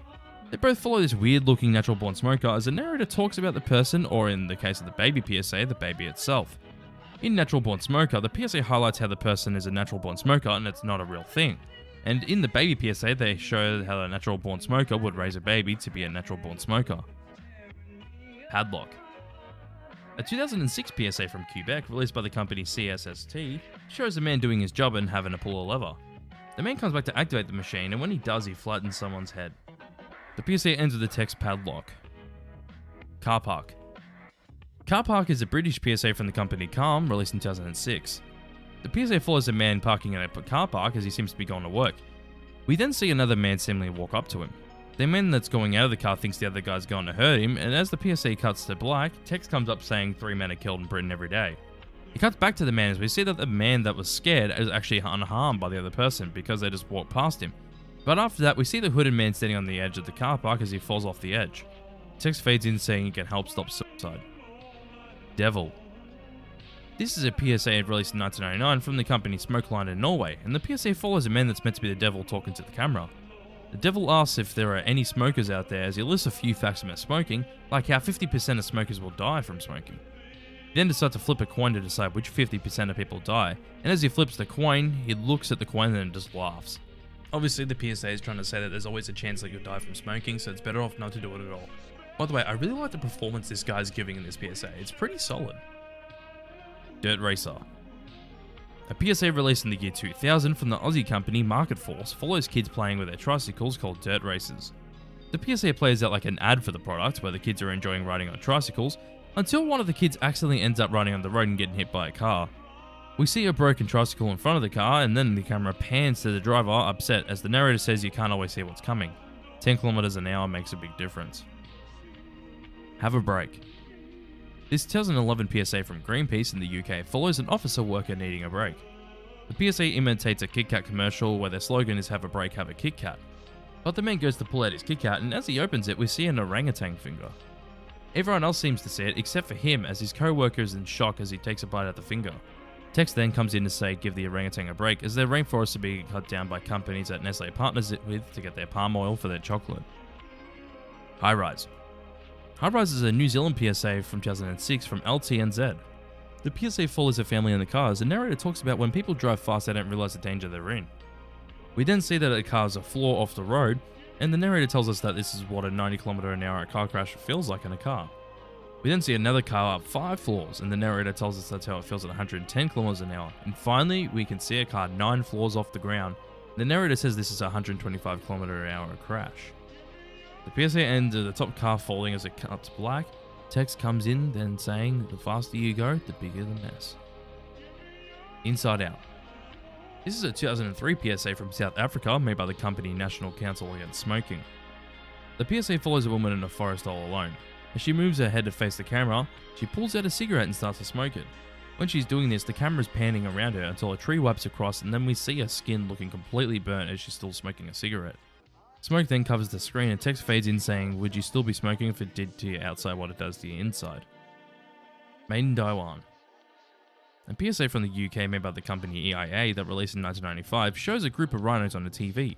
A narrator comes in to talk about the species of animals and that they are almost the last of their species. After that, blood starts shooting out the side of the TV, and the narrator talks about how rhinos are being hunted and exploited only in Taiwan because it's the only country that hasn't made hunting rhinos illegal. Playhouse. Playhouse is a New Zealand PSA released in 2005 from the company Women's Refuge. The PSA acts like a typical kids show where a woman's making a cake in a playhouse as the father gets home from work. Everything seems normal and happy, like a kids show, until a woman accidentally knocks over a cup. The music then cuts out when the cup falls over, and the man seems to get annoyed, and after that, the father pushes the woman against the oven. It cuts the text saying that last year we helped over 10,000 children. I actually really like the approach of this PSA. I thought it was a bit ridiculous at first, but when you really think about it as an interpretation of how a child sees this situation, it's pretty well done. Red Banana. A 2004 PSA from Italy depicts a child being tested on with a bunch of toys as the child goes around playing with different toys until it comes across a red banana. When the child plays with the red banana, we see a general of an army as well as a few scientists are watching this unfold. As we see the people watching the little girl in this scenario, we hear the banana explode.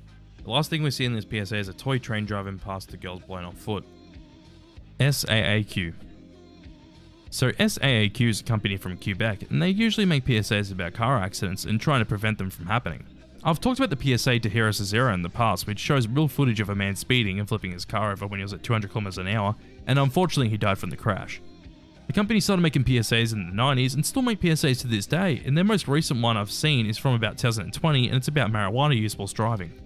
It's a strange PSA where a weed plant takes the wheel and makes people in the car crash head on with a car passing by. Accident. An Aussie PSA made in the 90s from the company Transport Safety follows two different scenarios in a split screen style. One scenario where a woman gets hit by a car, and the other scenario is where a woman's walking along and she avoids a car crash. At the end of the PSA, speeds are revealed on each side of the split screen, showing that in the situation on the right, he was 17 kilometers over the speed limit. Homefront. Homefront's a Canadian company that released two domestic PSAs in the year 2003. Their most well-known PSA is the coffee PSA, so we'll talk about that one first. We start with a family eating lunch at some restaurant as a worker comes to ask the man if he wants coffee. The man says yes please, and the worker pours the coffee and accidentally spills a little bit of it. The man laughs it off at first saying that she spilled your coffee, but he then gets angry and calls her a fucking bitch, and then grabs her and pours coffee all over her and then smacks her. After that, a narrator comes in to say you wouldn't get away with it here, so you won't get away with it at home. The other PSA is called Office that has the same premise, but instead of a restaurant, it's an office, and the man abused the co-worker after they said their opinion on a topic. I remember these PSAs blow up at one point because you really don't expect how the PSA will end. Corpse. This is an Aussie PSA released in 2000 from the company ORS. We follow a few people speeding in a red muscle car swerving in and out of lanes as rock music plays. Then we see the people in the car enjoying themselves and talking about a party, until we see that the people in the car look like corpses with widened out eyes and cuts all over their bodies. All the people that are in the car are trying to encourage the driver to drive faster and faster, and then the text comes up saying, speed and you're as good as dead. Don't let ice destroy you. Another Aussie PSA released in the 2000s, but this PSA is from the Australian government. This PSA follows one doctor as she narrates the PSA and talks about the effects of ice, whilst we see visual representations of this and what drugs can do to people. The PSA follows one doctor as she talks about the effects of ice, whilst we see visual representations of what the drug can do to people. Things we see are people dig into their own skin and even someone going nuts in a police station. The PSA ends with the line, "Don't let ice destroy you." Double accident. A French PSA from 2006 made by DSCR depicts the result of a car crash, which is a car flipped over in the middle of the road, as two people in the car are talking to each other. Text comes up which is actually in French, and it translates to that day he was driving too fast. This is until all of a sudden, as the man's trying to get out of the car, another car comes in head on with theirs. More text comes up saying and he was driving a little too fast. The PSA ends with a text that says always obey speed limits. Impacts. This is a PSA from the Denmark company Danish Road Safety Council, released in 1999. We follow a doctor as he's talking in Danish to the viewer about how the human body isn't made to withstand a car crash, and that injuries similar to sports injuries can even occur at 30 kilometers an hour. In the PSA, we see visual representations of everything the doctor's talking about, but the doctor continues to say that a small speed increase may cause serious implications. The example that the doctor gives is being hit at 40 kilometers an hour would feel like a 6-meter fall. The PSA ends with the doctor saying at 50 kilometers an hour, there isn't much he can do and it's a job for his colleagues in the basement. It rarely stops. An American PSA that's released in 2010 from the National Domestic Violence Hotline depicts a woman staring at the camera with bruised eyes and tears down her face. The woman's trying to cover up her abuse until more cuts and bruises show up on her face after covering up the first set of bruises on her face. PSA ends with her frantically looking to her right as the text "It rarely stops" fades in. Lend a Hand. Lend a Hand is a 2000s PSA made by Unifem in America, and it shows a couple eating dinner whilst we can hear another couple arguing. This is until we can hear the man hit his partner, and we even see a painting move on the wall because he threw her against the wall. The man at the dinner table ends up getting up to deal with the situation by grabbing a bat and going to the door. He knocks at their door and the man answers. The man with the bat then gives the other man the bat and says, "Thought you could use this." Text fades in saying, "Do nothing, you may as well lend a hand." Vivisected. PSA from 1990 from the company Thames Television in the UK shows a rat being vivisected. But a narrator comes in to ask what a rat eats. Then we see what a rat eats with some text such as like chip packets, sweet wrappers, and fast food containers. The narrator then says that rats spread disease, and the more litter we have, the more rats will come, as we see the rat cut open. Text fades in saying, "More litter isn't a disgrace, it's a danger." Dave. Dave's a 2005 PSA from the Road Safety Council in Australia showing how bad car crashes can injure people. The PSA shows a car crash of a poor old AU Falcon. The narrator tells us that in a car crash, how hard you hit something is determined by how fast you're going. But the PSA gets rid of the car and just shows Dave floating in the air as like he's driving the car, showing the injuries he would receive from a car crash like this. It shows everything that would happen to his body, and at the end of the PSA, his body falls to the ground as text comes in saying "Drop 5 saves lives" shows up. The Exploding Tiger Tree. This PSA was released in 1996 from the company EIA in the UK. In this PSA, we see some kind of magic trick where a magician pulls a tiger into a box. The narrator talks about how India made a reserve to protect the remaining tigers, the national symbol of their country. The magician puts the tiger into the box, and then he stabs swords into the box as the tiger is screaming. We see blood coming out of the box, and the narrator comes back to say that one tiger is killed every day, and if this continues, there will be none left. When the narrator finishes, the magician opens the box to only see blood all over the box but no tiger. Text comes in saying, "Tell the Indian government you don't want the tiger to disappear." Smile. A PSA from the company Boave, released in the year 1989 from the UK. This PSA follows a woman staring at the camera as a cover of the song Smile is playing in the background. We see the girl getting makeup on, but as she does this, we see the marks of a go up on her face, such as scars on the cheek and cuts on her lips. The PSA ends when we get to see all of the marks all over her face as she's looking to the camera. A narrator comes in to say, "Every year thousands of animals suffer this pain in the name of beauty." After that, the woman in the PSA screams as it fades to black. The Family. The Family is a 2002 PSA from DSR in France, and it follows a family as they're eating breakfast and getting ready to leave the house. We see the daughter and son waiting to leave as the father is getting his keys to take them out, probably to school. They all leave, but then all three of them are just sitting on a balcony that's meant to imitate a car drive, as we hear the car engine and we see them just sitting on the balcony. It's until we hear car brakes that all three of them get thrown off the balcony to their death. French narration comes in as the PSA fades black, and it shows some text that roughly translates to "at the front as at the back. The place of the dead is that without a seatbelt." Summer Holiday. An Aussie PSA released in the year 2000 from the company RTA follows a family about to go on a summer holiday. But we see the family packing up the car to get ready to go on their holiday as their older son documents the events with his camera. The family finally gets on the road as the boy is just recording random things such as a man on a boat and his younger brother. This is until when he's eating a lolly, the family gets into a car crash and the boy's face ends up in front of the camera as text fades in saying 2 people die every day of the holidays. Scarhead. This is yet another Aussie PSA, and it's from the Pedestrian Council of Australia as it was released in 2005. All we see in this PSA is a man's forehead as he starts going faster and faster when riding his motorbike, the bigger the scar gets on his head. The scar eventually goes all the way across his forehead, and when it does, the text "Speed kills, slow down" shows up. The Mistake. The mistake is a French PSA from the company DSR yet again, but released in 2005. The PSA follows a family driving a car. A narrator as well as text comes in to say something is missing from his car. But everything goes along normally as the family's driving along and the narrator comes in to say any clue. After that, the father slams on the brakes as one of the passengers in the back goes flying through the windscreen. Text comes in to say the rear passenger's seatbelt as everyone else in the car is panicking about what they have just seen. The narrator then says to always buckle up in the back. The Silent Killer. An Aussie PSA that released in 2012 from the company Stroke Foundation is all about educating people about strokes. In this PSA, we follow a man talking to the viewer with 4 covered dishes and a table in front of him. The man talks about how 1 in every 6 Australians has the markings of a bloodthirsty killer inside of them. He goes on to say that the doctors call it a stroke. As he shows that one of the dishes is a brain, he also says that a stroke is the second biggest cause of deaths in Australia. The man mentions that some of you might be lucky to survive, but then he starts cutting into a brain showing that you could lose the ability to talk, to comprehend, or even control your bladder. The PSA ends with the man smashing a brain with a hammer, and then the PSA ends with the man saying, "So ends the lesson and your life." Toy gun. Toy gun's a PSA from Scotland in 2009, made by the company Safer Scotland. It starts with a doll with the text saying toy doll, and then a gun showing up with more text saying toy gun with a question mark at the end. It then goes back to the toy doll as the gun shoots off half the doll's face with blood gushing out of the doll's face. It ends with the text, "An air gun is not a toy." Uncle Mark. This is a 2000s PSA from the New Zealand company Had Enough, and it plays out the events of a family barbecue. Uncle Mark is swinging a kid around and doing other things with the family having some fun. We then see him drink and slowly get more and more drunk as the night goes on until he's really drunk at the end, like late at night. He decides to swing a child around that wants to be swung around, even though he's really drunk, and when he does this, he accidentally hits the child's head against the cupboard. Everyone freaks out as he's told to get out. Mark then leaves and starts crying up against the fence as text fades in saying, "It's not the drinking, it's how we're drinking." What if it was you?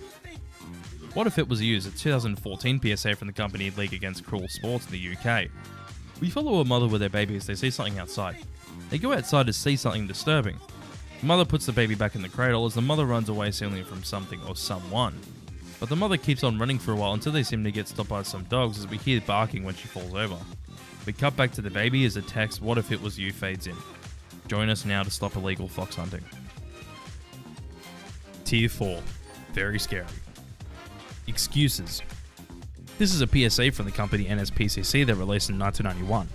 In the PSA, we see photos of different children as the song "Tell Me There's a Heaven" from Chris Rea plays in the background. With each photo, text comes up talking about the excuses parents give for their injuries that their child had received because of the parents abusing their child. After each excuse, the PSA has more text countering the parents' excuses, pointing out the other injuries that the child has. The PSA last parent's excuse is that they had their turn back for a minute, and the text after that says that the report showed multiple bruises, internal bleeding, fractured ribs, malnutrition, and dehydration, consistent only with long-term abuse. The PSA ends with the text, "There's never an excuse for children, there's no excuse for ignoring it."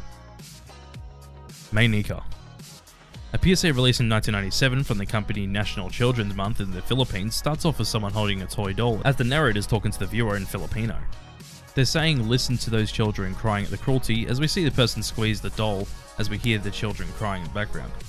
The narrator continues by saying "hurt," "exploited," asking for help as we keep seeing more of what we've seen before until a title card comes up saying "Stop Child" comes up. The narrator then comes back to say "Their salvation is in your hands," and then more text comes up saying "Children have rights, people have duties."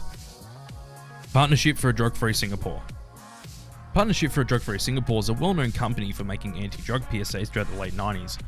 The most well-known PSAs are Rats, Blender, and by far the most popular Partnership for a Drug-Free Singapore PSA, "You're the Guinea Pig." In the Rats PSA, we see a man in chains as the narrator talks about how people used to be tortured by getting eaten alive by rats. We see the rats bite into the man as it's used as a metaphor for what heroin does to your body. Rats ends with the text, 4 out of 5 people who try heroin never escape. Heroin is a living hell. In Blender, the PSA shows a brain in a blender and then a man puts ecstasy in the blender with the brain. The narrator asks, "Ever wonder what ecstasy does to your brain?" And as he asks that, he turns the blender on. Now let's talk about one of my most favourite PSAs of all time, "You're the Guinea Pig." It shows a man strapped down in a chair being tested on by a group of scientists. These scientists are testing the effects of ecstasy on a man whilst the narrator says no one knows how much brain damage ecstasy causes and that it's still being tested. "You're the Guinea Pig" ends with the line, "Take ecstasy and you're the guinea pig," as we see the man in the chair struggling to get out and the PSA fades to black. Searching. A fire prevention PSA from 1974 in the UK shows someone walking around a burnt down house as we hear radio of people yelling out to each other echoing. The man keeps walking around the house, as well as seeing how badly the house is burnt down. The PSA ends with one of the bedrooms as the video burns the text saying keep matches away from children. Seer. Seer is a company from the Netherlands that released quite a few fireworks PSAs around the 90s and 2000s. Their most well-known PSAs are definitely Countdown, Shadow Puppets, and Sign Language. Countdown's a 1996 PSA that tells people not to mess with fireworks by counting down from 10. When the PSA is counting down, you can see hands slowly lose fingers as the numbers go down until there are eventually no fingers left at the end of the PSA. Text fades in with the campaign slogan, "Jerks only mess with fireworks," which was actually their campaign that they're running all throughout the 90s. Shadow Puppets shows two hands creating shadow puppets of animals such as a dove, a swan, and a rabbit, as well as a few different other animals. This keeps going on until at the end of the PSA the music slows down as we see a person with a missing hand. When the missing hand comes up, the PSA says "run," which roughly translates to idiot in English. The PSA ends with the same campaign's text. In sign language, it has the same background as the Countdown PSA with a full red, but this time the PSA is talking to us in sign language. The PSA is telling us about firework victims and how they lose their hearing or they receive serious injuries. As this is happening, the hands slowly lose fingers and the sign language gets harder and harder to understand because the fingers are going away. Hansel and Gretel Foundation PSA. In this PSA by the company Hansel and Gretel Against Child, released in the 2000s from Denmark, we hear a girl laughing as we see a page in a fairy tale book of an old man and what's meant to be Gretel. As we hear the girls laugh, we hear a woman say, "What do you hear? Do you hear a little girl having an If so, we'll do everything we can to put you in jail." The laughing stops and the woman says, "If not, please donate." Nightmare.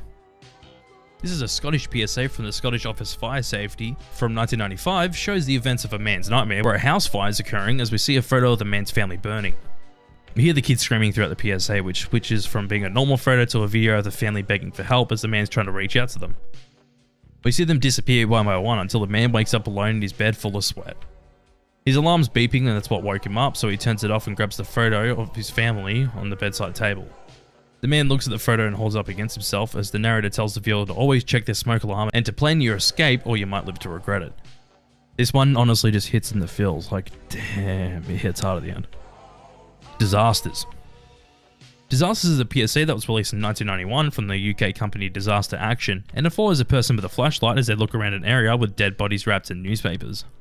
We hear a narrator say vague things like King's Cross and Piper Alpha as we see more dead bodies until the narrator says hundreds of victims and thousands of lives ruined.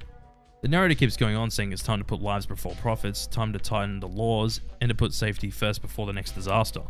I don't know if this PSA is referring to some kind of event or if it's just saying its message in general, but I do feel like it's trying to say something about a certain event that happened around the time in the UK. Night vision. This is a PSA from Fire Kills in 2004, follows a few different scenarios where people on a house fire don't know what to do and end up being stuck in their house. They also tell you to make sure you have your exits clear in case of a house fire. The PSA ends with the text, "Make your plan."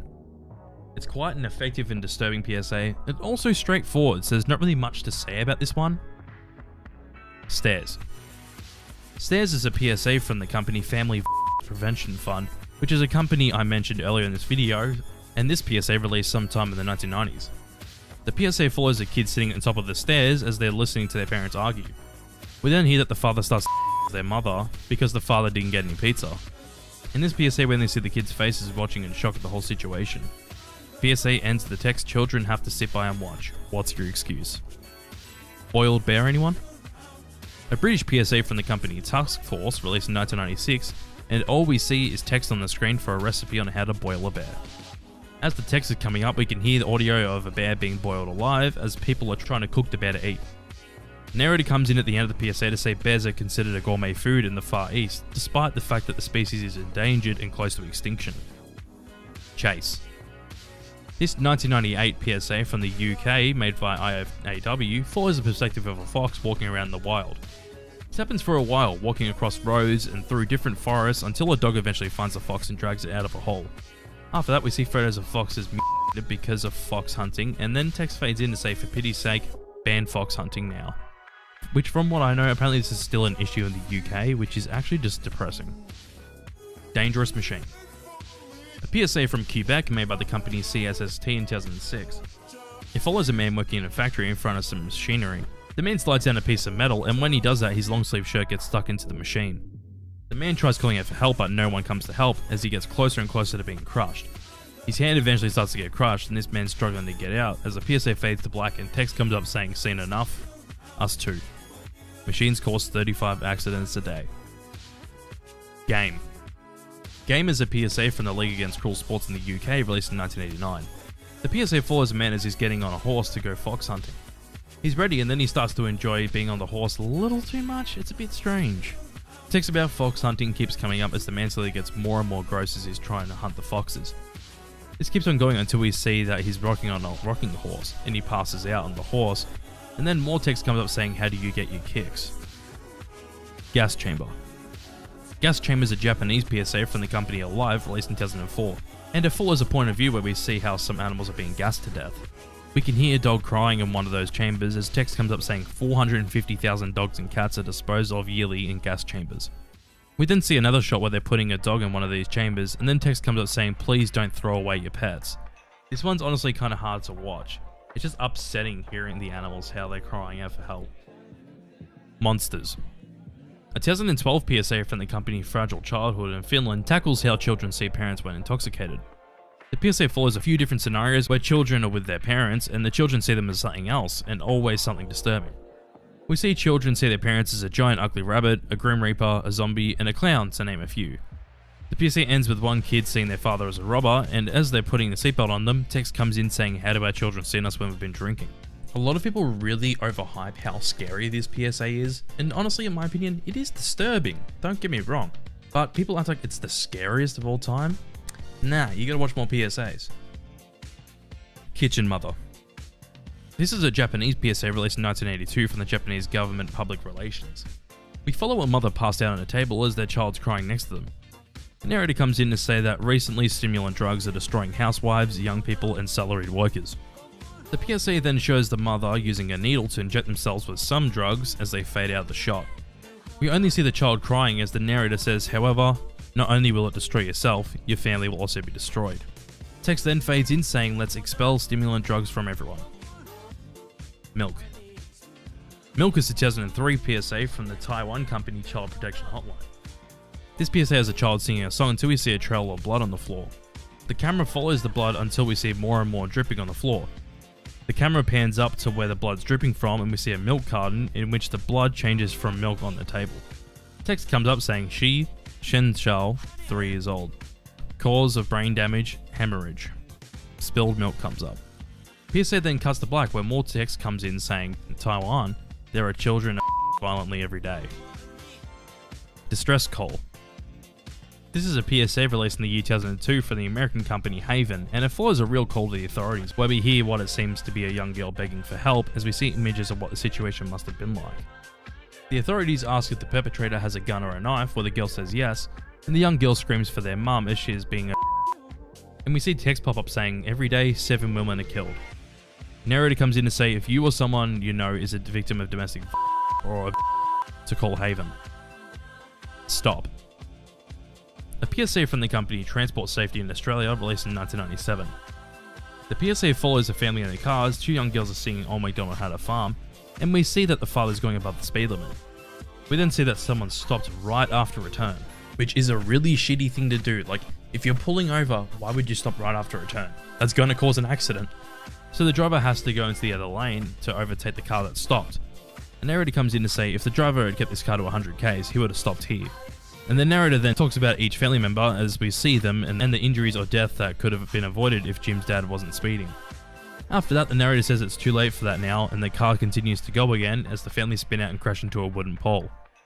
The last thing we see is the aftermath, where the mother's dead in the car and one of the daughters is crying. The hostage. The most disturbing PSA from the company in France Airport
their child. The mother starts to cry as she hears this happening. As that's happening, a narrator comes in to say if you don't stop him from her, who will? Tentacle. Tentacle's a German PSA released in 2008 by the company Dunkelziffer. The PSA tackles long-term effects of child by using a tentacle as a metaphor for the events the main character remembers. We follow a young girl with a tentacle staying with her as she grows up. The girl keeps getting older and older and the tentacle stays with her until she is an old woman and eventually passes away. The tentacle then finally leaves when she passes away as text fades in saying if children never get help, they never outgrow their trauma. Hey, it's another one I find really hard to watch. I feel like it's just ones that cover this subject matter just really disturbs me. Torture by Another Name. A 2007 PSA released by the Helen Barmer Foundation, the UK, depicts a woman in bed talking to the viewer about two different people, presumably her before and her now, whilst getting The two perspectives keep switching back and forth, showing how bad of a situation she is in now, being trafficked for The PSA ends with her turning on her back, and the text women enslaved by trafficking lose more than just their names. Trapped. This is an Aussie PSA released in 2014 from the company MSWA, and it follows a person being trapped in a small enclosed area. We see them slipping as they're trying to get out and even panicking. They start to scream out for help as they're banging against one of the walls of the enclosed space. We then cut to someone looking at a photo as the person stuck in the small space is looking out at them. But it's finally revealed to us that the person stuck in the enclosed space is actually a person with multiple sclerosis, and that what we saw was a metaphor for what it feels like to have the condition. Text fades up saying multiple sclerosis can trap you within your own body. Help us find a cure. Wedding. Wedding is yet another Aussie PSA, but this one's from the 2000s and made by adult surviving child. The PSA plays out the events of a father giving a speech at his daughter's wedding. Everything seems to be quite normal until he starts making jokes about the terrible things he has done to his daughter, and everyone laughs at what he's saying. He keeps on going on about similar things throughout the PSA until text fades in saying, if only it was this easy to get over child. For more than 1 million Australians, it isn't.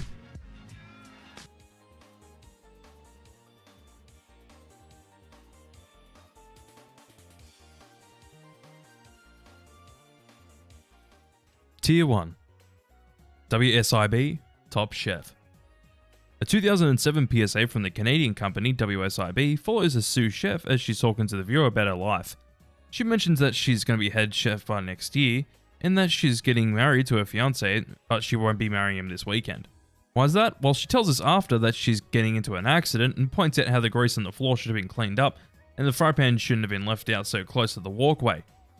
As she's talking, she slips and hits the pan so oil goes all over her face, and the text "there are no accidents" comes up. PlayStation. Baby. Baby is one added in a series of advertisements for the PS3, where they would have a few different random scenarios in a white room with the console itself. In this ad in particular, there's a toy baby looking at a PlayStation 3 as the toy baby stares at it and laughs, cries all over the console with tears coming out and going back in the toy baby's eye sockets.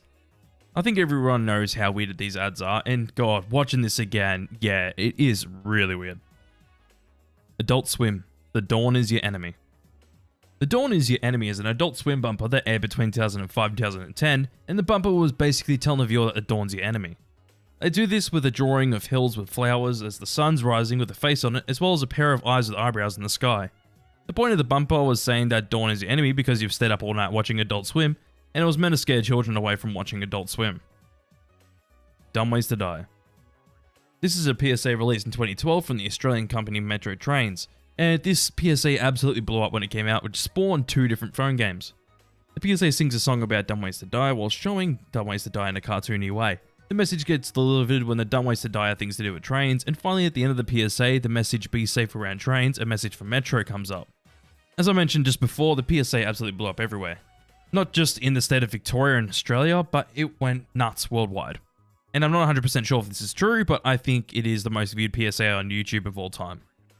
It's kind of funny because I still see these print ads around train stations in Victoria because I live in the state that this PSA was for. I still see those ad campaigns, the whole PSA campaign, in train stations.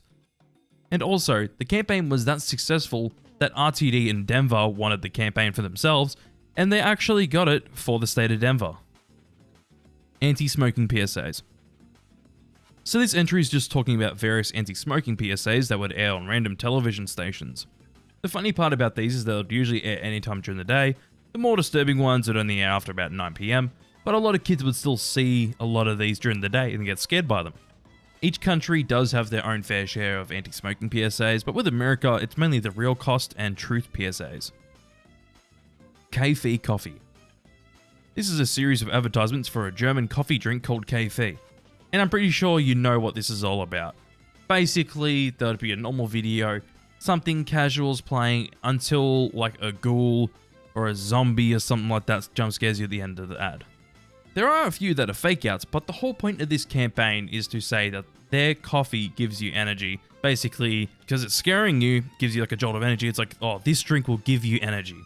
These ads are just annoying, and honestly, I'm still traumatized from the car ad one, thanks to childhood trauma being shown the ad when I was really young. Domino's Pizza. Avoid the Noid. These advertisements for Domino's Pizza would feature a character called the Noid, and this ad campaign started in 1986. The character is meant to represent what a bad pizza's like, such as the pizza being squashed and whatnot, and in these ads, the character tries to ruin Domino's Pizza, but fails in the ads.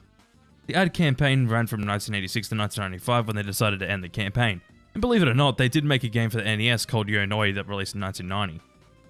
Apparently the reason Domino's ended the Noid campaign was because a man named Kenneth Lamar Noid believed that the campaign was directed towards him and decided to enter a Domino's restaurant in Georgia with a .357 Magnum and held 2 employees hostage over 5 hours. If that's the reason Domino's ended the campaign, then honestly, I don't blame him, that's fair enough. But surprisingly, the Noid came back in 2021 for a few ads on social media sites. Trolley Gummy Worms stop motion ads. The trolley stop motion ads mainly ran from 2019 and 2020, where a character or a few characters are set in a horror setting. In a few, a character would be hiding from a monster, and then the trolley gummy worms would sing and reveal where the person is to the monster. There are a few that are more lighthearted, such as this one with the troll where he turns into a friendly troll after seeing the trolley gummy worms. I don't know, these ads are pretty simple and basic in my opinion. Little Baby's Ice Cream. Little Baby's Ice Cream is an ice cream company that's based in Philadelphia that closed in 2019. The company has a few disturbing ads, with most of them being in 2012. The one the company is known for the most is the ad called This Is a Special Time. In the ad, a man covered in ice cream is eating an ice cream on top of his head. There's a narrator that talks about Little Baby's ice cream, and that the ice cream is a special time and that it's a feeling. The first ad absolutely blew up, and from there, the company made a few other ads that gained attention, but not as much as this one did. As I mentioned before, the company did unfortunately close in 2019. Kinder Eggs, Humpty Dumpty. An 80s advertisement for the kids' chocolate company called Kinder Eggs decided to advertise their chocolates by using the kids' character Humpty Dumpty, but he looks more human. So the character himself is still shaped like an egg, but has more human features and human skin and stuff. And all I can say is, who thought this was a good idea? But in the ad, Humpty Dumpty's sitting on a ledge, and he's kind of talking about the Kinder Eggs in some other language I've heard. Apparently, it's meant to be a different language, but all I heard was just random noises. Either way, he's on the bench saying stuff, and then at the end of the ad, he falls off the wall. Pee Wee Herman PSA. So the infamous PSA that features Pee Wee Herman himself, Paul Reubens. Honestly, the backstory to this PSA is more interesting than the PSA itself, which is kind of funny because Paul Reubens decided to get arrested because he did some very suspicious things in adult theatre, and because he got arrested, he had to do 75 hours of community service. With the 75 hours he was given, he decided to make this PSA as well as another PSA featuring one of his characters from Pee-wee's Playhouse called Penny. There are a few other of these PSAs that feature other celebrities like Clint Eastwood and Nelly Sheedy and stuff like that, but this one's just strange. Grubhub Cinematic Universe. The only thing I could find is this original Grubhub ad, so I don't know what the Grubhub Cinematic Universe means. So basically the 2020 Grubhub ad is a commercial where a father's ordering food through the Grubhub app, and after doing so, he as well as a few other people dance for the rest of the advertisement. The ad itself is meant to say that the perks you get from Grubhub will make you want to dance because they're that good. And the ad became a massive meme in 2020 because of how terribly cringe this ad is. Like, it's a mixture of the dancing and the music that just really does not look good and it looks really out of touch. Quiznos, Sponge Monkeys. This ad for Quiznos subs in the US has 2 sponge monkeys. Both of the characters are singing a song about how they love the subs at Quiznos, and a narrator comes in to say a few of their different subs. There's not really much to this ad, but apparently a lot of people really like this ad, even though I think it's really strange, and I do not know what they were smoking to make this. Burger King, Pokeball Recall PSA. So this is a PSA from Burger King and the Consumer Product Safety Commission, where they warn kids about the Pokeball toys that was determined as a choking hazard that came from Burger King. This happened after a 13-month-old girl suffocated on one of them as she had half of the ball covering her nose and mouth, and the parents took Burger King to court and won. Apparently how this happened is because the actual Pokeball itself was creating like a vacuum effect where the ball would suction at the person's face. But in the PSA we basically see a photo of the Pokeball as the narrator is telling people to throw them out or return them to Burger King because of this issue. Nintendo Restaurant. A 1995 advertisement for the Nintendo game Super Mario World 2 Yoshi's Island on the SNES. This is a really strange advertisement where a man's at a restaurant and he keeps eating more and more food as the narrator's talking about how they cram so much in their game. The man constantly keeps eating more and more and absolutely inflates like a balloon. And he keeps talking about more features in the game and all this stuff while the man's eating. And then the narrator mentions a bonus level whilst the man eats a little bit more food and then he ends up blowing up everywhere. Who thought this was a good idea for a game advertisement? Like, what does this have to do with the game itself besides from having a lot of content? And what a weird way to show that. Airheads ads. These Airheads commercials were aired sometime in the late 2010s where people would eat the Airheads candy and their heads would blow up like a balloon. These ads are just really cursed because who wants to see a person with a giant head and a small body like this? It's just strange. Tier 2. Nintendo, you cannot beat us. Oh, this infamous ad I talked about in my last Iceberg video. This ad was released in 1985 in Australia of all places, and we have this weird human CGI person trying to challenge all players on the NES. And after that we see a few different characters from Super Mario Bros, Duck Hunt, and even a Smink from Gyromite say you cannot beat us. Who the fuck plays Gyromite? It's really dated CGI with all the Nintendo characters, and the synthesized voices really don't help in this scenario, they just make it even more disturbing. And throughout the whole, we get to hear the Super Mario Bros. Castle music throughout it, so it makes the ad seem more stressful and seem more like a threat.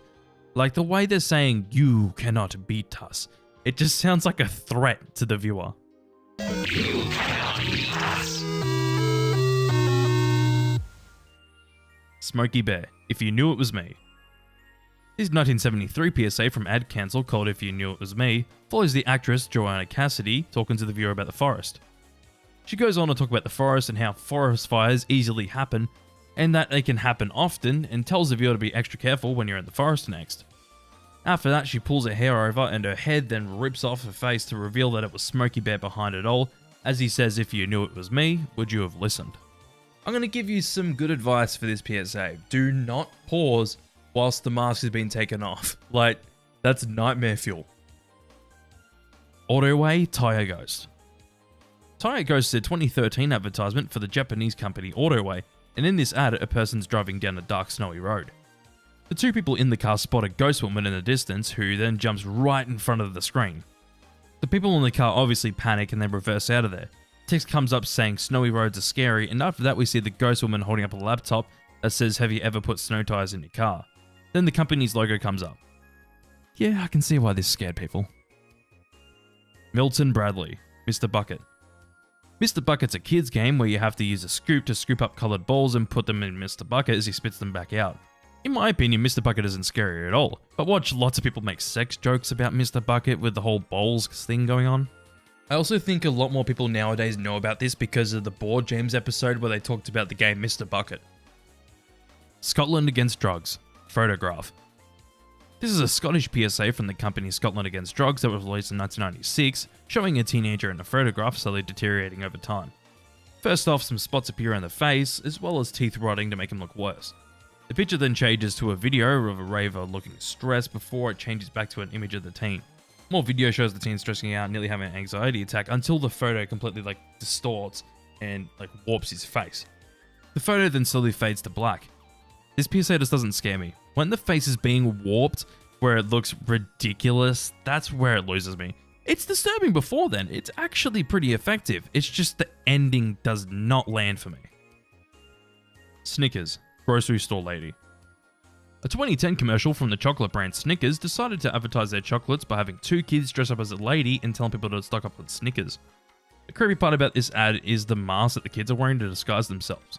It's just really uncanny and it scares a lot of kids. As the actual ad goes, I honestly think it's pretty funny, but as I mentioned before, the scary factor of the mask really overshadows this ad. WSIB, Construction. Construction is a 2007 PSA from WSIB, the same company that made the Top Chef PSA that I mentioned earlier, and this one obviously focuses around a work site. But in this ad we follow a worker as he's talking about how he's working overtime for his family so they can go on a holiday. But then he mentions that he can't do that because his family gets told that he was in an accident. So yeah, this PSA is the same as the Top Chef PSA, but instead of being in a kitchen, it takes place in a construction site. But then he talks about how he's in a harness and that the company should have checked the tanks, and as he says that, the tanks blows up as he ragdolls off the side of the building and hits a truck on the way down. All I will say is that the accident was preventable if he just turned his blowtorch off whilst talking to the viewer. This wouldn't have happened if his blowtorch was off. Japanese McDonald's ads. I originally wasn't even going to talk about these in the video, but I do want to talk about them as they are quite interesting and some people believe that they're actually real when they're not. This is a series of 4 fake McDonald's Japan ads where Ronald is doing creepy things to someone, such as trying to get into someone's room, ringing someone whilst they're outside their window, hiding underneath someone's bed without being noticed, and lastly Ronald running away from someone. All the fake ads ends with a distorted narrator voice saying "always there, McDonald's" in Japanese. Apparently it's "please don't sue us for our commercials," but that doesn't sound right for how short the sentence is in Japanese. I know a little bit of Japanese, but it just doesn't sound right. Also, all of the ads are meant to pay homage to different horror movies, such as the first one's meant to be for The Shining, the second one is for Scream, the third one's for The Exorcist, and the last one's for Halloween. While watching these fake ads again, I can definitely see the inspiration. Burger King, eat like snake. A 2006 advertisement for Burger King is meant to promote the new Triple Whopper Burger at Burger King. In the ad, a man's unwrapping a new Triple Whopper Burger and says, meat in his head, and whilst doing so, then goes to get a drink because he forgot to get his drink, I guess. As he does that, a man behind him staring at the burger and then falls to the ground and slithers on the ground like a snake to the burger, as we hear a song singing "Eat Like Snake" in the background. He eventually gets to the burger where he opens his mouth wide and swallows the burger whole, and holy shit, this is unsettling. Audi. Doba Hawawa. This Audi ad aired during the 2014 Super Bowl, and it follows a couple as they're going to get a new dog. The couple are deciding between 2 dogs, as an employee comes out to say you can always breed them both to get what's called a Doba Hawawa. Right after that, a dream sequence happens where a Chihuahua has a Doberman's head, and in the ad, the dogs were causing chaos all across the city. That's until a title card comes up to say "Compromises Scare Us Too," and then Audi shows off their new Audi A3 car, which the ad itself had absolutely nothing to do with Audi until then, but alright. I guess the dogs can be seen as a bit disturbing. Big Bill, Hell's Cars. Big Bill Hell's Cars is a vulgar parody of those typical commercials for local car dealership ads, and came out in 1990 where the narrator in the ad basically makes fun of the viewer and swears quite a lot. I don't understand how this is scary, it's honestly just kind of funny, but I've seen this ad plenty of times where I don't really find it that funny anymore. I feel like after you see it once or twice, it's kind of worn its effect off. Nintendo, Super Mario Land 2 ad. This 1992 ad for the Game Boy game Super Mario Land 2 has Wario's head talking to the viewer about how Mario is the enemy, and he talks about his plan to get rid of Mario. The narrator then comes in to talk about the game as we see little bits of footage of the game. I guess people were scared of the floating Wario head talking to them? AIDS Candy. AIDS Candy is a candy brand with an extremely unfortunate name, and in this ad in particular we see the company was advertising their Diet AIDS Candy in 1989. The ad itself just talks about the candy and how the woman's losing weight by eating it. This ad's just cursed because I don't know how the company didn't decide to change their name with the whole obvious epidemic that was going on around at this time. Panda Cheese, never say no to panda. A 2010 advertising campaign for the Egyptian cheese company Panda Cheese has a person in a panda suit terrorizing people as they say no to panda cheese. The most well-known one has to be the one that takes place in an office where a man offers a co-worker the cheese and he says no. So the panda then comes up and throws everything off his desk and smashes his keyboard. There are 5 of these ads from 2010, as the others take place in a hospital, a kitchen, and the last 2 in a grocery shop. Funny about the grocery shop ones is that in the first one the panda makes a mess of all their groceries, and in the follow-up one it's the same people as they just give in and grab a few of the Panda Cheese products. In all the ads the song True Love Ways by Buddy Holly plays. Sandy Hook Promise, Back to School Essentials. A Sandy Hook Promise PSA that was released in 2019, and it even won Best Advertisement for the Year, which no other PSA has done that. Getting back to school essentials, kids talk to the camera about essential items for school until we hear in the school grounds, as normal school items are used to help the students escape or to defend themselves. The PSA ends with the girl in the bathroom stall as is walking to their stall. I personally do think that the point of view PSA they made the year before is a better PSA because it kind of shows how these things really happen. And also the fact that I think it's more effective than this PSA. Also, how is this only on tier 2? Fruit heads. Fruit gushers. An advertisement released in 1995 from the company Fruit Gushers is an ad showing off their product by having kids eat lollies, and as they do so, their heads turn into different fruits. The cringe part about this ad is how disturbing the kids look, and obviously just seeing them all together is kind of horrifying. Like, it's so strange to have human features on real fruits. Like, who thought it was a good idea? Annoying orange, sorry. Capri Sun, respect the pouch. Respect the Pouch is a 2000s and early 2010s ad campaign where the kids would drink a Capri Sun, and after squishing the pouch, they will turn into some weird creature. People turn into random things like an accordion, a turtle, and even a pogo stick? What the hell was Capri Sun smoking? Like, for real, these ads are so cursed. Who thought that making these ads about Capri Sun was a good idea? Baby Bottle Pops, Giant Baby.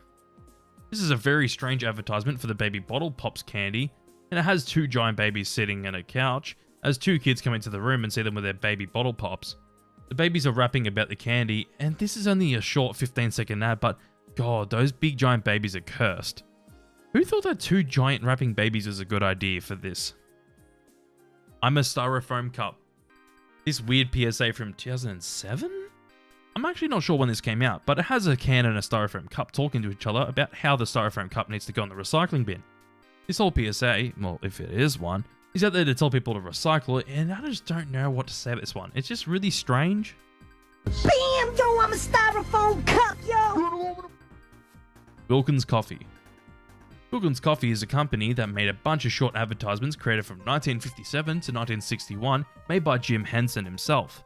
If you don't know who Jim Henson is, he's responsible for doing puppet work for like Sesame Street and even the Muppets. The ad follows two different puppets, as one of them resembles Kermit the Frog and even has a similar voice called Wilkins, says that people should drink Wilkins coffee. The other puppet is called Wonkins because he won't drink Wilkins. Get it? But he usually interrupts that by saying he doesn't want any or he doesn't like it, and as he does that, something bad happens to him. Honestly, the funniest ads out there are just the absolutely insane ones where Wonkins gets shot either by Wilkins or by someone else. These ads are absolutely wild, but they have so much charm to them. NRJ Mobile. What? This is a French advertisement for a mobile service where a girl's staring at her phone in a school hallway. And literally the song Shooting Stars is playing in the background. Why? There's some numbers going up, and as she sees that, she starts to laugh. As she's laughing, her mouth gets wider and wider until the point where her jaw completely unhinges and it goes super wide and her head goes back. And then someone else in the hallway comes up and sees what's going on and does the exact same thing. All I'm wondering is who thought this was a good idea? Like, what does this convey? You're gonna unhinge your jaw because NRJ Mobile has good phone deals? DOE, shame on you. A very well-known Irish PSA released in 2014 follows a classroom as they're going on an excursion to some forest. The kids are playing around and having fun, then we see a man had a few drinks and is going to drive home. But the man loses control of his car and then flips the car and squashes the whole classroom of kids. The text "shame on you" comes up at the end. They really try so hard to get a reaction out of you when the car ends up squishing the whole classroom of kids, whilst the teachers just stare at the kids getting squashed and do nothing. This PSA looks so fake that it's actually hilarious, and even the classroom of kids magically disappear as the car's getting flipped. They literally just turn into jackets. I can't even believe people are scared of this PSA. It's literally one of the worst of all time in my opinion. Tier 3. Nickelodeon, Egg and Spoon. Nickelodeon Egg and Spoon is a short 15-second bumper on the Nickelodeon channel. In the bumper we see an egg as a spoon hits the egg on top of the egg. And after that, the egg turns into a weird-looking monster that makes a groan sound as the spoon turns into a chicken and runs away. The monster egg then turns to the viewer as we go into its mouth to see the Nickelodeon logo. Just a random bumper that people would probably forget about, but apparently it scared a lot of kids. KFC, Kentucky Fried Lie Detector. This is a 1967 advertisement for the well-known fast food chain KFC. And in this ad, people are using a lie detector on Colonel Sanders. They're doing this because they want to find out the 7 secret herbs and spices, and he says 6, and on the last one he lies by saying 4 ounces of your grandfather's overcoat. After that, narrator comes in to say give up on finding out about the secret herbs and spices that made KFC so finger-licking good, as it's the Colonel's secret forever. The narrator and the Colonel laugh at the end of the ad, and honestly I can see why people are disturbed by this. The whole ad's just shot in a dark room with women interrogating the Colonel, and it does look a bit off-putting, it's a bit strange. Fragile Childhood. Monsters. A well-known 2012 PSA from the company Fragile Childhood in Finland tackles how children see their parents while intoxicated. The PSA follows a few different scenarios where children are with their parents and their children see them as something else, and always something disturbing. The children see them as things like a giant ugly rabbit, a grim reaper, a zombie, and even a clown. The PSA ends with one of the kids seeing their father as a robber as they're putting their seatbelt on them. Then at the end of the PSA, the text comes in saying, how do our children see us when we've been drinking? A lot of people do say that this is the scariest PSA of all time, and I definitely disagree with that. Like, it's a bit disturbing the first time you see it, but I feel like after that, the shock factor's kind of gone away. And even then, there's many more PSAs that are a lot more disturbing and harder hitting than this. This just feels like it'd be the scariest PSA to someone that's not really into PSAs. Spirit of Dark and Lonely Water. This is a public information film released in 1973 where a hooded figure meant to be the Grim Reaper follows a few kids playing near water as some of them actually fall in and die. This keeps happening until about near the end of the PIF where one of the kids falls in and gets saved by a group of kids nearby, and the message trying to be pushed to children is to be careful around water. By the way, if you don't know, the narrator's voice is Donald Pleasance, and he's known for playing Dr. Loomis in the Halloween series of films. Original Ronald McDonald ad. The original Ronald McDonald ad aired in 1963 and featured a version of Ronald McDonald played by the well-known American weathercaster Willard Scott. In the ad, it starts with shots of the restaurant as the narrator is introducing Ronald McDonald. We finally see Ronald as he has a tray on his head and a cup on his nose, but Ronald's talking to the viewer about McDonald's food and that you'll really enjoy the food. After that, we see Ronald dancing outside the restaurant whilst we hear a jingle singing about Ronald McDonald. It's very interesting that this is the original design of Ronald McDonald, and then through time he's became what he is now. Charlie Says. This is a series of stop-motion paper animated public information films released from CLY in 1973. The PSA plays out a few different scenarios with Charlie the cat and the boy. I've talked about these PSAs quite a lot, but there's a drowning PSA where Charlie the cat nearly drowns in a lake until the boy's father fishes Charlie out of the lake. Then there's another PSA where Charlie watches sausages cook on a stove and then a little bit of oil splashes onto Charlie, and they basically get the message across to be careful around like hot pots and pans. And then there's another one as well that takes place in the playground. And the last one's about not following strangers and not going where they want you to, and to basically go to your parents if someone's doing this to you. So yeah, these public information films are pretty straightforward and simple, but they just deliver simple messages to the viewer, and they do it well. RSPCA, My Little Puppy. A PSA from RSPCA in the UK released in 2001 shows a little puppy as the family are happy to get a new dog. As the events of the PSA unfold, the family say they get sick of having a dog because it needs to be fed often and even ends up accidentally peeing everywhere. So at the end of the PSA, the family end up locking the dog in an area by itself, and then a man puts the dog in a bag and throws it into a river. Just a twist PSA for the sake of being a twist without having really any substance behind it. Burger King, Scary Clown Night. This is an advertising campaign run by Burger King during the Halloween season of 2017.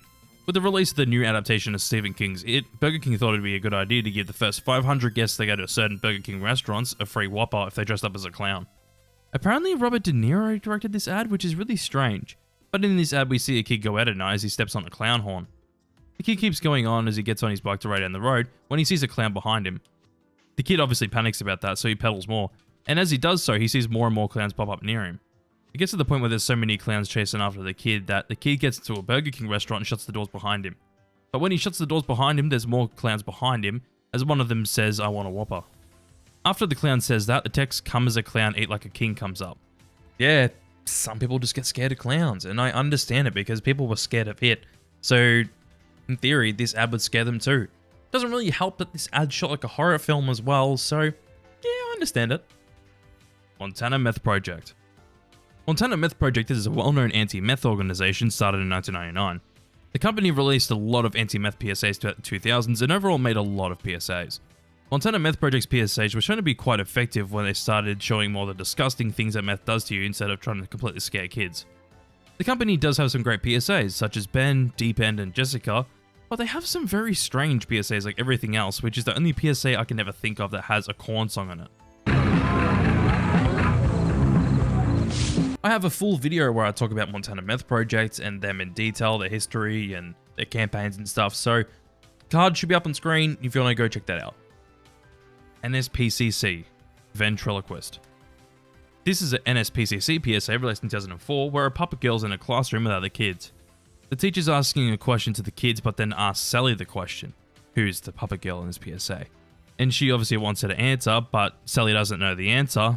And we see the ventriloquist hold the puppet as the man's probably meant to be the father. Then we see Sally out at the playground as another girl asks if she wants to go play over at her house, but the ventriloquist says no.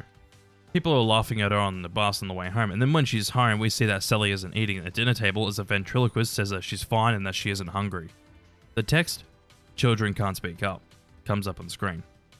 Yes, the puppet is disturbing, but the whole PSA in general and the subject matter is disturbing as well.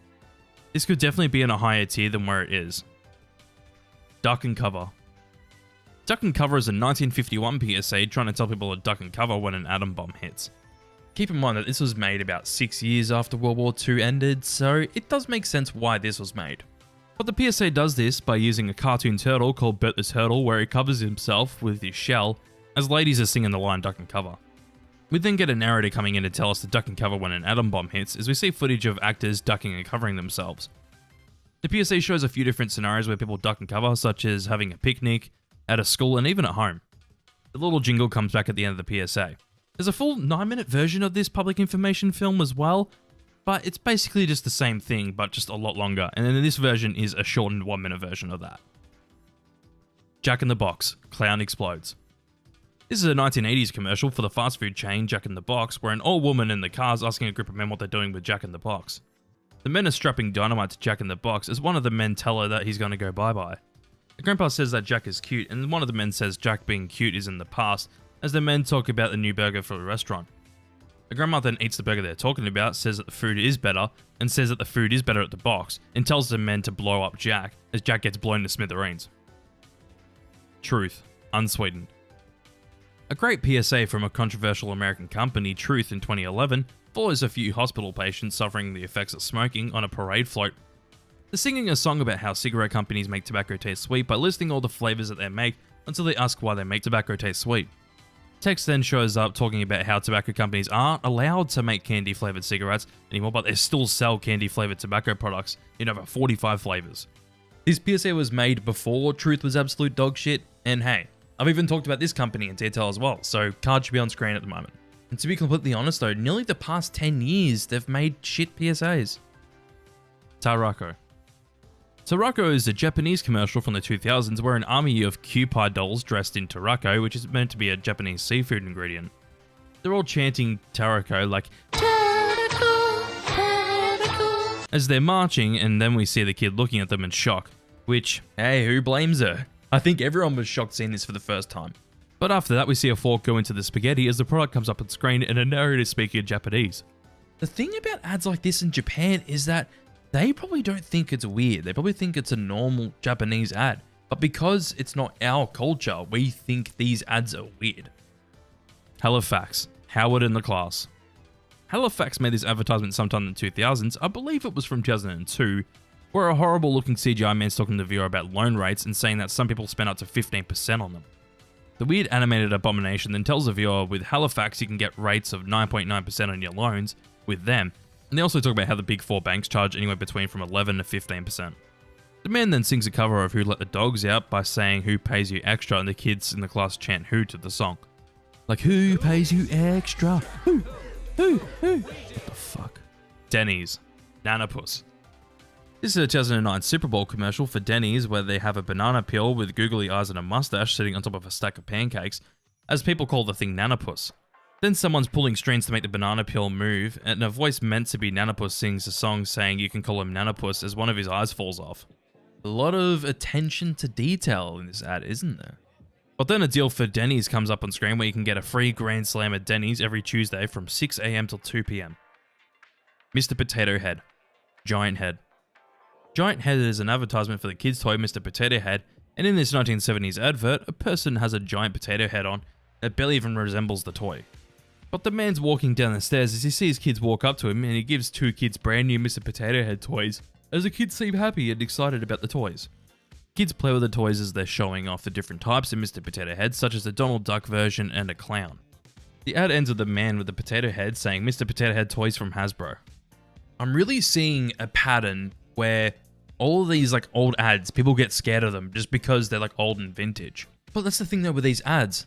Just because they're old doesn't mean they're scary. Yummy Buffet. Yummy Buffet is an ad for a local restaurant in Chicago that uses text-to-speech voice where the voice talks about the restaurant. The ad has shots of the restaurant and the voice is talking about where the store is located and talking about how it's an all-you-can-eat buffet. To be fair though, the food looks alright, but it's just weird to have text-to-speech in the ad in general. The company's still around, which is a good thing, and if they're still around then it seems like they're doing well, which is good. Support local business, kids. PlayStation. Chris Cunningham. This is an advertisement for the PlayStation 2 where a woman with eyes so far apart sits down to talk about the human endeavours. She has a thick Scottish accent and is talking about the man landing on the moon, as well as a few other things people have accomplished. She then talks about how you can experience a lot in your mind, and it's called the mental wealth, which honestly this ad makes no sense. Like, what does this have to do with the PlayStation 2? What's PlayStation Europe smoking, man? Give me some. Kleenex. Ogre Baby. Ooh, a supposed cursed commercial. Like it actually curses the viewer, not that it's just a weird ad. But in this Kleenex ad released in 1986 from Japan, we hear a song called It's a Fine Day from the artist Jane playing in the background as a mother's with her ogre baby. The mother goes to grab a Kleenex tissue and then we see the mother giving the baby attention. After that, the mother lets go of the tissue as it blows away and we get a closer shot of the tissue flying away. And then the company's logo comes up as the narrator says the company's name. Why was this ad cursed? Well, because apparently the line, "It's a fine day," is a German curse, even though the actual song that's being sung isn't being sung in German, it's being sung in English. Apparently Kleenex even pulled the ad after a short amount of time of it airing on TV. Say no to crack, say yes to roller skating. Is this an Adult Swim skit? Like, for real, watch this again thinking it's an Adult Swim skit. You will completely believe that it is an Adult Swim skit. It's so weird. At the end, this is actually real. I can't get that through my head. MTV. Guillotine. Guillotine is a short 10-second bumper for the TV channel and TV. In the bumper, it shows a guillotine blade being raised up as someone pulls the lever to let the blade drop as the logo MTV drops out of the guillotine whilst looking like an M-shaped head. I don't know, is there much else to say about this one? Ad Council. Crying Indian. Crying Indian is an ad cancel PSA released in 1970 where a man's on a boat in a river sailing across the river. We then see as he's going through the river that more and more rubbish is showing up in the water. We see many different buildings in the background. The man arrives at shore with a bunch of rubbish on the sand as he's walking off the boat. Narrator comes in to say some people have a deep abiding respect for the natural beauty that was once this country and some people don't. When the narrator says that, the man sees someone let it out of their cars, the rubbish lands at the man's feet, we see him shed a tear. A booklet comes on screen saying 71 things you can do to stop pollution, and the campaign Keep America Beautiful comes up. Some people even said that this is one of the best ads of all time. I definitely don't agree with that. Brady campaign. Alice. A PSA from the Brady campaign in America released sometime in the 2000s follows Alice and the White Rabbit as they're walking down a hallway. The White Rabbit's trying to rush off as he's saying that they're late, but Alice wanders around and stops and walks into one of the rooms. She then wanders around that room until she sees a shelf. Alice goes over to the shelf and finds a cabinet. She's obviously curious about what's in the cabinet, so she grabs out what's in there and it's a gun. As Alice grabs the gun, narration starts by saying only 1/3 of American households have a gun. When the narrator says that, Alice accidentally shoots herself in the head. The narrator asks the viewer to ask their neighbour if there's a gun where they play, as we see the White Rabbit in shock. Why would you ask your neighbour? Why wouldn't you ask your parents? Daisy. This is a 1964 presidential campaign where a girl's holding a flower as she's pulling the petals off the flower and counting them. She keeps doing this until a person counting down from 10 comes in and she looks up and we realise that it's a countdown for a bomb. The narrator comes in to say that these are the stakes at the moment, and then the text "Vote for President Johnson on November 3rd" comes up. Well, that's just really strange. Like, did they really have to use fear tactics to try and make people vote for him? Skittles. Midas Touch. Midas Touch is a 2008 advertisement for the candy brand Skittles, where two people meet a man that can turn anything into Skittles by just touching it. At first, they think it's awesome how you can touch anything and make it into Skittles, but the other man comes in to question if it's awesome. He then goes on about how literally anything he touches turns into Skittles, such as him not being able to hold his own baby boy in his arms, and he even accidentally turned a man into Skittles after shaking his hand. The man goes on to answer the phone as it starts ringing, and of course, the phone turns into Skittles, and then in anger he slams a desk, and that whole desk turns into Skittles as well. The company's slogan, "Touch the rainbow, taste the rainbow," comes up. I can see why people are unsettled by this ad because people just think too much about it, but when you look at it how it is, like, it's pretty funny. I think it's a pretty good ad. Tier 4. Carb Solutions Baby Shower. This commercial has a few ladies sitting around each other on couches at a baby shower as they're giving the woman gifts. One lady then asks Jenny if they've tried a certain snack that they're eating, as Jenny says that she shouldn't because she's on a certain carb diet. After that, the lady asking if she's tried it turned into a demon lady trying to make her eat the food, as Jenny still says no and that she'll eat her carb solution snack instead. Narrator comes in and talk about the carb solutions items that they're selling. Is aired during the day? Oh, look, I can see why people got scared of this. It's just really strange to have a demon lady in a commercial like this. Hirogata. I wasn't going to include this ad as it is a lost ad that no one's found even today, but because it's so popular and well known, I think I should at least talk about it a little bit. So this is apparently a Japanese PSA from Ad Cancel in Japan that aired sometime from the 90s to the 2000s. And the PSA itself is maybe about railroad safety, where two white figures fade in and out as we hear two bells ringing. And the PSA itself is meant to be about railroad safety, where two figures fade in and out as we hear bells ringing. After that, text in Japanese comes up saying someone dies every 2 seconds, and then the logo for Ad Cancel in Japan comes up. There are a lot of fan recreations of this supposed lost PSA, but it's interesting because there's so many fan recreations, but the original hasn't been found. Phones for You, Ghost Girl. Ghost Girl is a 2011 advertisement for the UK company Phones for You, where a woman's going to her car in a car park after shopping. As she's walking to the car, a ghost girl appears and disappears as the woman looks to where to see where there was nothing. She then gets to her car, and after putting her seatbelt on, the ghost girl's outside the driver's side window with her hands on the window, and the woman screams after seeing her. She talks to the woman, telling her about Samsung's phone deal that they have at Phones for You. The campaign text, "Missing our deals will haunt you," comes up, and then you see the ghost girl making signs with one of her hands. Yeah, who thought this is a good idea to advertise phone plans? Like, seriously, someone needs to have a word with you. UNICEF, Smurfs. Smurfs is a 2005 UNICEF PSA from Belgium that was actually approved by the Smurfs creators family. This PSA centers around Smurf Village getting bombed and the whole village turning into a war zone. This PSA didn't air until after 9 PM to avoid children seeing this PSA, but it is quite disturbing because it's just really unexpected to see Smurf Village getting bombed and turning into a war zone. And look, if you enjoyed the Smurfs as a kid and you saw this, I think your childhood would just be ruined. Hyundai, Grim Reaper. This is a banned Hyundai advertisement released in 2012 for the Hyundai Veloster. In the ad, we see someone in a Ford Focus stop their car at the side of the road as the person in the back is going to get out by getting out on the side of the road. When that happens, we see the Grim Reaper open the door for her as she doesn't see the Grim Reaper there, and after that, the woman gets hit by the car. Then the same situation plays out, but in the new Hyundai Veloster, because the car only has 3 doors, she gets out in the third door that's on the other side as the Grim Reaper gets hit by the car instead. Text comes up saying Hyundai Veloster, 1 door on the left and 2 doors on the safe side. This ad's honestly hilarious and well done, but obviously a lot of people are scared because, ooh, the Grim Reaper's in there and someone gets hit by a car, but if you ask me, I think it's an awesome ad. It does what it needs to do really well. But this ad was banned in Holland because it was controversial. Gift Gaff, Halloween. An advertisement from the UK company Gift Gaff released sometime in the 2010s where a woman's being chased by a man with a chainsaw. Then the woman trips over as the man runs past her, and we see that something else is chasing him.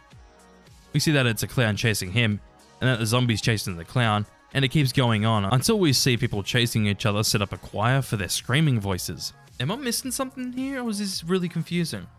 But the text, "When you're scared, you're not the boss," at Gift Gaff where all the boss comes up. Yeah, I still don't understand this ad, and how does it have anything to do with a phone network? Beware of Thin Ice. Beware of Thin Ice is a public information film from 1986 released in Finland where we see some animated characters that are a bear and a child as they're playing out in the snow. They end up sliding down a snow hill and they see a bird on a chimney making a noise. The child walks around the frozen lake to go to the bird as the bear walks across the lake and the bear falls through the ice and into the lake.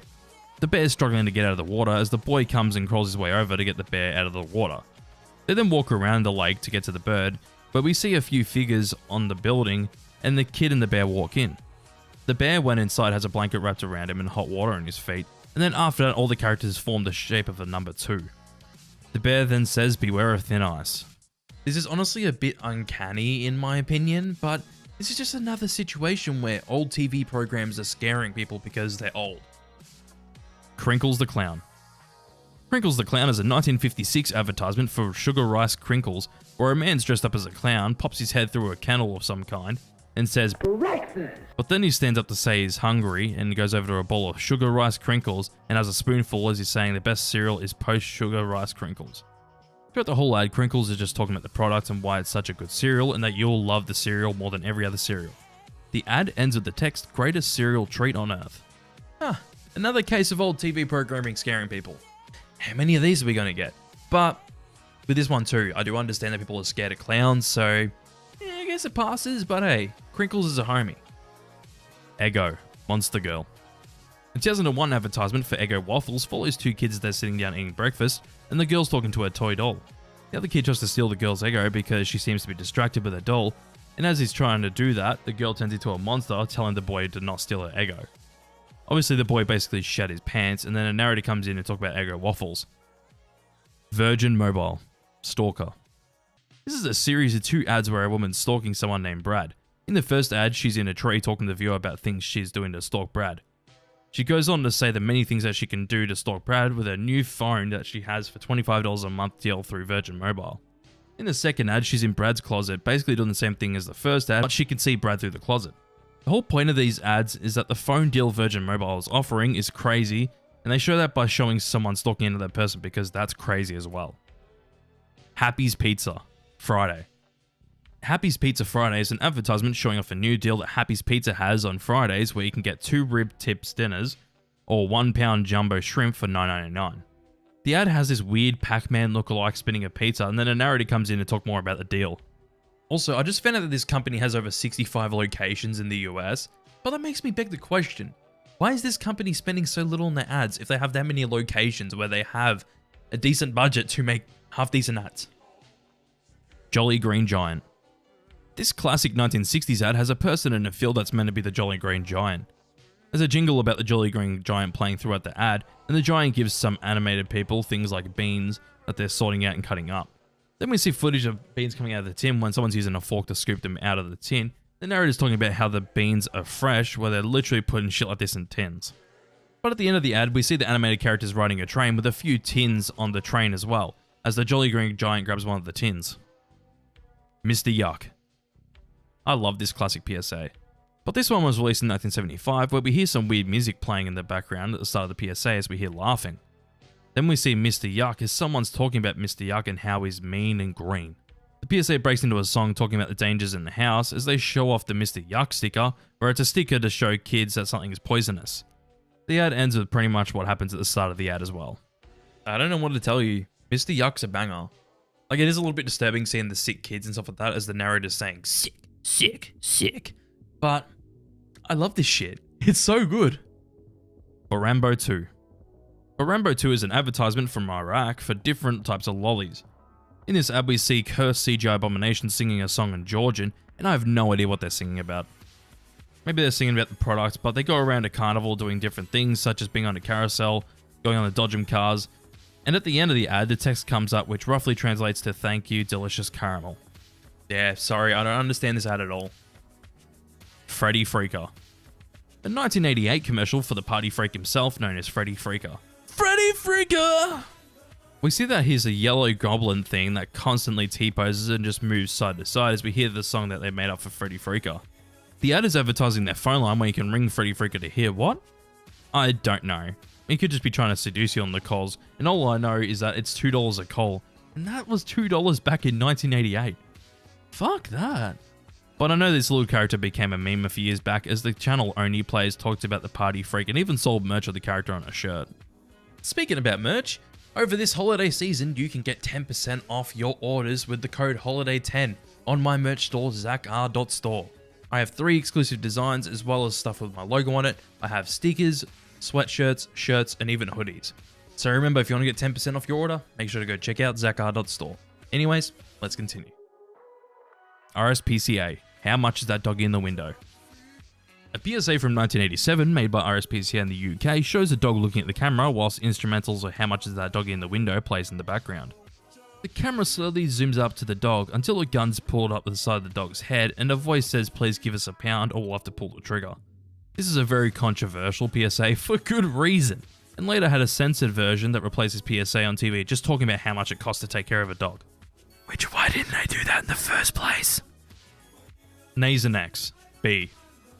B's a commercial for Nasonex in the 2000s for a nasal spray where a bee that's voiced by Antonio Banderas is giving flowers to another bee. Yet the bee sneezes because it gets hay fever, and that the bee that was giving the other bee flowers talks about how it could be congestion from seasonal allergies, as a different voice comes in to talk about the product. The CGI animation's so bad, so I can see why people were scared by this ad because with this, it's just those bees. Like, they look terrible. All I will say though is Antonio Banderas' voice could seduce anyone, so that overshadows the ad. Eagle Man. Eagle Man is a 90s ad for car insurance where the ad has two girls in a car as they stop because someone or something jumped on the roof of their car. They get out to see a man in an eagle suit that's meant to be Eagle Man's saying that he has something for them. And then there's something that he had for them was laying an egg on their roof. But the egg hatches as we see a little chick as it's holding a piece of paper with low insurance rates as well as a phone number in its beak. IHOP commercial. A 1969 commercial for the American restaurant chain IHOP follows a few kids as they're running through a field whilst holding a bunch of balloons. Some weird music's playing in the background that literally sounds like if Alvin and the Chipmunks were possessed in the background. Then they arrive at IHOP and eat some pancakes. When they're eating pancakes, the narrator talks about how their pancakes are priced to be affordable. A photo of one of the restaurants pops up at the end of the ad, and this ad's just wild. Tier 5. Skittles. Share the Rainbow. Share the Rainbow is a parody of the Skittles ad of the Share the Rainbow, Taste the Rainbow ads. And this particular fake ad was released in 2011 where a couple are doing it on their wedding night. They're going at it and then the man finishes and Skittles goes all over the woman and then the Share the Rainbow, Taste the Rainbow slogan comes up. People believe that this is an actual ad for Skittles, but no, it is a fake ad and it does have a warning at the start that it isn't an ad for Skittles or has nothing to do with the company at all, besides their product. Mattel. Baby Secret Doll.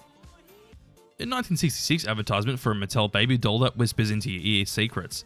In the ad, the girl's playing with the doll and pulls the string on the baby doll to hear it whisper in her ear in a very weird way where the doll's mouth is actually moving as it talks. Did they really have to make the doll's mouth move while it's talking? It just looks so uncanny. It's strange. Greenpeace, have a break. This 2011 PSA from Greenpeace in the UK follows an office worker needing a break. The PSA imitates a Kit Kat commercial where their slogan is have a break, have a Kit Kat, because the company is targeting partner companies of Nestle. But the man goes to pull out his Kit Kat and as he opens it we see a orangutan finger. Everyone else sees this except for him as the co-worker's in shock as he's about to take a bite out of the finger. The PSA then shows the text, give the orangutan a break, as their rainforests are being cut down by companies that Nestle partners with to get palm oil for their chocolate. Family Violence Prevention Fund, STARS. STARS is a 1990s PSA from the company Family Violence Prevention Fund. In the PSA, it follows a kid sitting at the top of the stairs as they're listening to their parents argue. We then hear that the father starts to their mother because the father didn't get any pizza. In this PSA, when they see the kid's faces, he's in shock of watching the whole situation. The PSA ends with the text, children have to sit by and watch, what's your excuse? Also, some cheeky bastard on YouTube decided to edit like the Pizza Hut promotion in the Ninja Turtles VHS with this PSA and act like it was on this VHS when, no, it's not. Like a lot of people believe that this PSA was sponsored by Pizza Hut, but no, it's not. It's not. Like if you go and watch their upload, you can tell it's edited. They edited text in between to make it look like it was a part of it. And by the way, I found out that it isn't a part of it because I was watching intros and outros of the VHS tapes on YouTube. Thanks to those people that archive that stuff. Legends. Pepperami. It's a bit of an animal. So this is an advertising campaign for the Pepperami, which is basically a salami stick. And in the most well-known ad, we see a talking Pepperami. The Pepperami seems to be going insane as it can't resist eating itself and then eats its own arms off, and says that it can't resist the spicy taste. I guess the image of the Pepperami eating itself is disturbing? Star Chick. Cockroach follows a man and two kids as a bunch of animated characters are on the side of the road, as a cockroach is dancing in the middle of all of them. Then a narrator comes in some of the language and talks about the shoes that Star Chick sells at their stores. After that, we see the characters again, but a weird-looking Woody Woodpecker comes in and stomps the cockroach on the side of the road as the man gets upset about it. I talked about this one in my last iceberg, but what the fuck? Kelby. Return of the Kelby Dog. Return of the Kelby Dog is an advertisement for potato chips where an anthropomorphic dog is watching kids play baseball. The dog then sees one kid sitting on his own and taps the boy on his shoulder.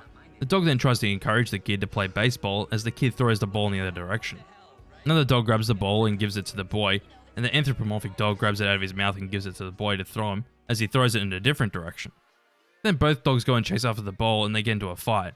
After that, the anthropomorphic dog with bandages on gives the kid a pack of Calbee chips and they both jump up in the air like it's a bloody Toyota commercial. Also, yeah, you might be confused if you live in America because the whole campaign in Australia is Toyota Oh What a Feeling. Remco, Baby Laugh a Lot. A commercial for a toy Baby Laugh a Lot follows a girl as she sits the toy onto a table and shows off the doll. The doll's in a rocky chair as it keeps laughing and laughing, and a few girls turn their heads around to stare at the doll, then they all start to laugh as the doll's laughing. Everyone's laughing whilst we get a final shot of the Baby Laugh a Lot rocking back and forth. Orkin, Pest Control. A commercial for Orkin Pest Control follows a man where he hears the doorbell ringing, and as he answers it, a giant 6-foot-tall termite's asking if he can use his phone. Obviously the man's really confused about this, and the termite keeps asking, and as he's doing that, a pest control ute comes up and arrives, and then we see the man go around the house to inspect for termites. Then at the end of the ad, a man from Orkin is standing at the front of the house, death staring at a termite in their car as the termite zooms off. What the fuck? Animast, Bunny. Bunny is a commercial advertising a TV channel's creepy animation night, and they do that by having a man walk up to a stall to see a man in a bunny suit sitting in a toilet. The bunny just stares at him as he's wondering what the fuck is going on, until the bunny slides over and pats the toilet seat to let the man sit next to him. I guess it gets the message across well, but it's just confusing. Above the Influence, Stop Looking at Me. Above the Influence, oh boy, they're bad. But they're a PSA company that makes anti-smoking and anti-drug PSAs, and in this one we follow an animated man smoking weed on the couch. The man says to stop looking at me at his dog, and then he goes on to say I can stop at any time I want. The dog then responds to say, okay, how about right now? And the man says next week is better. The PSA ends with the dog saying you disappoint me and walks away to put a flag up with the dog's face on it. What? Just watch this one for yourself and see how weird and confusing it is.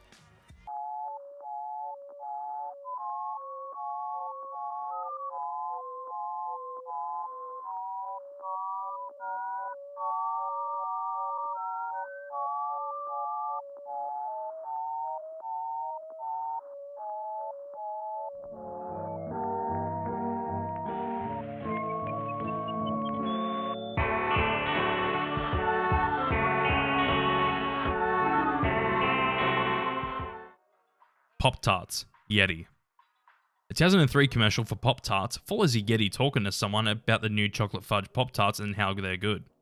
There are subtitles in the ad so we know what the Yeti's saying, but the Yeti questions them about why they're looking at him like he's crazy, but we see it's two random kids that are looking at the Yeti as they're in shock. The kids then scream and run away as the narrator comes in to tell us to listen to the Yeti and talks about the new Pop-Tarts that they're promoting in this ad. Why does this narrator sound like Dr. Nick from The Simpsons? Dirt Devil, The Exorcist. Dirt Devil is an advertisement that parodies the well-known horror film released in 1973, The Exorcist. In the ad, we see an old woman walk into the house as a priest is there with her. An old woman walks around the house and hears someone yelling in a room after going upstairs, and the priest walks into the room to see a girl possessed on the roof as lights flash on and off. The priest is in shock, but then we get to see that the girl's stuck to the roof because her grandma's using a Dirt Devil vacuum upstairs that's making her get stuck to the roof. This shit is hilarious, but I get why people are scared of it, I guess. It's just really well done. It's pretty funny. Reklama splosena? Zlai dotyk? I fucked that up so hard, but God, I don't know what it means. This is a PSA from the company's social advertising in Poland, and the PSA is called Bad Touch. In the PSA, we see a girl playing with a toy doll, and then we hear heavy footsteps as she's brushing the doll's hair. The toy doll's eyes then open as the girl's looking around to see if a person is coming in as they're dressing the doll up and completely covering it up. Then the camera pans out to see how many dolls are on the floor as the girl's holding a doll in her arms as a text in Polish comes up saying, which roughly translates to, each year a few thousand children are harassed. Tier 6. Mets, Gentlemen.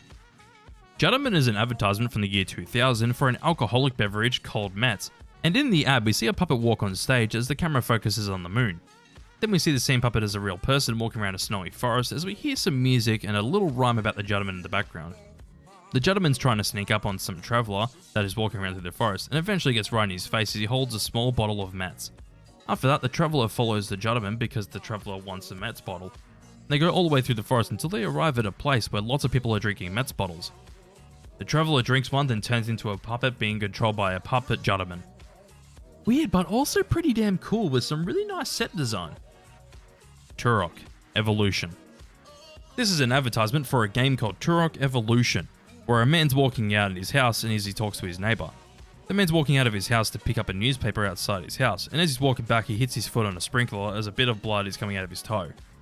Then random footage of the game comes up as the man starts to freak out because he sees the game. But because apparently the creatures smell blood, and at the end of the ad we actually see blood splatter on the neighbour's car as the game's logo comes up. Hanna-Barbera Anti-Drug PSA. I love this 70s anti-drug PSA. But for a bit of context, this PSA was made by the animation company Hanna-Barbera, which are responsible for animated shows like Scooby-Doo, The Flintstones, The Jetsons, as well as many other shows. In the PSA, we see a man light up a nice doobie as he starts spinning around with a rainbow trail. But then we see a joint with arms and legs, as well as a pill with arms and legs walk him to a cupboard. The cupboard then opens up to see a few dead people inside as one of them's waving a finger telling the person to come in. The man tries to run away as he goes nowhere, and the dead man's hand touches his shoulder as his face changes and his hair goes green as he gets pulled back into the cupboard.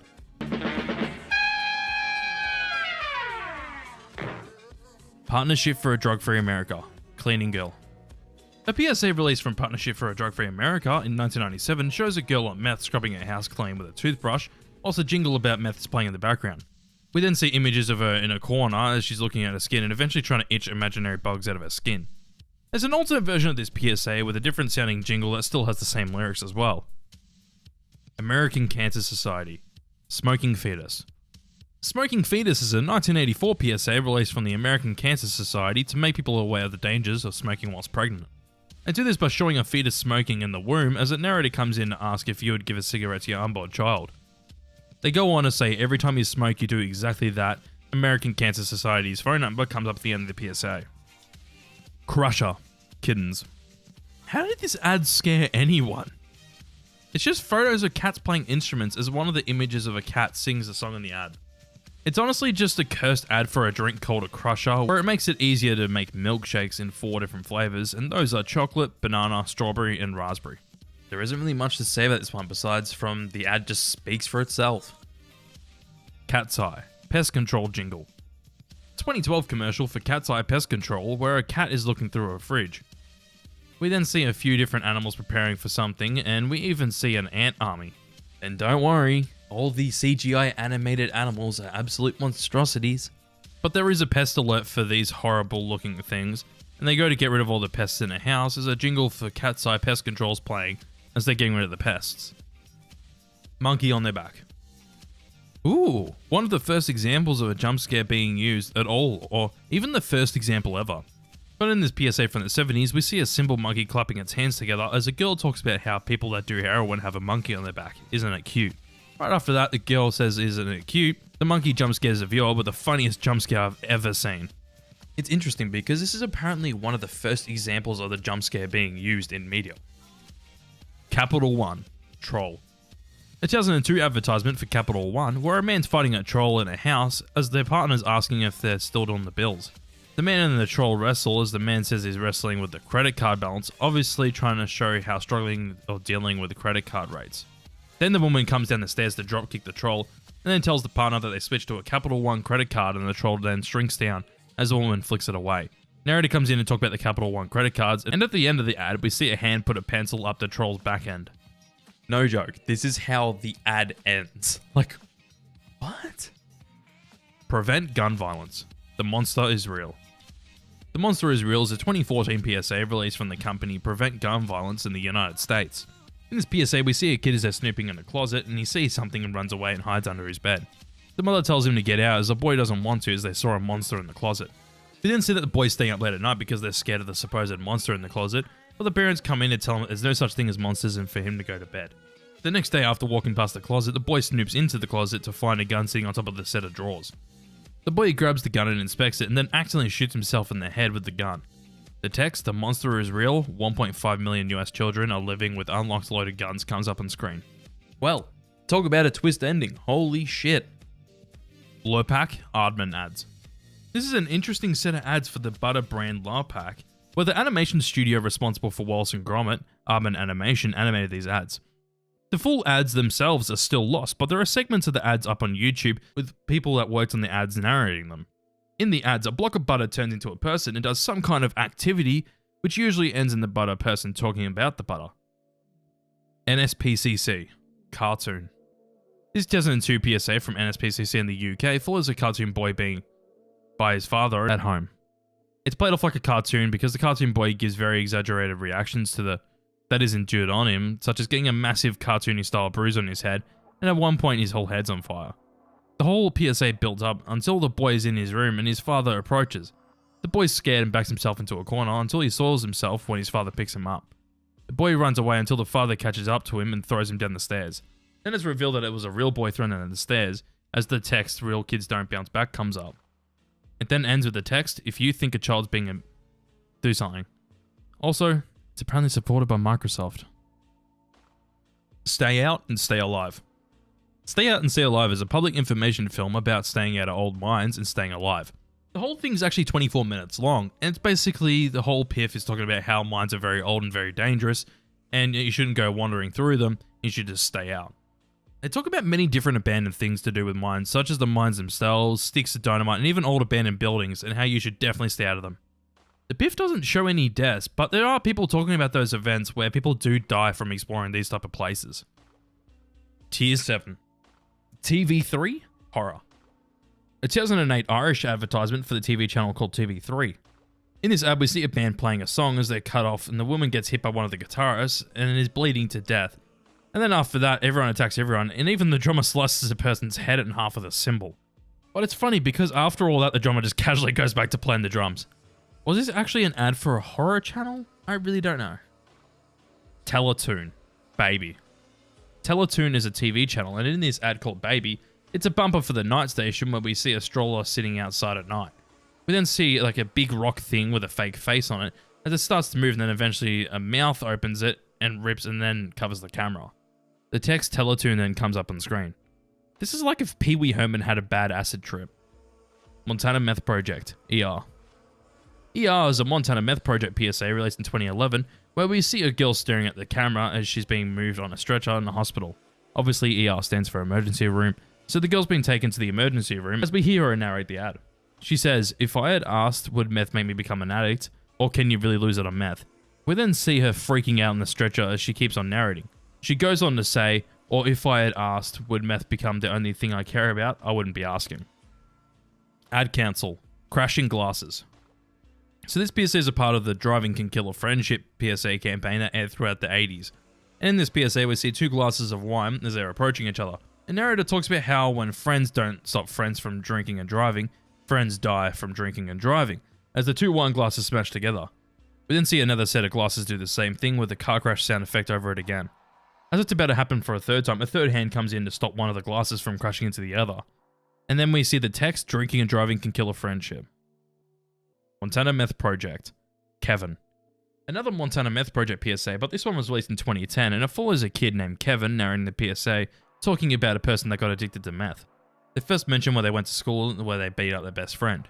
The PSA then goes on like this, talking about how he used to dig at imaginary insects under his skin, and then finally shows where he spends 23 hours every day at, as he's being strapped to a bed at a mental institution. Finally, at the end of the PSA, we see Kevin is narrating the PSA, and he says, "This is what I said when he told me I was going to try meth," and all that follows is silence. This is one PSA in a running campaign where they had the same kind of scenarios play out, such as PSAs called Ben and another one called Jessica. Partnership for a Drug-Free America, Rodney. This is a Partnership for a Drug-Free America PSA where we hear a narrator talk about a man named Rodney as we see a photo of him. Then we see a photo of Rodney on heroin as the narrator says it's a photo of Rodney on heroin. PSA keeps going back and forth between the photos of him on and not on heroin. The PSA ends with a photo of Rodney on heroin as the narrator says, "That was my friend Rodney," and then the text "Rodney Harvey" with a birth and death date comes up. It's actually one of the good Partnership for a Drug-Free America PSAs, which is a rare sight to see. Dill Fruit Face Morph. Face Morph is a 1991 French commercial for a product called Dill Fruit, and in the ad we see a man grab a product from the tree and take a bite of it. After he takes a bite of it, he whacks himself with a cartoon hammer as his face morphs, and the product comes up at the end of the ad.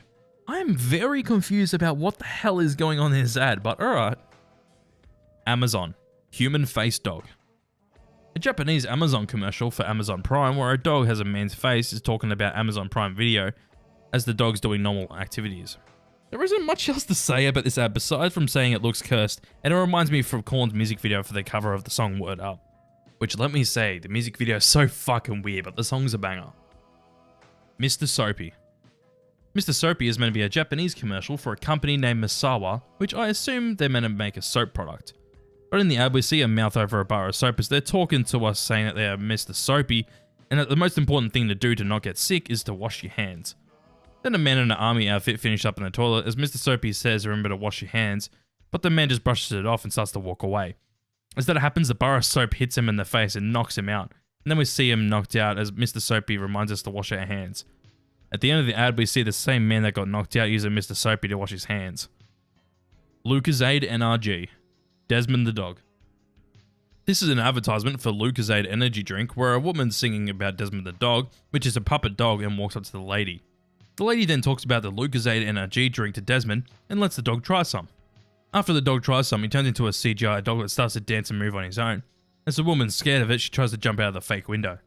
As she's trying to do that, the dog sees her backhand as 2 bits of ham and probably does something to her backhand. But the company's logo comes up as Desmond breaks through it at the end. This is just fucking strange. Nickelodeon. Blood and Guts.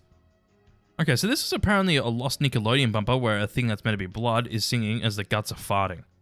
This is just extremely cursed, and I can barely understand what Blood's saying half the time. Who thought that this was a good idea? Like, just watch it and you'll see what I mean. I ain't no scab, so don't call me that. I live in this basement with the guts and a rat. Tax Doctor. Tax Doctor is an ad from the 2000s that advertises that you can get a tax doctor to help you with your taxes. It's literally that simple. It's just a tax doctor basically saying if you have over $10,000 in taxes, you can ring them and they'll help you with their taxes. But are people really that scared about this? Like, hey, I know the tax doctor that's in this ad looks cursed, but it's not that scary. SWR Day Trip. Oh boy, a German PSA from the very controversial PSA company SWR, released in 1999, shows a man and his son walking around the streets to see different horrific things, from a dead man on the road to a woman possibly being under a store. The PSA then ends with the text, what you would never show your children in real life, they shouldn't see on TV. Tier 8. Ad Cancel. Lauren Cox. Lauren Cox is a 1997 PSA from Ad Cancel in partnership with the US Department of Transportation. And in this PSA we see footage of a baby meant to be Lauren Cox that was recorded in 1992. As the home video is playing, the text Lauren Cox, killed by a drunk driver on April 1st, 1993 in Louisville, Texas, so were her parents, comes up. These PSAs are part of a campaign an Ad Cancel was running through the late 90s, showing how sad it is that young kids were dying as a result of drunk driving. Ad Cancel. Jessalyn Rose. This is another PSA that's a part of that same campaign that I literally just talked about in the last entry. In this PSA, we see some footage of Jessalyn Rose waving the American flag for a marching band at some game, and after that we see a bit of text that comes up on screen. The text reads, Jessalyn Rose was hit by a drunk driver and died. But then we see footage of her in the hospital suffering from that accident. Then more text comes up to say 11 years later, as the campaign Friends Don't Let Friends Drive Drunk comes up. These are disturbing, but really well done in my opinion. They don't show you anything gory, but your mind just fills in the blanks as you read what's going on. Partnership for a Drug-Free America. Crackhead Bob. Crackhead Bob is a Partnership for a Drug-Free America PSA where a man named Crackhead Bob is in a classroom on his own talking to the camera. Crackhead Bob is trying to say the alphabet but can't say it properly as text comes up on the screen talking about how he's Crackhead Bob and that he has permanent brain damage from crack. The PSA ends as he's struggling to sing the alphabet. Texas Department for Transportation. Jacqueline. Jacqueline is a PSA released from the Texas Department of Transportation in 2004. The PSA shows a woman holding up an old picture of herself before she got into a car accident caused by a drunk driver. She explains how she ended up in the situation and what happened to her until near the end of the PSA. She pulls down the photo to show how she looks now after the accident. This is more of a depressing PSA than it actually being scary, as it's sad to see someone had to go through so much from this accident. I've talked about this PSA quite a lot, but basically the accident happened in 1999, and she eventually went on Oprah to talk about this whole situation as well. Unfortunately, Jacqueline did die of cancer on the 20th of April in 2019. Ad cancel. I didn't mean to shoot Daddy's gun. This PSA was released around the year 2000 from Ad Cancel, and the PSA shows us a drawing from a kid where they're narrating the PSA. They're talking about how their brother had a hole in their stomach because the bullet hit him. But then it's revealed that the boy narrating the PSA accidentally shot his brother in the stomach, as it was just sitting there in the garage, and the text, "An unlocked gun can be the death of your family," comes up. Like, holy shit, alright. Ad cancel. Tick. This person that made the iceberg really loves ad cancel, don't they? But yeah, another ad cancel PSA, and in this one it has kids saying tick, as some of them are saying about heat waves and global warming between the kids saying tick. The whole PSA is meant to tell people that something needs to be done about global warming, or their future's at risk. Partnership for a Drug-Free America? Snake. Snake is a PSA from Partnership for a Drug-Free America, released in 1986, where we see a drug dealer talk to the viewer about how they're a snake dealing in weed, coke, and crack. They go on to talk about how if you do it, you'll do anything to get more, such as steal from your mum and cheat on your homeboys. The drug dealer is slowly forming into an anthropomorphic snake as he's talking to the viewer, until at the end of the PSA, he is a snake man saying, "Do I look like the kind of guy that would do that to a kid like you? Yes." But hey, all I can say is that I have an exclusive design of this snake man on my merch store at zakar.store. And over the holiday season, you can get 10% off your order with the code HOLIDAY10 at checkout. But hey, I do have a Snake Man sticker, shirt, sweatshirt, and even hoodies, so go check it out, links in the description. But as this PSA goes, it's so funny with the yes at the end. Like, I love it. Also, you should check out my snake design on my merch store. Luke Starler. This PSA is about a man that's suffering with AIDS, as we see him trying to get out of bed as he's struggling. We see that he has stage 9 AIDS, and it takes him a whole PSA just to get out of bed, as we see and hear him how much pain he's in and how much he's struggling just to get up out of bed. The PSA ends with the text, "And you think it's hard to get out of bed to get a condom." Africare. Shoeboxes. This PSA from the company Africare Rwanda Relief Appeal in 1995. In the PSA, we see footage of African children walking around upset, as the PSA tells us that we know that you hate giving money, so please send your old shoeboxes. After that, we see dead people all over the ground, with more text fading and saying we're running out of coffins. I don't find this one as disturbing as other people do. It's disturbing, but it's not this disturbing in my opinion. Go Gentle. Stop the Horror. Stop the Horror is a 2017 short film from Australia, in the state of Victoria, where we get to see a man suffering in his last few days alive in a hospital. It's about 6 minutes long, and throughout the whole thing, there's a button on screen saying Stop the Horror, which ties into the message that no one should have to suffer like this man has. If you did click the Stop the Horror button, you'd be taken to a page where you can support the cause by signing up to the Cause for Support Voluntary Assisted Dying, instead of making people suffer. The whole short's based on a real story where a man named Greg Sims, who suffered through his battle with brain cancer, and especially in his last few days alive, was in constant pain. What makes this so disturbing for me is that it isn't bullshit. This actually happens to many people in hospitals that are suffering. Dunkelziffer, Tentacle. Tentacle is a German PSA released in 2008 by the company Dunkelziffer. This PSA tackles the long-term effects of child by using a tentacle as a metaphor for those events as the main character remembers. We follow a young girl with a tentacle staying with her as she grows up. She keeps getting older and older as the tentacle stays with her until she's an old woman that eventually passes away. When she finally passes away, the tentacle leaves her as the text fades in saying if children never get help, they never outgrow their trauma. PSAs like this just disturbing. They just get to me and disturb me.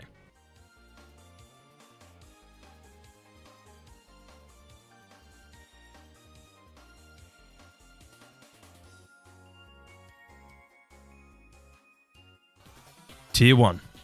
Smokey Bear PSAs. This is a PSA campaign telling the viewer that only you can prevent forest fires, and is without a doubt the company's most well-known campaign. Probably ever out of any other campaign in the world. This campaign in particular started in 1942 when the US government lost the rights to use Bambi in their fire safety PSAs. After losing the rights, Smokey Bear was finally created in 1944, and the long-running slogan of the campaign, "Only you can prevent forest fires," was created in 1947. There's literally so many different Smokey Bear PSAs. Some are good and deliver the message in a well-done way, and there are other PSAs such as a PSA where Smokey raps about forest fires. But there's no doubt about how much of an impact these PSAs have made on people, as it's still running almost 80 years after the campaign started. Vince and Larry. Literally about the 1000th time I've talked about Vince and Larry, but hey, let's do it again. So this is a PSA campaign and all about getting people to buckle up, as only 14% of people in 1985 actually buckled up. Both Jim Ferguson and Joel Machak came up with the idea to create 2 crash test dummies that love doing their job of being a crash test dummy. This idea came after they were thinking of making the PSAs more disturbing, where the dummies were being dragged into cars to get into crashes. They ended up making the campaign more lighthearted, and honestly that's why I believe this campaign is remembered so fondly. This campaign ran for 12 years starting in 1985 and ending in 1997 with the PSA called Backseat Baby, and it proved to be very successful and probably one of the most successful campaigns of all time. It spawned a toy line from Tyco, which actually caused a lot of controversy because the PSA campaign was still running as the toys were released in 1991, and some TV stations even stopped airing the PSAs because of the toy line. A pilot for a TV series that didn't go anywhere was made, and a fun fact about the pilot, it would have been the first CGI animated TV show if it became a full series. McGruff. McGruff the Crime Dog is a series of PSAs that started back in 1981 and mainly had PSAs about, well, crimes. Duh. Most well known in this series is about kids talking to strangers, where McGruff tells us that 60 kids disappear every day in the US and that you shouldn't talk to strangers because they might have intentions of kidnapping you. I've mentioned quite a few times that even Family Guy make fun of this PSA where Brian becomes McGruff's sidekick. Ed Cancel actually did make quite a few PSAs of McGruff all the way through the 80s and 90s. The series is still around today, and there is a McGruff the Crime Dog YouTube channel, but they seem to have separated from Ad Cancel at one point. Also, the most recent appearance of McGruff is in the Chip and Dale movie, as he shows up as a background character in one of the scenes, and that's quite interesting. Crying Indian. Crying Indian is a PSA released in 1970 where a man is in a boat in a river sailing along the river. We see as he's going through the river that more and more rubbish is showing up in the water, when we see many different buildings in the background as he's sailing past them. The man arrives on shore with a bunch of rubbish on the sand as he's walking off his boat. A narrator comes in to say, "Some people have a deep, abiding respect for the natural beauty that was once this country. And some people don't." When the narrator says that, the man sees someone litter out of their car. As the rubbish lands at the man's feet, we see him shed a tear. A booklet comes on screen saying 71 things you can do to stop pollution. Then the campaign Keep America Beautiful comes up. People really praise this PSA so highly, as like one of the best PSAs of all time, and I really just don't see it. It's okay, but Ad Cancel has honestly made better PSAs than this one. Friends don't let friends drive drunk. A PSA campaign that was mainly popular in the late 90s, but actually started back in the 70s, is all about showing the horrible effects that drunk driving can have on people. There are quite a few of these PSAs, and the most well-known ones being Lauren Cox and Jesselyn Rose. Both PSAs have home video footage of a victim of drunk driving doing normal activities before the accident that caused them to die. Text always comes up about 10 seconds into the PSA explaining what happens, such as in the Lauren Cox PSA, which is about a baby. The text in that PSA explains that Lauren died by a drunk driver on April 1st of 1993 in Louisville, Texas, as well as her parents.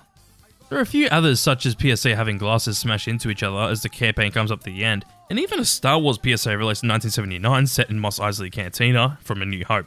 The Star Wars PSA is so strange because if you're making a PSA about drunk driving, the one thing you shouldn't do is make your main characters aliens. It's just so strange. Love Has No Labels. Love Has No Labels is a 2015 PSA that takes place on Valentine's Day, where there's a massive X-ray set up with people in different races, orientations, and religions gone behind it. Each time the people come out of the X-ray, it will say things like love has no labels, love has no religion, love has no race, and so on. The PSA was actually a pretty big deal when it was released, as not many PSAs really talk about just loving people for who they are, and not judging someone for their beliefs and other things. Tier 2. Stroke PSAs. So this is yet another series of PSAs, but these PSAs released in 2004. All of the PSAs have some celebrity, if it's Michael Clark Duncan, Don Rickles, or Sharon Stone, and they all play the part of being the physical embodiment of a stroke. They all talk about how no one likes them and how they like to attack people no matter who they are, and they all come out to say that they're a stroke. In all the PSAs, each actor makes strokes look really threatening with the way they're acting and talking to the viewer. And it's pretty well done. PSAs. A series of PSAs released in 2002, obviously talking about the attacks that occurred on the 11th of September in 2001. Some of these PSAs are trying to lift people's spirits after what happened, and in one of them there are many different people saying I'm American. There's another one that's actually meant to be kind of disturbing, and it's quite strange as it starts off in a church with a funeral, as the priest says be careful going home. We see that it was all taking place in someone's basement as they're all leaving, The text "What if America wasn't America?" and then "Freedom, appreciate it, cherish it" comes up. So yeah, some of them were quite disturbing, but I really do like the ones that try to make people proud of being an American instead of just scaring them. Also, the whole "What if America wasn't America" was a campaign that aired in 2002 that all follow the same idea, trying to show the viewer scenarios where people don't have normal freedoms that they do in America. Child car safety. Child car safety is a 2010s PSA trying to tell the viewer about child safety in the car, talking about things like booster seats. In the PSA, a car's driving down a road as the narrator is asking, "Are your children in the right car seat for their age and size? Is the seat supposed to be forward-facing or rear-facing?" This keeps going on until one car flips on its side and goes straight for the camera as the narrator says, "It may be too late to check when you're on the road." That car looks so fake. It literally looks like green screen footage you just download off of YouTube and they put it in this PSA. But the narrator then says, "Fortunately, you're on the couch. Car crashes are a leading killer of children 1 to 13. Don't think you know. Know you know." All I can say is just why. Like, Vince and Larry made child safety seat PSAs much better than this one.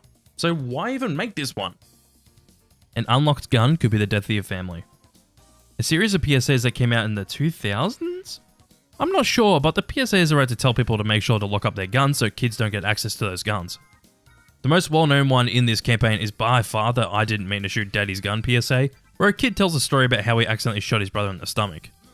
There are other PSAs that follow the same kind of structure, such as one called Kaylee, where in that one, a girl narrating the PSA accidentally killed her baby sister after finding a gun in the drawer. Shit, this one's really dark, and in my opinion, this one's more effective than the "I didn't mean to shoot daddy's gun" one. Get Up. Get Up is a 2007 PSA that was released around the time Shrek the Third released, and in this PSA we see various characters from the Shrek universe interact with kids to tell them to get out and play for at least an hour a day. It's mainly Donkey telling them to get out and play as kids go to a playground and play. We also see the other Shrek characters playing on the playground with them. We even get to see Puss in Boots busting a move, and then at the end of the PSA, Shrek tells the viewer to get up and play for an hour a day as he gets hit in the head by a frisbee. The weirdest part about this PSA is both Eddie Murphy and Mike Myers are voicing their respective characters in this PSA. It's not someone trying to imitate their voices, which is usually the most common thing in ads like this. It's actually them voicing their characters. Online predators. This is a 2000s PSA all about predators that may be lurking online, and in the PSA we hear a man that's meant to be a predator talking about how it's pretty easy to meet a teen girl online by just going into a random online chat group and just talking. We see a girl, as the man says, "Most of the girls are usually so insecure and desperate for..." But as he says attention, the girl talks about how attention from older guys is totally flattering. They're so much more mature and understanding than the guys my... The predator continues and says that age actually works to my advantage. They like to brag to their friends that they're dating an older guy, so I just play along and pretend I'm really... The girl then talks about how they interested in the same things I am.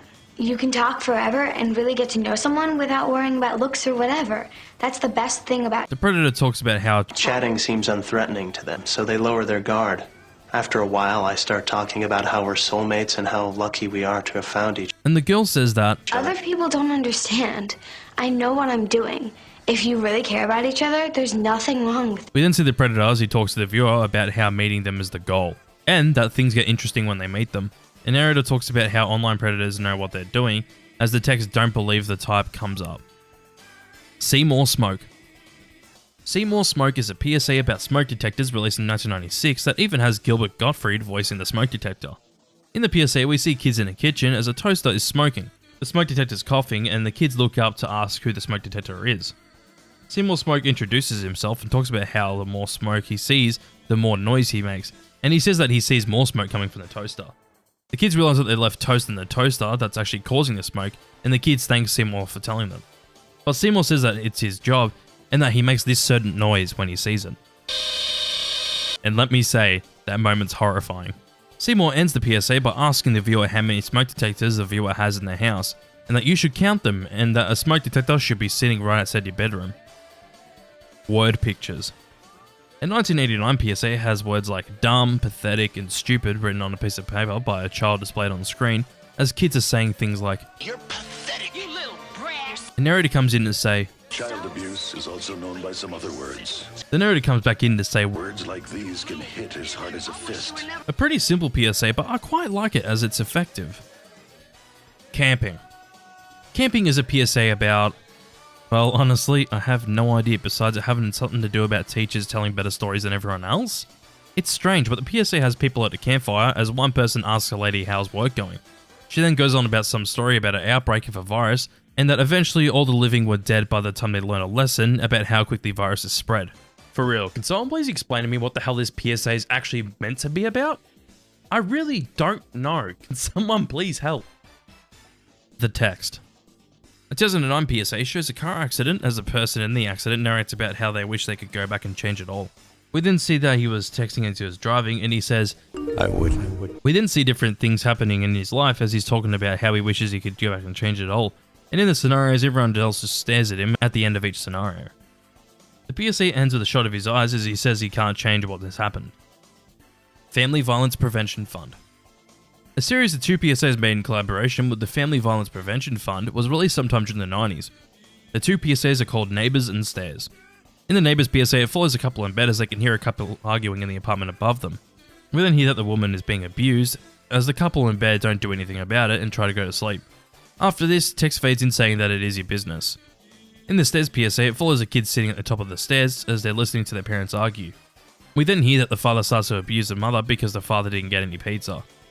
In this PSA, we only see the kid's faces of watching in shock about the whole situation. The PSA ends with the text, children have to sit by and watch. What's your excuse?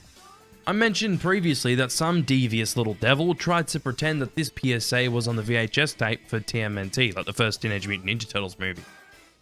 Fight Back and Win.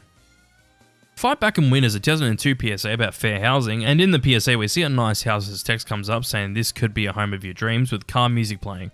The PSA then goes on to say it's a nice neighborhood with the right schools and safe streets, until the text but you'll never see it comes up.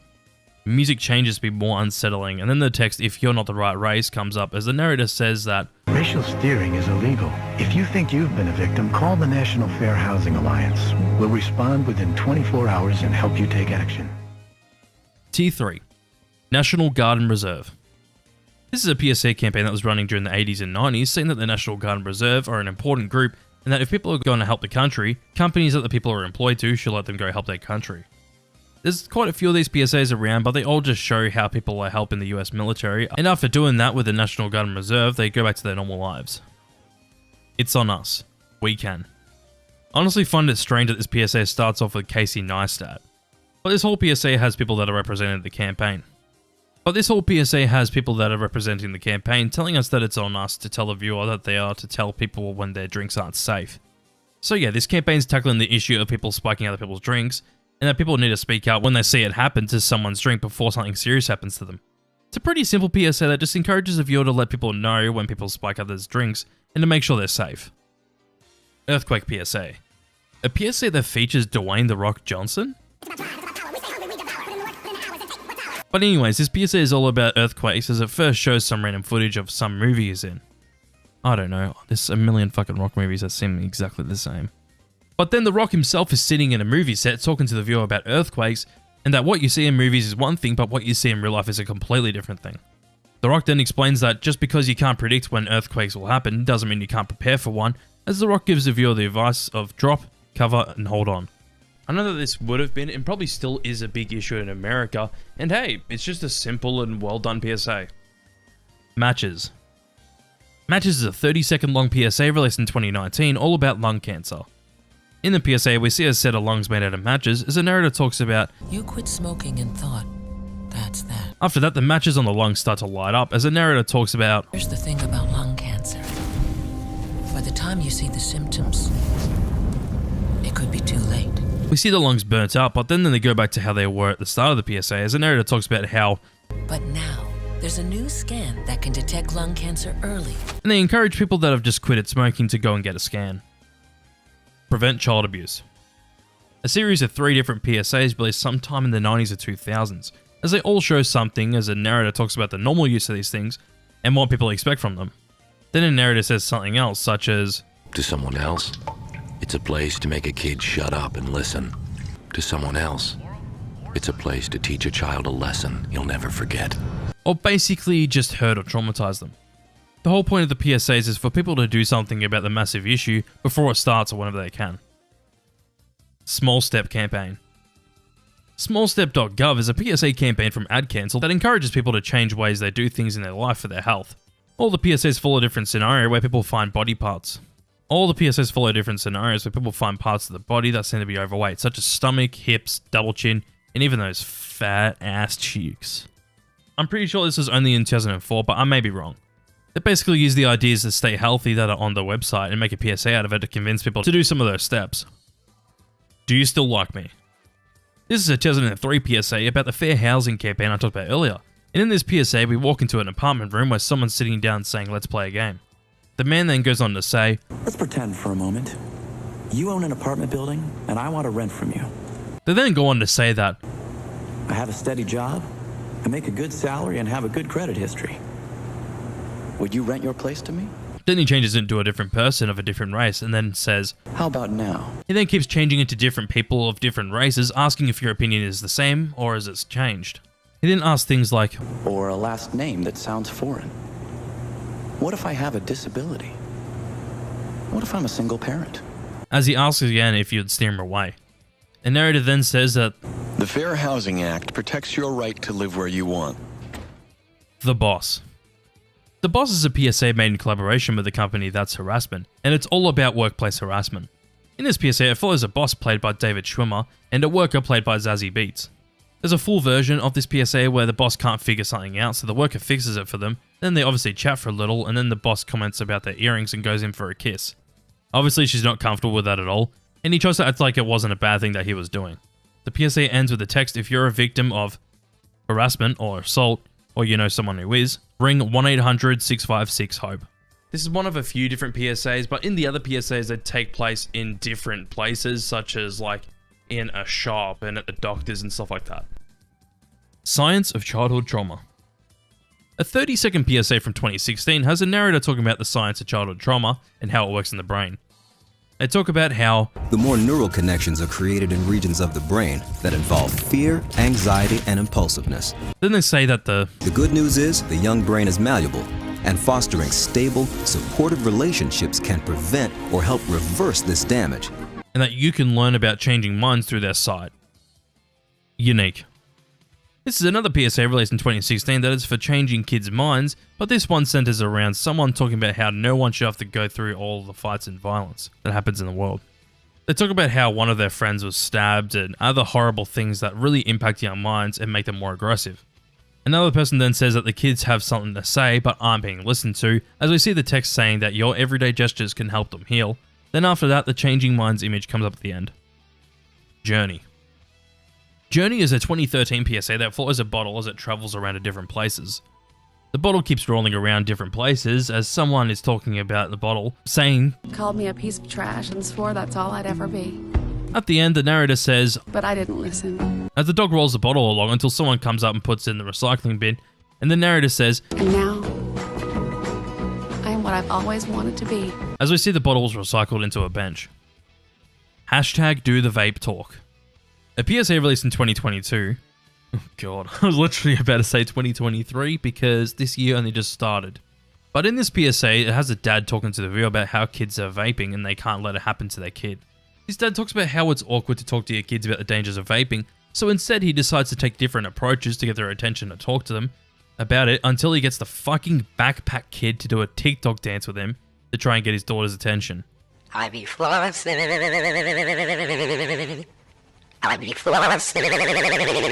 The daughter asks why he's here and then joins in with them to do one of the most cringeworthy dances I have seen because they floss. This is literally the kind of shit that Eddie Burback talked about in his Truth video where he talked about Truth's TikTok PSAs. This is really cringe. But after that, they show the dad and daughter just talking about it, which really, this PSA would have just been much better if they showed the dad getting the daughter's attention by just asking them to talk instead of this. Stroke awareness. Stroke awareness is a 2000s PSA where a man walks up to a guy sitting down asking how's it going. Then we see the man that asked the question has an arrow in his chest, and after that the man sitting down asks if he's okay. Obviously the arrow in his chest is a metaphor for signs of a stroke, and at the end of the PSA a narrator says, "You wouldn't ignore this, so why ignore the signs of a stroke?" Honestly a pretty smart PSA that really gets the point across that you should pay attention to the signs of a stroke. No extra life. No Extra Life is a 2020 PSA where a man's walking into his house. As we see, the point of view looks like a video game with a map and a chat on screen. and the chat is literally just like subtitles of what is being said in the PSA. The man's walking around the house to try and find out what's going on, and then realizes that the gun is gone from his drawer. But he then realizes that his son has a gun in the bathroom, so he rushes to the bathroom calling out his son's name whilst banging on the door. Then the text, with gun, there is no extra life, comes up on screen, and we still hear the man desperately trying to get into the bathroom. People really hate this PSA, and the main thing I personally don't like about it is the voice acting, especially at the end. It almost sounds like he's laughing. I don't know if it's just me, it's just shitty acting. The PSA is actually unlisted from YouTube because of the backlash, but I think showing this as a video game is kind of stupid, and they could have had a better approach with this. Opioid addiction PSAs. This is a series of PSAs released in 2018, made in collaboration with Truth Orange, a company I have talked about way too many times now. But from what I could find, this is a series of 4 PSAs where people tell their stories about their addiction to opioids and the things they did to get back on opioids. One person intentionally crashed their car, someone broke their hand with a hammer, another slammed a door on their arm, and the last person dropped a car on themselves, and they all did that just to get back on opioids. These are actually pretty solid PSAs that just visualize the stories people are telling about the things they did to get back on opioids. There's actually a 5th opioids PSA as well, but instead of the approach of the other PSAs, this one decides to show the videos of a person named Rebecca while she's on an opioid withdrawal for 3 days, and her full 3 days is shown in the public of New York. This PSA in particular has 2 30-second cut down versions of it, but the full thing is 6.5 minutes long. I actually like the approach of the Rebecca PSA more than the other 4 opioids PSAs. This honestly just makes me mad because I know Truth can make good PSAs, but 99% of the time they just don't. Play place. A 30-second 2018 PSA shows an adult mother climbing through a play place to get to their daughter. We see her struggle to get through the play place, and then we see them still trying to get through as a narrator comes in to say, "If you love them enough to crawl into a play place to get them to come down, then surely you'll check NHTSA.gov. I don't know much to say about this PSA. It's just what you see is what you get. Buzzed warning signs. Buzzed warning signs is a PSA campaign that aired in 2019 to make sure people are aware of the signs of someone being too intoxicated to drive. In the most popular one about American football playoffs, they do this by having people watching an American football game at a bar. One of the men sitting down on the couch says that when they're too buzzed, they're on their phone, so they miss what happened in the game. Apparently this is a sign of someone being too intoxicated to drive. Then the man behind him grabs his phone as the man sitting down gets up to get his phone.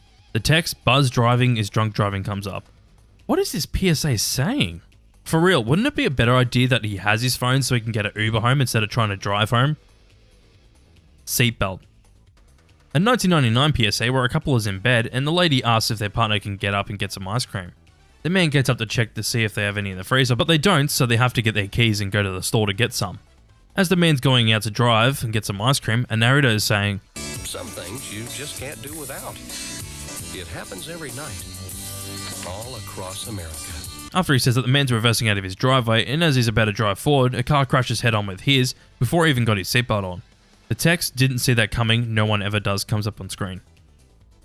Tier 4. John Bon Jovi PSA. A short 10-second PSA featuring the well-known artist Bon Jovi talks to the viewer about how if you are living on the streets, you should ring the Covenant House phone number because the streets are tougher than you are. Just a really short PSA encouraging people to ring them if they are homeless. Alvin and the Chipmunks Smokey Bear PSA. Alvin and the Chipmunks have a PSA released in the 70s, and in this PSA, Dave is trying to get the Chipmunks to help Smokey Bear out by recording a PSA for him. Instead of recording the PSA, Alvin fucks shit up by screaming like an idiot, and at one point spraying Dave with a hose because they're trying to recreate the sound of a waterfall. But then the Chipmunks say Smokey's ABCs with the first 3 letters of the alphabet, starting a sentence about things to do to prevent forest fires. Rocky and Bullwinkle Smokey Bear PSA. Fun fact, this one was actually before the Alvin and Chipmunks PSA, as this one was released in 1969. But in this PSA we see Bullwinkle in a forest as he's reading a script for a Smokey Bear PSA. Just the same plot as the Alvin and the Chipmunks PSA, but this time Bullwinkle actually just does the PSA and that's it. Rocky doesn't even show up in this PSA, it's just Bullwinkle reading the PSA. Ooh, I'm gonna read one for Smokey Bear. I don't know if that was a good impression playing. Billie Eilish PSA. Yeah, Billie Eilish even had a PSA with ad cancel. And this one in particular was released in 2019, where it's all about mental health as Billie just talks about her experience with her mental health journey. She does give some good advice about how people shouldn't be afraid to ask for help, and that you aren't weak for asking for it. It's about 3 minutes long and hey, it's a solid PSA. Sometimes just having a celebrity talk about their experiences with the issue or just addressing the issue and being honest about it is all you need. The awkward silence. Hello everybody, my name is Markiplier. Holy shit, it's really him! But in this PSA released in 2018, it shows people being awkward as they seem too awkward to say something. We even see another YouTuber, Tyler Oakley. But after the awkward silences from many different people, we see them all say something asking questions about someone's mental health. So yeah, this PSA basically encourages the viewer to not be afraid to ask questions to their friends about their mental health if they don't seem to be okay. The PSA ends with the text, reach out to a friend who might be struggling with their mental health. And hey, that's a good message for viewers to preach. Alberto Del Rio PSA. Alberto Del Rio is a former WWE wrestler and was a part of the WWE at the time this PSA was aired in 2015. In the PSA, we see Alberto go around and say, "Behold the angry giant," to the Big Show first as he shakes his head no. And then he does the same thing to Kane, and Kane just gets shitty and walks away. He then says it again, and then says it for a fourth time as he's reading a story to his child in bed. The text, "It only takes a moment to make a moment," comes up, obviously telling fathers to spend more time with their children. Organ donor PSA. The 90s PSA obviously about organ donors, and in this PSA we see someone fall through thin ice into ice cold water as someone sees this and starts to run over. A narrator is talking about, "Someone out there needs help, and you've decided to save them." Then we see the man in the PSA with rope running, and then he makes it and throws the rope for him to grab it. The narrator keeps talking, but talks about how thousands die waiting for organ transplants they need to stay alive. And if you're an organ donor, you should tell your family. But the PSA ends when the narrator says, "Otherwise it's like throwing a 12-foot rope to someone who's 15 feet away." Then the text, "Share your life, share your decision," comes up on the screen. Child prevention PSAs. These are PSAs that were released in 1976, all about preventing child, and there are two PSAs, one called Prisoners and one called Memories. In Prisoners, we see a man in prison as the narrator says, "You are looking at an abused child." We see more faces behind bars. The narrator goes on about how most men and women in prison today were abused children. Then the narrator says that there are at least 1 million cases of child in America every year. As we see plenty of people in prison cells, and that child can be a cycle and they want to stop it. In Memories, we see a person walking around a house as the narrator says, "Something's wrong. For last year in the United States, an estimated 1 million children suffered needlessly." At the end of the PSA, the narrator says, "But it doesn't have to be. For more information on child abuse and how you can help, write Prevent Child Abuse, Box 2866, Chicago, Illinois 60690. Tightrope. Tightrope is an 80s PSA where we see a woman walking on a tightrope as they're saying about how full term and premature, between healthy and sick. This keeps going on and then says that don't put your baby's health on the line. Take care of yourself so you can take care of your baby. So they encourage you to get prenatal care early for your baby, as it's the best step you can take to ensure that your baby is healthy. The TV Boss. A 2009 PSA where a man's sitting in his living room with someone else that looks like a junkie. But the man thanks him for stopping by and says that he's a fan of his work in a certain show, but his drug use is too adult for the kids, so he has to block him. The man walks out of the room as the junkie says, "Yeah, nice lady." We then see the text, "Be the boss of what your kids watch." Why would young kids be watching any material with heavy drug use anyways? Video Boy. Video Boy is a late 90s PSA where someone's playing video games in a strangely lit room. They end up celebrating because they did something in their game, but they end up getting tired pretty quickly, like they're 300 kilos or something. Like literally, they're celebrated for like, what, 5 seconds and they're already tired? They literally don't even move much, but they get puffed out so easily. And then a narrator comes in to ask, "Exercised lately?" As we see the text "Get Up, Get Out" show up on screen. Obesity Prevention Sesame Street PSA. This Sesame Street PSA has a character named Luis with Elmo as they're both jogging in the spot. Luis talks to us about how as a parent you should make sure your kids are doing physical activity and are eating right to make sure they're healthy and have healthy habits. Luis then says that it's the small things that make the biggest difference with yours and your children's health, and then Elmo says it's nap time as he falls asleep under Luis's arm. Tier 5. Cookie Monster PSA. You can really tell how old this PSA is just by looking at the quality of it. But in this PSA, we see a Cookie Monster at a table as the narrator asks if they're going to eat cookies. Cookie Monster then says no as he pulls out different healthy foods such as meats, vegetables, and fruits, until after Cookie Monster drinks milk, he gets a whistle on a plate. The narrator's obviously confused, so he confusingly says a whistle, and Cookie Monster says that it gives him strong lungs. And after blowing the whistle, he says cookies as a bulldozer tips a bunch of cookies on Cookie Monster. 55 saves lives. In 1977, PSA talks to the viewer about how 55 miles per hour saves lives, and they do this by starting off the PSA with a narrator saying, "Per hour, you save gasoline, which is real money these days. At 55, you save yourself troubles you really don't need." The narrator then gets to the main reason, and that's because 55 saves lives. Since 1974, 55 has been the single biggest factor in reducing highway deaths. As it's the main reason why less people are dying on the roads at the time, and apparently reducing the amount of deaths by 36,000 people. Babysitter. Oh boy, so Ad Cancel really thought it was a good idea to collaborate with Autism Speaks, hey? But in this 2000s PSA, we see a mother as they're gonna leave the babysitter with her daughter, as the mother tells her that she has left all the details she needs around. Narrator then says, "The odds of a babysitter calling 911, 1 in 1,400. The odds of a child being diagnosed with autism, 1 in 150. This surprisingly isn't a terrible PSA, but not a good one.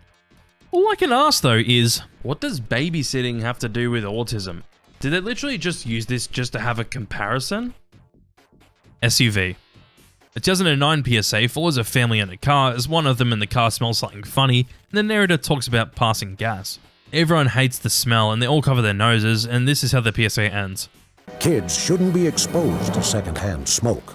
Don't pass gas, take it outside."